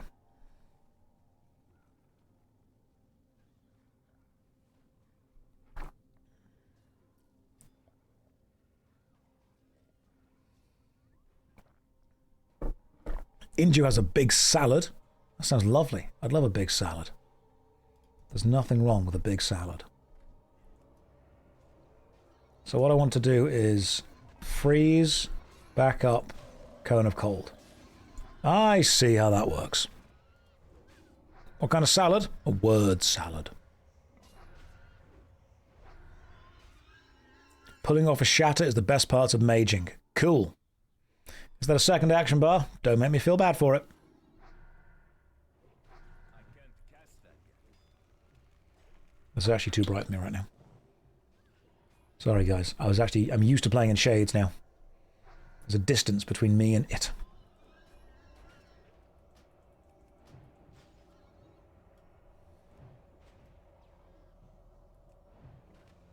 I am liking the bigger damage numbers now though. This is good.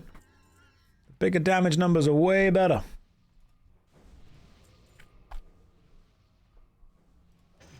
Probably stick on the old intellect. You could even Frost Nova Flamestrike Cone of Cold. That would be... Oh, Flamestrike would be that one, wouldn't it? Okay, so what I could do would be... Hang on. Frost Nova, Flamestrike, Cone of Cold, Blizzard.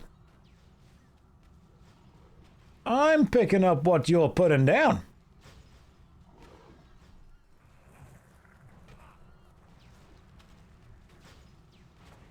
I'm seeing what's going on here. And then Frost Nova again. And then Flamestrike again. And then Cone of Cold again. Alright, I'm picking it up.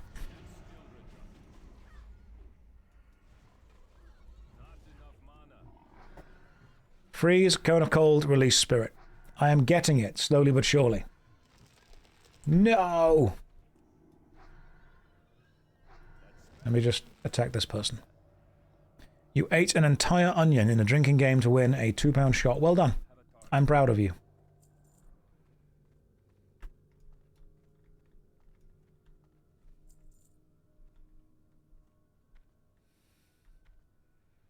Josh is out of mana. No, I'm not. Well, even if I am, I'm not out of options.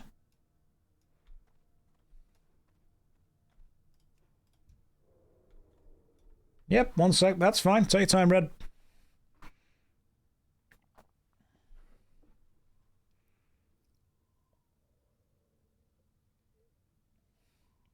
Worst case scenario, we just go and punch something. If I run out of mana, what can I do for you? I'll tell you what I can do. My best. Because, Red, you're about to be attacked.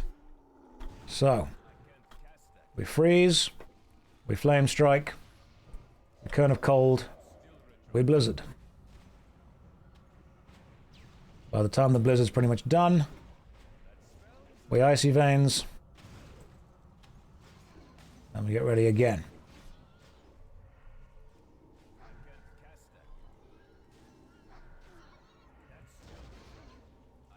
There we go, everyone's fine. Sanguine Belt, Stamina and Intellect. Hang on, that would actually be good for me. More armor. It's 1 more intellect. I don't need that much. Okay, cool, I'll take it. 1 intellect goes up. Cool, I'll take it. Now let me just... well, I guess I'm not using evocation anytime soon.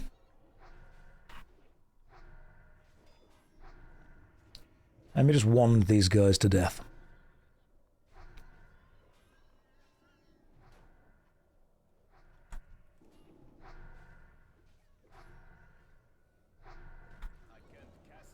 And then we'll also drink some water quickly. There we go.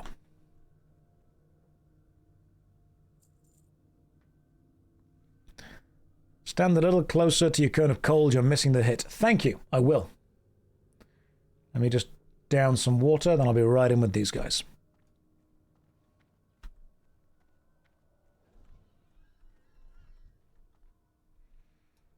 Red, once you've pulled. So we want to... I'll focus on these guys over here.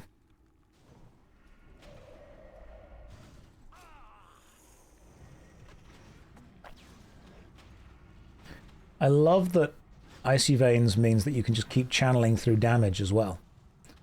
Which means that even if the enemies do turn their focus onto me, just keep channeling through the damage and you'll be okay.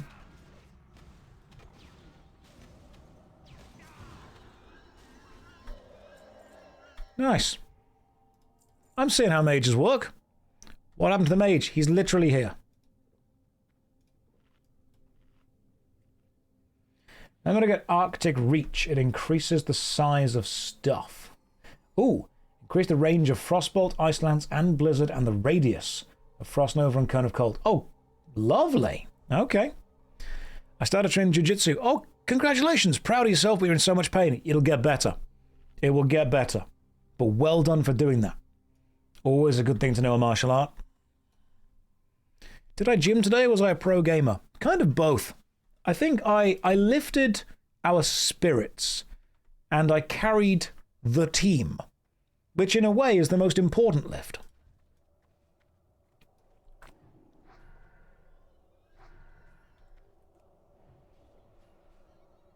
Epileptic Boy, you started watching Jujutsu Kaisen. Basically the same thing. That's a flowery way of saying no. Oh, Jim, I can be more flowery. I can be way more flowery than that, don't you worry.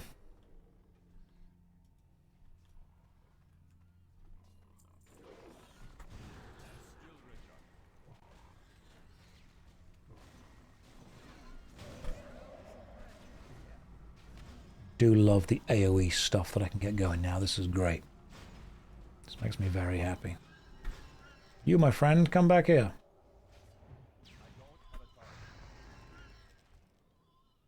Well, that went well. Intellect and stamina. Not as good as my current ones. What's my favorite class so far? So far, Mage. I enjoy Mage. Mage is good. I'm liking Mage a lot. A lot of stuff I can do with it. A lot of things I can learn. A lot of changes yet to make.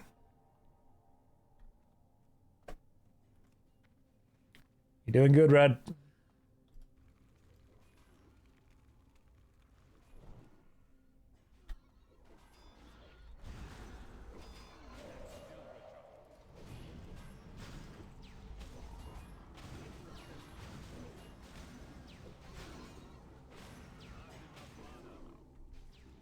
Although I'll tell you what, I am running out of mana pretty quickly now.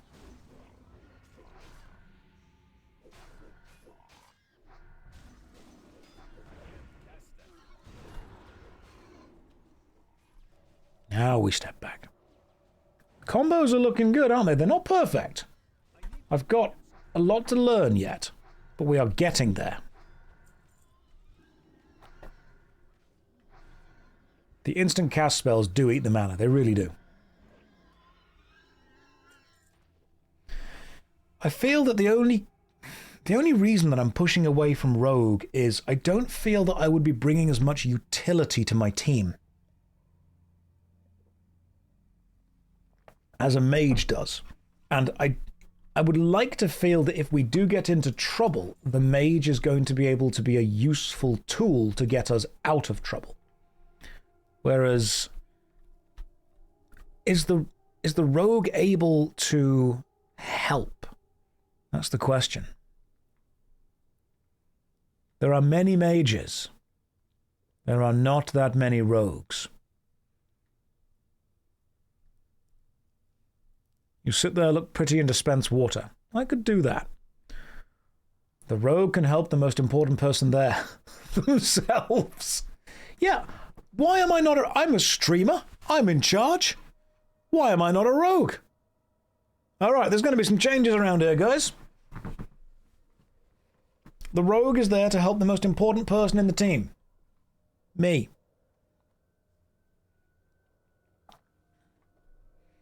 A rogue can also interrupt spellcasting every 8 seconds or so. Oh, and that sounds great. Interrupting our own mages? Fantastic. You can also loot chests.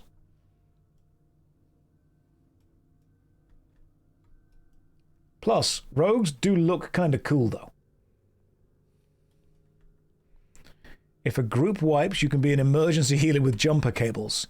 Stabbing is fun, no complicated invocations. Warrior is a better rogue. Rogue mains are sadists. You've already sold me. Don't make a gnome? Already haven't. I have made a sexy night elf rogue. And everyone's like, oh, I gotta make a human rogue. Nope. Night elf rogue.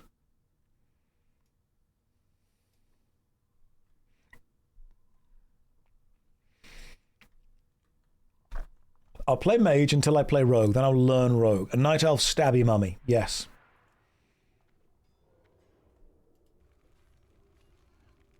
Hey, let's not show any night elf hate. Let's all be friends here.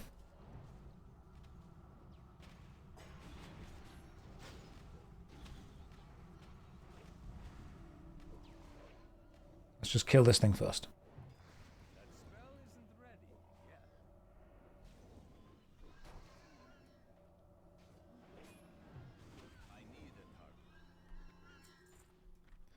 That is, I'll be honest, that's my only reason for pushing away from Rogue. I don't like feeling like I'm playing in a selfish way whenever I'm part of a team. Like, when I can cast AoE, which stops the enemies of the whole team, and when we can, freeze the enemies, and when we can give people the intellect buff, and when we can actually save people, that, to me, that feels so good to do. But rogues could also get all of the loot. Rogues have poison that do different things. They sap the enemy, cake blind, cripple a target to being near useless. Sounds great.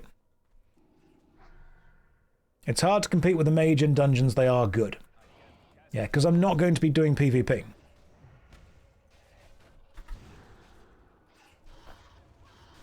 I've not done shaman yet, no. Oh, so rogues have like single target crowd control. Does crowd control work on bosses though? Because from what I've seen, most crowd control doesn't really work on bosses. So when you have a boss, you just want the rogue to be standing behind it, doing loads of damage. You can still kick and interrupt though, can't you? The kicks are used a lot.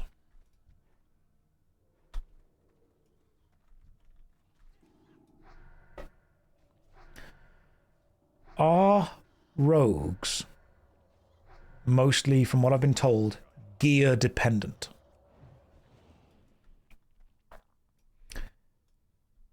Now can... Shin, welcome to the stream. Can rogues be good without the... What's it called? The glaives? Everyone just says, oh yeah, rogues are good when they get glaives, but they're just super, super high level and super rare. Let's be real, we're not going to get glaives. It's just not going to happen. All physical class is gear dependent. Melee depend on gear more than casters. Glaives don't exist. They're legendary drops from an endgame boss. Okay. I will make you get glaives, Josh. I'll make it happen. Inju, that comes across like a threat. We're raiding BT.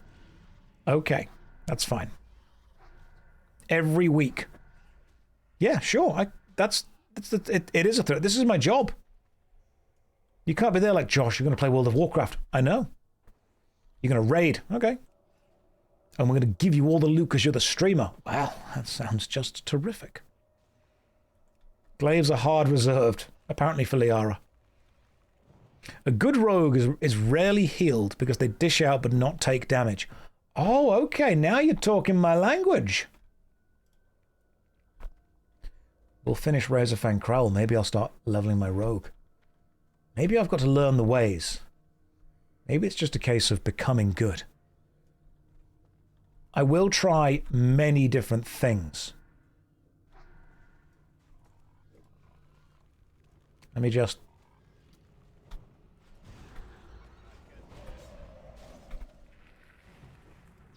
Alright, here we go. Icy Veins Blizzard time.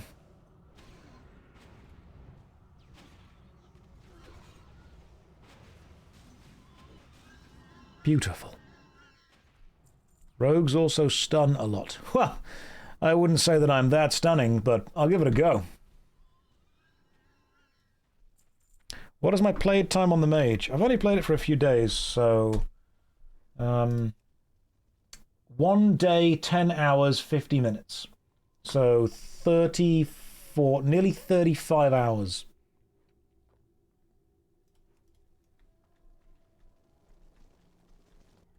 Oh, hang on, giant pig. It's not too bad for being level 27.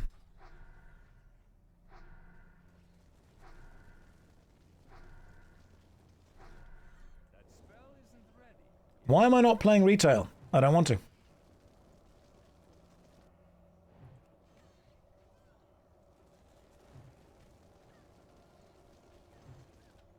It's not a... Okay, fine, it's a boar. Hey, congrats! Ferrine leggings, strength and agility.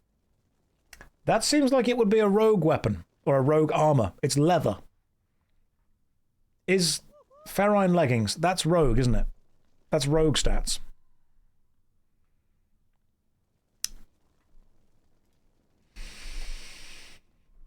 Sometimes the universe speaks. And sometimes we need to listen.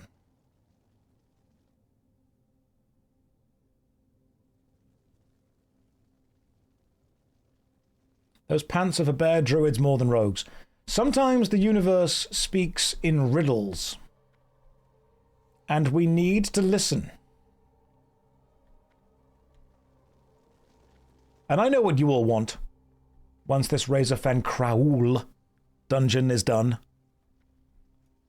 You yearn for the dead mines.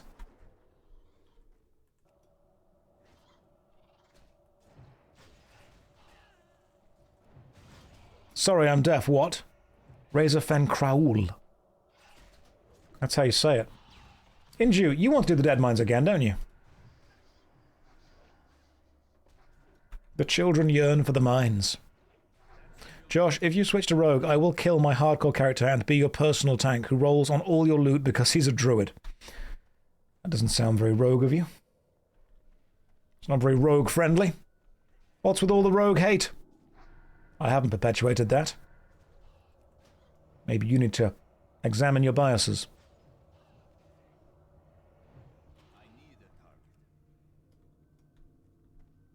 It isn't since he is a druid. Do you mean he will roll on my rogue stuff? I can keep the weapons. That's fine. I'll keep the weapons. Sounds like thievery to me. Sounds like rogue behavior. Razorfang Kraul and Gnome Oregano. What's next? The Death Mines. Can't wait for the Death Mines. My favourite early game dungeon. Ever watched Farscape? No, I haven't actually. One of the few sci-fi series I haven't seen. I've heard it's good, though. You know why you don't see many rogues in dungeons? Because they're in stealth. There's actually 6 rogues in this group right now.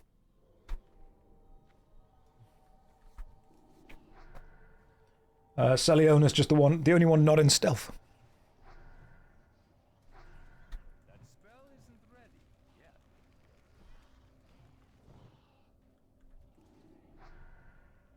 Hi Josh, I'm being consistent for Guild Wars 2. Well done.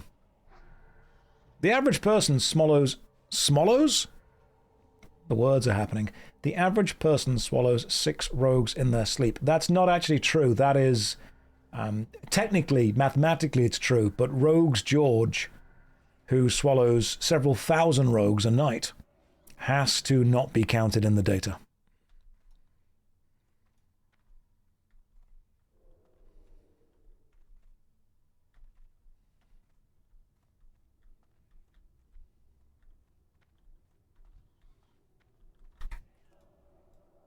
How do you know you can't see it?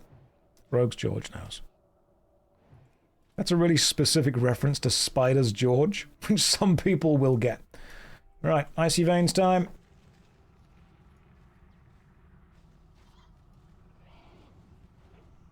Right, the bat on me is somebody else's problem.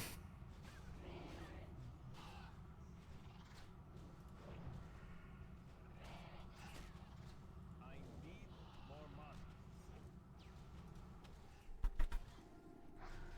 That ability isn't ready. Inside of you are 2 rogues. One of them is a wolf that wants to know if you would love it if it was still a worm. The other is a wolf that always lies. The Night Stalker Bow. Interesting. +3 agility. And the Raincaller Cord of the Owl. Both are trying to... both are in stealth. Ooh, hang on. That's a better belt. My current one is +5 intellect. That's +6 intellect. That's way better. Don't need that. Don't need that. Raincaller Cord of the Owl, +6 intellect, +5 spirit. Hell yeah. That should make my intellect go to 127. Yes! I would be one of the worms. The worm is also a rogue.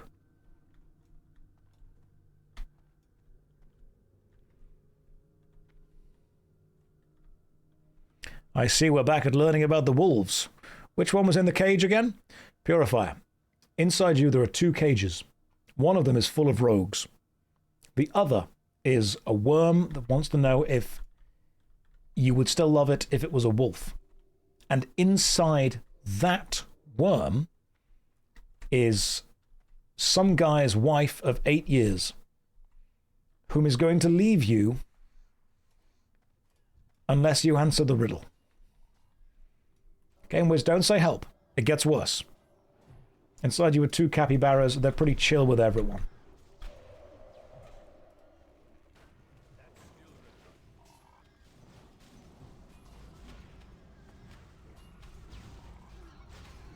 I've got to admit, that was a pretty good AoE boost of damage right there. God damn. Lyra, that was a perfectly timed Frost Nova as well, which I'll be jumping in with there. Heavy bronze lockbox. I don't need that. That was clean. That was really good, guys. Right there. That was nice. What a callback to the guy last night with his wife. You forgot to mention one of the wolves is recursive. It's just forever a wolf. Try a backward blink between Blizzard. Can you blink backwards? Nope. Oh, kind of?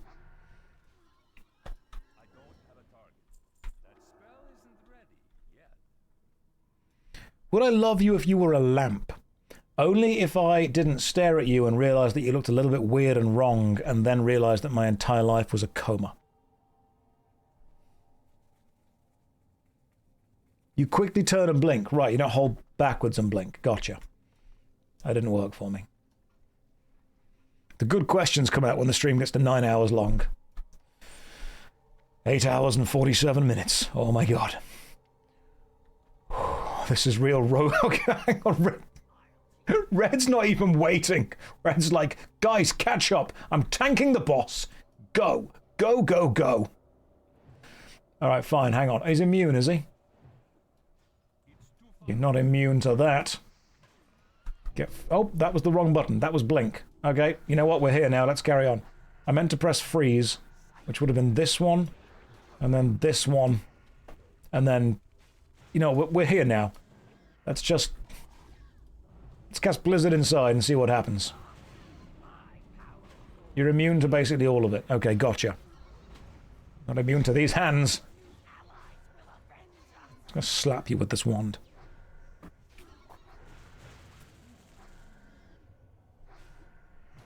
If this is good rogue loot. Agamagan's Clutch. Unique equipped finger. Stamina and spirit. I don't need that. That's a healer ring. Keeps people alive slowly. What if we're a figment of your imagination and you're sleeping, imagining that you're famous, rich, but in reality, you're 12 years old and have school tomorrow?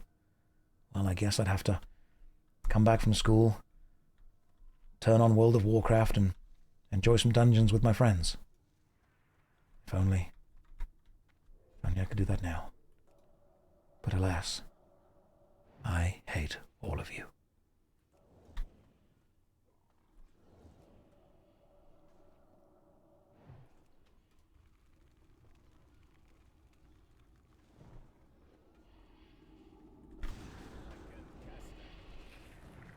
Alright, time to steal and then just Blizzard everyone.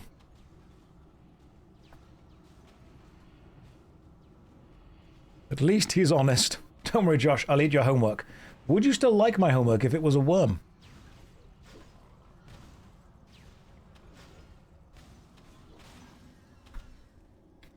I think I'm going to have to get over the fact that rogues are just not going to be able to do anywhere near as much multi-target damage, but maybe they can do single-target damage. Rogues do focus on single target, don't they? Inside the worm, there are 2 homeworks. One of them is a rogue. The other is wondering whether you can cast Blizzard. Does every homework taste the same? No, I think history tastes a bit older.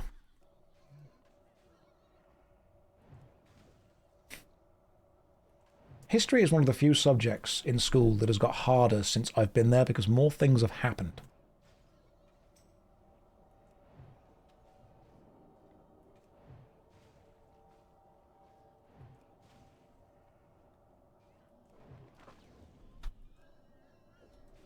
Right, we've pulled all these guys down to here. So let's just... Oh my god, leave me. Leave... Hang on, I can just blink. I'm not enough mana to blink. God damn it. Right. Get frozen. Evocation. Rogues are better at longer fights due to their unchanging resource regen. Oh yeah, good point. That makes a lot of sense, actually. I need to blink manually. I'm always blinking manually. That's my secret, Captain. You want your dog to be smarter. Do you feed them history or math homework? Ah, interesting question. None. Feed them food. We can't see because of the sunglasses. Mara says, sorry, Daddy, I was naughty. I ate at McDonald's instead of eating hummus. Wow. Jagex Shogun, I'm glad you joined at that exact moment of me reading that message. Hello.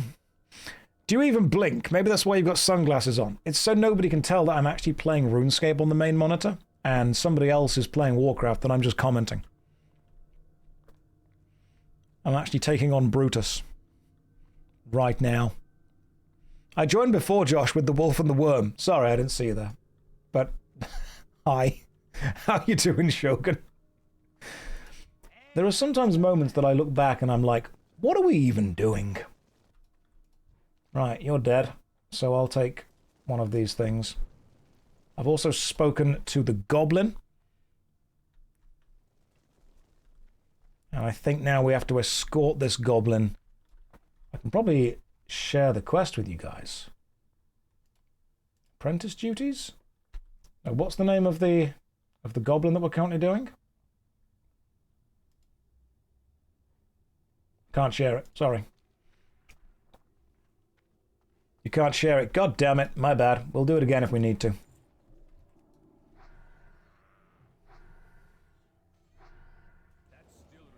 Oh, people have to be nearby. Still can't share it. We are all offered to accept it when you start it. Gotcha. I see what's going on.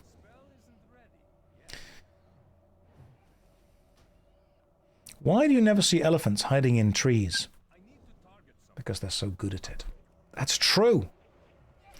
What are we even doing is a great question. And I'm glad we can ask these questions. The real question is, are we having fun? I think we are. I'm having a good time. I'm going to approach the rogue gameplay with that. I'm not going to think about whether I can help my team or be useful. I'm just going to say to myself, am I having fun? And if I am, then we're winning. We're winning together. But most importantly, I'm winning. What if you're not having fun? GameWiz, it's not all about you. It's about me. And it's about what you think about me. Because why would a rogue care? We can just stealth and run away. Does this rogue spark joy? That's the question we should all be asking. Now, mages are of course useful, but they do seem to be limited somewhat by their mana. The problem with this mana is that it runs out. Whereas you can't run out of knife.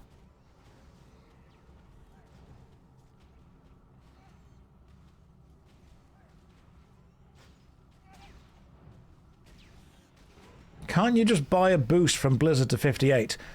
Boss, yes, you can. What I've decided to do is the relatively unknown, slightly more out there approach of playing the game.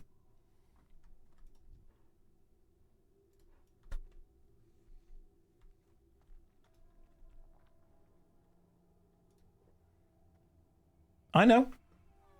It's a bad idea sometimes. But sometimes... Nato, good to see you, man. Sometimes you just want to play the game. WoW leveling is enjoyable. I like it. I think it's fun. He plays the game just like that. I do. I don't even pay to skip it. I pay, if anything, to play more of it. Are you even allowed to just play the game? Apparently you are. Anyone got a silver bar? Need it for the ring quest. Probably in the bank, maybe? But not on me. Also, yeah, you just lost the game.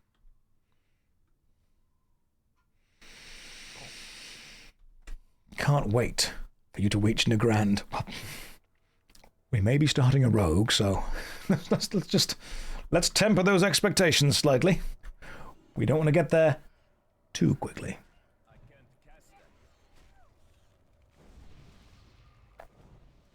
Maybe the voice for the rogue needs to be deeper. Maybe we need to return to the death mines. Maybe we need to get the stabby stab. I can only spare an hour a day to play WoW, and your prime second monitor content. Is the Union still hiring, and why do you look like Simon Cowell? Yes, yes, yes, and because. Your first task, to get into the spirit of the rogue, is to log out. Right here and now. I mean, do you guys, like... You guys need me? You guys done? Josh is courting more online hate by teasing another class change. Oh, this isn't a tease, Dan. This is a promise. This is a full-on promise. Of course we need you. Oh, that's an actual kind thing to say. Someone needs to be the meat shield.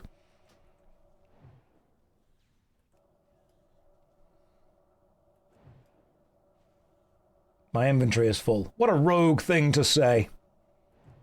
I bet you aren't even leaving space. Yeah, you behave, or this mage will jump into the air with Featherfall activated, and he'll just float off into the sky. Who do I send a message to the Union? You can mail me in a second.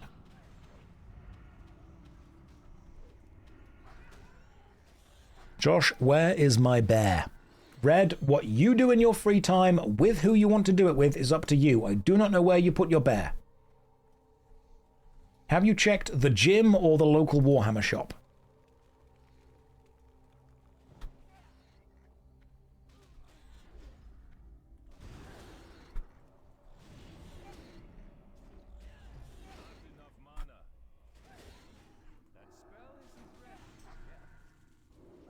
You did. That was someone else's bear. We do sometimes lose our own, don't we?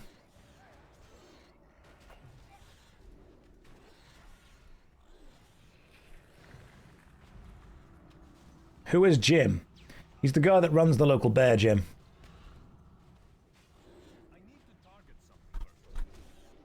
Spiked chain gauntlets, agility and strength. That would be a good rogue weapon. Or a good rogue thing. Do rogues wear mail, or do they wear just leather? I suppose leather, because it's made of hide. Can rogues wear mail? Josh, I'm going to group up with a druid. Now bear with me here. Oh, get in the bin. Usually they don't wear anything.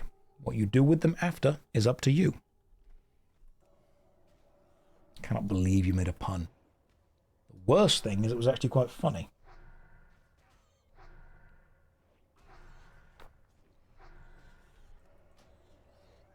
Question is, can males wear rogues? Only if you ask them politely. Only if they're into that. Dagger? I hardly knew her. That pun, unbearable.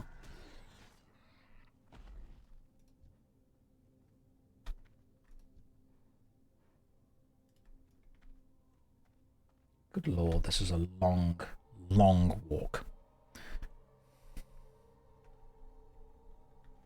Hi Josh, can Horde Guild ask for one plug? We need numbers to create villainy. If you are watching the stream and you don't like playing Alliance and you are playing Horde instead, we do have a sister guild. The guild is called The Board. B-O-A-R-D. You can message Rage Darling, I don't know if she's streaming right now, or you can message Inju. You can talk about The Board, because they will charge forward into battle, streaming for the board. And of course, the board is the enemy of the Union. Inju, do not message me, I'm still trying to get in. Okay, I am not in the guild. Don't message Inju on pain of Inju killing me. But apparently Rage Darling will work it out. Poor Inju. Sorry, Inju. Don't message Inju anything. Literally ever. I like the idea of the Union versus the board. Wait, so instead of being with you in the guild, we can be with the fun people like Rage and Inju. I mean, yeah, I'm going to put it quite so cruelly, but yeah, basically. That's kind of how it works. I don't like what's been implied, but you're not wrong.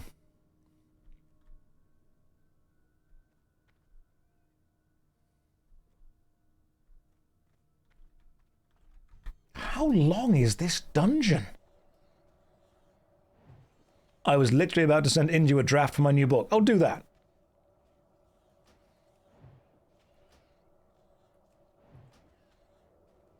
Should the Alliance be the board and the Horde be the Union?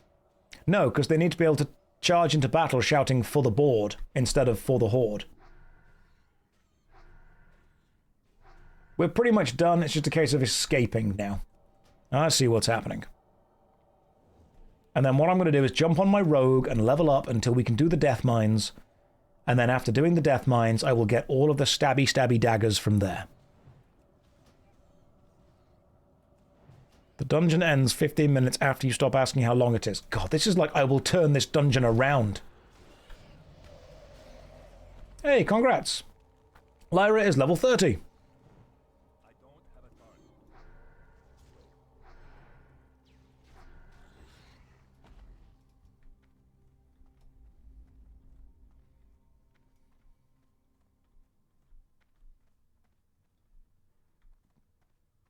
Come on, tiny goblin. We're basically out. Let's keep going. Chill solo some dungeoning in ESO and watching this stream. What class are you playing in the Elder Scrolls Online? I always liked the Necromancer tank. That was my favourite one. Seeing those kind of the bone skeleton armour that you could wrap around you, then turn into the big bone golem and just beat the enemies down. That was always cool for me. I liked that.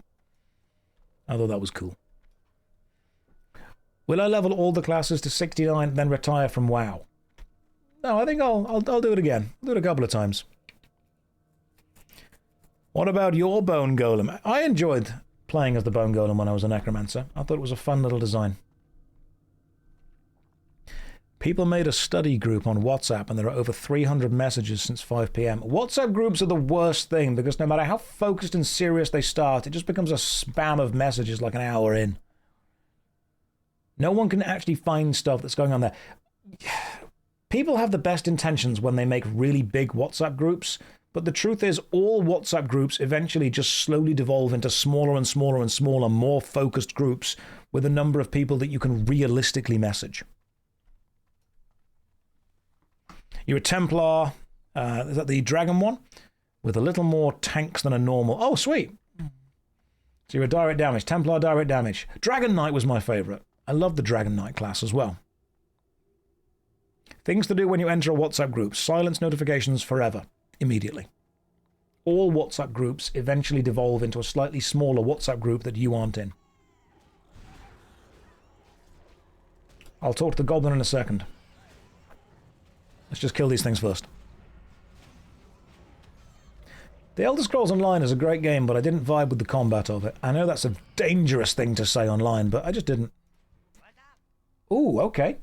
Monkey ring, agility, intellect, or strength. I'll go with that, but I'm not going to wear it.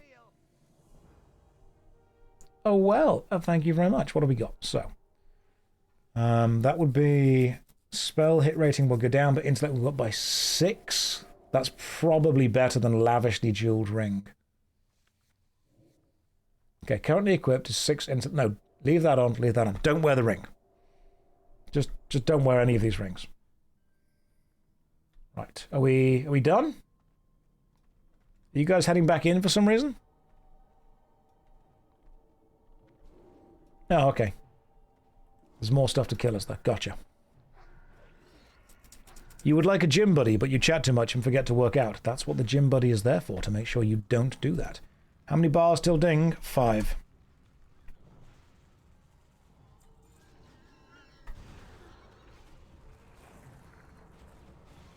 Just use another finger, you have more. Just stick it on your toes.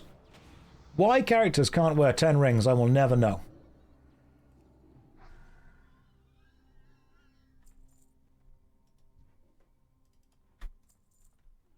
That's how Dark Souls should have been.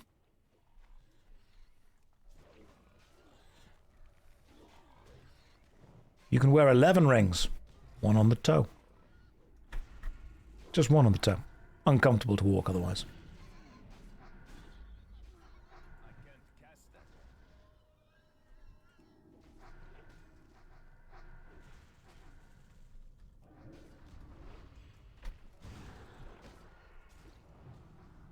Josh, can I ding your bar? That's more like a tier 3 sub kind of thing. That's like a top tier on Patreon vibe. Wearing 10 rings is considered a fist weapon. In a way, yeah. Like, isn't... Ooh, pendant, cool. Isn't isn't a knuckle duster, just like a really big ring. Yes, if you want to join the board, which is the evil version of the Union Guild, you can message Rage Darling, who is currently, I think, streaming retail. Right, F for forward. Also a great way to break your fingers, not if used correctly. Right, I would say we are done. Don't bother Rage right now, obviously, she's busy. Well, guys, thank you very much for the run. I think what I'm about to do is I'm going to take maybe a few hours and train a rogue. Let's just see what happens, shall we? The Horde is not evil. Well, then why is your symbolism all red and spiky? Think these things through.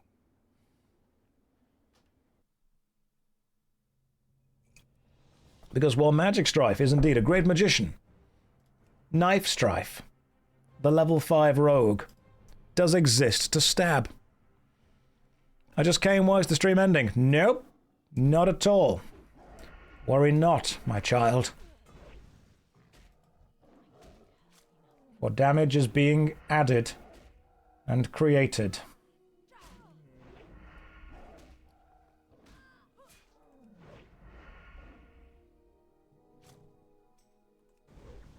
There we go. Right, I've leveled the rogue to 5 so far. As far as quests, I apparently have no quests. There we go. Quests are back. And I've lots of leveling. 4 whole levels. Wait, you're not taking a pause? Well, then I'll stay. I mean, I might, like, give... Why is We Know Josh already here? You'll have the ghost of Christmas past. Right, more things to do over here. Why level 5? TBC add men. This is Knife Strife.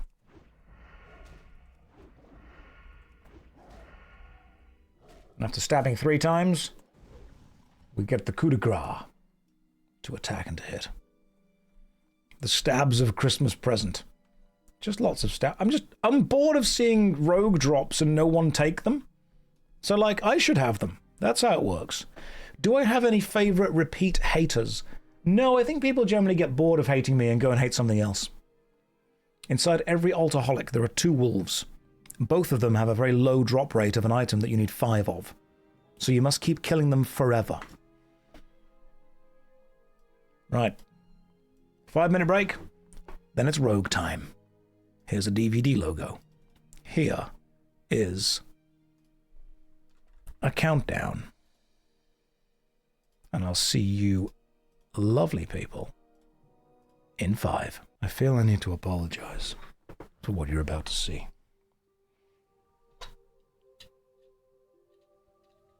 But I think it's important you see it.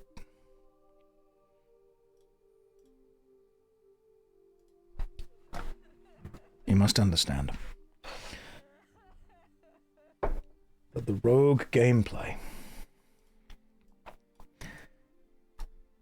is going to unlock something in me that I hoped would remain hidden forever. My edgy side. The beast. Now, playing as a mage allows me to help the team. Playing as a rogue allows me to help myself.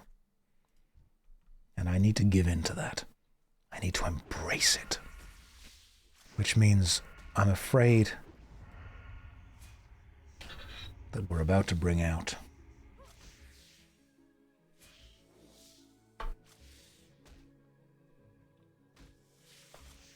Dark Josh.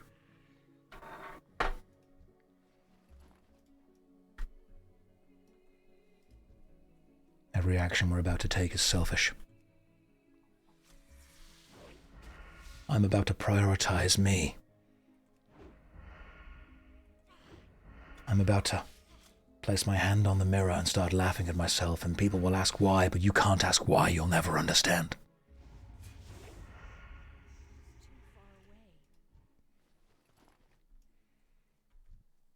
inside of me. There are indeed 2 wolves. One of them is a mage. The other is a rogue. Both of them want to know if you would love them if they were worms.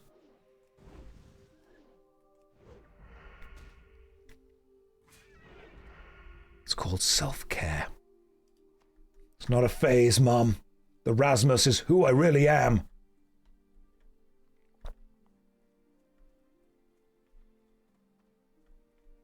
See that deer?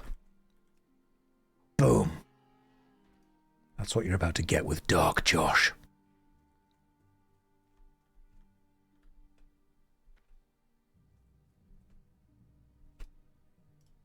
I mean, sometimes I get the feeling that you're watching over me. And other times, I think that I should go. But we'll carry on.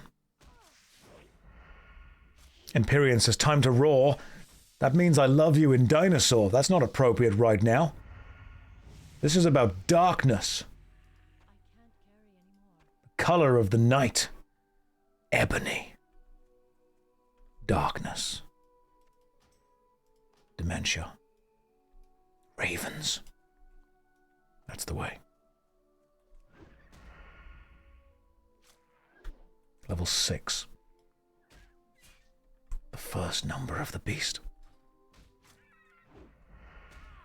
Edgelord Night Elf time. Dark Josh. I can't believe the first time I catch stream is Dark Josh reveal. This isn't a reveal as much as it is a hatching. An entrance to the world where I become whom I truly was all along. That's an owl, not a raven. Shut up! God, you always ruin it! Turn the light off. Let me bask in darkness. Yes, I would love some pizza rolls, thank you. My friends will be here soon. When they get here, refer to me only as the Dark Lord.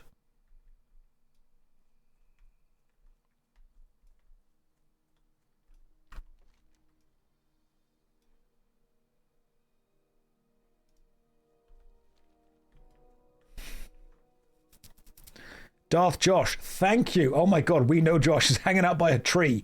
You're terrifying, thank you. Why have a deep voice as a female character? Because she's seen some things. And some stuff. That's not a female character. That's Ben Starr. In excellent costume. As all of his costumes are. Yeah, Josh, reroll undead. Soya, no. Why would I do that? She's got that smoky voice. Sorry, her diet's cigarettes and gravel.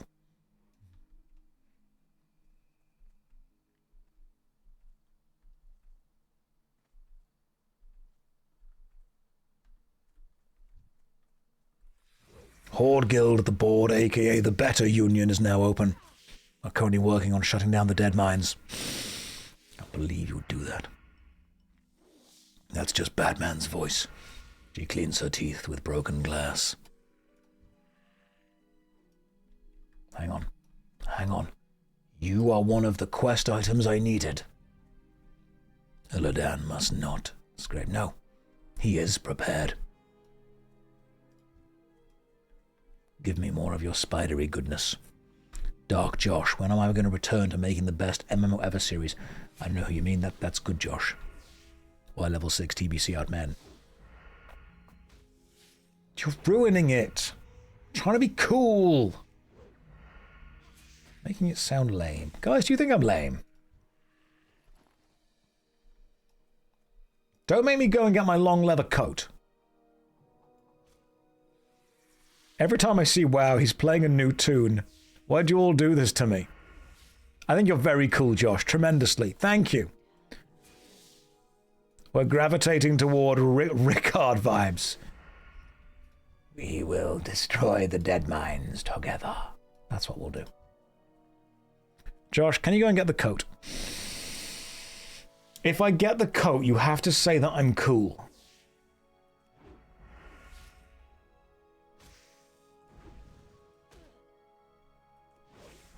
People always ask why level 9 TBC out men, but never how level 9 TBC out men. We will say you're cool. Is it a leather coat? Yes. It's a floor-length leather matrix jacket that I own because I'm cool.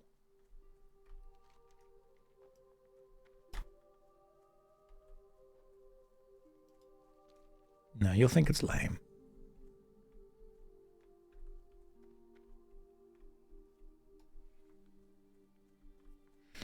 Dark Josh, I've developed a particular set of skills. I don't use most of them. They don't all fit on one hotbar. And I paid for them. A class trainer. We always think you're lame. Do I also have the Matrix mobile phone? Was that the one where it opened up and the camera in the center was like a cylinder that connected the two halves and it spun around so you could take front pictures and back pictures? Because I actually did have that phone. Like, I'm not even lying. It was a phone where the camera spun round. It was a real thing. It was terrible, but I had it. The Motorola flip phone. Yes, that was the one.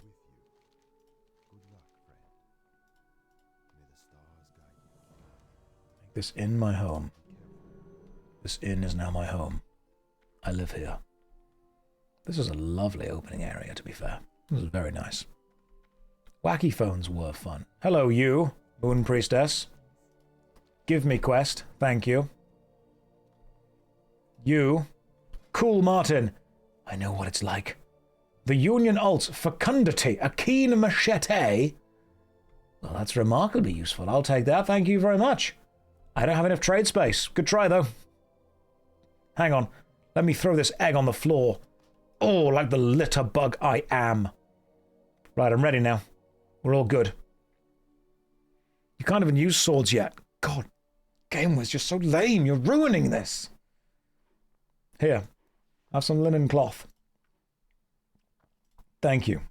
That's remarkably kind of you. Now I will go and learn the way of the blade. The way of the sword. Because while you were out partying, I was studying the blade.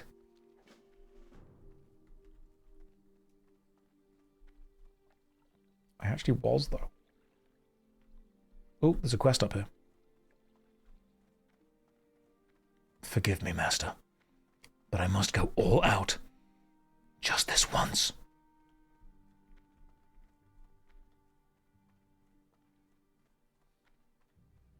I must use 1% of my power. I will, if you're good, if you all behave, I will go and get the coat.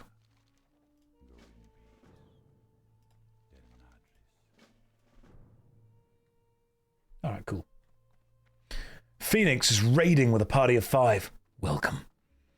Welcome to the Sanctum of Dark, Josh. As I train my rogue in the ways of stabbing and also just not being very nice. Because she's not a nice rogue. When have we ever misbehaved? You literally never behave. This feels like the class trying to get the teacher to waste time. There is an art. Okay, do you guys want to know something? You know when you were in school and you always thought, oh my god, if we just speak about this, the teacher will waste time. The teachers don't care at this point. Like, they know that they're wasting time. But there's also a decision they've actively made to just kind of let you do that. It gets to a point where we're just totally okay with that. When you say, Sanctum of Darkness, is it because you're wearing sunglasses? Yes. This room is actually remarkably well lit. They're like, oh my god, the teacher's just wasting time because he's talking about something he actually likes about. Yeah, we just give up. At that point, the teachers are like, you know what, fine. I'll say whatever to the kids. No coat. Yeah, that's just the hardcore life that I live. You wouldn't understand it.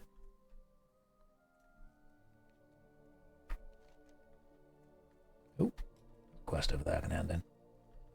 Let's go back this way. There's also a rogue trainer that way. Does the coat have stats, or is it transmog? Oh no, this coat's excellent. It's like minus 50 charisma, but plus 20 milady. It actually doubles the effectiveness of any fedora tip, which is a bit of a noob trap because double 0 is 0.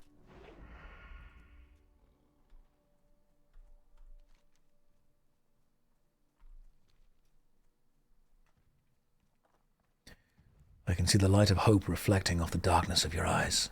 Sunglasses. Plus 20 katana skill. Folded 3,000 times by ancient Japanese masters and then delivered to me directly through Amazon. What level do you have to be to wear it? Hodor. It is not constrained by your mere idea of levels. You don't choose the coat. The coat chooses you. You don't wear it so much as don it. Accept it. Let it embrace you. I see theatre school did you well. It did indeed. Hang on. Allow me to stab this timberling. I very much am enjoying the damage this class can do, though.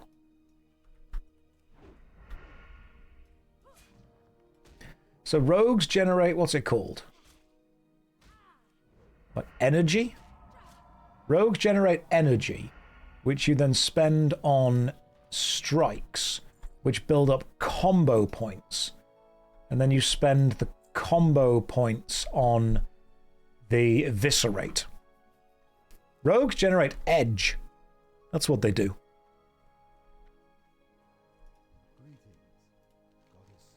Here is some earth. You're welcome. Finishers. Okay, so there are more finishers, not just eviscerate. Is eviscerate a good finisher? What's the best finisher?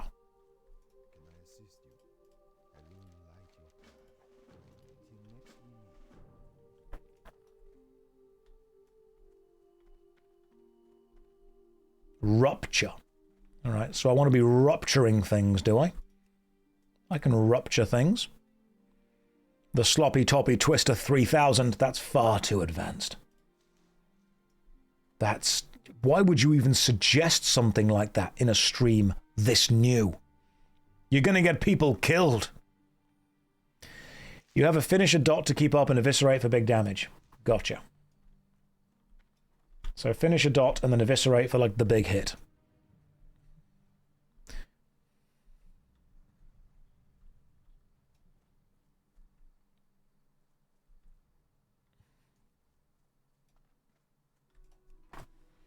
Sinister Strike times 2, Slice and Dice, Sinister Strike times 2, Rupture, Loop.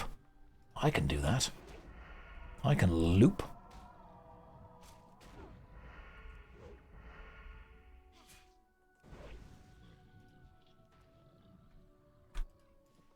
Got myself some new armor. Beautiful. Get rid of that robe. Get on the floor. Combo points are indeed per target. Yes, that I remembered. Which means rogues are going to be really good in fights that... Correct me if I'm wrong on this. Fights that last longer. Rogues will be good in. Because they'll be able to build up more combo points and just, you know, do stuff with them. Because most of these fights are kind of... Yeah, they're not living long enough to really show more than 1% of my power. But I wanted to be stabbing and killing things. Good versus bosses. Cool. I like killing bosses. Killing bosses is great. That's what I want to be doing. I'll be using, from what I'm told, correct me if I'm wrong, a sword in my main hand and a dagger in my offhand. Because the sword is going to allow me to, even though it will hit slower, it will be affected by an instant strike that causes damage in addition to the weapon damage. So I want high weapon damage on the main hand, and I want low weapon damage but speed on the offhand. Right. So I'll be doing full-on... we refer to this as meta build. Offhand doesn't need to be a dagger, just fast. So sword main hand, just a fast weapon. Cool. Is this a rerun? I hear the same one-to-one words. BTD, no.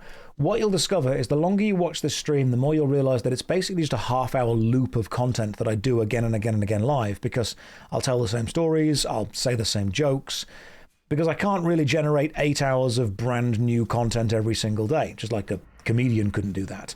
There's an element of repetition going into it. We call this the loop.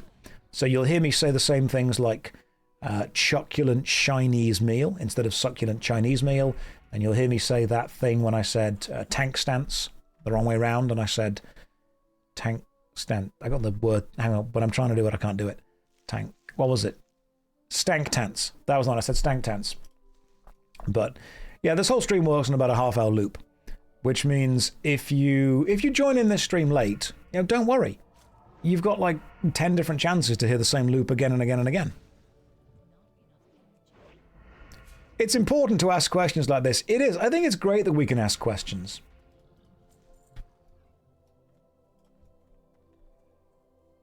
Do you ever get tired of answering the same questions all the time? He drowned. It counts on you not watching the whole stream. Yeah, if anything, this stream gets worse the longer you watch it. This is one of those weird streams where the more you engage with it, the more you see how it works. Most people are... You know when people say, oh, it gets good 100 hours in? This is the opposite. This is like, it gets worse 100 hours in. Because you've seen the same hour 200 times. Pray for you, chat. Inju has been here the whole time. At this point, I think Inju qualifies as a hostage.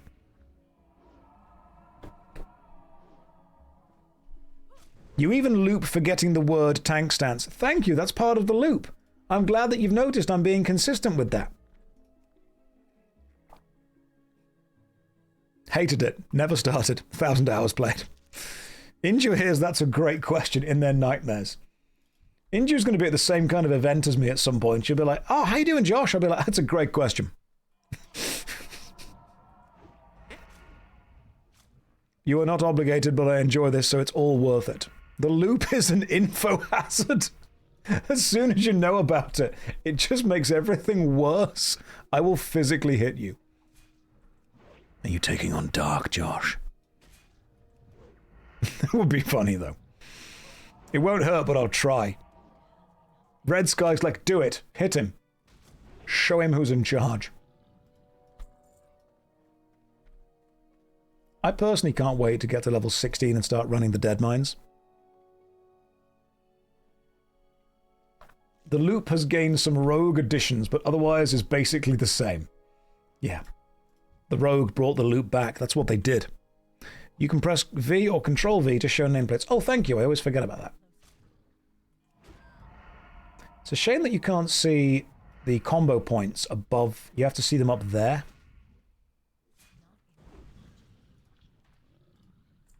Ah, rogues can't wear mail.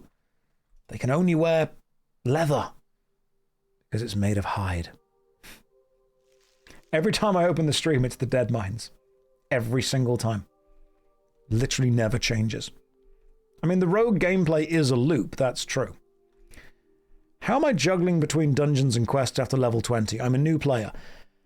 You can quest all the way to max level, you can dungeon all the way to max level. Honestly, at that point, just decide whatever you find fun and do that. Some people will say to you, don't do too many dungeons because you'll miss out on the overworld.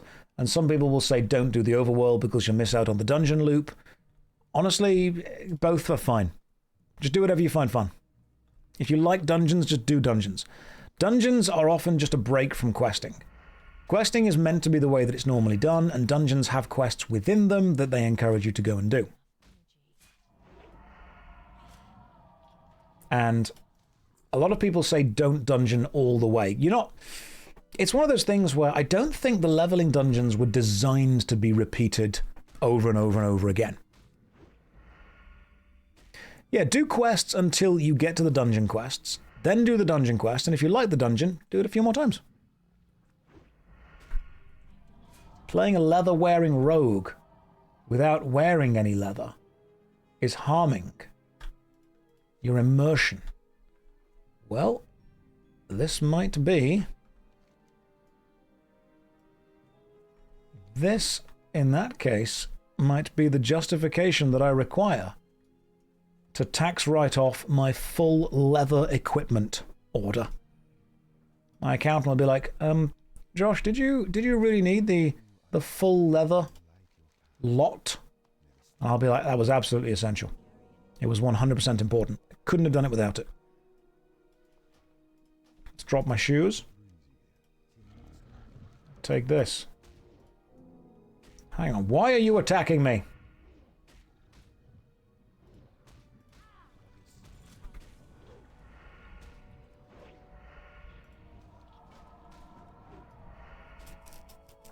Worst rogue ever, streaming my location at all times.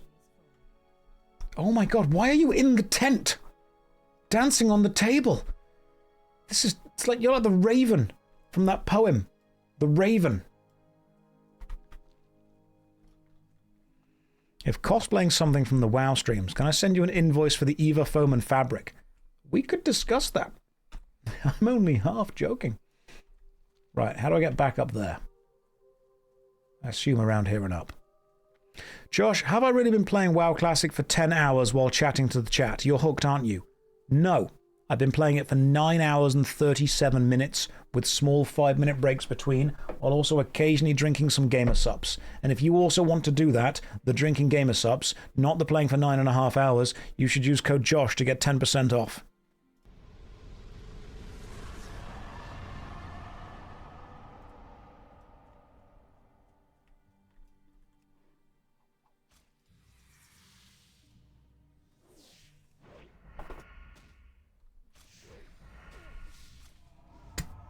Do I walk the dogs on the breaks? I let them out into the garden and I walk them before the stream.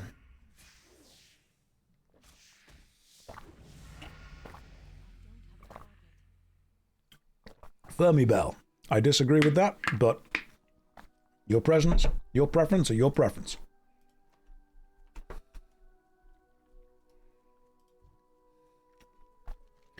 Right, we're handing in the thing over here, are we? Gotcha. I need like one more. Oh, I leveled up. Level 7. The 9.5 hour stream was 100% needed for the promotion. Yes, it was. I'm not addicted. I'm consistent.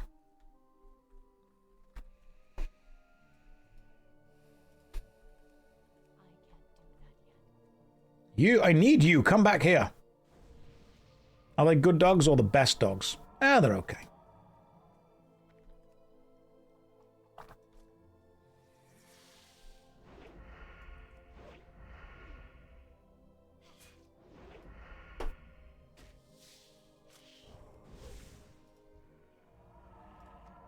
Perfect. Got all these things now. What's that? Emerald Dreamcatcher. Let's go get one of them then.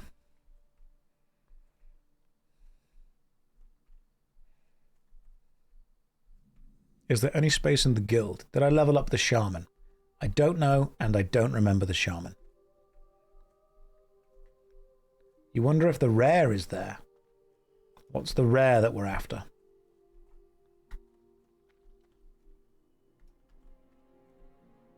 Let me just throw some shoes on the floor and then pick this up. He's a grey furbolg. He walks along the path. Do you fight him?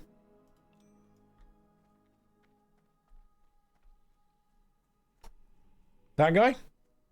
No.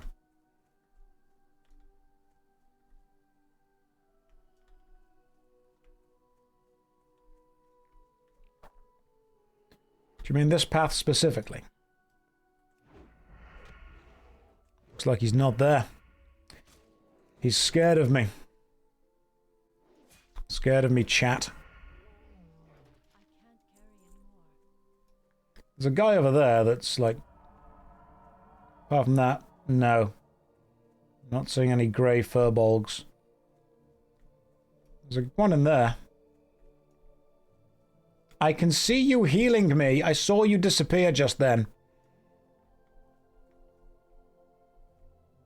Can't believe he's not there.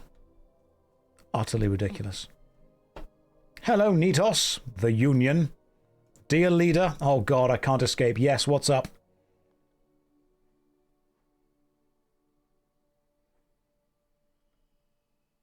I have realized I can just do this.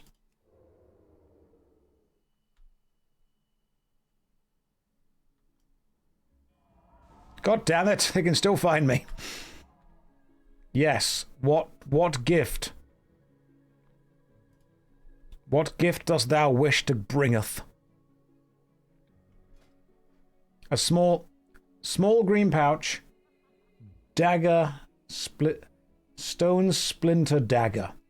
In return, I will give you my trousers and my trousers. Hang on. You cannot trade a soulbound item. Have my trousers and my trousers and my belt and some cheese. That's very kind of you. Thank you. Have two pairs of my trousers, a belt, and some cheese. That's a full-on nerd tip right there.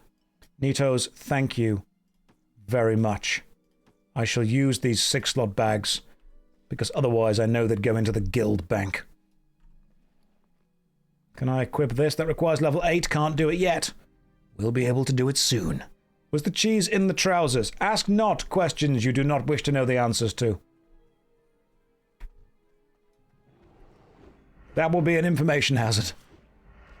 Some things are best left unknown.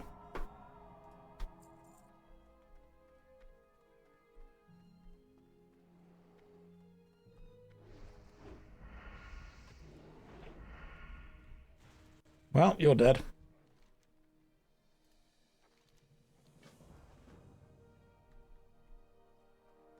He's playing another character. Who would have guessed?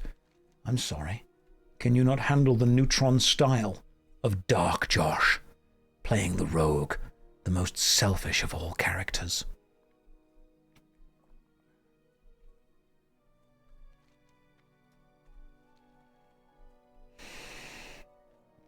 Is this a 24-hour WoW stream? No, I've been playing for 9 hours and 43 minutes. That's not too long. We will do a 24-hour stream at some point.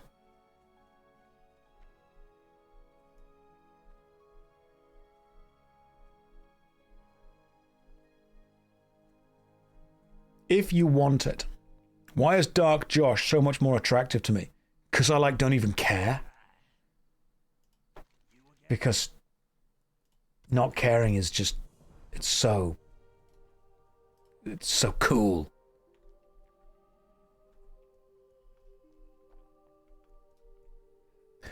The guild bank has been emptied of stuff that was basically just junk. People were chucking super low level 1 stuff in there, so we got rid of that. The aviators are doing a lot of heavy lifting. I can be dark and edgy. I can be a pizza cutter. All edge and no point.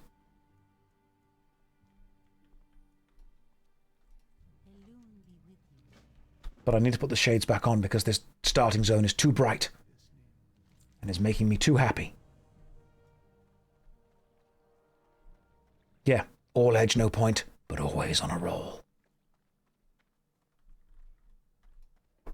I assume the quest I finished was at the top up here.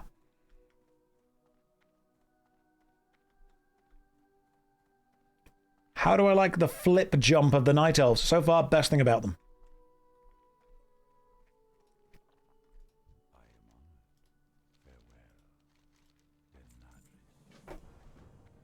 Wish me to kill more things, Master. Put your glasses back on, you doof. No, I think I'll let the old eyeballs freshen out for a bit. We're going a bit dry. Am I not allowed to progress past level 30? No, a wizard told me that I wasn't allowed.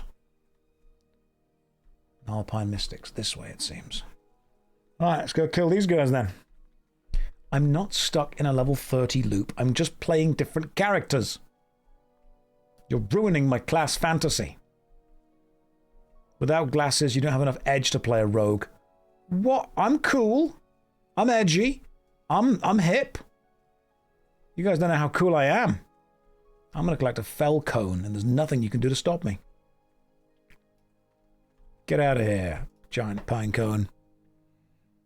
You don't even know how to backstab yet. Yeah, but I'm learning. All right? I'm learning.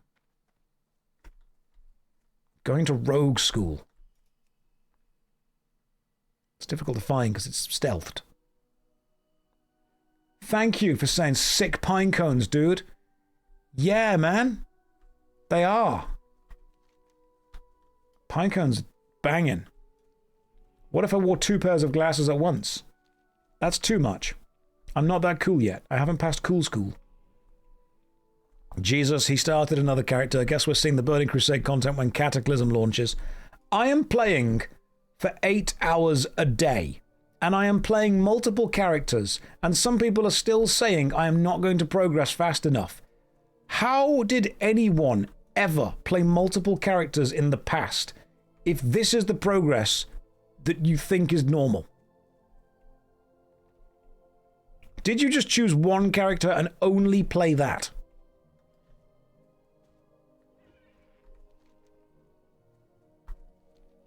Nobody played them simultaneously. I'm pretty sure most people probably did have different characters. It's the hardcore that went, you just pick one and live it forever. It took 200 hours to reach level 60. Well, I like variety. How could you see different starting zones if you only ever played one character?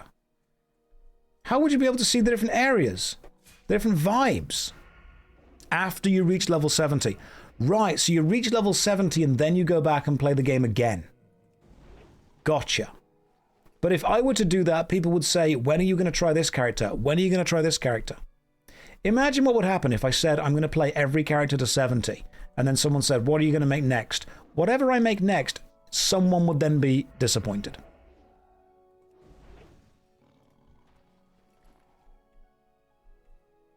I'm pretty sure I had like 3 or 4 of each character. There is an end game. I'm aware that there is an end game. But I'm also aware that I like how I'm exploring the early game. My man, we have given our lives to this. Been doing what you're doing for 20 years. Yeah, Loki, I'm sure you have. But you have to understand then that I'm going to enjoy experiencing the game.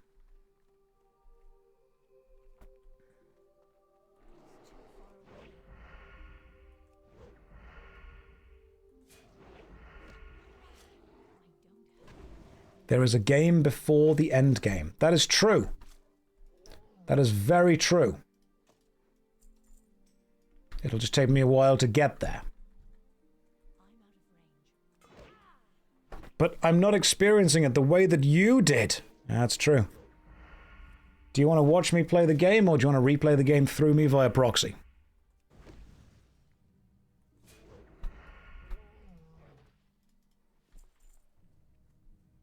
May I be invited to the guild? Apologies for calling you Simon Cowell earlier. Yeah, sure, why not? Have a little treat on me. Oh, hang on, no. Give me a second. Let me invite you, then kill this thing.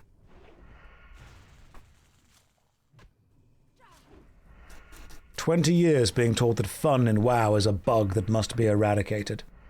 Arthas purged fun. That's what happened. Come here, you. Come here, you cheeky little chap. I'm willing to bet lots of people didn't just play one character. They probably played many. Wild Girth.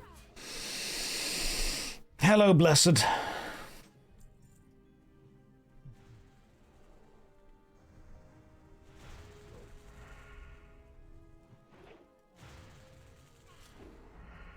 "10 hours getting your mileage out of that subscription." I really am.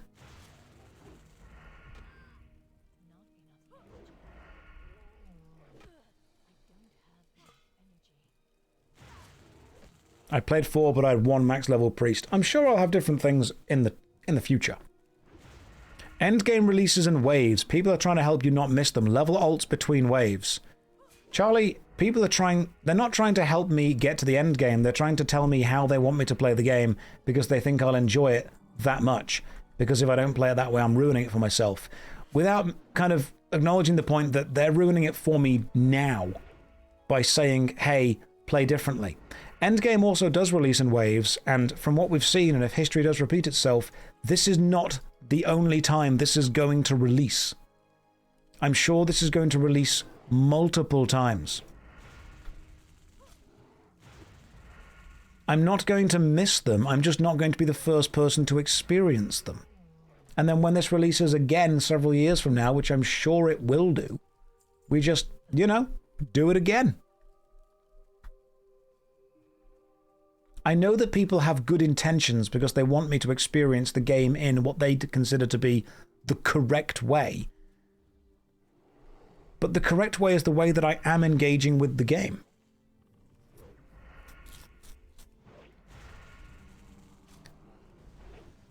Even if this was the last time we will ever see the Burning Crusade release, which it won't be, you know it won't be.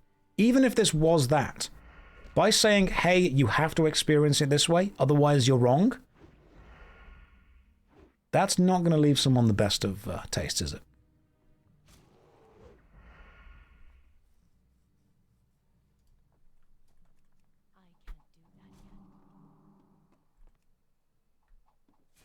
Come here and get stabbed, nerd.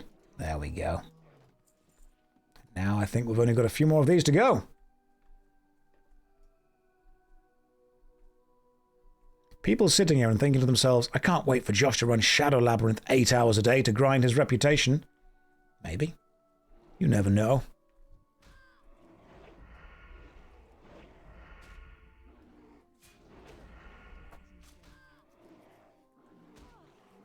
How is he being harsh by saying, I don't enjoy that? People think that whenever I don't follow whatever advice they give me, it's harsh. Hey, cool necklace. And thank you for blessing me. I appreciate that.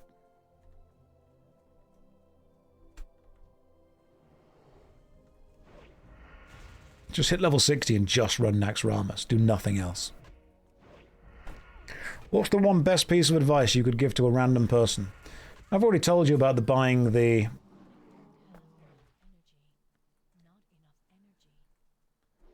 medium type of bin bags. But I would say that life is short, so spend as much of it as you can arguing with strangers on the internet.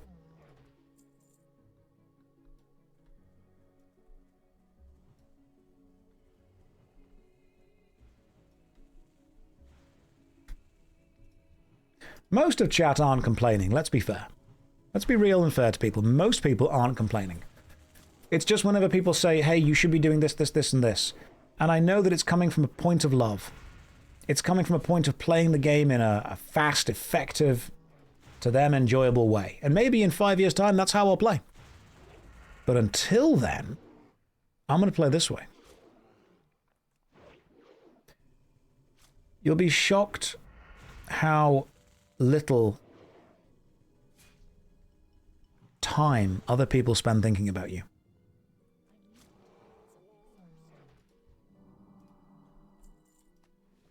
You won't worry what people think about you when you realize how little they do. I believe that was the line.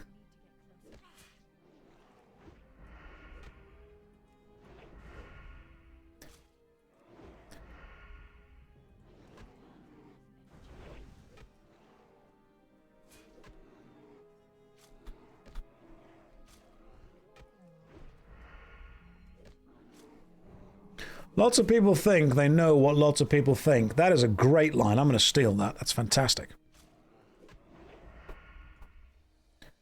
Will I be watching Scary Movie 6? Well, I've not caught up on any of them, so probably, although I think...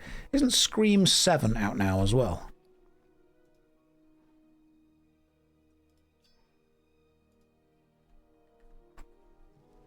I've heard it's not that good, but I haven't seen it, so I don't know.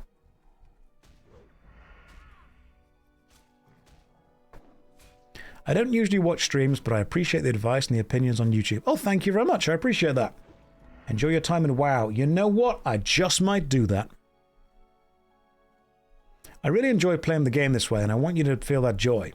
Is how I like to see when people give advice. Yes, and one person giving advice is fine. but it's when it becomes a wave of advice, and the advice is often framed in the "you need to do it this way" thing.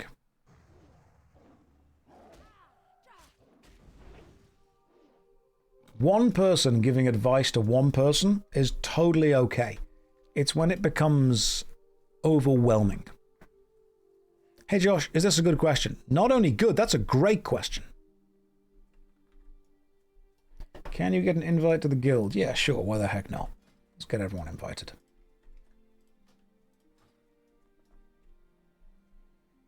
Oh no, not again. What, back to the great questions? You need to eat to make your energy bar green. Really? I mean, I'll give it a go. Is that a thing that happens?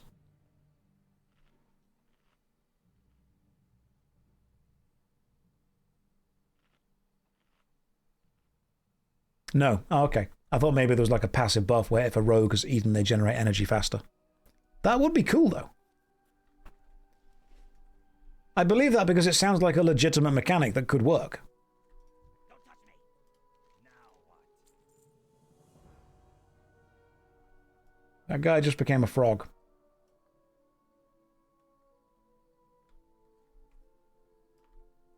There's probably a plot point in there somewhere.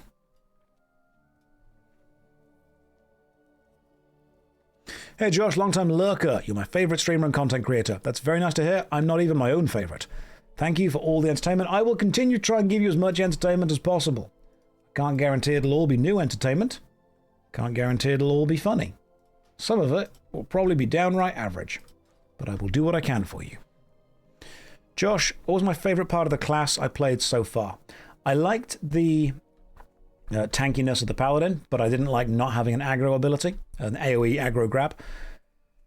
The mage was my most favourite so far, and that was simply because I very much like being useful within a group, and the fact that you can give people the water, you can give people the food, you can control the enemies.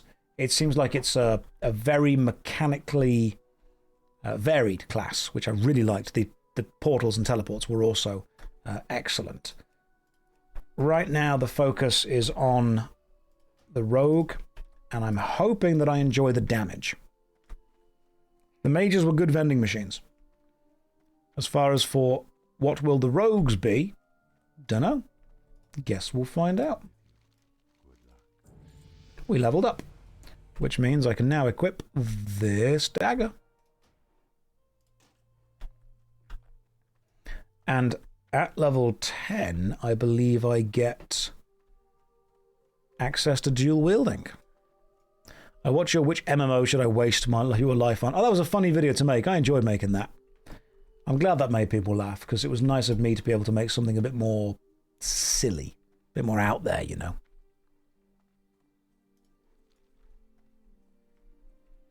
Do I have ambush yet? Don't know. Not going to buy any new abilities.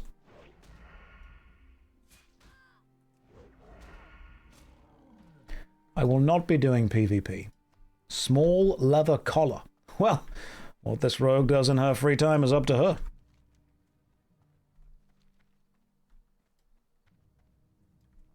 At level 10, they give you a free dagger that slaps ass. Well, we've got the leather collar and the ass slap dagger. I'm beginning to sense a bit of a pattern here.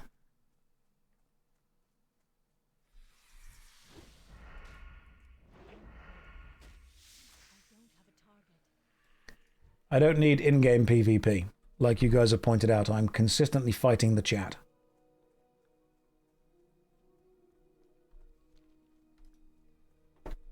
When warlocks summon a succubus, they summon me. Yes. Yes, they do. That's how this goes. Right, I'm going to assume that the things there, the Twisted Hatred, are actually inside the mountain that you access via that entrance just there. But seeing as I've already passed it, I'm just going to go down here and kill whatever's down here instead. The Banethil Hollow.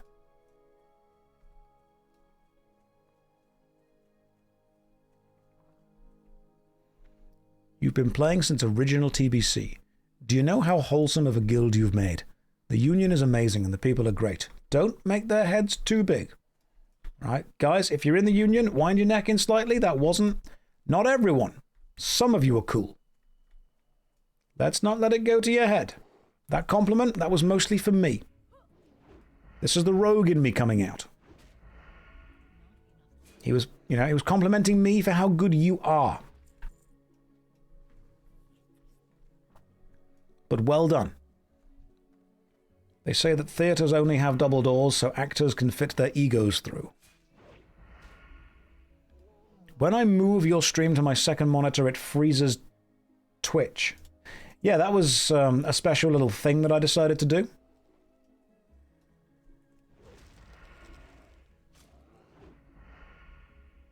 You seem to know quite a lot about WoW. I do think I'm a bit of an expert, that's true. I've played every class apart from Druid. And I've played them all quite a lot. The Union's just a normal guild. I have no idea what guild you guys have been in, but to give it this much praise. So, genuinely though, in all seriousness, thank you. I think that it is very important that we curate the kind of behavior that we expect. We, as I say, you are what you pretend to be. And we approve and we indulge in whatever we allow to happen. If you allow a certain type of behavior to happen, you are reinforcing it. You're approving it. And I don't ever want us to get to a point where we are approving behavior that we just straight up don't want to see.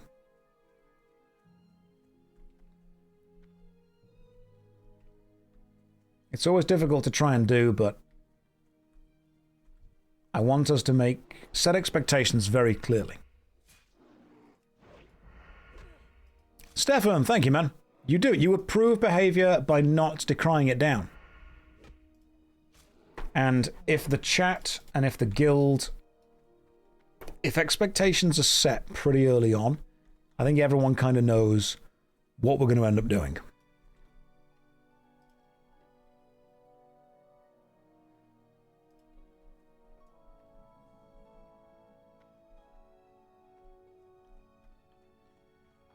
Ooh, what's down here? Cool. This is cool. Die, shaman.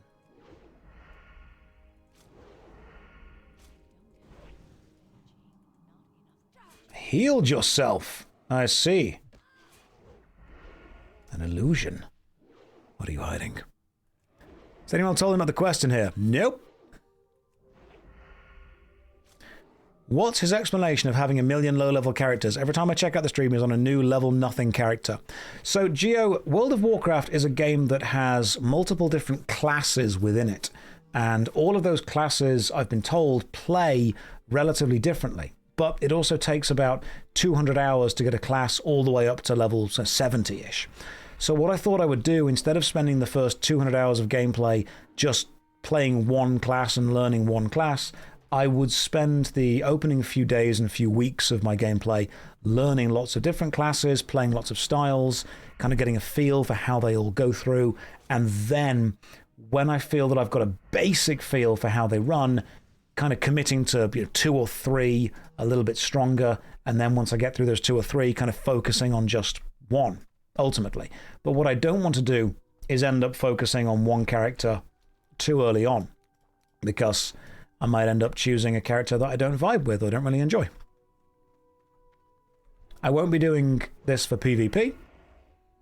Okay, touche, that's a good explanation. Yeah. How are you the MMO guy but never played WoW before? I only became the MMO guy because I never played WoW. Otherwise, I would have become the WoW guy.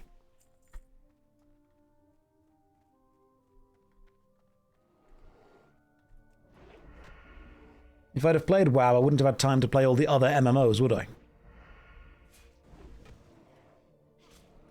My liege, yes. I sent you an urgent message. Hello, tiny big guy. I bring you an urgent message. What's up, tiny big guy? Why level 9 TBC out men? I'm going to jump in a well. I'm going to stand in front of a cruise ship.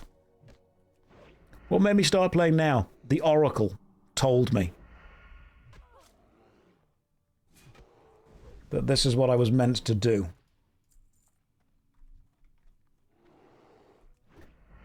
What I am learning about the rogue is if my rotation is just like 4 abilities that I repeat, I'm not actually going to need a second hotbar.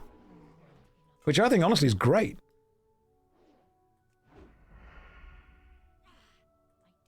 I asked Owen Wilson what game I should play, and he only had one really strong answer.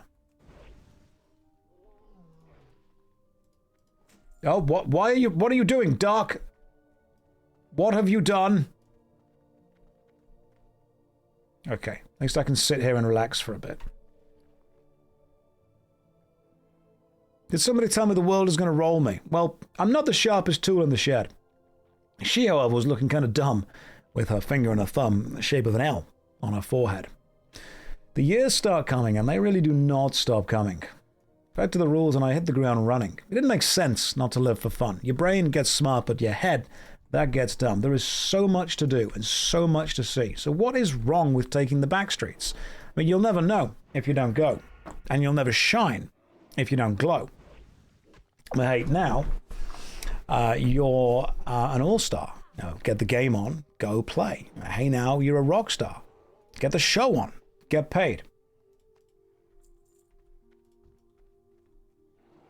Only shooting stars break the mold. Remember this. Will this be copyrighted? Yeah, I think I definitely sang it well enough. That would have been better if I was wearing the coat. It wouldn't have been. That was Shakespeare. It was Shakespeare. Right, what am I killing here? I'm killing the Ravenclaw Talisman. Oh, it's up there. How do we get up there, though? Oh, what have we got here? Some special rocks. The Barrow Den. This calls for some shades. Right, let's go. It's just like Skyrim for real. Oh, well, you're dead. And you're dead too. Well, that's excellent. They knew I was coming. So they decided to just die. Excellent. Got the talisman. Right, how do we get out? Probably just jump over.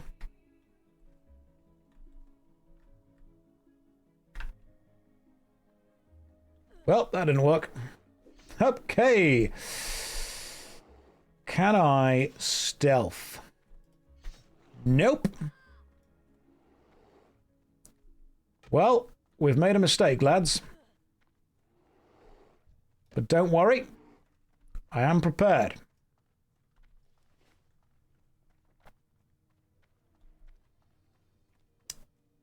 Right, how do we get out of here? Hello? Hello, Wild Girth. These are your problems now. Excellent. Ha ha! Let me help you. Thank you for being my background noise while I worked on my presentation. You are welcome. I have come to ask for your aid. Yes, Wild Girth, what do you wish?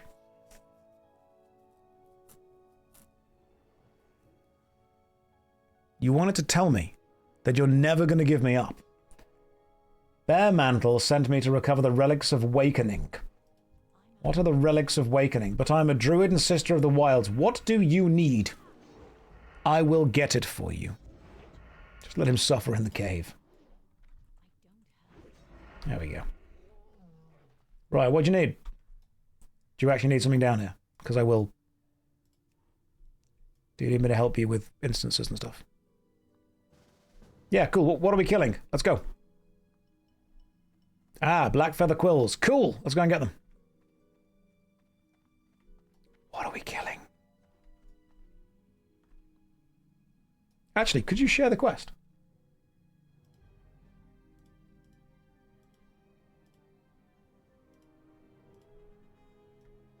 I can just share the quest with you, can't I?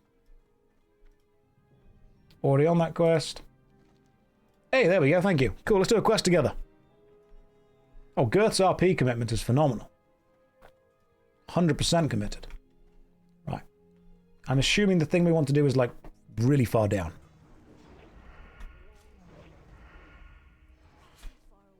Let's go stab things. What's up, green paw? Why is your paw so green? Lore accurate roleplay. That's what we do here.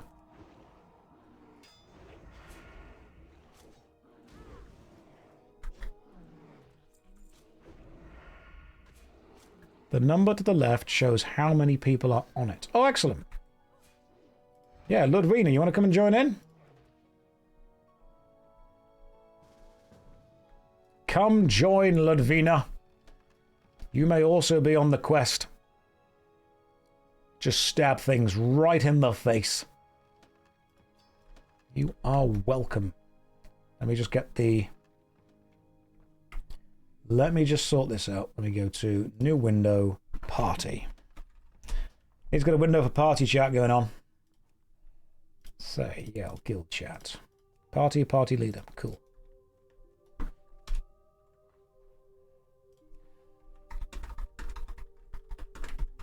Cool.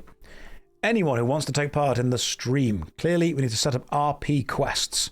Give him 12 silver as a reward. You must go and kill this player in this part. That could be quite fun, actually. Do like full-on, in-depth RP quests that you guys make for me. You can enable the names to be coloured by class. Now, you're all equal to me. You're all equal. It's fine.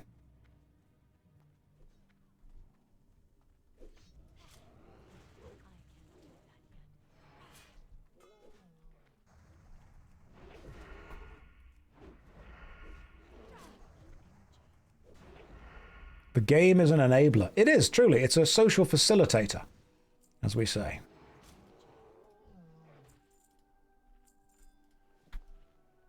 Right. I clearly want to go up here for something.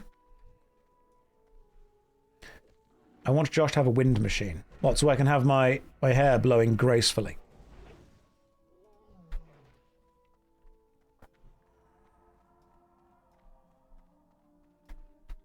Right. What am I trying to get here? Sleeping Druid, Shaman Voodoo Charm.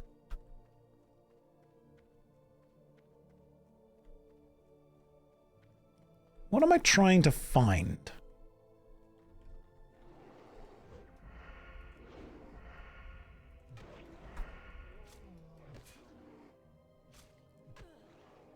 Tell you what I will do.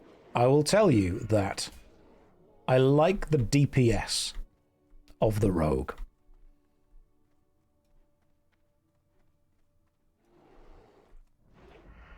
Because so far, good DPS.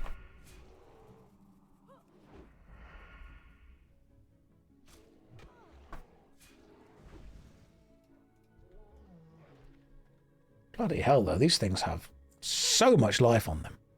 The deeps and the girth. What the hell? He made a rogue? How did you let this happen? Dark Josh came out.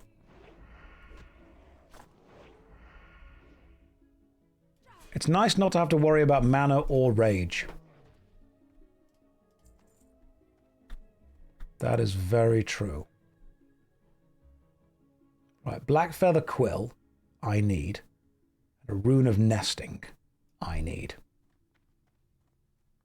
We must slay a shaman in possession of Rage Claw's amulet. Dark Josh is out. Yeah.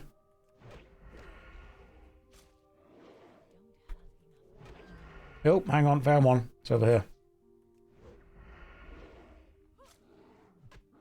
I assume that your defense as a rogue is mostly being able to parry.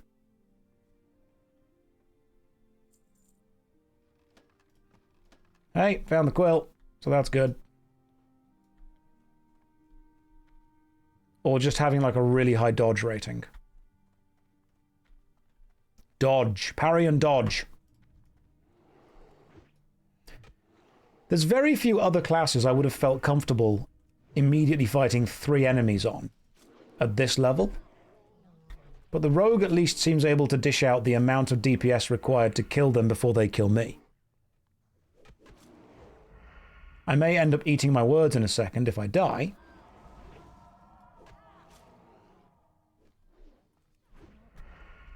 I think I only survived that because you guys pulled that off me.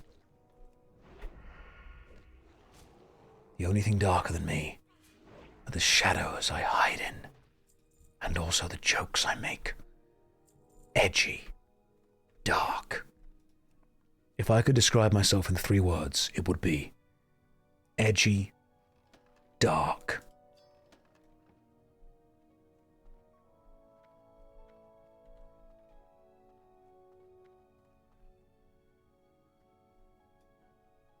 The 3rd word is too evil for you to know.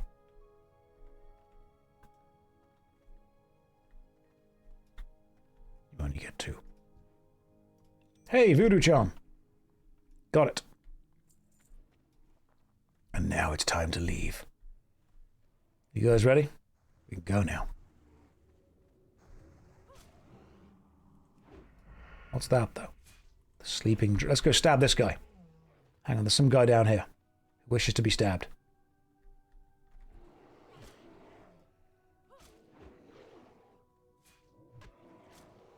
Wait, that's not supposed to actually drop. What, the Voodoo Charm? Shaman Voodoo Charm, quest item. Oh, hang on, yeah. I've got the Shaman Voodoo Charm. Is that... Am I meant to have that as a rogue?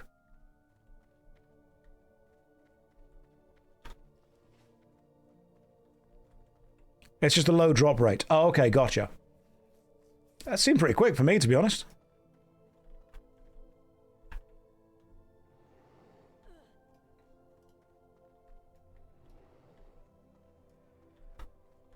Guys, I pulled the boss.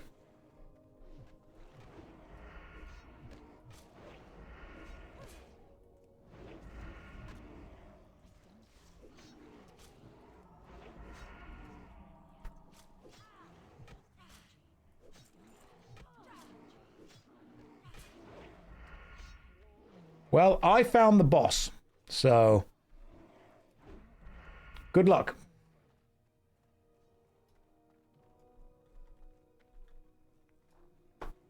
I'm already a good rogue.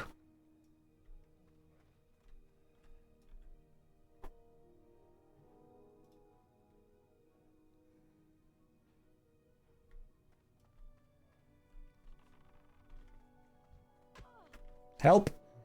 God damn it. Can't believe. You know what? It's fine. I've got a quest back here. It's okay. Bring me back to life. I believe that was a famous quote by the philosopher Evanescence.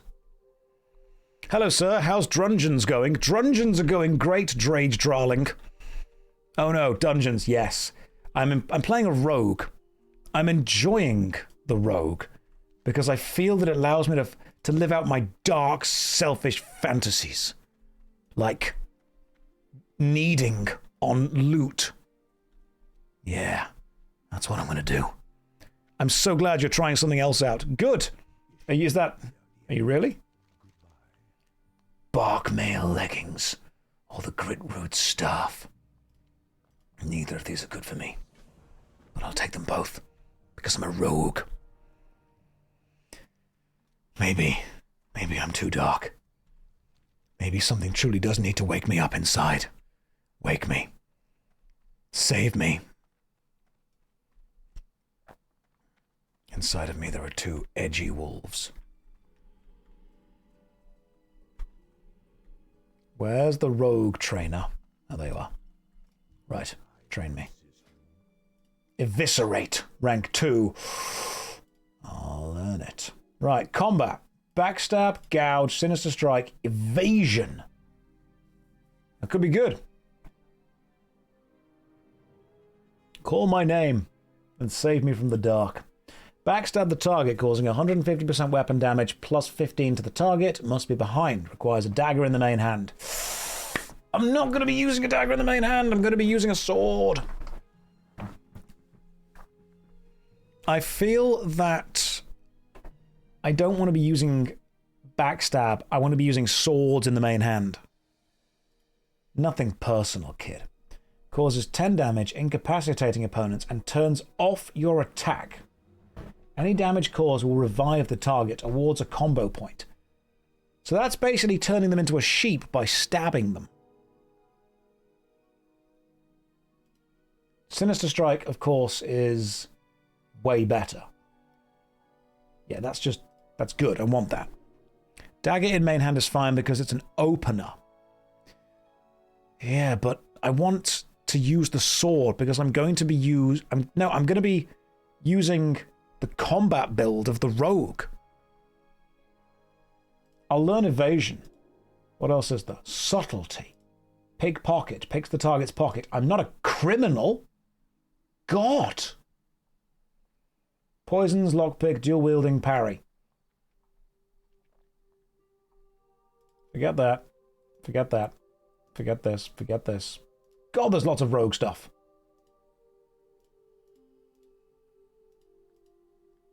I'll learn gouge. I'll learn backstab, but I'm not happy about it. You can pickpocket evil people. Who amongst us is truly evil? Eviscerate is now rank 2. Okay, Eviscerate just gets better all the time. Dad, I'm a trained assassin, alright? I know what I'm doing. Sinister Strike rank 2, just better. Gouge. Let's put Gouge on 5. And then let's put Evasion on 6. So Evasion is just super dodgy. Dodgy McDodgerson. With a 5-minute cooldown. So Evasion is my I'm in trouble and need to run away button. Got it.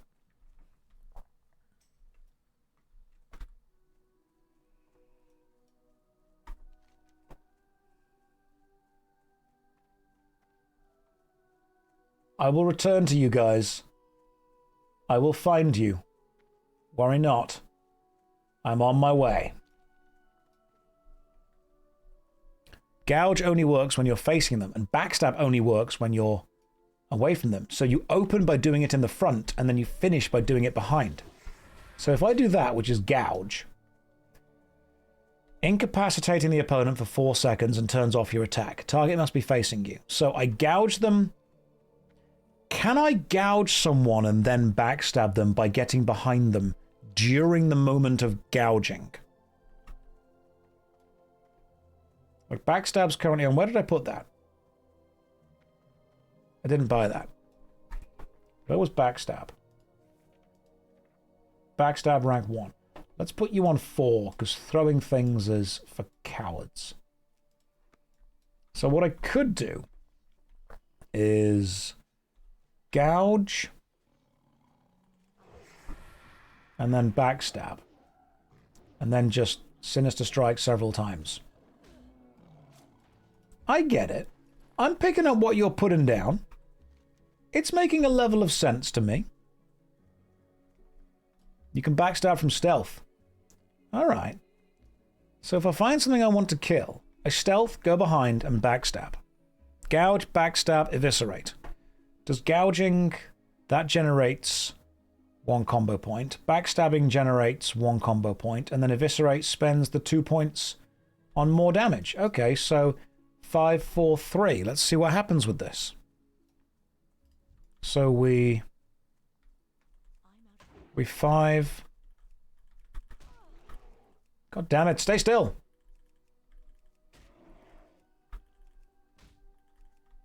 Right, you just always face me, do you? I see what's going on here. Stay still. I'm getting it.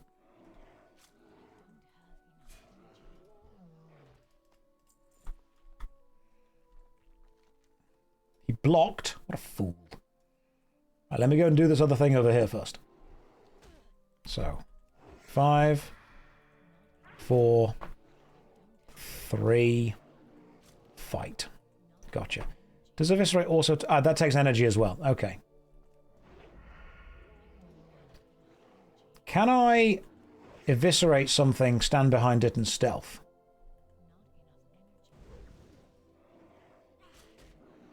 You can also backstab when they're running from you. Oh, cool. So wait until they run away. Then press 4. I see what's going on there. You've got to care for your energy. Oh, I just don't, though. It's the problem. But what I should be able to do is get behind and then backstab. But I want to put backstab on the thing. I'm guessing this takes me out of stealth.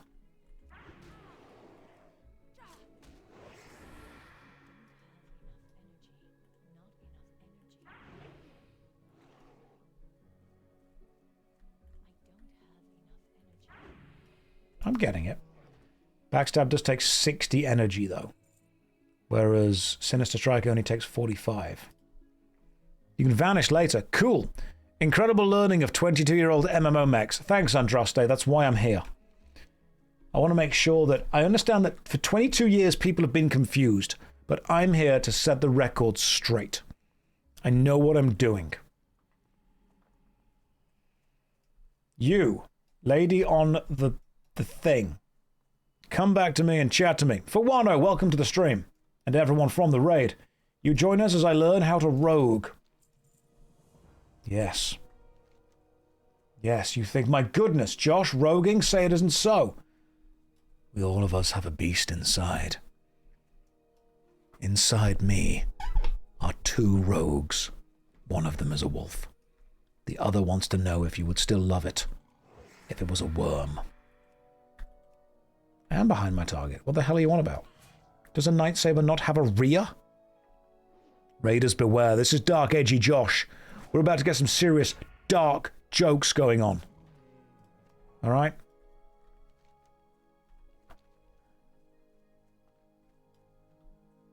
It's dark humor time. So get ready.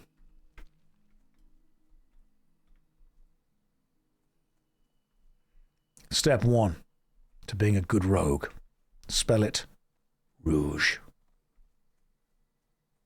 Rouge. The Rouge. You're in your edgiest clothes. Bring it on. Alright. Give me your darkest of jokes.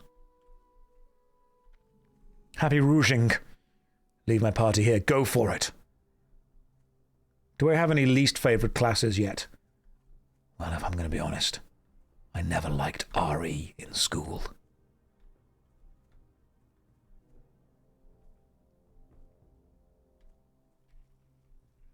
That's one Rouge. Come here, Shadow Sprite. Let me demon you. God damn, wait. There we go. Let me charge my energy. I've got to stab them, get behind them, and then be like, hang on a tick.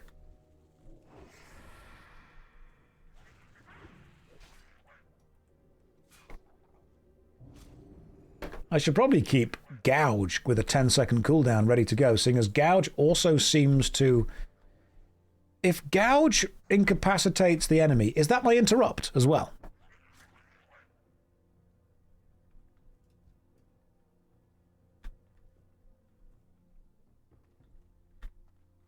So I'm guessing Gouge is my interrupt. One of them. My other interrupt is kick. Actually, that's true. For the Americans, it's pronounced Gouge.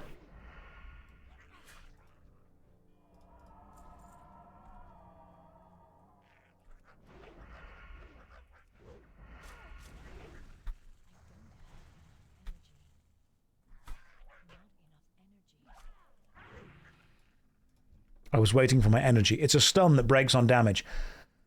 Okay, so I can still use it to interrupt enemy spellcasters. Like, if the enemy's casting a spell and I use Gouge, or Gouge, I can stop the spell. Brilliant. Love that you can backstab when the enemies run away. That is genuinely great. Love that for me. Most enemies, yes. Okay, so if it's a boss enemy.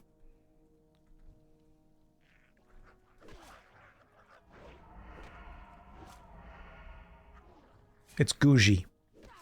It's not Gougie. Gougie is when you buy really expensive looking things for where you live. Oh, wait, no, that's bougie. Bosses can't be anything apart from kicked. So my job in a group setting is just to keep kicking the boss. The mage gives everyone food, and the rogue just keeps booting someone in the shins. Sounds great. I'm on board. Let's go. I saw you fall in the barrow. No. I should know better than to trust my eyes in that dark place. Yeah, trust my eyes. They've got shades on them. Maybe I did fall. Maybe I was going under. Now I will tell you what I've done for you. 50,000 tears I've cried.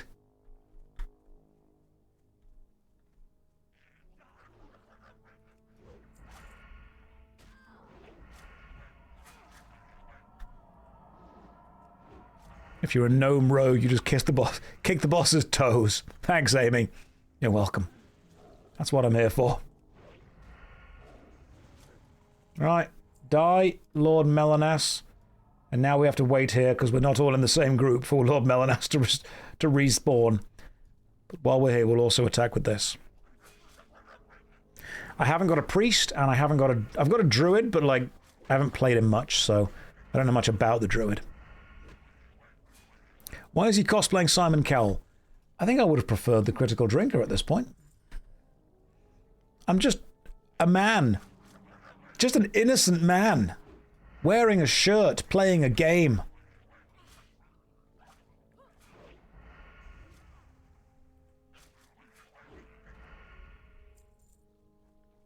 Why are there 2 spots on... Ooh, a keen machete? Well, thank you very much. That's remarkably kind of you.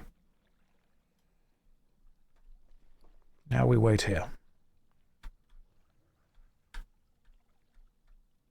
I still can't use a sword yet. At all. He has 2 spawns. Gotcha. So, if we've just killed the one in this place, I'm guessing he spawns now in the other place.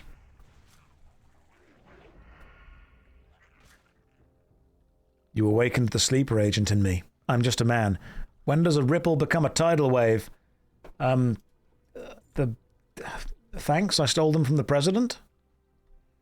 I don't think I'm familiar with that specific code.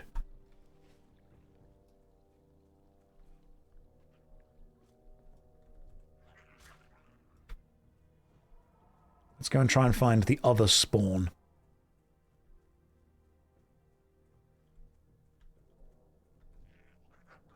We're at least getting some experience. I'm actually about to hit level 9. Oh god, you're all about to say it. Alright everyone, get ready.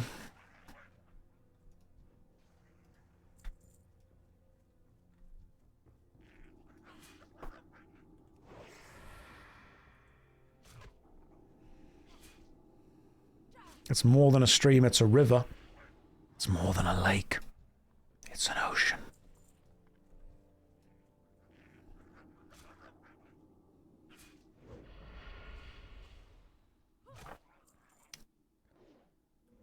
And... very close. There it is.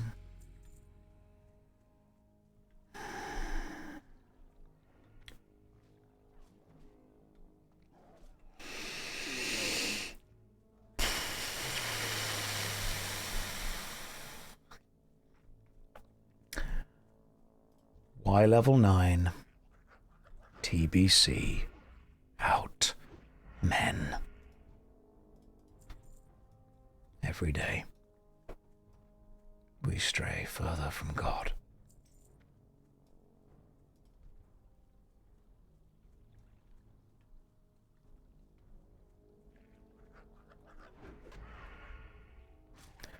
Josh, am I more of a Hamlet actor or rather Major General? I am the very model of a modern Major General. I have information, vegetable, animal, and mineral. I know the kings of England, and I quote the fights historical. So I know the kings of England and the battles categorical. I quote the something in the battles categorical. That was the word after that. I could never remember the one after that. I know I've had to sing that on stage before because it's from the HMS Pinafore. I'd have to go back for it. I am the very model of a modern Major General of information, vegetable, animal, and mineral. I know the kings of England, and I quote the fights historical in order categorical from Waterloo to something else. Yes, that was the one. The one that the scientist Solarian is made up of as well. were those lyrics to that? Modern... That's the one. I am the very model of a modern major general of information, vegetable, animal, and mineral. I know the kings of England, and I quote the fights historical, from Marathon to Waterloo in order categorical. I am very well acquainted too with matters mathematical. I understand equations both the simple and quadratical. About binomial theorem I'm teeming with a lot of news, with many cheerful facts about the square of the hypotenuse. That was the one. God, that was a hard song to learn. I remember learning it, but good lord, it was hard to get right. Is this Hamilton? No, that was HMS Pinafore.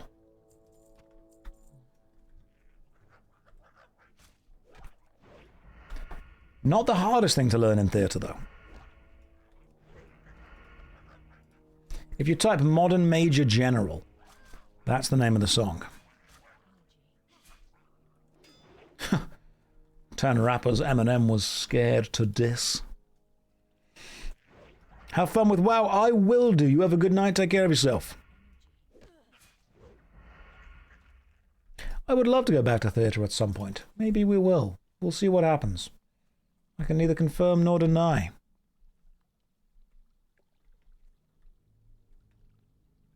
It's Pirates of Penzance, isn't it? That's the one. It's one of them.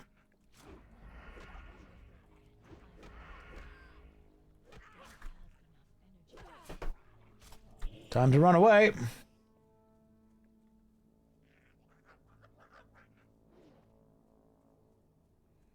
Right, so 6 is the run away button. Love that for me.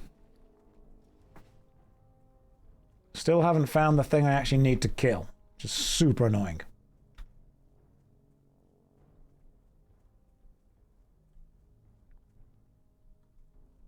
Yes, indeed, I have heard the very model scientist of a I am the very model of a scientist Solarian. Yes, I'm aware of it. You know what? Maybe we don't need every quest done. Maybe just a few of them are good. Oh, does evasion not help if you're attacked from behind? I see. Well, you know what I'm going to do? I'm going to leave these quests. I'm going to go over there and do this quest instead.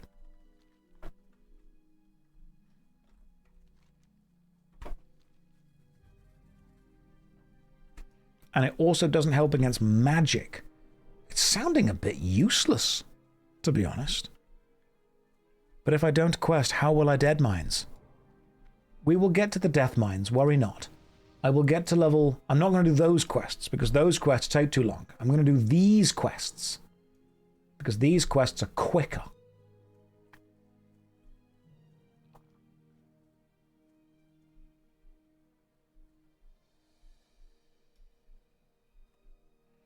It's useless because you don't need defenses if you CC lock in 1v1. That's fair, yeah. All my fights will mostly be 1v1. And I'll just be fighting and killing whatever I'm, dealing with.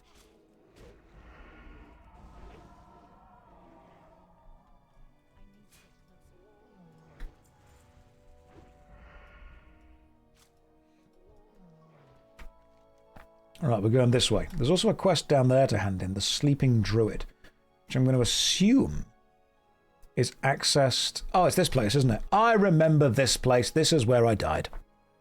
Am I an alcoholic? No, I'm varied.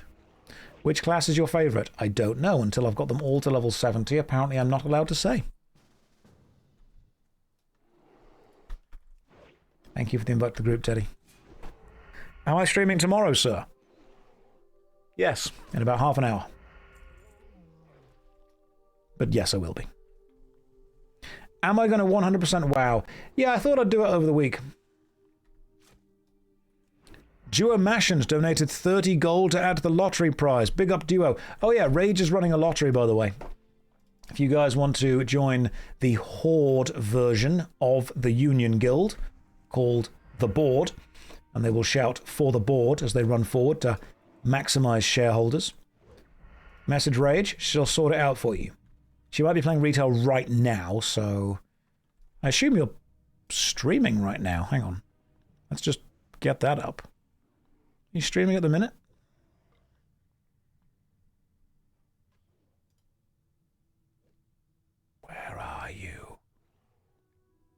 not seeing you online streaming at the minute.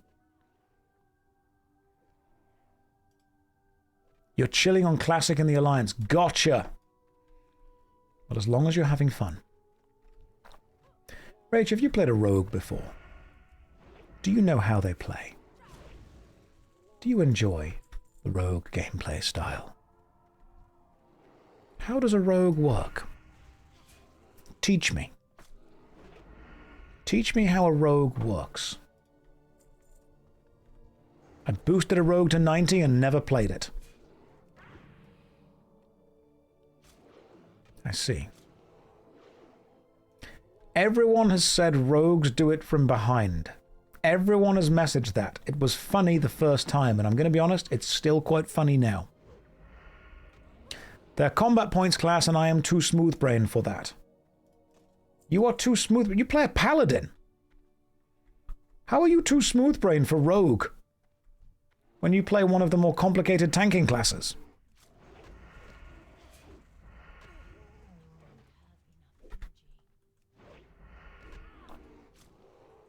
As a 5,000 hour rogue, paladin goes bonk-a-donk. Rogue goes stabby-stab.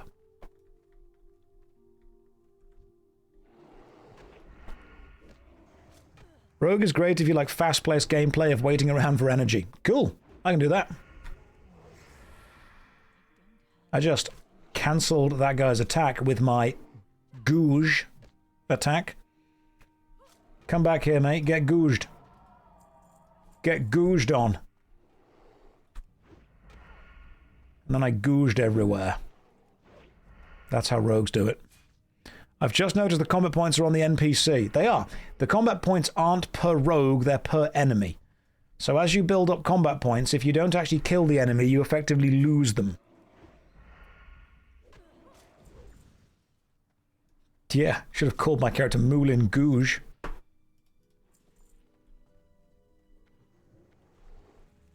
Also, that's a perfect example of things being pronounced stupidly, because if you put an R in front of the word gouge instead of a G, it says rogue. It says rouge. So rouge, gouge, rogue, gouge.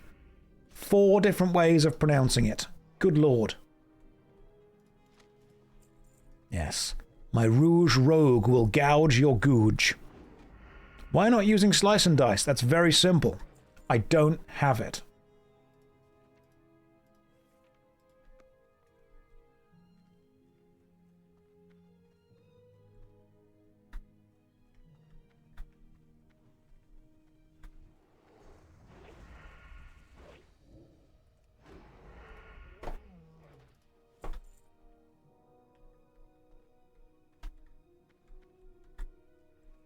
Sup, sleepy ghost? Here's a voodoo charm. Thanks, lad. Release Obenclaw's spirit. Where do I do that? Hang on.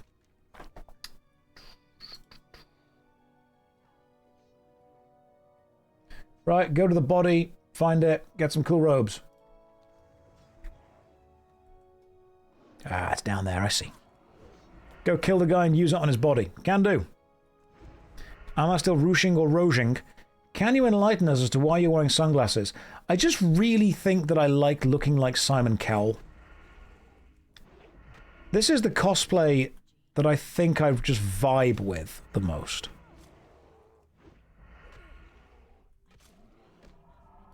Rough, cough, court, rogue, gouging, gouge.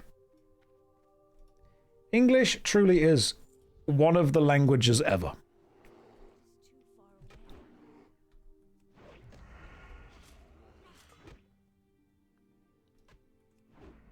Is the rogue the best class? It's a no from me.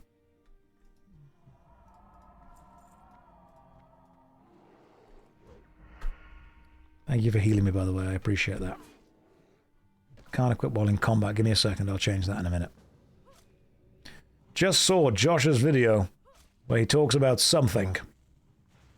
Oh, games no one's heard before. Anyone here played War of the Monsters? Wasn't that like a side-scrolling beat-em-up style game? I'm sure that was a fighting game, like a 2-player fighting game, wasn't it? I'm sure I can remember War of the Monsters. And you could destroy the scenery. And there was like a secret hidden... Yeah, it was a 3D destructible world where you could fight against another player and you could destroy the scenery. And there was one level where you could destroy the floor and drop into a kind of like secret level battle arena thing. That was great. I enjoyed that. I can remember playing that. That was definitely on the list.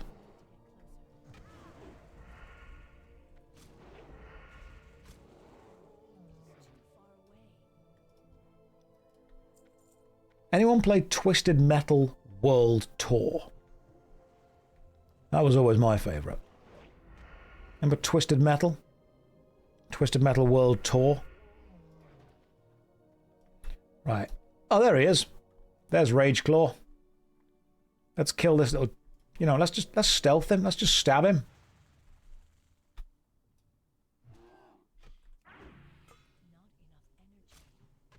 The cave must have eaten the trace magic. It did indeed, Wild Girth. Right, let's release him. Twisted Metal 1 to 4, but nothing after that. World Tour I quite liked. You guys seem to have a problem with me playing a rogue. I'm sorry. Am I too cool for you guys now?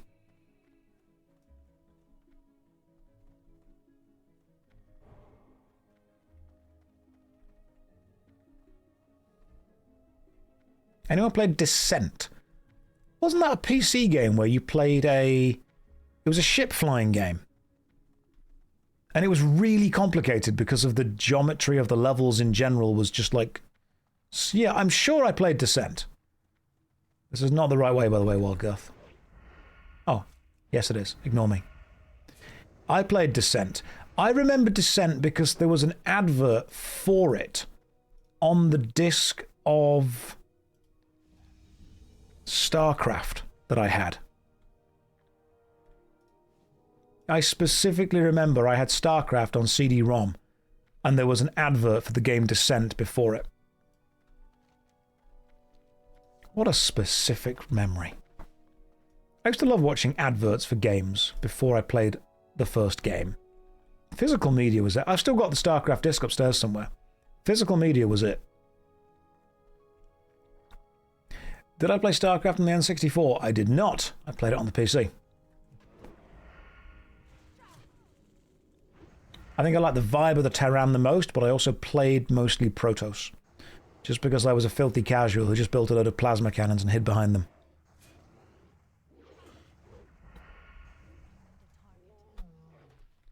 Let's go up and out.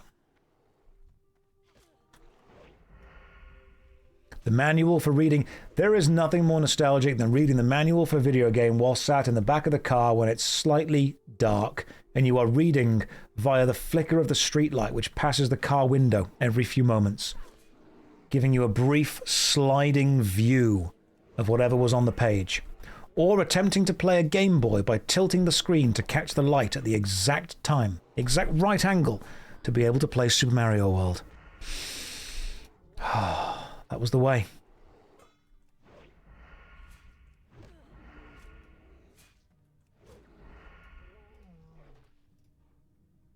Can't go back. You know, sometimes I think that when the first Matrix had the line that Agent Smith says, 1999, the peak of civilization, he may have been right.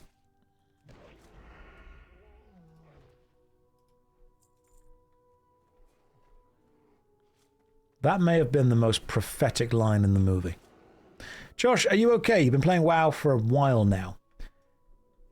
God, Mum. Alright, it's an online game. I can't pause it.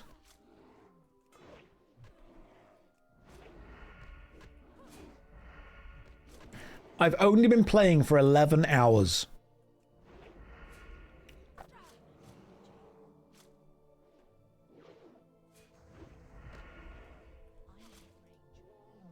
Maybe modern stuff is more boring because we have solved stuff.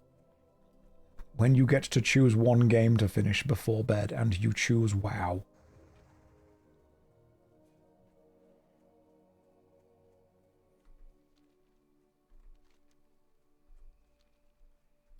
Go to your room. I'm in my room. My office.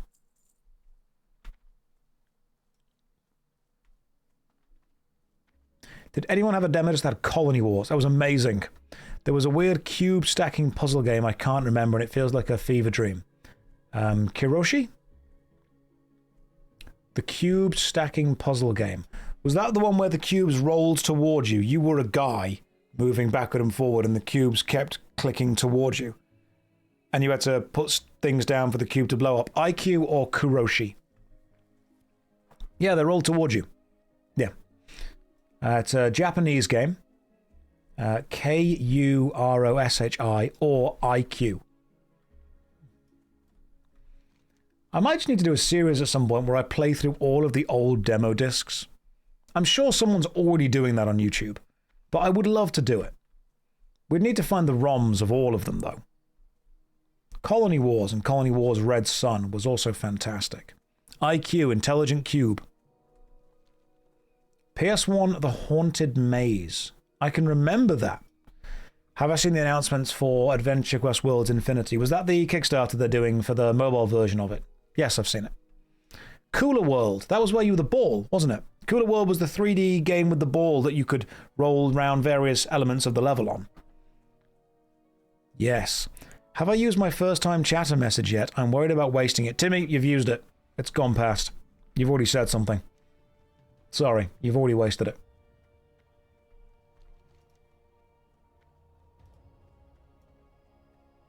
Whatever you've said, it's gone.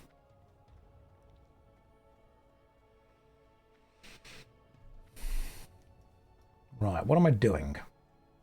I'm going to... Oh, anyway, we're at Darnassus. This is where the thingy is. Oh, so we're actually quite close to some of the dungeons. I get it. Can you ask one question? You can go for it. Ask whatever you want. Go for it.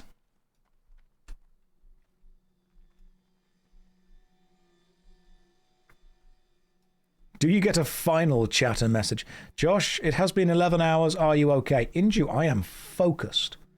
Why is that tree also a giant bear? I do think I will probably go to bed in a minute, though. And then we'll level the rogue tomorrow, and then we'll do, I know what you're all excited for, the death mines. I'm locked in. I'm focused and ready. Why aren't all trees giant bears? Inju, I've been awake for 11 hours. That's not the kind of question to ask a man when he's been playing WoW for 11 hours. Remember when I was a YouTuber?